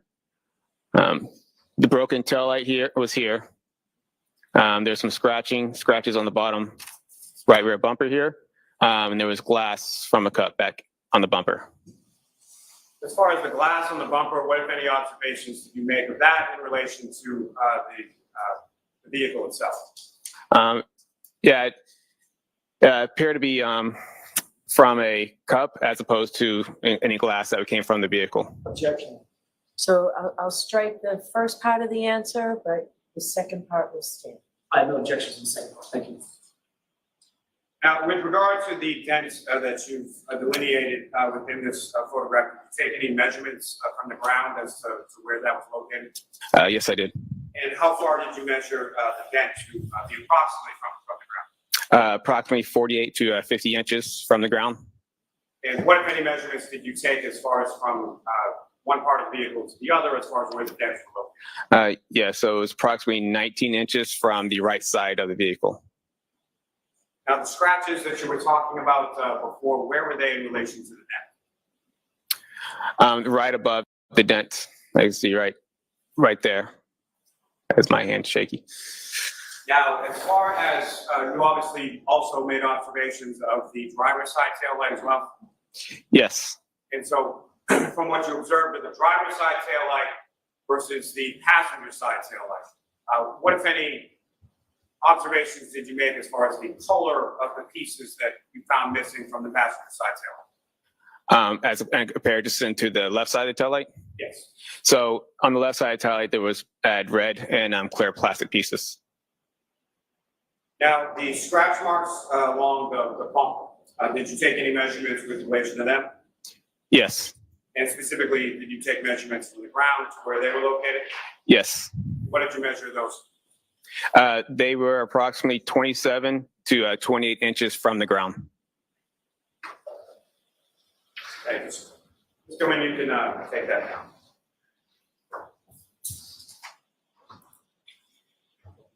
Now, Trooper Paul, we can talk about a mechanical inspection of a vehicle just first in general terms. What is it that you're doing with respect to the vehicle in order to conduct that mechanical inspection? So when we do mechanical inspections, we're obviously checking the steering, make sure the steering moves properly, the brake pedals, make sure they are firm, make sure the accelerator pedal moves back and forth. Just generally looking at the tires, make sure there's no issues with the vehicle. And what, if any, observations did you make of the vehicle itself as far as any defects or anything to do with the braking, the tires, or any of the other areas that you inspect? We didn't observe any mechanical defects with the vehicle. Now, with relation to the weight of the vehicle, what, if any, analysis, or what, if anything, did you determine as to the weight of the Lexus? The weight of the Lexus, it was an analysis, was just based on I think I have the gross vehicle weighting for the vehicle. And how much did the vehicle weigh according to the gross weight? I think it was approximately 7,000 pounds. Now, with respect to the lights of the vehicle and being the tail lights and the headlights, what, if anything, did you determine those to be as far as what type of lights were they? They were LED. Both they were headlights and taillights were both LED. And if you could just expound a little as far as LED lights, what, if any, significance does that have to you, or what kind of lights are LED? How bright are LED lights? LED will most comparison to what most people think in car and taillights, where I have the bulbs, where they have the filaments. LED is more electronically controlled.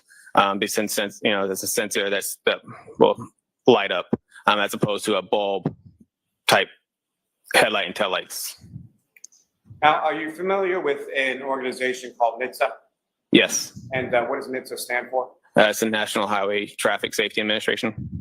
And what, if anything, did you do with regard to NHTSA in respect to this vehicle itself? We run the vehicle through NHTSA to see if there's any recalls on the vehicle. And what, if any, recalls did you discover when you ran this particular vehicle to NHTSA? There were no recalls. And to be specific, we're talking about this specific vehicle as opposed to just Lexuses in general, make and model, correct? Correct. Yeah, we put the VIN into the system, and it will tell you if this vehicle has any recalls to it. Now, you indicated on February 1st at some point you did some testing with the vehicle. Is that correct? Correct. And where was that testing done, and what did it consist of? It was done in the parking lot of Canton PD on the same day. We did a forward braking test, a reverse braking test, and a reverse acceleration test. Now, the parking lot of the Canton Police Station where you did this, what kind of roadway surface was that? It's an asphalt surface. Similar to the asphalt surface at 34 Fairview Road, is that correct? Correct. And what was the condition of the roadway as far as how dry or wet was the roadway when you conducted these acceleration and braking tests? It was wet at the time. And with respect to your understanding of January 29th, 2022, with the asphalt surface in front of 34 Fairview Road, what was the condition weather-wise as far as that roadway surface at the time of this collision? At the time of the collision? Yes. Well, my understanding is it was snowy, so the asphalt road had been fairly wet from snow. Now, when you conducted these acceleration and braking tests with the defendant's vehicle, what, if anything, what, if any, tool or what, if any, implement did you use in the course of that testing? We use a device called it's called a V-Box. This one's a V-Box Sport. The device is attached to the windshield, and then it's also attached by an antenna that goes to the roof. And then basically V-Box, do you want to explain what a V-Box is? Please. Okay. So a V-Box is just, it measures performance for the vehicle. It uses GPS data to measure the speeds and its location. And use that it'll give us how fast we were stopping, a drag factor for the roadway for that specific vehicle and type of road, and acceleration factors. So we attach that to the windshield, just kind of give me a way to check its acceleration and check its performance. And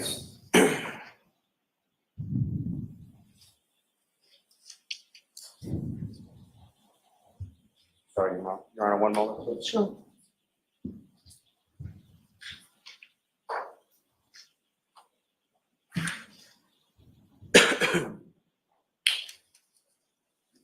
So the V-Box is attached to that vehicle, so it's what specifically is it measuring? So yeah, it's using the GPS data to apply its location, and so it's measuring its speeds and using the speed and the location, putting that together. And once you use the app through the V-Box and accept certain parameters as you can go, I want 30 miles per hour, 20 miles per hour, 10 miles per hour, and it'll set your vehicle. So when you go to 30 miles per hour, it'll tell you what you're doing at 30, what you're doing at 20, what you're doing at 10. And then it'll know if you're doing braking or acceleration tests. And it'll use those numbers that you have to give you, your acceleration factor or braking factor for the vehicle. And so from the V-Box Sports device that you use, and you've received training as it applies to using that device? Yes, I have. And certification as well? It's usually just training on it. Now, with respect to the V-Box Sport as it's attached to that vehicle, that's measuring specifically from that vehicle with those tires on that roadway surface that day, correct? That's correct. Now, with regard to that testing on that day, you did some acceleration or reverse acceleration tests, is that correct? Correct. And how many of those tests did you conduct? 2. And describe to the jury sort of how you conducted those tests or what speeds you were using or sort of that process of the 2 reverse acceleration tests that you conducted that day. So the reverse acceleration test we conducted, we set the parameters up to 25 miles per hour. So what we did is we try to come from a stop at 0 and then press the accelerators all the way about as hard as I could press it and try to go back and see how fast I can get to 25 miles per hour. and see what the performance they did at that time. And what, if any, kind of data did you receive with the V-Box board using during those two reverse acceleration tests? It gave me an acceleration factor. It gave me its speeds and times and distances that it was at each location.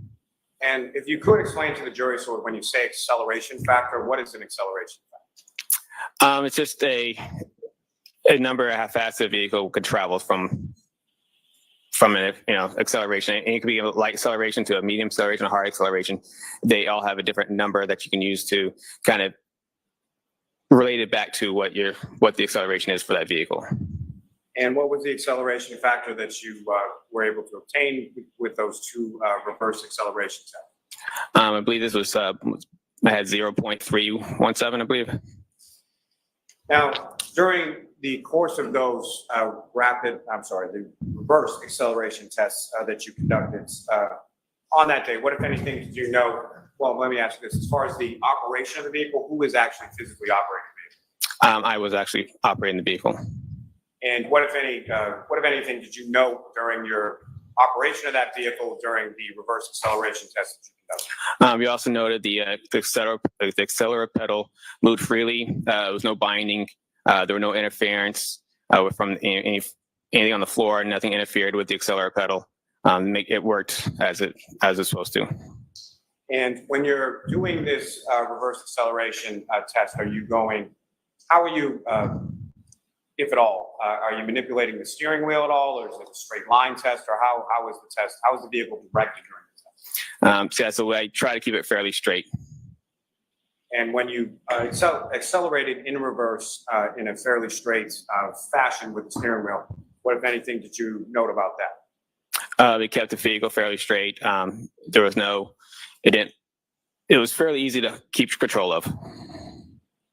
Now, in addition to the two reverse acceleration tests, what, if any, testing did you do with regard to reverse braking? Yeah, so we conducted two reverse braking tests.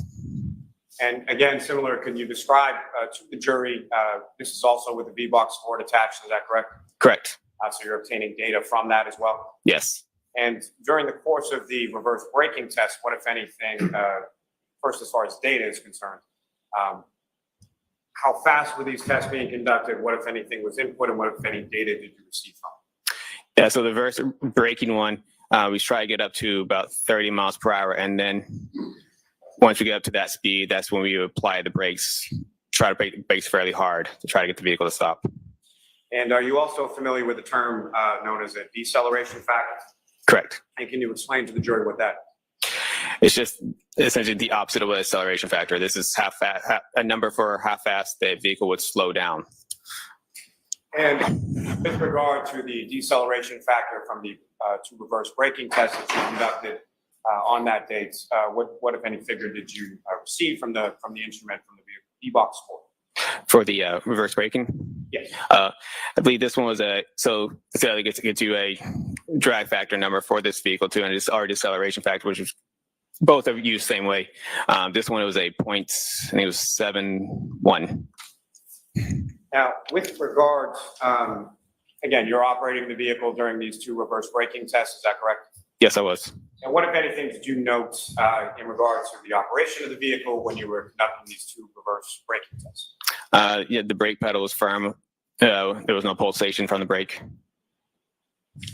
Now, in addition, sir, were you able to conduct some forward braking tests? Yes, I was.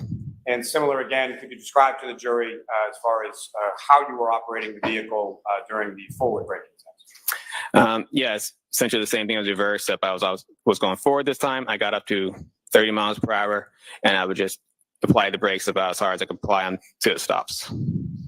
And again, are you receiving from the instrument some sort of deceleration factor? Yes, I was. Did you recall what that was? Yeah, it was a 0.69. And during the course of your operation of the vehicle during the forward braking test, again, what, if anything, did you note in regard to the operation of the defense vehicle? Same as before, that brake pedal was firm. There was no pulsation, no issues. Now, we talked a little bit about a ACM or an airbag control module, correct? Correct. You indicated earlier in your testimony that you had downloaded information from that. Is that correct? Yes. Now, when you download that information, what, if anything, do you get from the vehicle, or what, if any, how are you able to sort of read or interpret that data? So in the airbag control model, it's equipped with a spot event data recorder on EDR. And then that data from the EDR, we will use the BOSS CDR software and will attach to the vehicle. And then that software will basically extract the information or image the information that's in the module. And so that information could range from getting us speeds, if there was braking, if there was, steering wheel movements, basically like looking for change of velocity, that type of, so there's a lot of, information around the vehicle. May I approach you? Yes.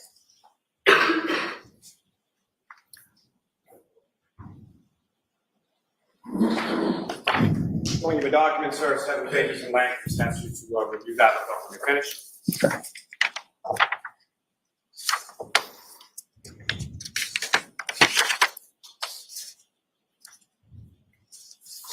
Do you recognize that document, sir? I do. What do you recognize that to be? This is the document that gets printed out through from the airbag control model through the crash data retrieval software. Thank you. May I approach again, Your Honor? Yes. I'm up to seek to introduce the minutes in that exhibit. No objection. Is it 590?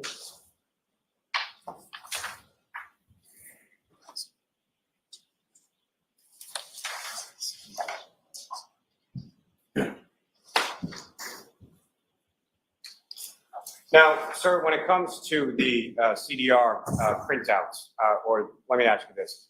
When it comes to the airbag control module, who is that designed to protect or to apply to in respect to safety measures with vehicles?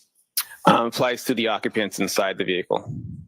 And this may sound a little terse when I say it, but essentially the airbag control module is typically not designed to protect people on the exterior or the outside of the vehicle, correct? Correct. Now, you've been involved in a number of crash investigations involving pedestrians, correct? Yes. And as far as this particular case, what, if any, sort of useful or significant information were you able to interpret or retrieve from the ACM? And this through the software, there was no data recovered or no events recovered. And when it comes to pedestrian crashes in general, and as far as there being no data in this case, is that something that's abnormal? It is not. Explain to the jury sort of why not. So what an airbag control module is doing, as it's running, it's constantly monitoring the vehicle. It's looking for like a sudden change of velocity, and like a collision. So once it feels that sudden change of velocity, essentially will wake up and monitor the vehicle, see if there's people wearing seatbelts on, what's the speed of the vehicle, number of different things that it could look for. And all it wants to do is either do I deploy the airbags or do I tighten the seatbelts? So most motor vehicle crashes with a car-on-car crash, there will be a higher change of velocity. So that's usually kind of what it's looking for. Pedestrian crashes are going to, there's not going to be much change of velocity to the vehicle. That means when they both interact with each other, the pedestrian is not going to change that vehicle's velocity in such a quick manner as, say, two cars would strike each other. Now, with respect to crash reconstruction in general, are you familiar with the term called delta V? Yes.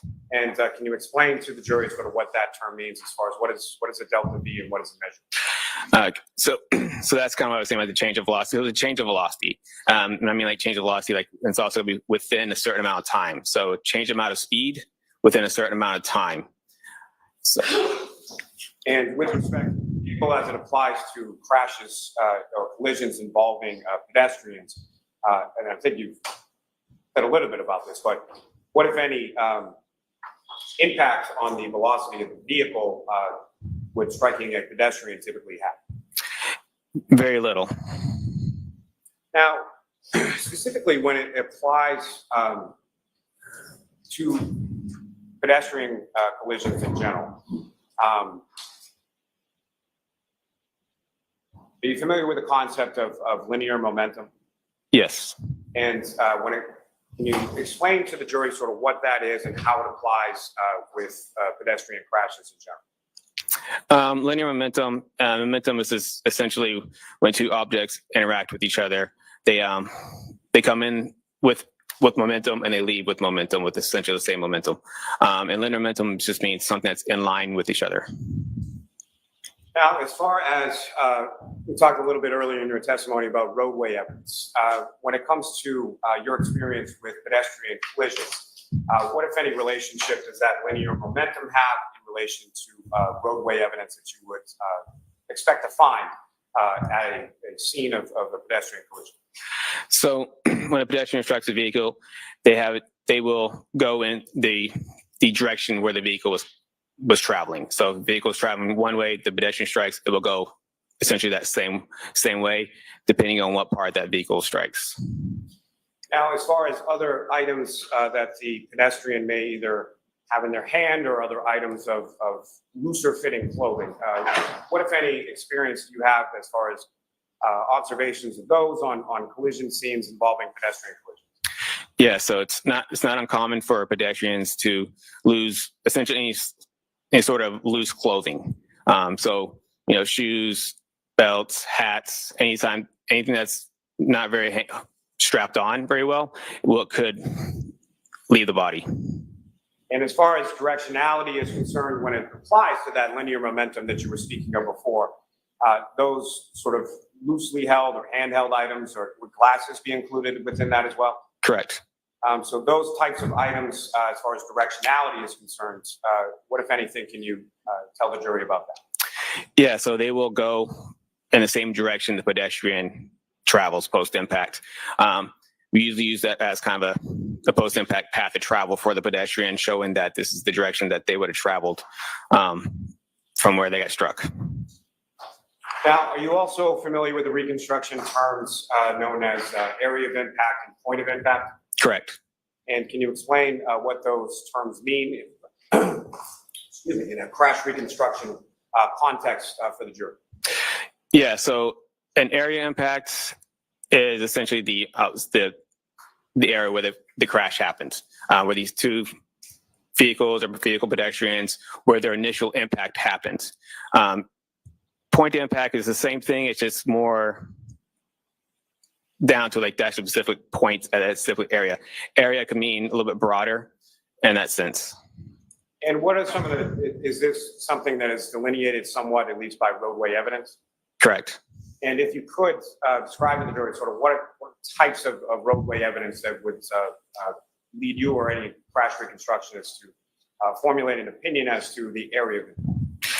Yeah, so like I said earlier, with the path of travel, so a lot of collisions we start where the final rest goes, and we follow the debris or the clothing. We're back to where, follow that path back to where it came from. And we know within that area, that's where an area impact would be. Now, with relation to the evidence that was depicted on the diagrams that were up on the screen before as the exhibits, what, if any, relationship would the taillight pieces and the shoe that were recovered from the street in front of 34 Fairview Road have in relation to that area of impact? Yeah, so they were found alongside the roadway. So I know that they were found, the area impact had been somewhere within the roadway and probably somewhere at the beginning, just prior to the beginning of the first point of evidence that we found. So somewhere towards the first point of evidence contained within that debris field, is that correct? Correct. Now,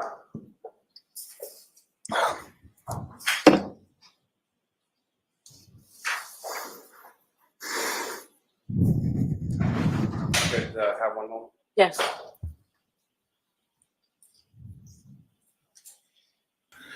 Now, sir, are you also familiar with a safety system specifically applicable to Lexus vehicles? Yes. And have you seen training in regard to downloading information in regard to that as well? Yes. And what is that safety system? What is that called? It's called the Toyota TechStream software. And so the Toyota TechStream is a software similar to the crash data retrieval or CDR software that you're talking about, but just specific to a Lexus. Yeah, but it's between Toyota and Lexus has software. The TechStream It's similar in the fact that they both record data to the vehicle. TechStream was created by Toyota for their technicians to diagnose vehicles and use that information to help, any kind of mechanical issues that they would have with the vehicle that they can do when you bring your car to them. They can look at the TechStream and just kind of find out what caused the mechanical issue. Now, with respect to the Toyota TechStream data that's available, what kind of data are we talking? So TechStream, they obviously the diagnostic stuff. So they're looking for any engine defaults or anything else. But they also have what's called a vehicle control history in it. Sorry, I missed that. Called what? A vehicle control history. Thank you. And the vehicle control history it's basically monitoring people's driving behavior. So it has certain, they call it triggers that they have listed. And when those triggers are met, they will record data related to that trigger. And what type of data, in general terms, what type of data are you able to recover through the Toyota TechStream tool from the vehicle control history? Yeah, so each trigger, you can record the same as you got to get your speeds, brakes, if the accelerator pedal's on, look for steering wheel angles, engine RPMs, all the information that you have related to vehicles. Now, in addition, is it possible with vehicles that have some vehicles made that are accessible through this Toyota TechStream, including Lexus, which I should say, I'm sorry. So Lexus is manufactured by Toyota, correct? That's correct. So in some vehicles, Toyota or Lexus vehicles are made by that manufacturer, are equipped with camera systems. Is that correct? Correct. And again, in general terms, what, if anything, in relation to the camera system is it possible to collect from the vehicle controllers? The camera systems in certain vehicles can record photos, like little grainy black and white photos. And were you able to recover any black and white photos or photos of any kind from the defendant's vehicle in this case? I was not. Now, with respect to the sort of physical process of the downloading using this Toyota TechStream tool, can you explain to the jury sort of how that's physically done or what you're doing to the vehicle in order to download that information? The same process, just different software as we would for the airbag control module. As I said before, we plug into the DLC port and then up that software program, and we follow the steps and we extract the information from the vehicle. Now, the extraction of the Toyota TechStream data in this particular case, when was that accomplished? For this one, I believe it was February 2nd, 2023. So a year and a day after you had conducted the braking acceleration test and inspected the vehicle in the Canton Police Department garage? That's correct. And so as far as the timing of that being February 2nd of 2023, why was that? I was at the time of my initial inspection, I didn't really know much about TechStream at that point. So over time, I kind of learned about TechStream. And so once I learned about it and I thought, is this relevant to our case? And I looked more into it and found that it is relevant. So. And the Toyota TechStream, as far as that applicability or that tool, is that a relatively newer tool in the area of crash reconstruction? It is getting fairly newer, as in it's getting spread out. It's getting bigger. It first got created on one vehicle in 2014. So it's been slowly trickling into the Toyotas and Lexus vehicles over time. But it's definitely gotten bigger within the past couple of years.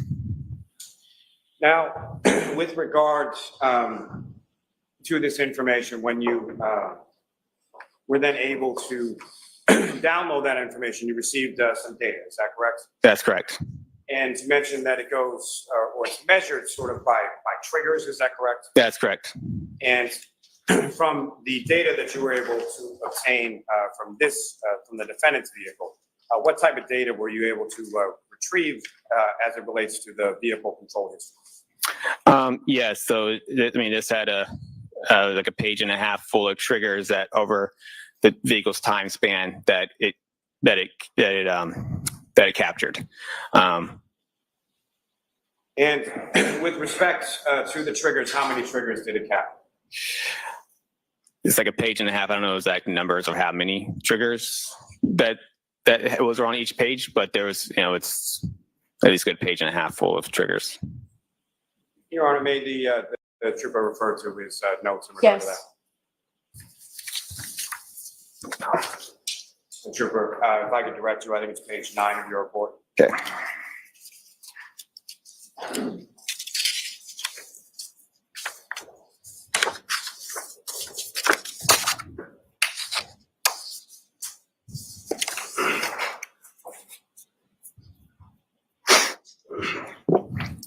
And how many triggers was it, sir? Can we count them? Does he have to count them, Mr. Lally? No, I don't think he has to count them. Sir, if I could direct you to paragraph 23. Oh, yeah. So 22 separate triggers. Those are, so in my report, it says 22 separate triggers that occurred on odometer mileage 12665 to 12666.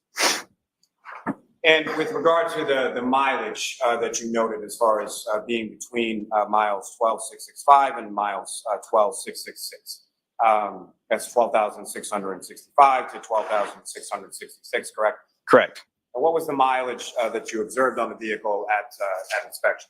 12,665. And at the time that you conducted this Toyota TechStream download from the vehicle, what was the mileage at that time? 12,666.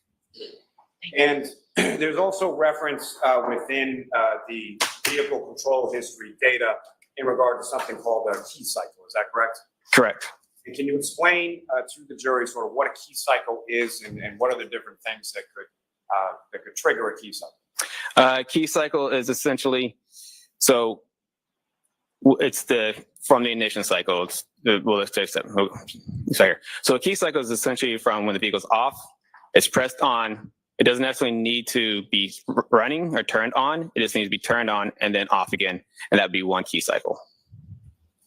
Now, with relation to your analysis in regard to the vehicle control history, what, if any, role did the key cycle numbers, or what kind of role did that play in your analysis? It shows me where how far away they were from each other. The key cycles were. And how far away in what terms? So when I turned the vehicle on, when I did my testing, it showed me what key cycle was that I was on when I did those testings, and then the odometer mileage in relationship to that. Your Honor, may I approach? Yes.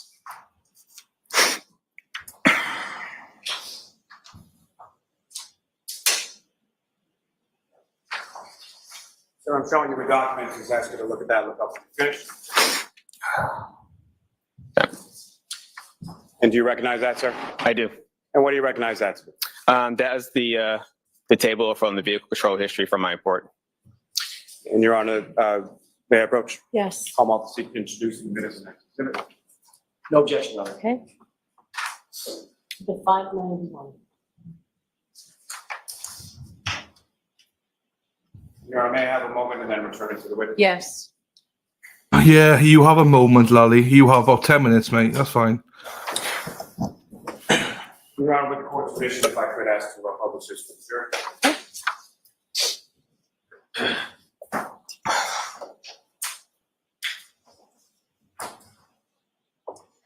Trooper Paul, what's up on the screen? Is that the exhibit that you have before you?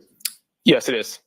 Now, if you could, using the laser pointer before you, just direct the jury's attention to what we're looking at in this exhibit and what type of information and where it's located within this exhibit. Okay, so this is the vehicle control history. Every single point here, this is where the triggers are. This is the labels for each trigger. Odometer mileage is in this label here. You see elapsed time and key cycles. I have noted through arrows here, these were when the vehicle was with us, and a lot of this is related to my testing with the vehicle. And these right before that were the triggers that were prior to those testings. Now, from the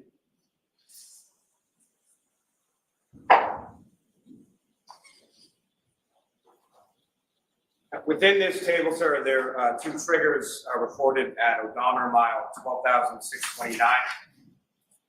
Yes. And what's the key cycle associated with 12,629? 1,162. Now, these triggers that are contained as far as the 12,629, that's prior to You have to either come close or speak up even louder, Mr. Howard. I will speak louder. There's no microphone near you. That's the problem for the court reporter. My issue is, Your Honor, there's no light over here. All right, so let's turn the light on and then you can ask your question, then we'll turn the light right back off, please. Thank you, Your Honor. My apologies. So that odometer mile, as far as two triggering events, at 12,629, correct? Yes. And that occurs prior to the 12,665, 12,666 during the course of your braking and acceleration test, correct? Correct. And the mileage difference between those two, did you do that math? Yes. What was the mileage difference between the two? 36. And how many key cycles were different between your testing and that odometer reading of 12,629? 2 key cycles. Now, as far as what if any information did you have and where did you get it in relation to the defendant's vehicle's path of travel prior to those odometer readings that you noted when you did your Yeah, so yeah, I was told that where she traveled afterwards or prior to that, I was noted their locations, and I used those locations through Google to get a mileage for them. May I approach her? Yes.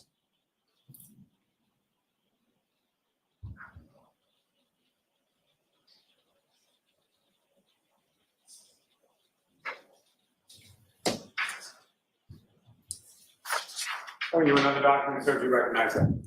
I do. And what do you recognize that to be? Those are the Google directions. I put them in a table and put in my report. And may I approach her? Yes. I want to introduce the witness next. No objection. Thank you. All right, I have 1 minute, sir. Yes.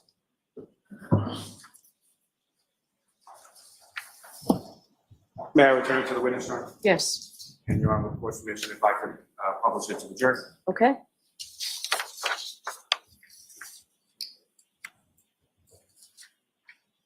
So, and if you could, Mark, 2 minutes as well. Now, Trooper Paul, do you recognize what's up on the screen as the next exhibit before you? Yes, I do. These are, again, if you could explain to the jury sort of what we're looking at here and how you came to these mileage rules. Yes. So when I got the directions, it showed that we got from 34 Fairview Road to 1 Meadows Ave. And when I put that address onto Google, it gave me suggested routes. So I put each suggested route on there and the time it took. So I did that with every direction from 1 Meadows Ave to Waterfall to 12 Country Lane, and 12 Country Lane to 1 Meadows Ave, and then 1 Meadows Ave to 345 Country Hill Drive, North Dighton. So I did that for every single one and find suggested routes, so which is labeled in all these boxes here. And then at the bottom here, I did a total distance, and I did a min and the max distance of, the minimum was 36.1 and a max distance of 38.8. All right, so I'm going to ask you to take that down for a minute, and I'll see counsel at sidebar, please. Uh-oh, there may be trouble ahead. I don't know what it is, but there may be trouble. Karen! So Karen is sitting in a different seat. She's sitting in a different seat today. Oh, maybe she's not now. Well, she was.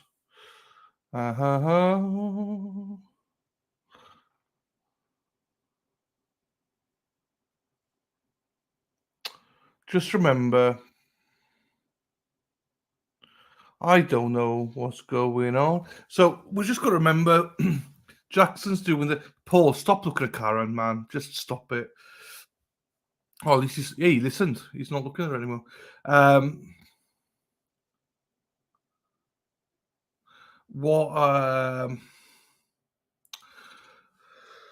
Oh, too right, Carol. Bored as hell. Oh, I want to sneeze. But I can't.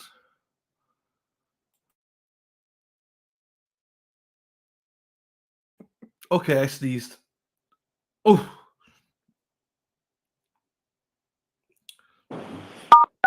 You are unmuted.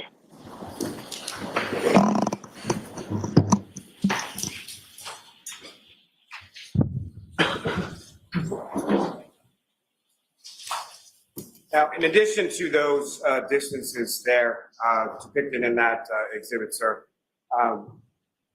have you also looked at a mileage or distance between, well, I'm sorry, the first up there was as far as 34 Fairview Road to 1 Meadows Avenue, is that correct? That's correct.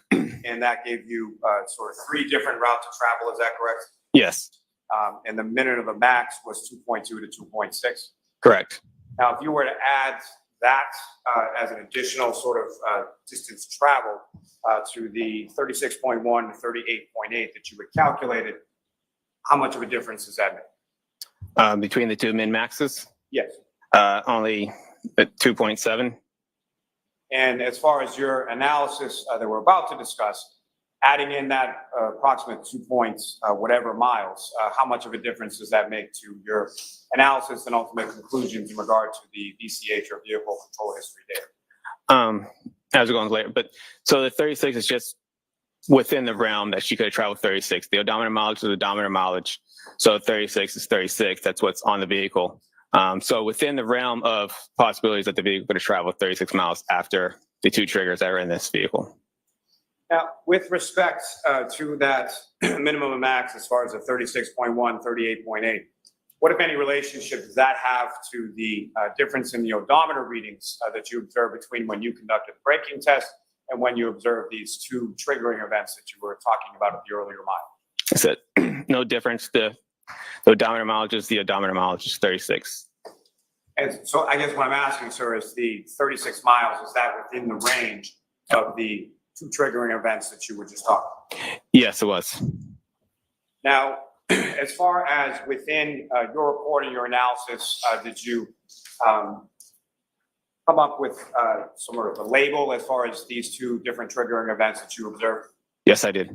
And that incorporated the mileage, is that correct? Correct. And that was, again, 12,629, is that correct? Yes. And then as far as any further label that you put on it, how did you label it? I labeled them as in when they occurred. One's 12,629A and the other one's 12,629B. And with respect to the A and B, which one occurred first? The A occurred first. And may I approach on? Yes.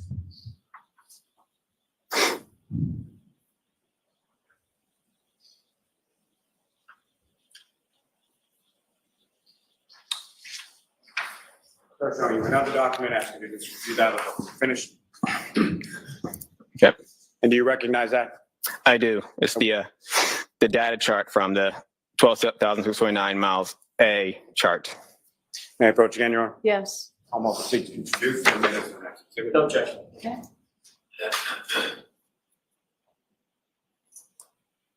The 593.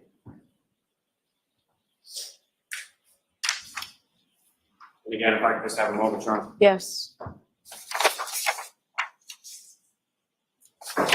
May I return this to the witness, Your Honor? Yes. With more information, may I? Yes.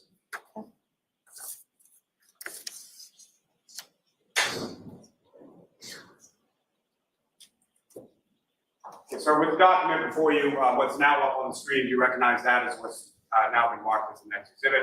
I do. Is if you could describe to the jury sort of what these rows indicate as far as what information is there, and if you could, using the laser pointer, direct the jury's attention to what, if anything, of significance you observed in this as far as 12,629 miles A. Okay. So each row starting from the top is the vehicle control history time. which is the time that's recorded in the module itself, or in the software that gets recorded as each time, and it's recorded as seconds. This time is the time from the start of the key cycle. So it starts off with 652.8, and each one is incremented in approximately half-second increments up to, let me show it, right here where the trigger, this is what's called where the trigger happened. So right here is where it kind of goes from 4.5 to 4.6, and then it goes up to 5. Then everything after that is about half-second increments from each other.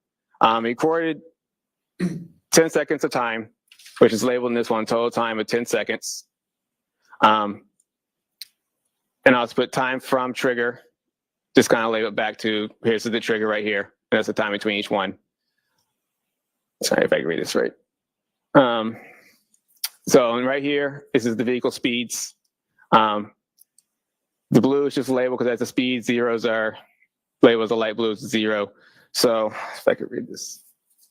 So it starts from, shows that the vehicle is traveling at 9.9 miles per hour. It's slowing down to about 0 right here, and then stops for that time, and then increases back, speeds backs up to, it goes up to 6.2, and then slows back down to 0, and then back up to 1.7 to, I think it's 8.7. If I can read that right. And next below for us is miles per hour to kilometers. This is the accelerator opening ratio, which is really where this trigger comes from, because the trigger is labeled as the accelerator pedal opening angle is medium to higher immediately after shifting to reverse. All right, they label it as R. If I could stop you there just for a second. So as far as the accelerator pedal opening angle, can you explain to the jury sort of what that term means and how that relates to sort of the operation of it? So the accelerator pedal is, the part where everybody puts their foot on and gets the vehicle to go. So the pedal, so this is what's showing how far the pedal was actually pressed by the operator of the vehicle. And that gives you a percentage of that. So if it was, zeros not pressed and 100%, it's all the way down. So they label the trigger, I think 30% is medium to higher. In this way Toyota labels it. So then that's where you'll see the trigger is around 31.5%. And also shows from the beginning, goes from 0 and increases up to 50.5%, and that's 5 seconds. That's only a little over a second past the trigger, and so up to 50%, and then back off, and then back onto the accelerator again, up to 34%. Now, as far as this data is concerned for the VCH data from the Toyota tech stream, what, if any, information are you able to glean as far as directionality, as far as forward, reverse, left, right, things like that from this data? So on this label right here, it just shows the shift position signal. 1 is forward and 2 is reverse. So this right here is showing the vehicle was in drive and going forward, and then the vehicle got shifted into reverse, and then back to drive again. Now, from your experience and from your training when it comes to interpreting this type of data, do you have any opinion as to sort of what type of maneuver or what type of actions the vehicle was taking during the course of this triggering event? Yes, this appears the vehicle was slowing down and making a U-turn. Because also the other thing into it, it shows steering signal. And the steering wheel still showed that she was driving left and then right and the back left again. And also when she's on the brake switch. Thanks. Ms. Gilman, you can take that down. And Your Honor, may I approach? Yes.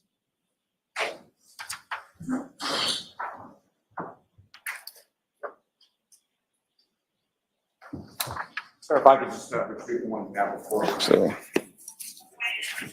yep. The document that I've just handed you now, do you recognize that?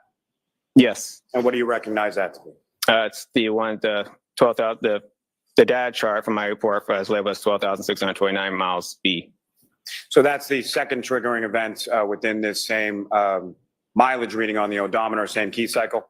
Correct. Your Honor, may I approach? Yes. Commonwealth, do for minutes of next exhibit. No objection. Okay. Good 5 minutes. Again, just one moment, Your Honor.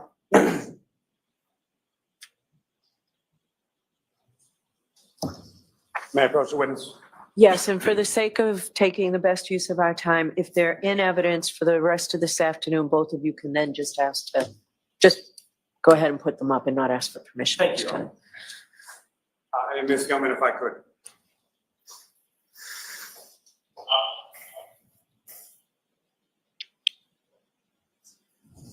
And to recall, you recognize what's up on the screen now? I do. This is the VCH data chart from that same mileage or the second triggering event as far as 12,629 miles peak, correct? Correct. And again, this is in the same odometer range as well as the same key cycle as what was just up on the screen as far as 12,629 miles A, correct? Yes. This occurs after A, is that fair to say? Correct. Now, similar to before, when it comes to this VCH data up on the screen, if you could, using the laser pointer, demonstrate to the jury what, if anything, of significance you note as with respect to this date. So for this one, same label as before, as you said. The vehicle control history time is, if I can say that,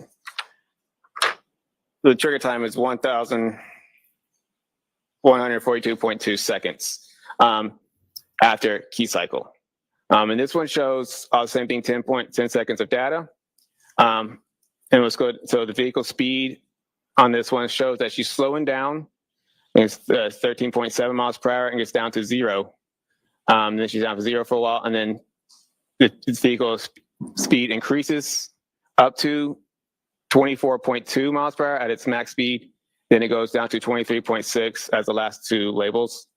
And the accelerator pedal angle at this point at key trigger is 36.5 and increases up to 74.5%.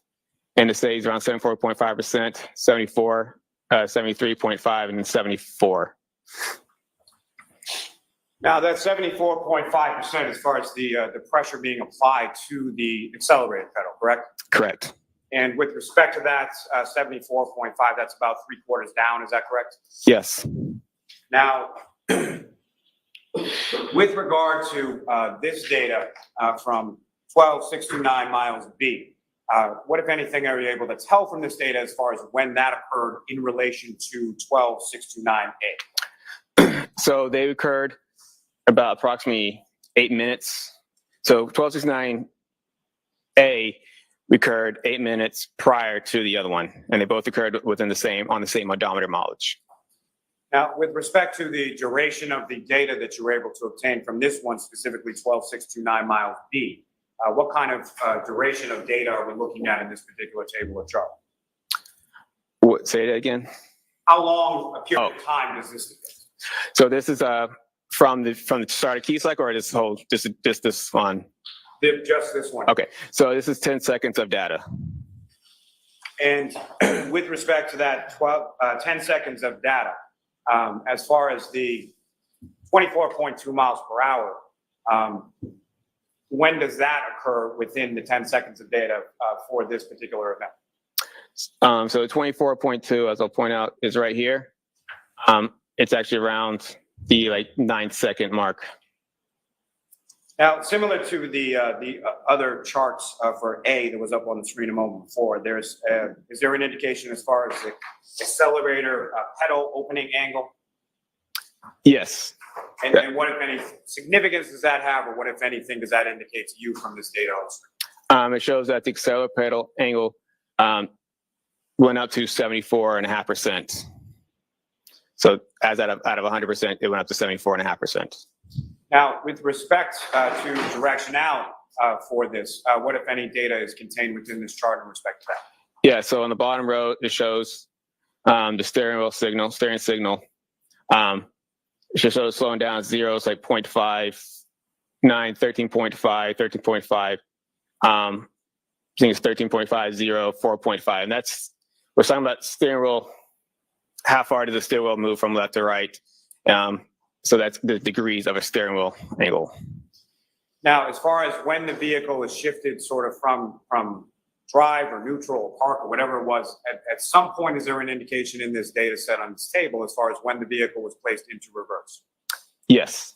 And how far into this 10-second data set was the vehicle placed into reverse? At 4 seconds, it's right here. And so am I correct then that there is a 5-second difference between 4 seconds when it's placed in reverse and 9 seconds approximately when it achieves that 24.2 miles per hour? Correct. Now, as far as the 74.5%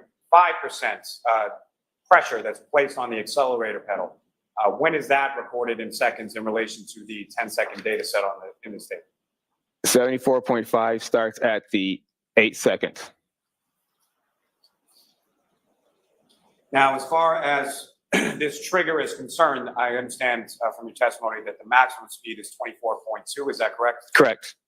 And what is the vehicle speed reported at the end of this 10-second data set? 23.6. Now, as far as the vehicle being in sort of different sets, as far as drive, reverse, things of that nature, what, if anything, did you observe within this data set as far as how it is at the beginning, how it changes at all? What happens with regard to that in the data set? So this one shows that the vehicle was in drive. It starts off in drive.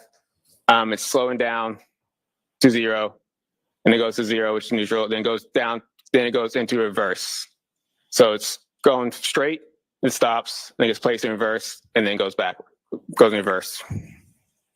Now, as far as the reverse is concerned, you indicated there's also some steering angles that are recorded with this data. Yes. And what, if anything, was recorded in this 10 seconds of data? Specifically, I'm asking from the time that it goes to reverse to the end of the set, the end of the data set. What, if anything, do you observe with reference to the change in the steering angle of the steering wheel? It does not change much. It's only 13. I think the far it goes is left is at 13.5%. So that's only, I mean, if the steering wheel's a circle, the whole circle is 360 degrees. So 13.5% is only, and it's still fairly straight in the vehicle at 13.5%. So from this data, this vehicle is backing up in the manner of about 5 seconds or so, in a fairly straight line, and achieves a maximum speed of 24.2 miles per hour, correct? Correct. And even at the end of this data set, the vehicle is still traveling approximately 23.6 miles per hour? Correct. Now, as far as the small deviations in the steering that you were testifying about, based on your training and experience, what, if anything, would cause that? Well, the steering wheel sale was obviously caused by operator traveling only small amounts, about right, and up to here. So it's only just operator steering at those small deviations. Your Honor, may I approach? Yes.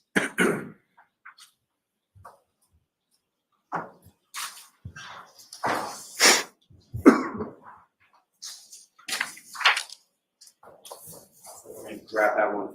There you go. And present to me with another document. You recognize that? I do. And what do you recognize that to be? It's a more of a closer up snippet of that document that I have attached to my report. And Your Honor, may I approach? Yes. Hard practice. Commonwealth proceed to introduce and the next exhibit. No objection, Your Honor. You can go ahead and publish it if you're inclined to. Okay.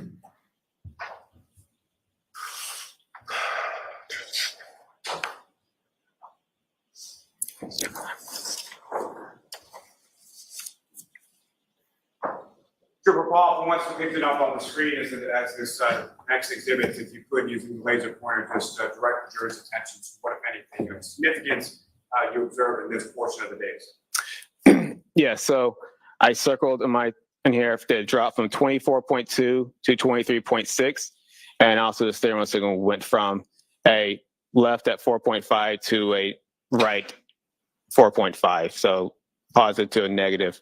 And also the same thing with the accelerator opening ratio kind of stays consistent at 74%. May I approach again, Your Honor? Yes.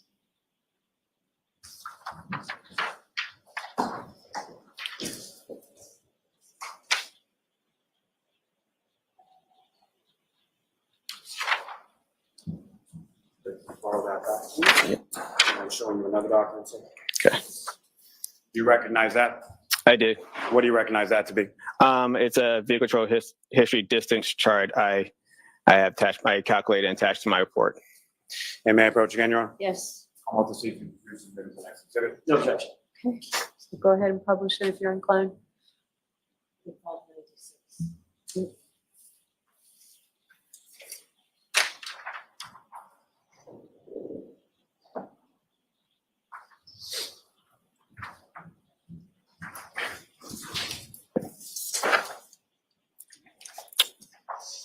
Paul, do you recognize what's up on the screen? It has now been marked as exhibit 596. I do.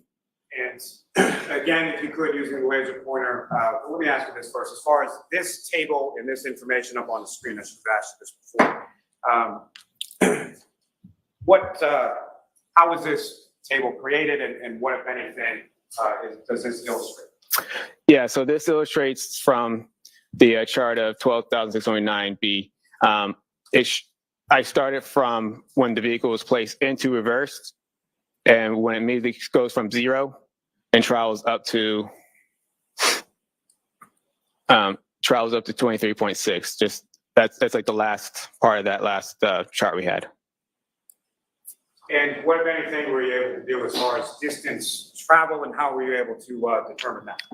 So I used the spherical speeds and the time, and calculated a distance that the vehicle traveled during this time.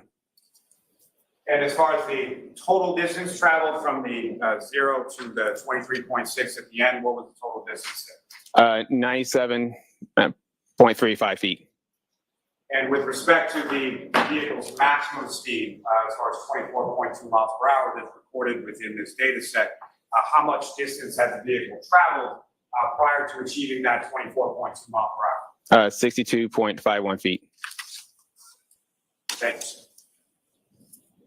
I approach just to retrieve, Your Honor. Yes.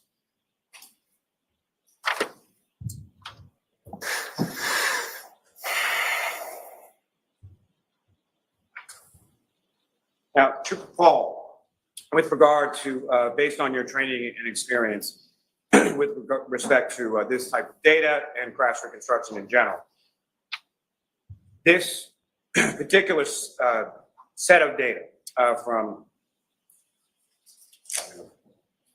who's the name again? From 12,629 miles B, what, if any, type of collision is that data set consistent with, and why? Yeah, there's a point there where it appears to be consistent with a pedestrian strike. And why is it that your interpretation of that data you feel is consistent with the pedestrian strike? It's the sudden change of speed at 24.2 to 23.6 in a half second, while the accelerator pedal is still at a consistent 74%.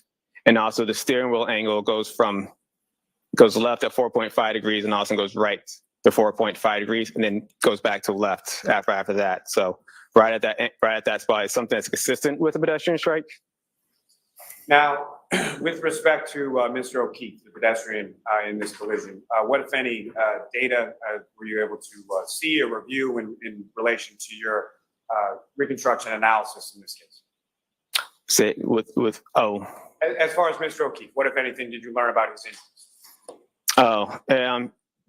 Like what types of injuries he had? Yes.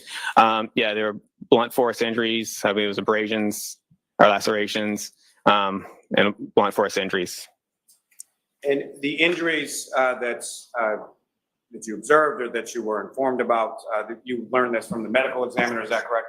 Correct. And with respect to the injuries that Mr. O'Keefe was recorded as having sustained, according to the medical examiner, what, if any, relationship did those injuries have to you in relation to a pedestrian collision? Sorry, say it again. As far as the injuries that you were informed by the medical examiner that Mr. O'Keefe had sustained?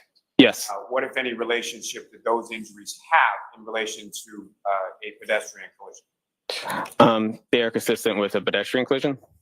And how so? Due to, I mean, we can break down each injury, due to the arm, the lacerations of the arm from the tail light, the dent where the scratches for his hand could be.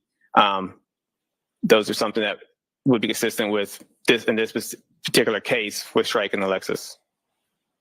Now, specifically with reference to this case, what, if any, analysis did you conduct with regard to kinematics? Yes, I did a kinematics analysis in my report. Kinematics deals with the aspect of motion.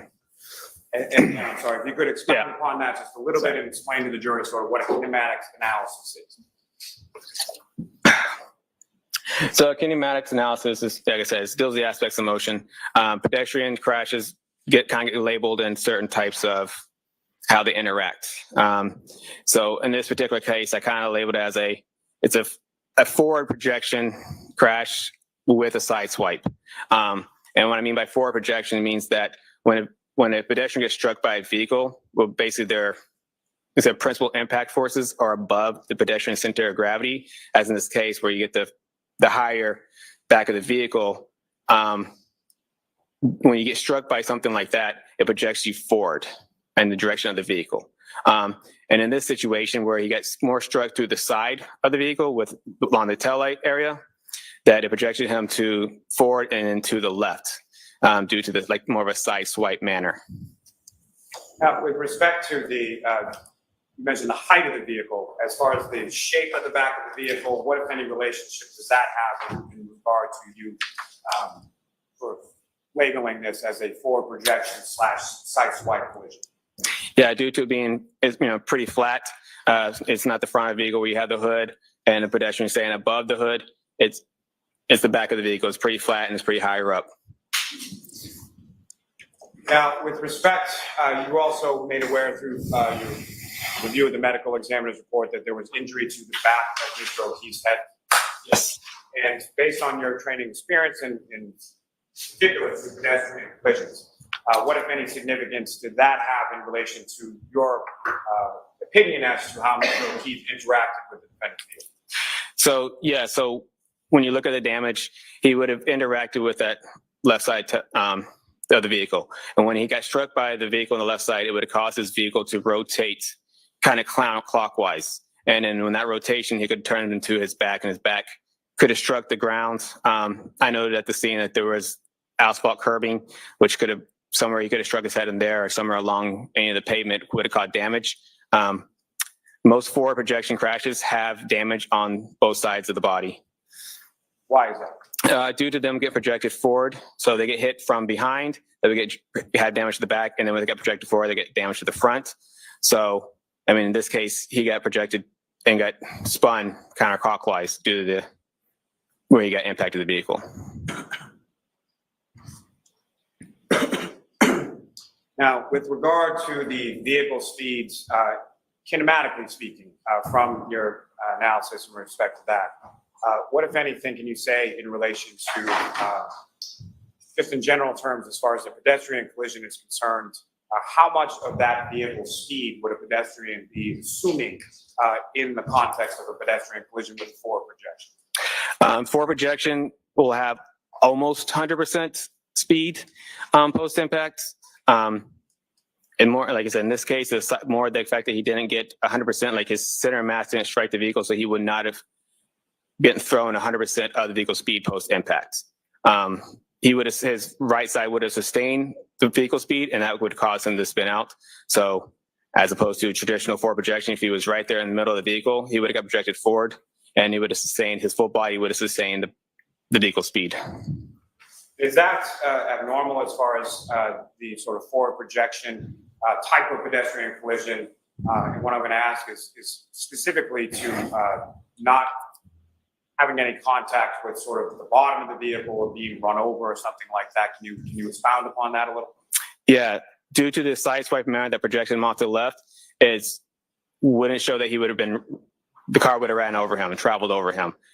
Like traditional. Yeah, the car would. I'm going to ask you to slow down just a little bit. Sorry. Yes, so due to the situation in this scene where he got projected to the left and body rotated, it would have rotated away from the vehicle, and his body would not have traveled under the vehicle, as you do in like a lot of traditional forward projection crashes. The vehicle would get tracked forward ahead of the vehicle, and that vehicle could possibly travel over that pedestrian. So that is not what you found in this particular pedestrian collision, correct? Correct. I know you've mentioned it a couple of times, but if I could ask you to just expound a little bit when you're talking about center of mass and how that relates between sort of a pedestrian and a vehicle in a pedestrian type collision. So pedestrians, almost every object has a center mass. Pedestrians is the same. So if a pedestrian center mass is essentially obviously the half the body, and you would also put down is around the chest area, just below the chest area would be a center of mass for a pedestrian, and they all range based on height and body shape. And so where on someone's body typically would a center of mass be located? Usually just around the chest area or just below the chest area. Now, if I could turn your attention, Trooper Paul, back to February 1st of 2022, when you were at the Canton Police Department. You mentioned that, or you testified earlier at some point that you went outside to an asphalt roadway surface and conducted some forward acceleration and rear acceleration braking tests, correct? Correct. Now, in addition to that, what, if any, other testing did you do with respect to that vehicle on that particular date in that location? We checked the cameras and we did backup visibility analysis with the cameras and the vehicle. And again, if you could, just in general terms, first, just describe for the jury, when you say visibility analysis, typically speaking, what are you doing in a visibility analysis? In the visibility analysis, we are trying to see what an operator would see in their vehicle. Looking for, in this particular case, we're trying to see if the operating vehicle would be able to see a pedestrian behind the vehicle. And also in this, where we have backup cameras, we're trying to look at the cameras and see what would the cameras pick up as we go into reverse. And in fairness to the defendant, at this particular time when this visibility analysis was conducted, it was during the daytime, is that correct? That's correct. Understanding of the crash is that it occurred at night, correct? Correct. Now, as far as a visibility analysis, typically, would you be looking to recreate as close as you can to the conditions at the time that the collision occurred? In most typical cases, yes. And why were you not able to, were you able to do that in this case? We were not. Why? Due to was most, like I said, it's mostly done when we're trying to see what a pedestrian an operator would see a pedestrian. It's mostly done because it's an accident, but a lot of times when it's like an intentional act, visibility is not an issue in this situation. We were just want to make sure that the cameras worked and the backup sensors all worked in the vehicle. Now, as far as this particular visibility analysis that was conducted in this case, how, if at all, was that memorialized? It was recorded when the crime scenes trooper recorded it.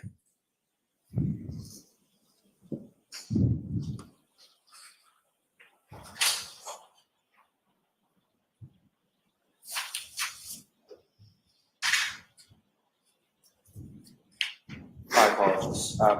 Before I get to that, sir. Okay.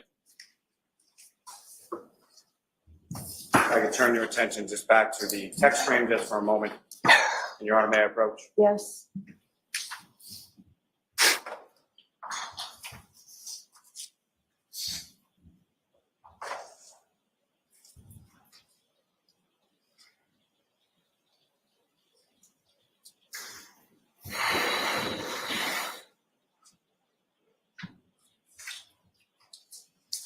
So I'm showing you a series of 7 photographs to ask you to look at those.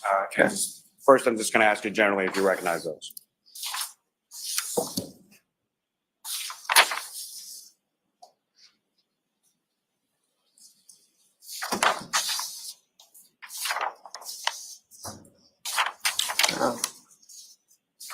Yes. And what do you recognize those to be? It's the inside of the vehicle. Appears to be taking out the, showing that taking out the infotainment system. The what system? Infotainment system. And the last photograph there, what, if anything, does that depict, sir? That is the module for the infotainment system.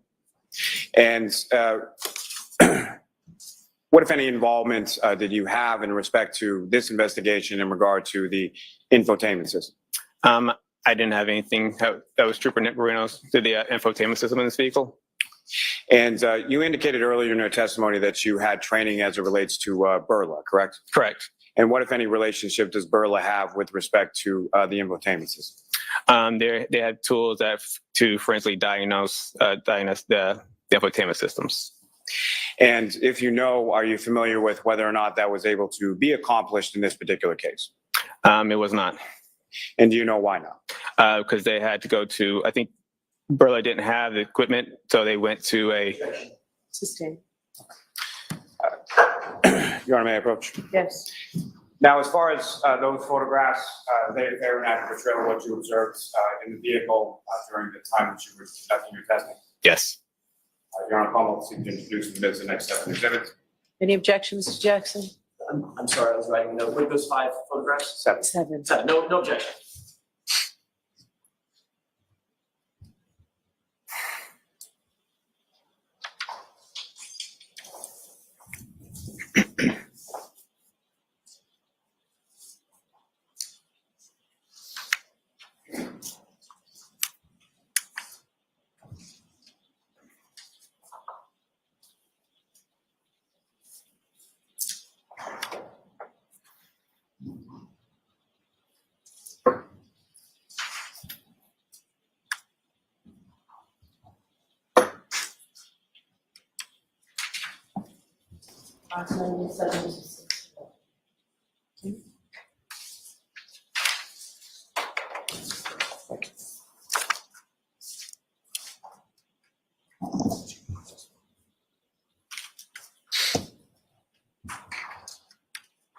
And Your Honor, with the court's permission, if I could just follow. Yes.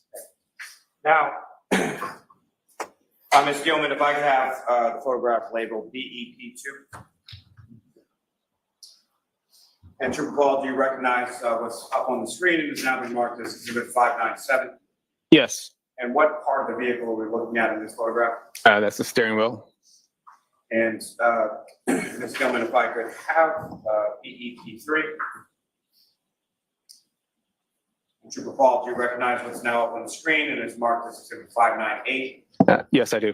And if you could, using the laser pointer, direct the jury's attention to what, if anything, of significance you observed in this part of the photograph. That is the infotainment system.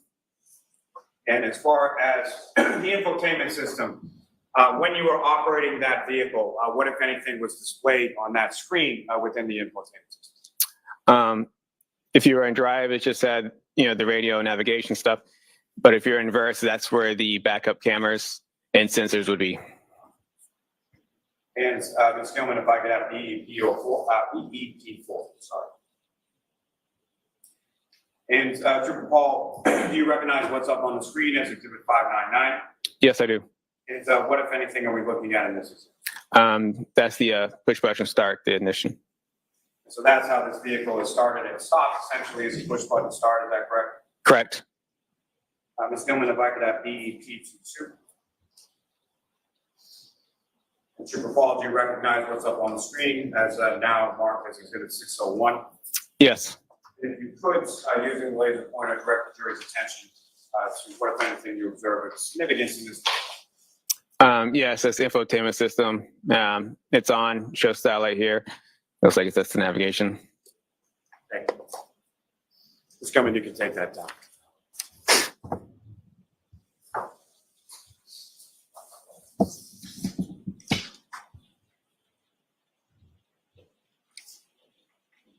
Now, if I could take you back just for a second to the VCH data and the kinematics of what you were testifying about just a moment ago. You had mentioned that with respect to the injury to the back of Mr. O'Keefe's head that is consistent or could have been caused by striking his head on part of the pavement or the curbing, is that correct? Correct. Now, as far as your training and experience in pedestrian collisions that you've responded to and investigated on prior occasions, as far as weather, as far as the coldness of the ground being frozen, what, if any, impact that have as far as in relation to the injuries to the back of the stroke piece? Objection. Sustained. Now, as far as the visibility analysis that you were conducting on February 1st, you mentioned that that was memorialized with photographs as well as video. Was that correct? Correct. And the video that was taken, sir, was that in the interior of the vehicle, exterior of the vehicle, or both? I believe it might have been just the interior.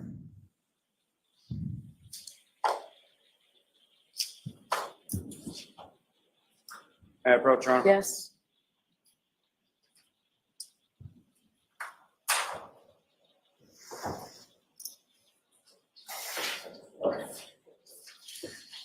Sir, I'm showing you two discs. Okay. You recognize those? Yes. And those are the recordings of the visibility or the braking and acceleration tests from February 1st, both interior of the vehicle, exterior of the vehicle. Is that correct? Yes. May I approach again, Your Honor? Yes. I'm willing to introduce and admit to that exhibits. No objection, sir.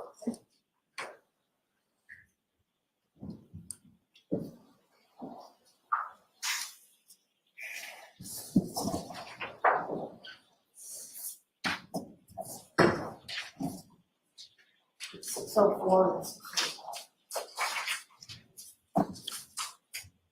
Before we get to those videos, Trooper, may I approach again, Your Honor? Yes.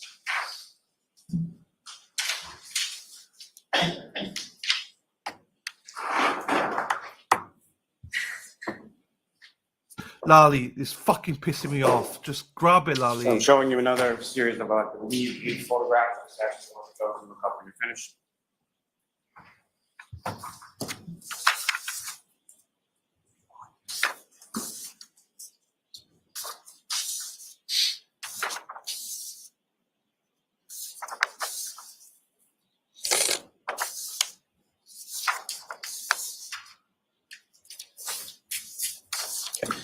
And do you recognize what's depicted in those photographs, Trooper? Yes, I do. And what do you recognize those to be? Those are photos from the backup cameras and sensor tests. May I approach again, Your Honor? Yes. I want to seek to introduce the minutes next. Okay. No objection.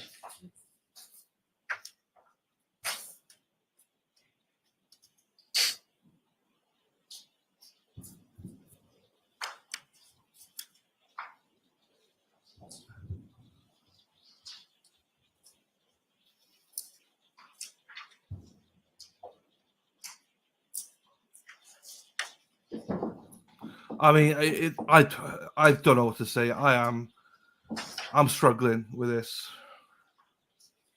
This is like taking forever. What's the bloody point, Lally? Just get into the. No one's gonna know all this detail. Just tell us what happened, Lally. Then Jackson can just prove. Oh, I don't know. Whatever. Fucking get on with it. Fuck. And Ms. Gilman, if I could have from this packet photograph 2612.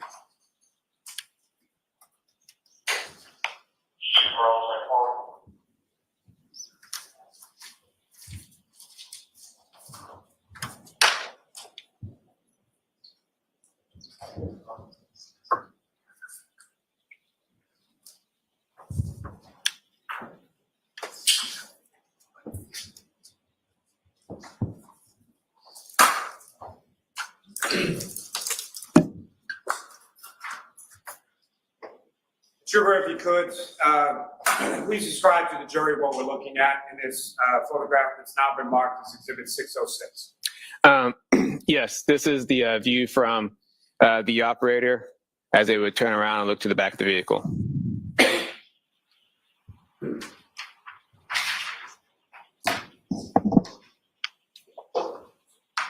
And Ms. Gilman, if I could have photograph 2616.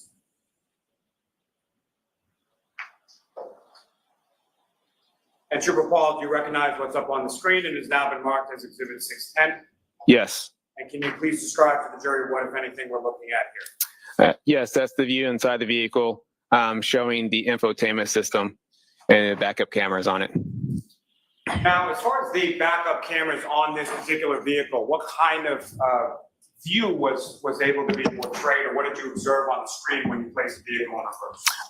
Yes, so this has a straight backup camera and also has a 360 overhead view of the vehicle. And as far as the cameras within this vehicle are concerned, are we talking about one single camera, or how many cameras are encapsulating this 360-degree camera angle view? It has the front and the sides and the rear cameras. Now, if you could, using the laser pointer, just draw the jury's attention, direct the jury's attention to where you're talking about as far as the screen is concerned, depicting that camera angle view. Okay. So the one on the left, that's the backup camera. And the one in the middle here would be the 360 overhead camera. Now, in addition to what's depicted on the screen right now, as far as the vehicle on the 360 overhead, as the vehicle travels, what, if anything, in addition, is depicted on that particular portion of the screen as far as the 360 overhead? It shows a sensor, and also when that sensor shows up in the area where the object that it is closer to. And the sensor that you're talking about, how is that depicted on the screen? It's a little red like blip or a little bar that would show up on the camera itself. And is that something that appears as you approach an object from either in front or behind or something else? Correct. As you approach the object, the bar will, blink and will go get faster as you get closer to the object. Now, with respect to the system overall, in addition to the visual cues depicted up on the screen, what, if any, auditory cues are also part of this system? It will beep at you, and it will, as you get closer to the object, it will beep faster as you get closer to it.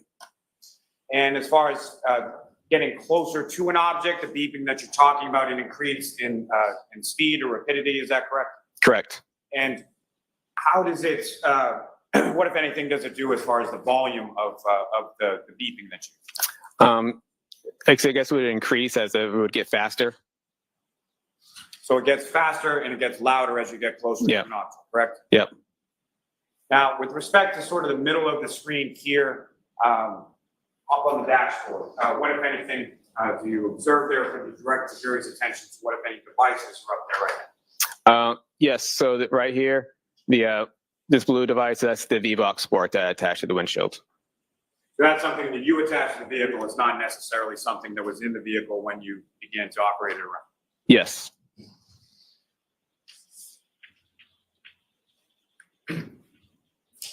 Ms. Gelman, if I could have photograph 2618.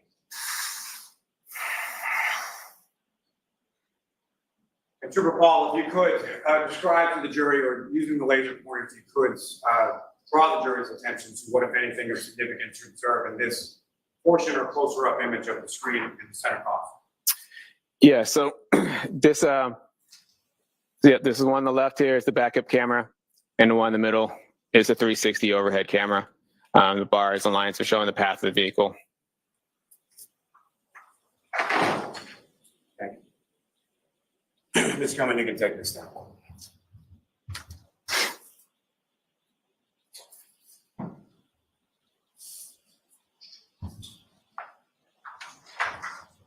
I may have a moment, John. Yes.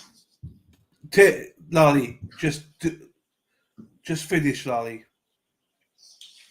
Now, Trooper Paul, as far as during this visibility analysis that you conducted, you testified earlier that you were primarily concerned with sort of whether or not the cameras and the auditory and visual cues worked properly with this vehicle and this system, correct? Yes. And during the course of your running these sort of forward and back reverse acceleration braking tests, as well as the visibility analysis, what, if anything, did you observe with relation to the functionality of the cameras and the visual and auditory cues? Everything seemed to be working properly. Now, when you were operating the vehicle on February 1st and you shifted the vehicle into reverse, what would then sort of occur with the screen in the center of the dashboard? It would change from the navigation to the backup cameras. And how long a period of time did that take, as far as you shifted from drive to reverse on a number of different occasions while you were conducting your test, correct? Yes. And so how long a period of time are we talking about between the time that you shift the vehicle from drive or another gear to reverse for those screens to then display both the rear backup camera and the 360 overhead view? It's fairly instantaneous, fairly quick. Now, at some point during the course of the visibility analysis specifically, what, if anything, did you place behind the vehicle during your visibility analysis? It was like a punching bag dummy.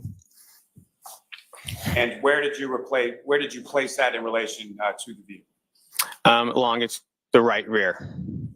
And as far as that punching bag dummy was concerned, about how far up off the ground was the top of that? I'm not exactly sure the exact height of it. Maybe my height or taller. And with respect, your height, sir, how tall are you? 5'6". So it was at least 5'6", if not taller, is that correct? Correct. And with respect to that, placing it behind the vehicle, after it was placed behind the vehicle, at some point, were you inside of the vehicle? Yes. And when you were inside of the vehicle and that was outside of the vehicle, what, if any, visual observations were you able to make with respect to its placement? And it's in the right rear passenger side of the vehicle, is that correct? Correct. But what, if any, observations were you able to make with respect to that item or exemplar that was placed out there? It would have been invisible in the cameras. Now, with respect to the visibility analysis that was conducted with respect to that, let me ask you this first. When I say exemplar pedestrian, can you explain sort of what that term means and how it relates to a visibility analysis? So an exemplar pedestrian is, just like you said, we used a punch bag dummy. It was something that we used in place of a pedestrian to act like a pedestrian.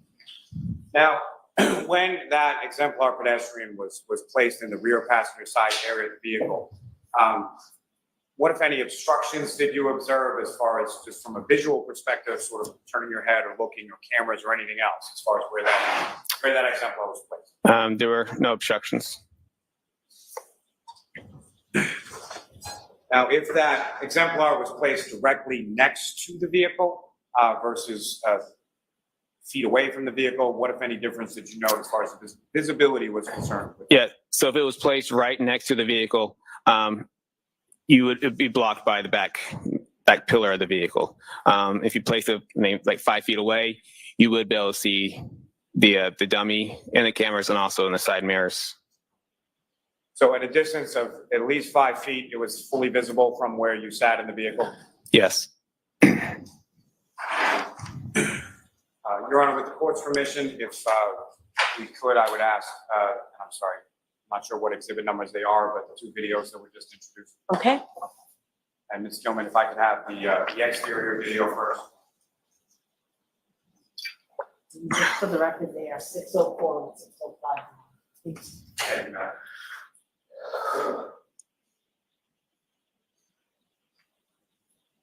Gilman, if you could pause there for a moment. Well, with respect to, just for orientation purposes, if you could explain to the jury sort of where we are in relation to the Canton Police Department and where it was that you conducted these tests. Yeah, so this is a view from the back of the Canton Police Department. So as you look at the Canton Police Department, we'd be on the left side of the Canton Police Department. And as far as the vehicle in question, if you could, using the laser pointer, just direct the jury's attention to where that is and sort of where it's going to be in relation to the camera angle. The vehicle is right here. Ms. Gilman, if you could press it.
So if I could ask you to pause there for just a moment.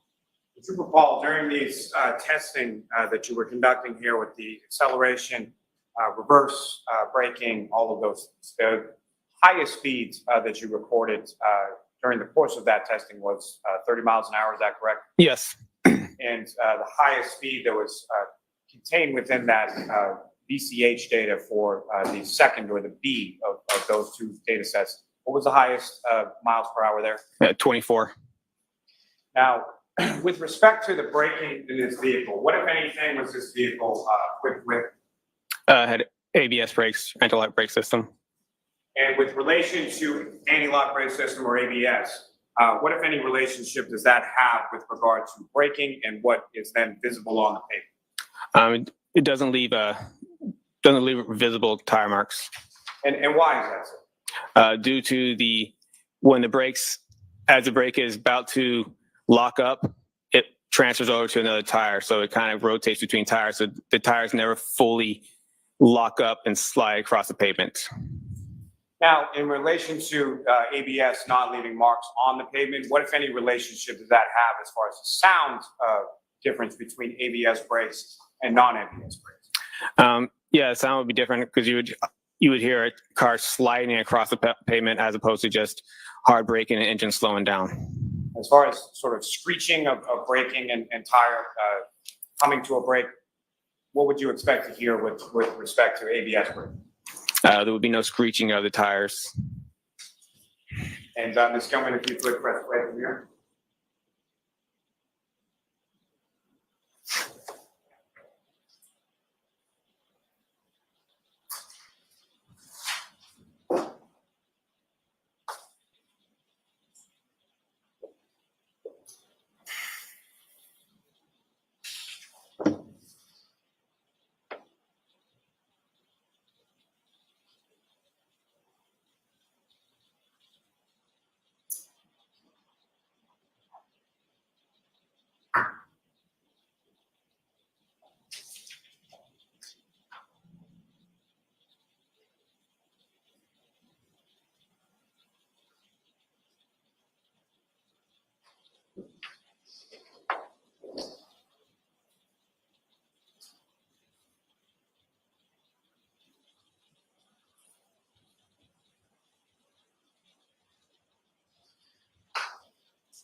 Thank you, Ms. Gilman. Your Honor, with the court's permission, may I publish the other video of the interior of the vehicle? Yes.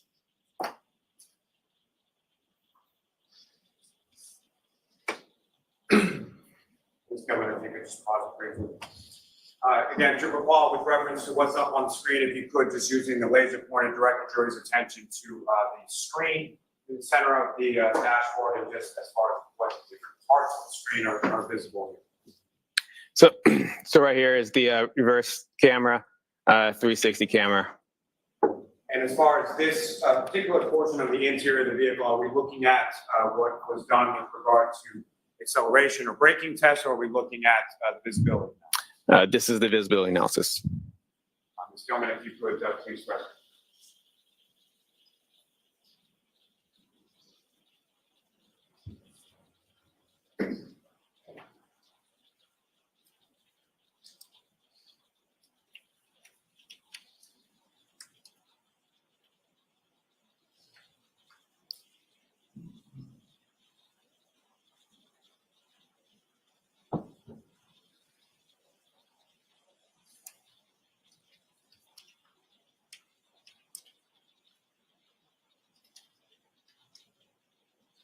If you could pause it there, Mr. If I could ask you to just bring it back just a couple of seconds.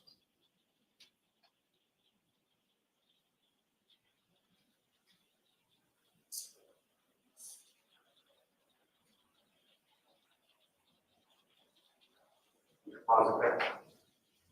Super Paul, as far as the, this is a closer up image of the screen that was visible in the center of the dash of the vehicle, is that correct? Yes. And if you could, using the laser pointing speed, be a little difficult to see. If you could, using the laser pointing, direct the jury's attention to what, if anything, you observe on this screen while the vehicle's in reverse now, correct? Correct.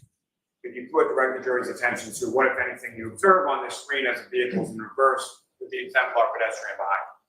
Yes. So this screen has now changed to a park assist screen, and it now shows a sensor for the back of the vehicle. And also same here, the sensor starts popping up in a yellow line further behind the vehicle. Then in the camera view. The extra camera view shows that's where our puncher bag dummy was, and also shows where the sensor's backed up to on the bottom here.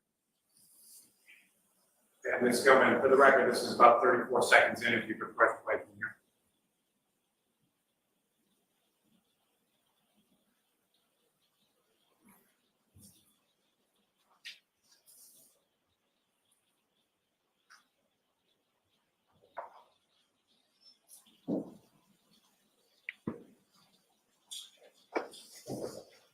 Now, Super Paul, at some point over the course of your investigation, over the course of this case, did you become aware of ring videos from Mr. O'Keefe's residence at 1 Meadows Avenue?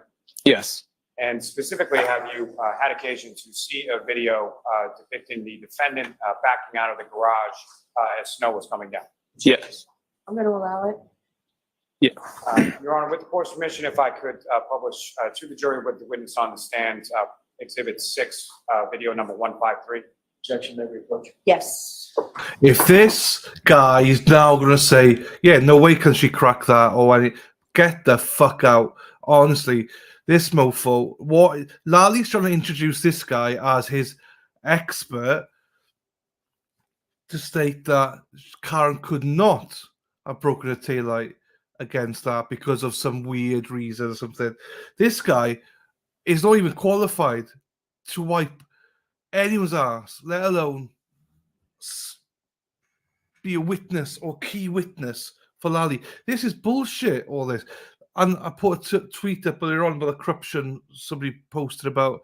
Lally wants to voir dire, or how the fuck you say it, the FBI experts, but thinks this guy is fine. It's Zach, I'm telling you, man, it's gonna happen. This is why they're doing it.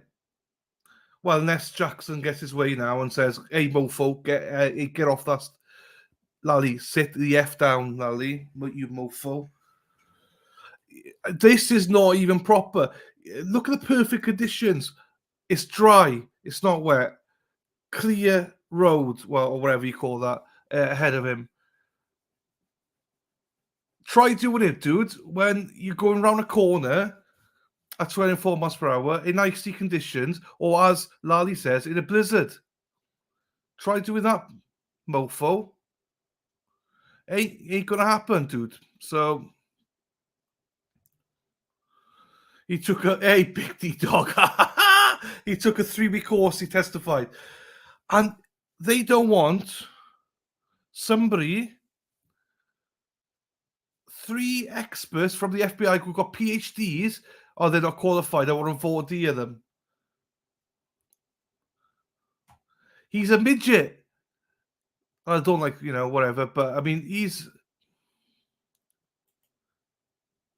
got small man syndrome. I know that much. Anyway, that's for sure. Mofo shit show, Jen. I agree.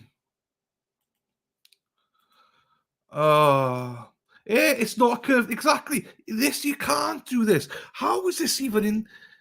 How are we even putting this into evidence? It's not, and also it's not even dark. It's not even out. Sarah P says, "There you go. Thank you, Sarah." He's not a £95 woman. Oh. Hotmail. My email is here. Hackster. There you go. My email is that there. I do try. I'm not going to look at my emails for a few days. I'm knackered, people. I need a couple of days off. I'm going out for dinner tomorrow night with my family, so that'll be nice. But I need a few days off from this. Murdoch, yeah. Do you remember the guy in the Alex Murdoch trial? He was an expert with phone analysis, and he spent like an hour in his phone chucking phones up in the air, chucking up like he just don't care. Do you know what I mean? This is the kind of level we're getting at. If you've got nothing, do you know what? If you got nothing, just make it up. That is what the Commonwealth are doing. We got nothing. Let's just get somebody that's been on a 3-week course or 3-day course, whatever the fuck it was. Let's just get somebody just to say that they're experts. I'll tell you what, let's do the reconstruction, not at the place. Let's do it in the police barracks or whatever it's called, with a straight line, no wetness, it's dry. You got a 5 foot whatever, 5'1" guy sitting there like that, driving. Try and do it in Fairview. Why don't you do it in Fairview? Why didn't they do it?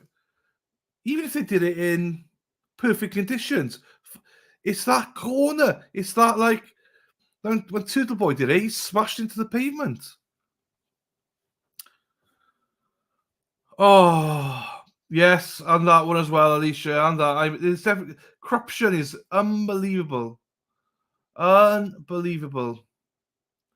I cannot believe.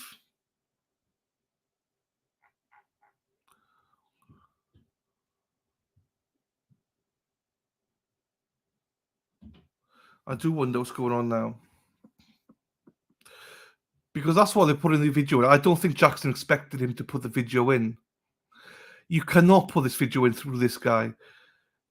You cannot. And what's he going to do? Oh, I've been on a 3-week course. I know pressures and BMs or whatever you call them. Also, what was the distance from A start to finish there? It looked like it was like 400 yards. Well, it wasn't. I'm exaggerating. But like Karen's not going to be like, woo, keeping it steady like that, looking back. These guys, mofos, all of them mofos.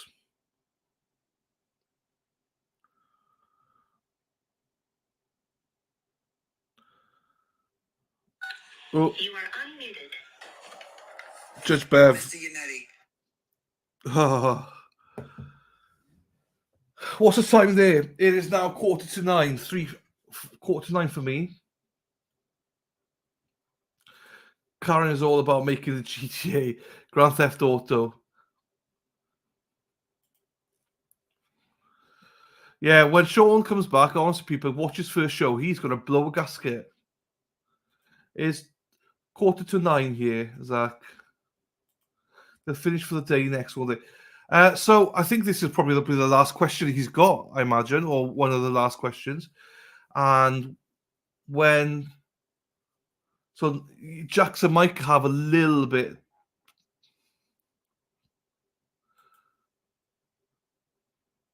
Oh, there we are. Where are you from, Zach? Where are you from, Zach? Because 2045 here. Whereabouts are you from, bud? Just sent email pic. Please zoom in.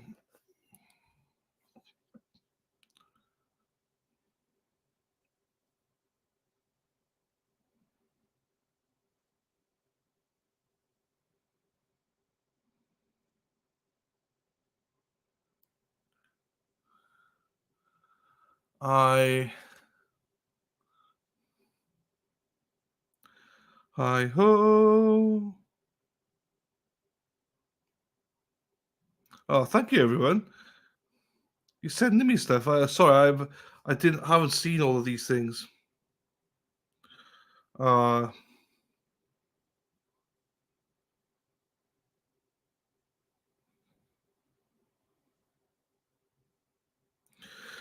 You're not crazy, Hoss. It does look like there's more red there. You're right. You're not crazy at all. It does look like that. Joyanne, thank you for the TikTok.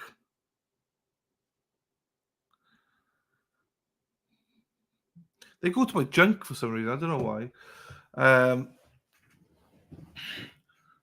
Hang on. I asked the question. Sean's been posting all day. Yeah, he's been posting. I know. He loves it. He loves it.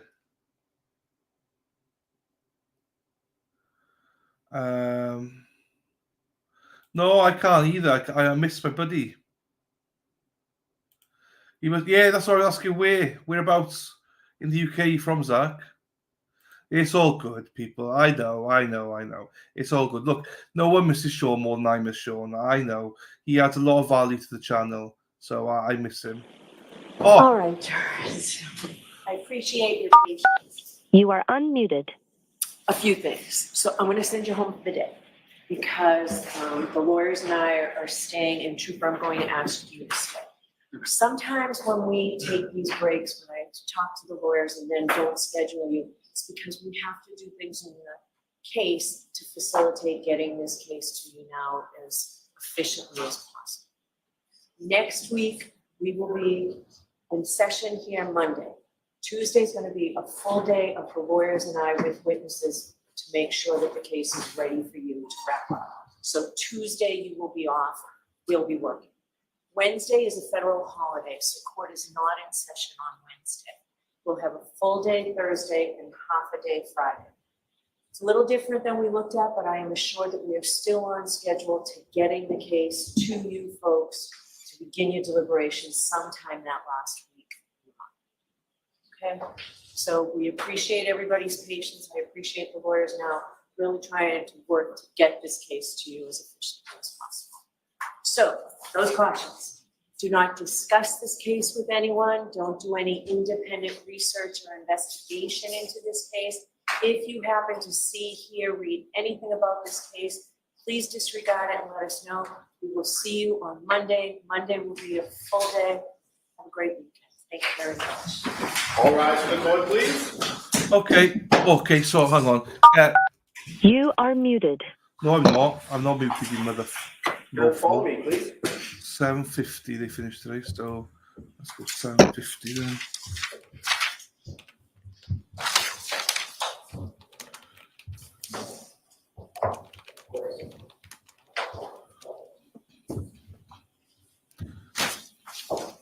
Okay, so Tuesday is Voir dire.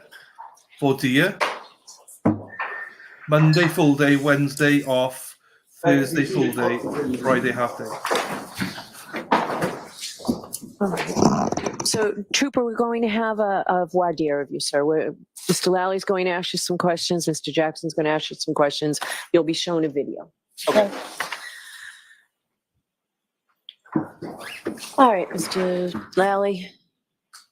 Now, Trooper Paul, as I was asking you before, with respect to, have you had occasion to see a ring video from Mr. O'Keefe's house on One Meadows Avenue, depicting a defendant or the defendant's vehicle backing out of a garage while snow was falling? Yes. Now, in addition to that, as you've already testified to, you made observations of the defendant's vehicle in the Canton Police Department garage on February 1st. Is that correct? Yes. And Your Honor, with the court's permission, may we play the video at this time? Yes. Your Honor, to save time, I'll stipulate to the video. I want to see it for purposes of this voir dire. And in fact, I'd like to see the version that the defendants have with the focusing in on the tire. Understood.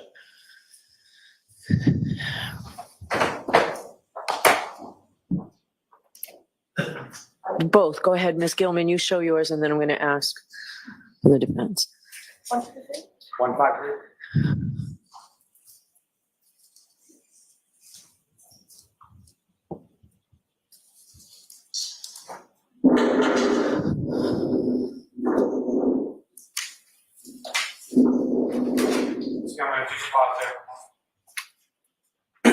Now, Trooper, from your observations from this video, at some point, this vehicle either comes close or makes contact with Mr. O'Keefe's vehicle. Is that correct? Yes.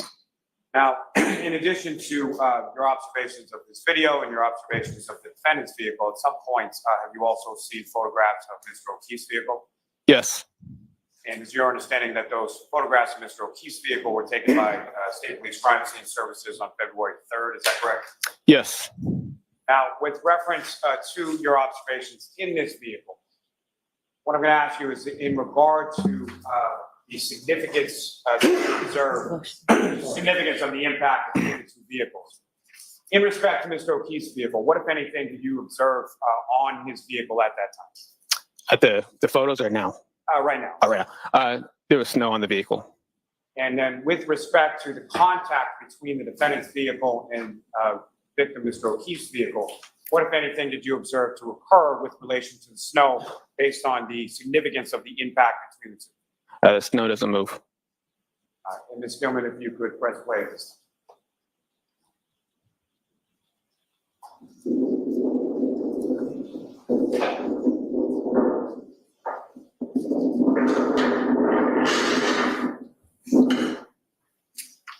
All right.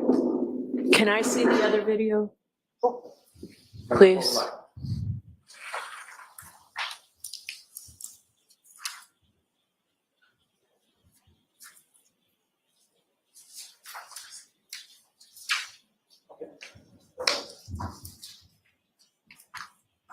Yes, I think it's on, I know it's in evidence, but I think it's on your computer, your hard drive.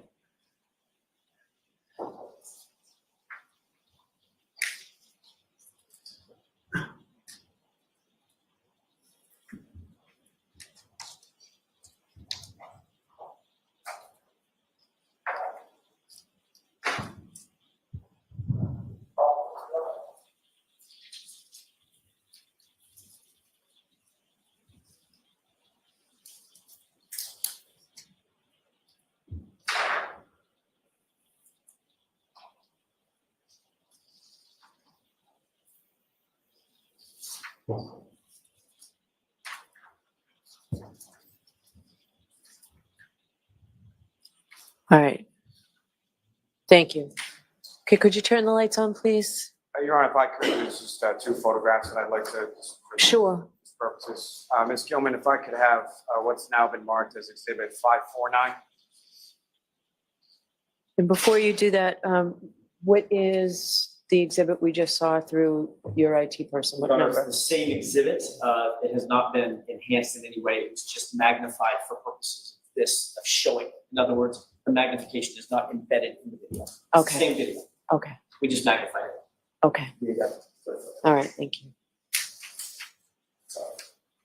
Go ahead, Mr. Lally.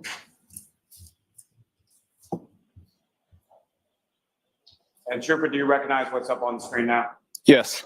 And what are we looking at, and which area of the vehicle are we looking at? It's the rear, sorry, John O'Keefe's car. The driver's side, is that correct? Yes. And what, if any, relationship does this portion of the vehicle we're looking at here have in relation to the video that we just watched? It was faced, well, kind of you see it All right, from. what was the answer?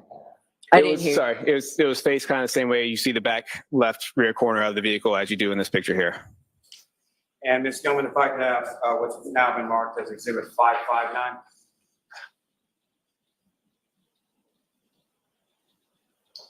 And sir, is this the same driver's side rear of Mr. O'Keefe's vehicle? Yes, it is. Now, as far as your observations of these photographs, what, if any, damage did you observe to Mr. O'Keefe's vehicle in either the last exhibit or this exhibit itself? There was no damage. Now, as far as the impact, let me ask, as far as the damage that you observed to the taillight area of the defendant's vehicle, what, if any, opinion do you have as to the amount of force necessary in order to cause that damage. Objection. We need a foundation on this. So Trooper, over the course of your, I'm sorry, how many crashes have you investigated over your time with the cars unit? I've been primarily on 196 crashes. And I know I'd asked you before about pedestrian crashes. Fair to say most of the remainder, if not all the remainder, involves vehicles colliding with other vehicles. Correct. Now, with respect to that experience in relation to vehicle crashes, what, if any, training or knowledge do you have in regard to sort of physical forces of vehicles in a collision sequence, and what kind of damage you would anticipate? So obviously the higher the speed, the more damage, the lower speed, the less damage. And what, if any, from the observation that you made in that video and the observations that you made of the defendant's vehicle, what you observed in the video, is that consistent with the damage that you observed to the defendant's vehicle? Objection. So I'm going to allow this for voir dire. I just need to hear this information. Understood, Your Honor. It is not consistent with the tail light in this collision. And why not?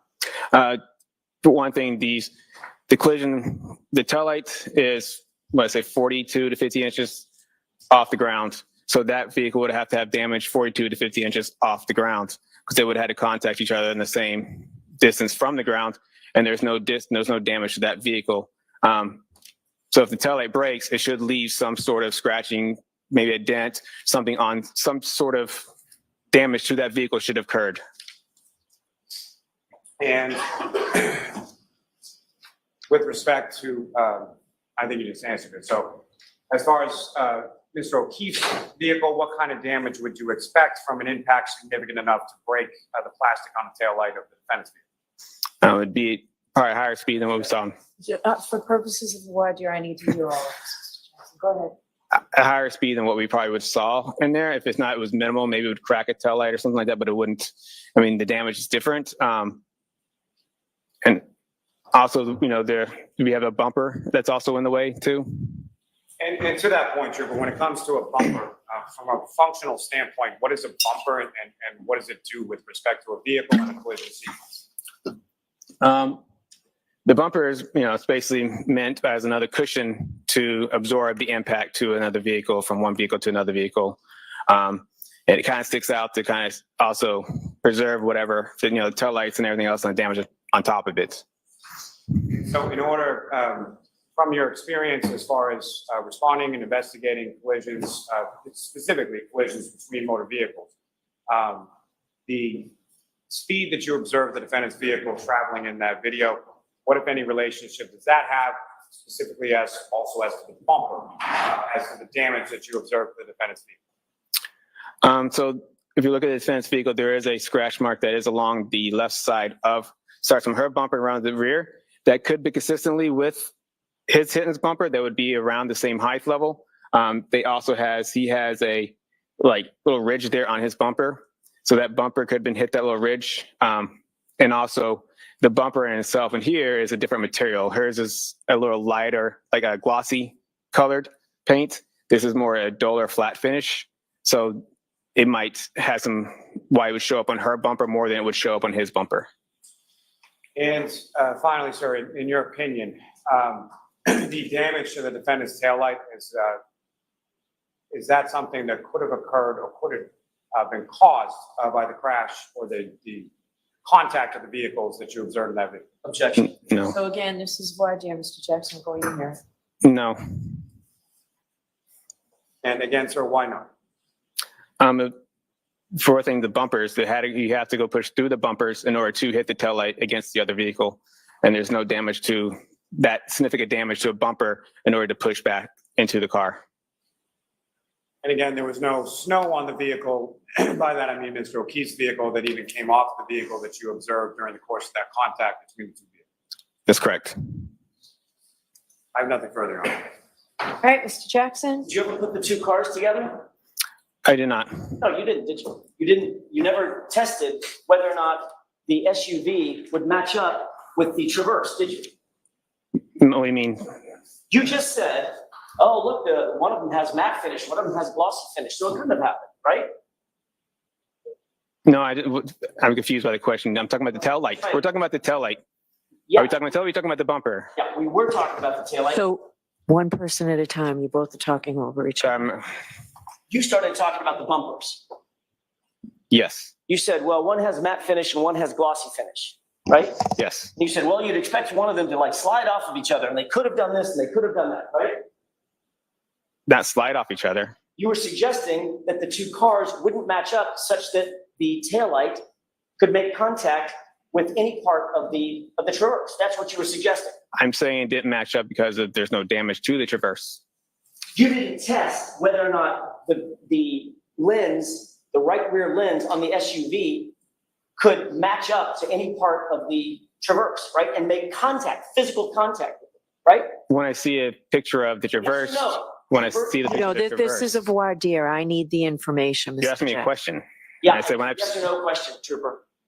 I don't think so, but Mr. Jackson, just for, there's no jury here. This is for purposes of what I have to rule on. The more information I have, the better off I am in being able to rule on. Let me take a breath.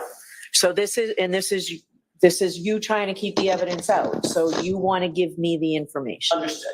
Did you or did you not ever do a test where you backed the Lexus up against the Traverse? we did not. Did you or did you not ever do a test where you put the two cars together and measured them? No. Did you ever measure the taillight of the SUV, the black SUV, against any area on that Traverse? No. Did you ever do any force multiplier tests to determine the forces necessary to crack the SUV's convex taillight? No. Did you ever do any testing to determine whether or not a plastic taillight, under how much pressure a plastic taillight would need to be subjected before it would crack? No. Did you ever do any testing to determine whether or not if a plastic taillight came in contact with a metallic portion of another SUV, whether it would leave any mark? Haven't done any testing. I've seen crashes where headlights have struck other vehicles. That's kind of where the experience comes from. Fair enough. But I'm guessing that those crashes are probably different speeds and higher speeds. Not this, right? I've had multiple crashes at different speeds. So have you ever had yes. a crash where you've investigated, the Massachusetts State Police has been brought in to investigate a crash where the car was going in reverse at about a half a mile an hour? Half a mile an hour? Whatever that was. Are you saying the SUV was Lexus going half a mile per hour? Well, you're the reconstructionist. Give me an estimate of how fast you think that SUV was going at the point of contact with the Traverse. Maybe like 1-2 miles per hour. Okay, fair enough. Have you ever been called in to a crash, to investigate a crash, where the cars have collided at 1 mile an hour? I've had pedestrian crashes that have been at a very low speed. Okay, that wasn't my question. That wasn't quite my question. Okay. My question is, have you been called in to a crash involving two vehicles Yeah. that have made contact at about a mile an hour? I have seen testing for vehicles at low speeds. So next time I have been called to a crash, I go to fatality crashes, but I have seen testing for vehicles at low speed impacts. Okay. How low speed? Like just the bump. So like this? Yes. Did you see any damage? Yes. All right. Well, minimal damage. Right. In what circumstance? Minimal damage, like, I don't know, like a cracked taillight. No, like just a little bit of rub off on the paint. Right? Or you might see nothing, right? Yes. You've certainly seen circumstances in which two cars come in contact and there's absolutely no physical damage to either car, nothing observable, right? Have I gone to crashes? Have I seen no physical damage on a car? Or just in common sense, just everyday life, where one car backs into another car at the Jiffy Lube, makes contact and drives away, and there's no damage. Not normally. It's usually something with car and car impacts. Like what's the something? A crack or a paint, something, chip, scratches. Right. Yeah. So if you put a piece of metal in that scenario, if you put a piece of metal, steel, right, against a piece of plastic, which one do you think is going to give way first? You will still see some damage to both vehicles at a speed. Which one would give way first? Between metal, depends what speeds. And what we're talking about, you're just saying plastic and metal. You're giving a pretty general, broad plastic and metal analysis here.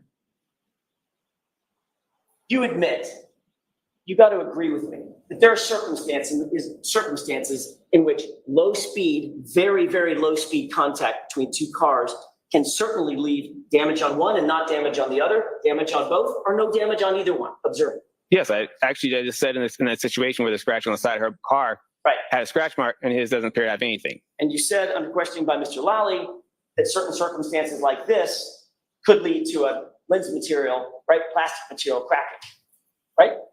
Say again, like only just a few minutes ago, Mr. Lally. I'm trying to answer your question. Sorry, yes. Mr. Lally asked you a question a few minutes ago, and you indicated that something might show up on a bumper.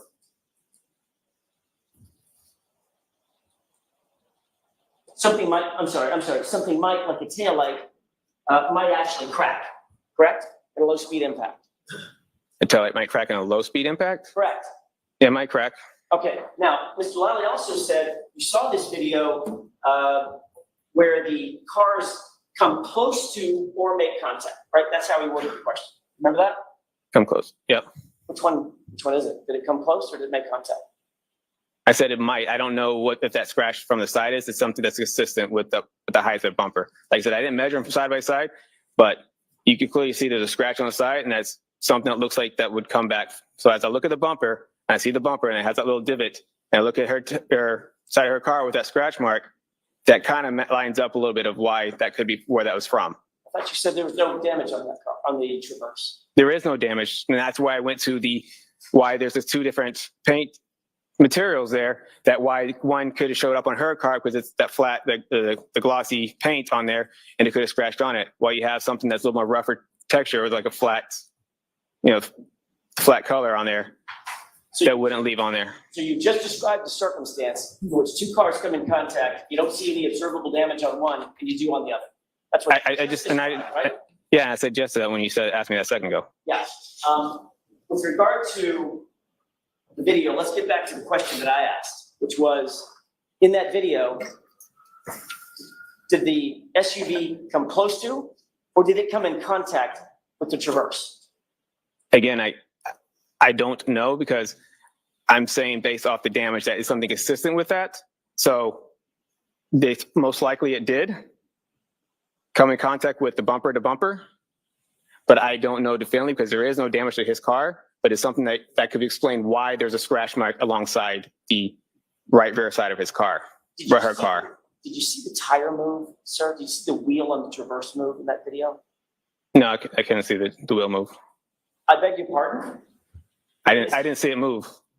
If I did, I didn't observe it moving. If it moved, it moved. I didn't observe it moving. I wasn't looking at the wheel. When was the first time you saw that video? I don't really know. It's been a little while. Well, I don't know what a little while means. Like a year ago, I think. Okay. So you saw that video a year ago. Did you put anything about that video in your report, which is wherever it is, right here? I'm looking at your entire CARS report. Did you put anything in this CARS report about watching that video?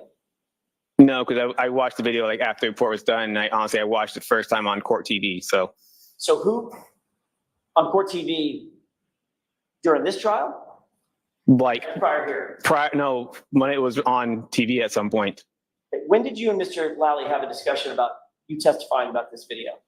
That was a couple weeks ago? I'm sorry, I couldn't understand. A couple of weeks ago? What's a couple of weeks ago? Is it 10 days ago? Days ago? 2 weeks ago? I mean, 2 weeks ago? Couple? Two? Where did you two meet? At the DA's office. Was that at your request or was that at Mr. Lally's request? It was a pre-conference hearing, or pre-trial hearing. Right. Well, or pre-trial conference, sorry. Done? So, yes. We're talking over each other. I'm trying not to talk over each other. I'm trying not either. Let's both try hard. Okay. Who set up the meeting? For my pre-trial? Yes. Okay. Adam Lally. Who was at the meeting? Everybody sitting right here, Lieutenant Tolley. Lieutenant Tully, you, Adam Lally, Laura McLaughlin. I'm guessing Ms. Gilman was not there. She was not there, correct? Did Mr. Lally show you this video at that meeting? Yes, Did he tell you that he intended to ask you some questions about this video at that meeting? yes, Did he ask you whether or not you could render an opinion as to whether or not impact you saw or lack thereof, whatever the case may be, was consistent or inconsistent with damage to the taillight? yes, Did you tell him that you would give him such opinion if called upon at trial? yes. Did anybody take any notes? I don't know. Were you taking notes? Yes, Where are those notes, Trooper Paul? I think I just, well, no, it's not on this specifically, but just, make sure I had, my everything checks and balance. And for what I want to talk about, what we're going to talk about. Make sure you had My what? checks and balances, sorry. Checks and balances? Just make sure I'm more on the same page of what we understand, what's going on in the trial. You want to make sure that you're on the same page with Mr. Lally about what's going on in trial? Yes, Did Mr. Lally take notes? I have no idea. You were watching him. I mean, was he writing something down? I wasn't paying attention to his note taking. Ms. McLaughlin was there. Was she taking notes? I don't know. You didn't see her either? I don't know if there people were taking notes, writing stuff down, or what they're writing stuff down in relation to our conference. Did you give him an opinion? We've asked whether or not you were asked to give an opinion, and you said, yes, yes, yes, I was. Yep. Did you give an opinion at that meeting about whether or not you believe, in your opinion, the contact between the SUV and the Traverse, the Lexus and the Traverse, could result in the damage to the taillight? Yes. What did you tell him in the meeting? What we talked about already in the stand here. Okay. So what you related to him was exactly what you've relayed in this court. Yes. All right. And he told you that he was going to ask, I'm going to ask you to look at the video, correct? Yes. You're going to be asked a series of questions about that video, correct? He told me the video and he said, okay, this is the video. This is what they think the taillight was broken. And these are the pictures of his car that they take. So they asked my opinion on, do you think that's where a taillight would be broken? And he told you, you need to make sure that you tell the jurors that couldn't have happened in this impact, right? He didn't tell me I had to make sure jurors, that's my opinion on, it doesn't appear to happen in that video. Did he tell you that it would be helpful to the prosecution if you said that it would be, that it was inconsistent with the taillight break? Objection. I'm going to allow it. Did he tell you it would be helpful to the case if you said that? No. But you knew it would be, right? I'm just stating what I saw on my professional opinion on what it is. If it looked like it was consistent, I would say it's consistent. If it wasn't consistent, it's not consistent. I'm not going to. I'm sure that's what you would say. Okay, so comments are not appropriate for the jury. They're also not very good for me, Mr. Jackson. Understood, Your Honor. Did you formalize your new opinion? Because this is a new opinion, right? You've never been asked this opinion before. Yes. Did you formalize this new opinion in any kind of report, memorialize it in any way? No. Did Mr. Lally ask you to create a report of some sort that you can turn over to the defense so that we would know that you have a new opinion that you're going to testify about? No. Did you save those notes that you took about making sure that you were on the same page as Mr. Lally? Yeah, I saved mine. Where are they? They're my report. They're in your report? Yeah, as I was writing a report, I just kind of highlighted stuff that I want to make sure I memorize and remember my report. Okay, I'm talking about notes specifically about this video, seeing this video and rendering a new opinion about this video. No, I didn't have notes specifically about this video. I didn't write anything down saying I must do this on this video. Did you write anything down about the new opinion that you would come up with related to this video?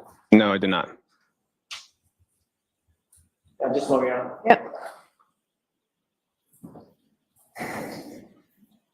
And your opinion ultimately that you imparted to Mr. Lally in that meeting was that the car did not move and the snow did not move, correct? Correct. I think that's all I have. All right. Did you want to follow up at all, Mr. Lally? No, thank you, Your Honor. All right. So, Trooper, you are all set for today. We will see you Monday morning. Thank you. Okay.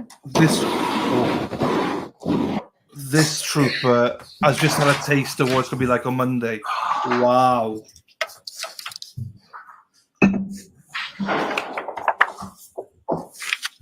Wow, wow, wow, wow, wow.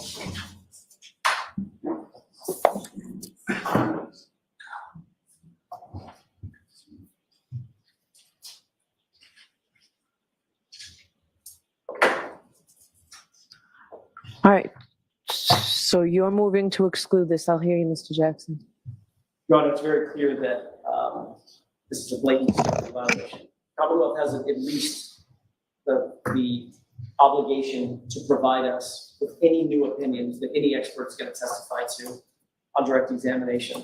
They've known about this witness for not months, for a year, for a couple of years. They've known exactly what this witness has memorialized in his official report. They knew that the only thing that we had was the official report. They met with him 2 weeks ago. This has become a pattern of conduct by the Commonwealth over and over and over. We're finding these witnesses getting on the stand, finding out that there's been a sort of preemptive strike in some sort of a prep interview where they're coming up with new opinions, new conclusions, new facts. It happened with Jennifer McCabe. This new fact about coming up, going to Michael Lank's house. It happened with Officer Sarah, coming up with a new determination about what was said or not said at the scene that we had never heard before. That was also a prep session of some sort, or I believe it was. And then this witness, literally, it's not even like just, was it light out or was it dark out? This is a completely new opinion based on evidence that we presented, both in or talked about in opening statement and have presented variously throughout this trial. And this officer gets on the stand and now has a new central opinion about whether or not we're right and that taillight lens could be cracked. That's something that should have at least been reduced to writing. And even if it was reduced to writing, it should have been excluded because it's a discovery violation. It's late. We don't have time to prepare for it. And we're caught off guard. I use the word at sidebar ambush, and I know that rankles the court, and the court doesn't like it, but that's exactly what it feels like. Well, that's been used both ways here, right? So it's a word, let's just take it out of here, make your point, okay? I'll see if I can come up with a synonym for it. Well, I understand your argument, so focus on, just continue where you were, but no comment whether I like ambush or don't like ambush.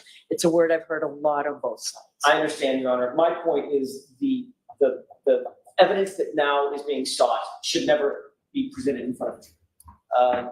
We didn't have opportunity to get this in advance. It's at least very least been in the Commonwealth's possession for weeks. He took notes about it. He now says, well, I didn't take notes about that specifically. I don't believe that as far as I can throw. I think he did take notes about it. He was shown the video. He provided a new opinion. Mr. Lally knew that he was providing a new opinion. And then the first time he discloses this opinion is in front of 16 jurors, 15 jurors. We would ask for its exclusion, Your Honor. And I'll submit. All right, Mr. Lally. Yes, Your Honor. As far as the pattern, especially coming from counsel, I simply find it laughable. As far as Officer Sarif, I think what counsel is referring to was testimony that was in his grand jury testimony. He was crossed about whether or not it was in his report, but it was in his grand jury testimony. As far as Ms. McCabe is concerned, that was regarding reciprocal discovery that was given to the Commonwealth weeks into trial by the defendant. It was then shown to a witness, which is perfectly permissible. Counsel asked a question of Ms. McCabe on cross, and she was aware of the material based on the late disclosure of reciprocal discovery. So there's no violation there. As it relates to, and why I say laughable, Your Honor, is that I am still... I don't like hearing you say laughable. Just understood. Stick to what the arguments are. And with respect to this witness... Hold on. Quit the finger pointing, name calling, things like that, please. Yes. I know it's been a long week. It's been a particularly long day, but just focus on what you want to argue to me. And I apologize to the court for that, Your Honor. With respect to this testimony, it's well within his realm as a crash reconstructionist. This is a witness who's responded to and investigated hundreds of crashes involving damage to vehicles. Simply making an observation of contact between two vehicles or purported contact between two vehicles on a video. The force is self-evident, and whether or not that force is sufficient to cause the damage that he personally observed on the defendant's vehicle is well within his expertise, and should be permissible as far as for this witness to be able to testify to. What about the non-disclosure to the defense? So showing this video and asking for information, what about that? So, Your Honor, what I would say is I did not show this video and ask this opinion. This is a video that actually the trooper mentioned to me that he had seen over the course of while the case was pending, probably over a year ago, that he had seen that video. What I showed him was the photographs of Mr. O'Keefe's vehicle and asked whether or not he observed any damage consistent with the damage to the taillight observing or popping up on Mr. O'Keefe's vehicle. Why wasn't that turned over? In hindsight, it should have been, Your Honor. All right, so it's late, I'm not ruling here, I want to review everything. I would like, I'm not obviously taking any of the evidence home with me, I would like, if it's possible for what your IT person did on the expanding, like he did, this second time, maybe I missed it, but I didn't see the tire move this time. So I'd like that. I'd like that video, and I would like, what's the exhibit number here? It's Exhibit 6. Do you want just that video, Your Honor? And the pictures of the cars, whatever was shown during this voir dire, I would like those emailed to me so that I can look at them this weekend. I'm sorry, I can't hear you. We'll do a screen record and get it to the court by email. We can do that. I just need an hour once we get back to home base. Okay. All right, Ms. Gilman, will you burn what you have for me before we leave somehow? Your Honor, if I could, I just want to close one loop. Okay. What I was referring to with Ms. McCabe, I want to make sure that this is clear because this has come up a couple of times. The only thing I was referring to, or what I was referring to, is not the only thing, but what I was referring to with Ms. McCabe is after Ms. McCabe testified, days and days and days after she testified and she was excused as a witness, then we got the report from Lieutenant Tully about the new information that she disclosed on the witness stand. In other words, she was cross-examined about it, etc. And then after she testified and was cross-examined and gone, then we got a report that predated her testimony that was in the possession of the Commonwealth, or at least in the possession of Lieutenant Tully. That's what I was talking about. I just want to make sure that that's clear. We don't need to go into it any further. Did you want to add anything to that, Mr. Lally? No. All right, so I'll see you Monday morning. All right. Right, so the judge is pissed. You are unmuted. As in pissed as in drunk. She did not see the wheel move. Fucking hell, Judge. What are you on, Judge? 8:25, 8:25. Remember, 8:25. Hey there, Karen. Oh, Lee, trial motherfucker. watchers. This is Stop. another law and crime. Jeepers. Jeepers. Why does he do that to me? 8:25. 8. I'm trying to do this. 8:25. 8:25. Court ends. And Karen leaves. Right. She's drunk. She did not even see the wheel move, she said. She's pissed. She cannot let this testimony in, people, just to pull her out. She cannot let it in because even Lally had nothing to add. This is disgusting. What's happening? And Lally, shut up. You're making Lally has nothing to say because he's putting loads of testimony in that's made up. Dodgy videos. Right, hang on. Let me get to the video. Here we go. Right, hang on. That was clear that it moved, Bev. She's got goggles on. She's got bloody drinking goggles on. Yes. Okay, let me get that out of the way. I'm trying to juggle here. Right, let me move myself up here then, out of the way. Ah, man, they cannot allow this testimony in. She cannot. This is just a joke now. This is just a joke. But hey, this is Aunt Bev. She's going to be on the woo-hoo. Jimmy's there pouring it. Jimmy's there, got her shoes off, rubbing her feet, pouring her a big one, a tall one. Wow, what does she see then? If she can't see the wheel move, what's she watching? Like, I have to question, is she actually drunk then? Because what is she watching like? I don't understand that bit whatsoever. But so just to confirm, court on Monday, full day, court on Tuesday, but Voir Dyer. So no, but we're still streaming. They'll still be streaming it. So people that don't know what Voir Dyer is, basically what happened just now is the same as what will happen this after on Tuesday. Probably most of the day, but with defense witnesses. So and then see you, Tim. Then Wednesday off, but I've got the glarer on for Morning Club. So please come along to Morning Club. The glarer will be joining me. Will the glarer. Thursday full day, Friday half day. So he's out. So I saw him mellow. So he started off really arrogant. Then I think he got put in his place and he started going, oh shit, oh crap. And I think he's like, I can't mess with this guy. He's going to get ripped apart by Jackson if he behaves like that again. Yes. There are other people. There's probably about 8 or 9 more witnesses, Zach. But it's only the medical examiner that matters from now on.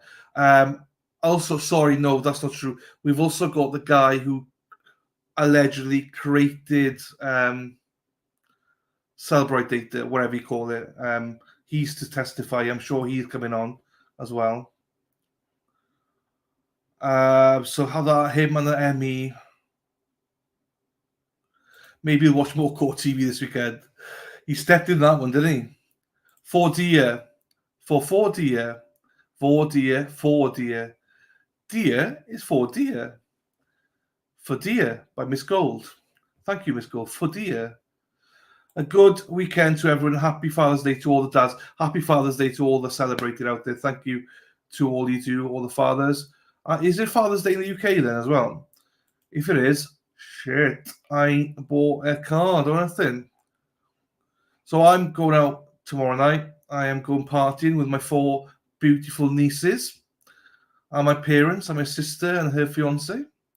We're going partying.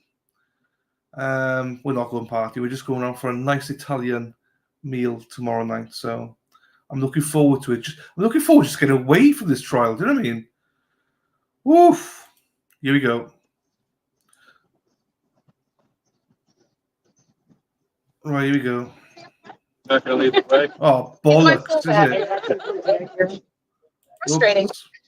What was frustrating? Why was Why is it very good? Why? I can't talk about it. See, dog, that's jury stuff, and that's sort of, I don't mean to be cryptic, but it's off limits. I can't talk about it. Do you still feel good about having 15? Oh, I feel great. Yeah. The 15 jurors, the 15, the 16, the 17, they were all great. But sometimes it's, the 7, 8, like it's the way. At the back. We're not worried about it. Yeah, that's why we have it. Oh, I'm funny hard to figure that out.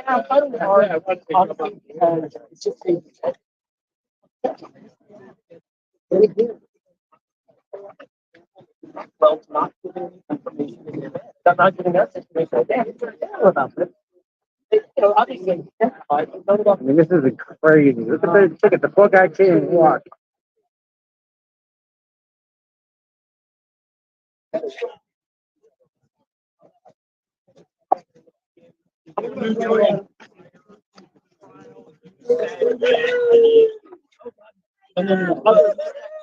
Fuck. Muted.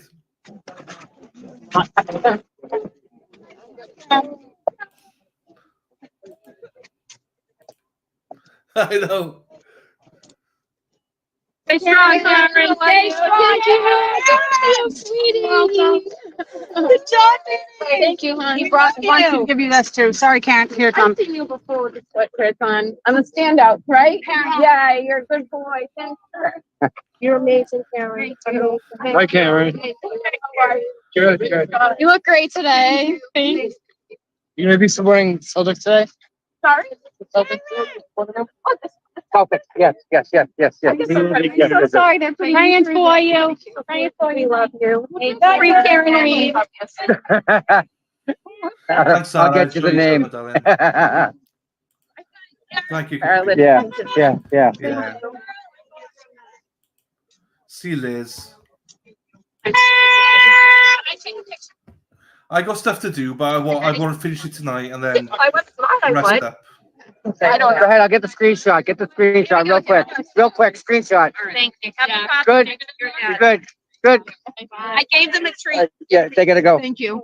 Sorry. Excuse me, Matt. Good job, Karen. Way to hang in there. I feel like at this point. I feel very good. Thank you. I feel great. You're very lucky. That is okay. Lulu, mom's got it going on. Thank you. By the way, thank you. No, I think it's because he's moving. I will thank her. Bye. Those are for you. Thank you so And those much. are for Karen. Yeah, no, they're for everybody. They're from a lady named Crystal. Crystal. She sends her love to both you guys. And you can't be here, but that's the least you can do. I will absolutely do that. Thank you, Deborah. Have a good night. Have a good weekend, all right? Thank you. See ya. So there's about 8 or 9. This too choppy. It's about 8 or 9 witnesses to go, I believe. I might be a bit wrong. We need that. Where's Aaron Hack on the 12th day of you know, he did that, Aaron Hack. There's at least one firefighter left. Oh, hang on. Can we hear this?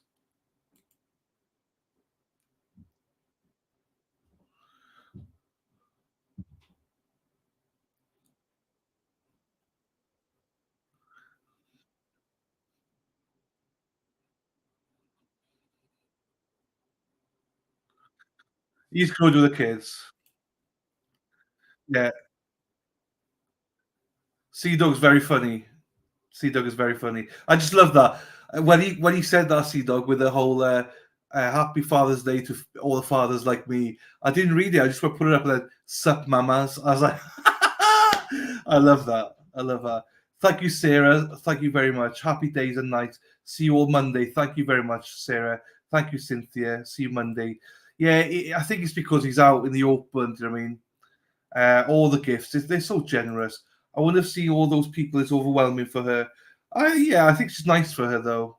Yeah, I do think it's overwhelming. Yeah, we need the ME. So I think there's about 8 or 9 left. One of which is the ME. One of them is the Celebrite expert, and then the rest are like, you know, there's a random firefighter, random doctor, and so I'm not sure they're going to call everybody. Do you know what I mean?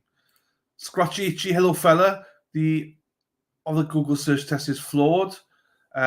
She did a control environment with a specific yes. Yannetti got that. It was bollocks. Sierra Echo, have a good weekend yourself as well. Sandy Piv, have a great weekend to you, my darling. Kiki, as much as I appreciate Tom CB, he needs updated equipment. I can never hear because it's so. So what he's got is he's got a Wi-Fi based on it, and he's fine when it's just him. But when he's trying to chase people, it doesn't work. So that's the problem. But also, I don't think he's going to update it because he's only got like a couple more weeks left, you know. So we'll see. We'll see. Maybe he will. Thank you, Wicked Sykes. Have a great weekend yourself as well. Have a great weekend, Scratchy Itchy, and you, Virginia. All she has going on. This is all good. I knew what you meant. Miss Gold, wow, I'm angry. What are you angry for now, Miss Gold? Did I miss something? Thanks for the great week, everyone. I'll be wishing the weekend away for Monday. Zach, yeah, I know. I won't be, Zach. So we might be pulling apart, Zach, because I'm not wishing it on to Monday. I want to rest up this weekend, but I appreciate you, Zach. Chat has been awesome. Yeah, you have. Do you know what? It's awesome because look at the dry testimony, how dry it all is and stuff like that. And you guys troop through it. Your humor, your messages. It's great. It's great, honestly. Can you make screen bigger? I've pulled it down now, Liza. I don't like to intrude too much on him. But yeah. Have a wonderful weekend, chat. Thank you, Miss Gold. Can someone tell me what I missed? In what parts, Assie? What have you missed where? How? What? Did you just miss the Voir, sorry, about the whole testimony that this guy is going to go on and say that the crash in the house did not, like the bump didn't affect the taillight. I'm sure Sean's got something to say about that. Virginia Keller, will we get to watch Tuesday? Yes, we will, Virginia. We will. Oh, unless the judge says something differently. Zach, me too. Thanks, and have a good weekend. Thank you, Dawn. Thank you for being here, my darling. Thank you. We'll be trouble water soon. If anyone has an extra prayer, throw one out for my shipmates. Hey! I'm here for you, Sea Dog. Thoughts and prayers with you all there. Hey, safe journey. Safe journey to you, Sea Dog. And thanks for everything you do, man. Bev is drunk and can't see straight. 100%. Thank you, mods, as well. Yeah, thank you to the mods. They're wonderful. They're wonderful. Pain in the arse sometimes, but no, I'm joking. They're wonderful. Little G, Sea Dog. There you go. Thank you, Carol, and you, my darling. Hope you enjoy your weekend. Anira, there you go. Happy weekend, Hackster and Josie as well. Drunk Aunt Bev and a bias bitch, isn't she? Delaney, do work hard. Thank you for all you do. Thank you, Zach. No, I appreciate you. Hey, it's worth it when you guys are here. And Zach, thank you for contributing. You've been fantastic, my friend. You really have. Even though you're from Essex, you're still a good lad. There you go, Virginia. Have an amazing weekend, my darling. There you go. I think, right, I'll play the outro and montage. He knew it, little G. It's all good. There you go. Thank you, Sierra. Thank you, Tony. Have a week. Hey, Tony, thanks for coming back. We've missed you, man. Mama A's, have a good weekend. See Zach. Take care, fella. See Dog. Good night. Ron. We do Ron. Thank you, my darling. Catch you later. Mona Lisa, have a good weekend yourself, my darling. And you, Sarah P, have a good weekend. Treat that husband of yours. CC Dog. Thanks, chat. Thank you, Lil G. Have a great weekend, everyone. Stay safe, Virginia. Trident. Nice people. Good. Thanks all for being here. Thank you, everybody. Zoo, hello. What happens when feds expose all the lies and cover up? Well, shit show. Thank you all as well. Trident, thank you very much. Oi, let's go. Oi, Savaloy. Right, the outro's on. Sorry about the shit music, but I can't do anything about that. Blame Hawk for that, mother friggers. Right, here we go. Oh, no, hang on. I do this every time. Why don't I line stuff up ready? Share video. So this is the same video as this morning, just so you all know. So 2 seconds. Let me find it.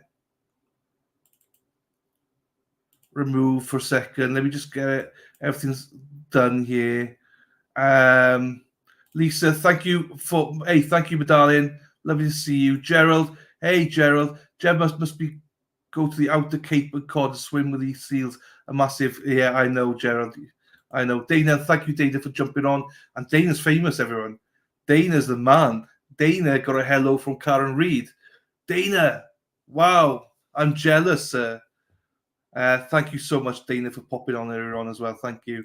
Susan, thank you, my darling. Right, I am going to play the same music on loop for the next 16 minutes because I can't be asked to change and stuff like that. So I'll leave it going.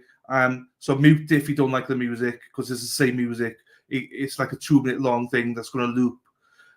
But please enjoy the pictures. Hope you enjoy them because these guys are the shizzle. They're the ones out there doing all the work. So we want to celebrate them. So and Joni's the first one on. Joni's actually the first one on. Thank you, Joni. Love you too. Anira, thank you, my darling. Have a great weekend. Vicky, have a great weekend. Right, everyone, I am going to start this now, and I'll see you all on Monday. Take care. Hey, and before I go and play the music, hey, listen to this man. This man's a genius. Listen to him. People, it's over. Elvis has left the building. It's done. Over.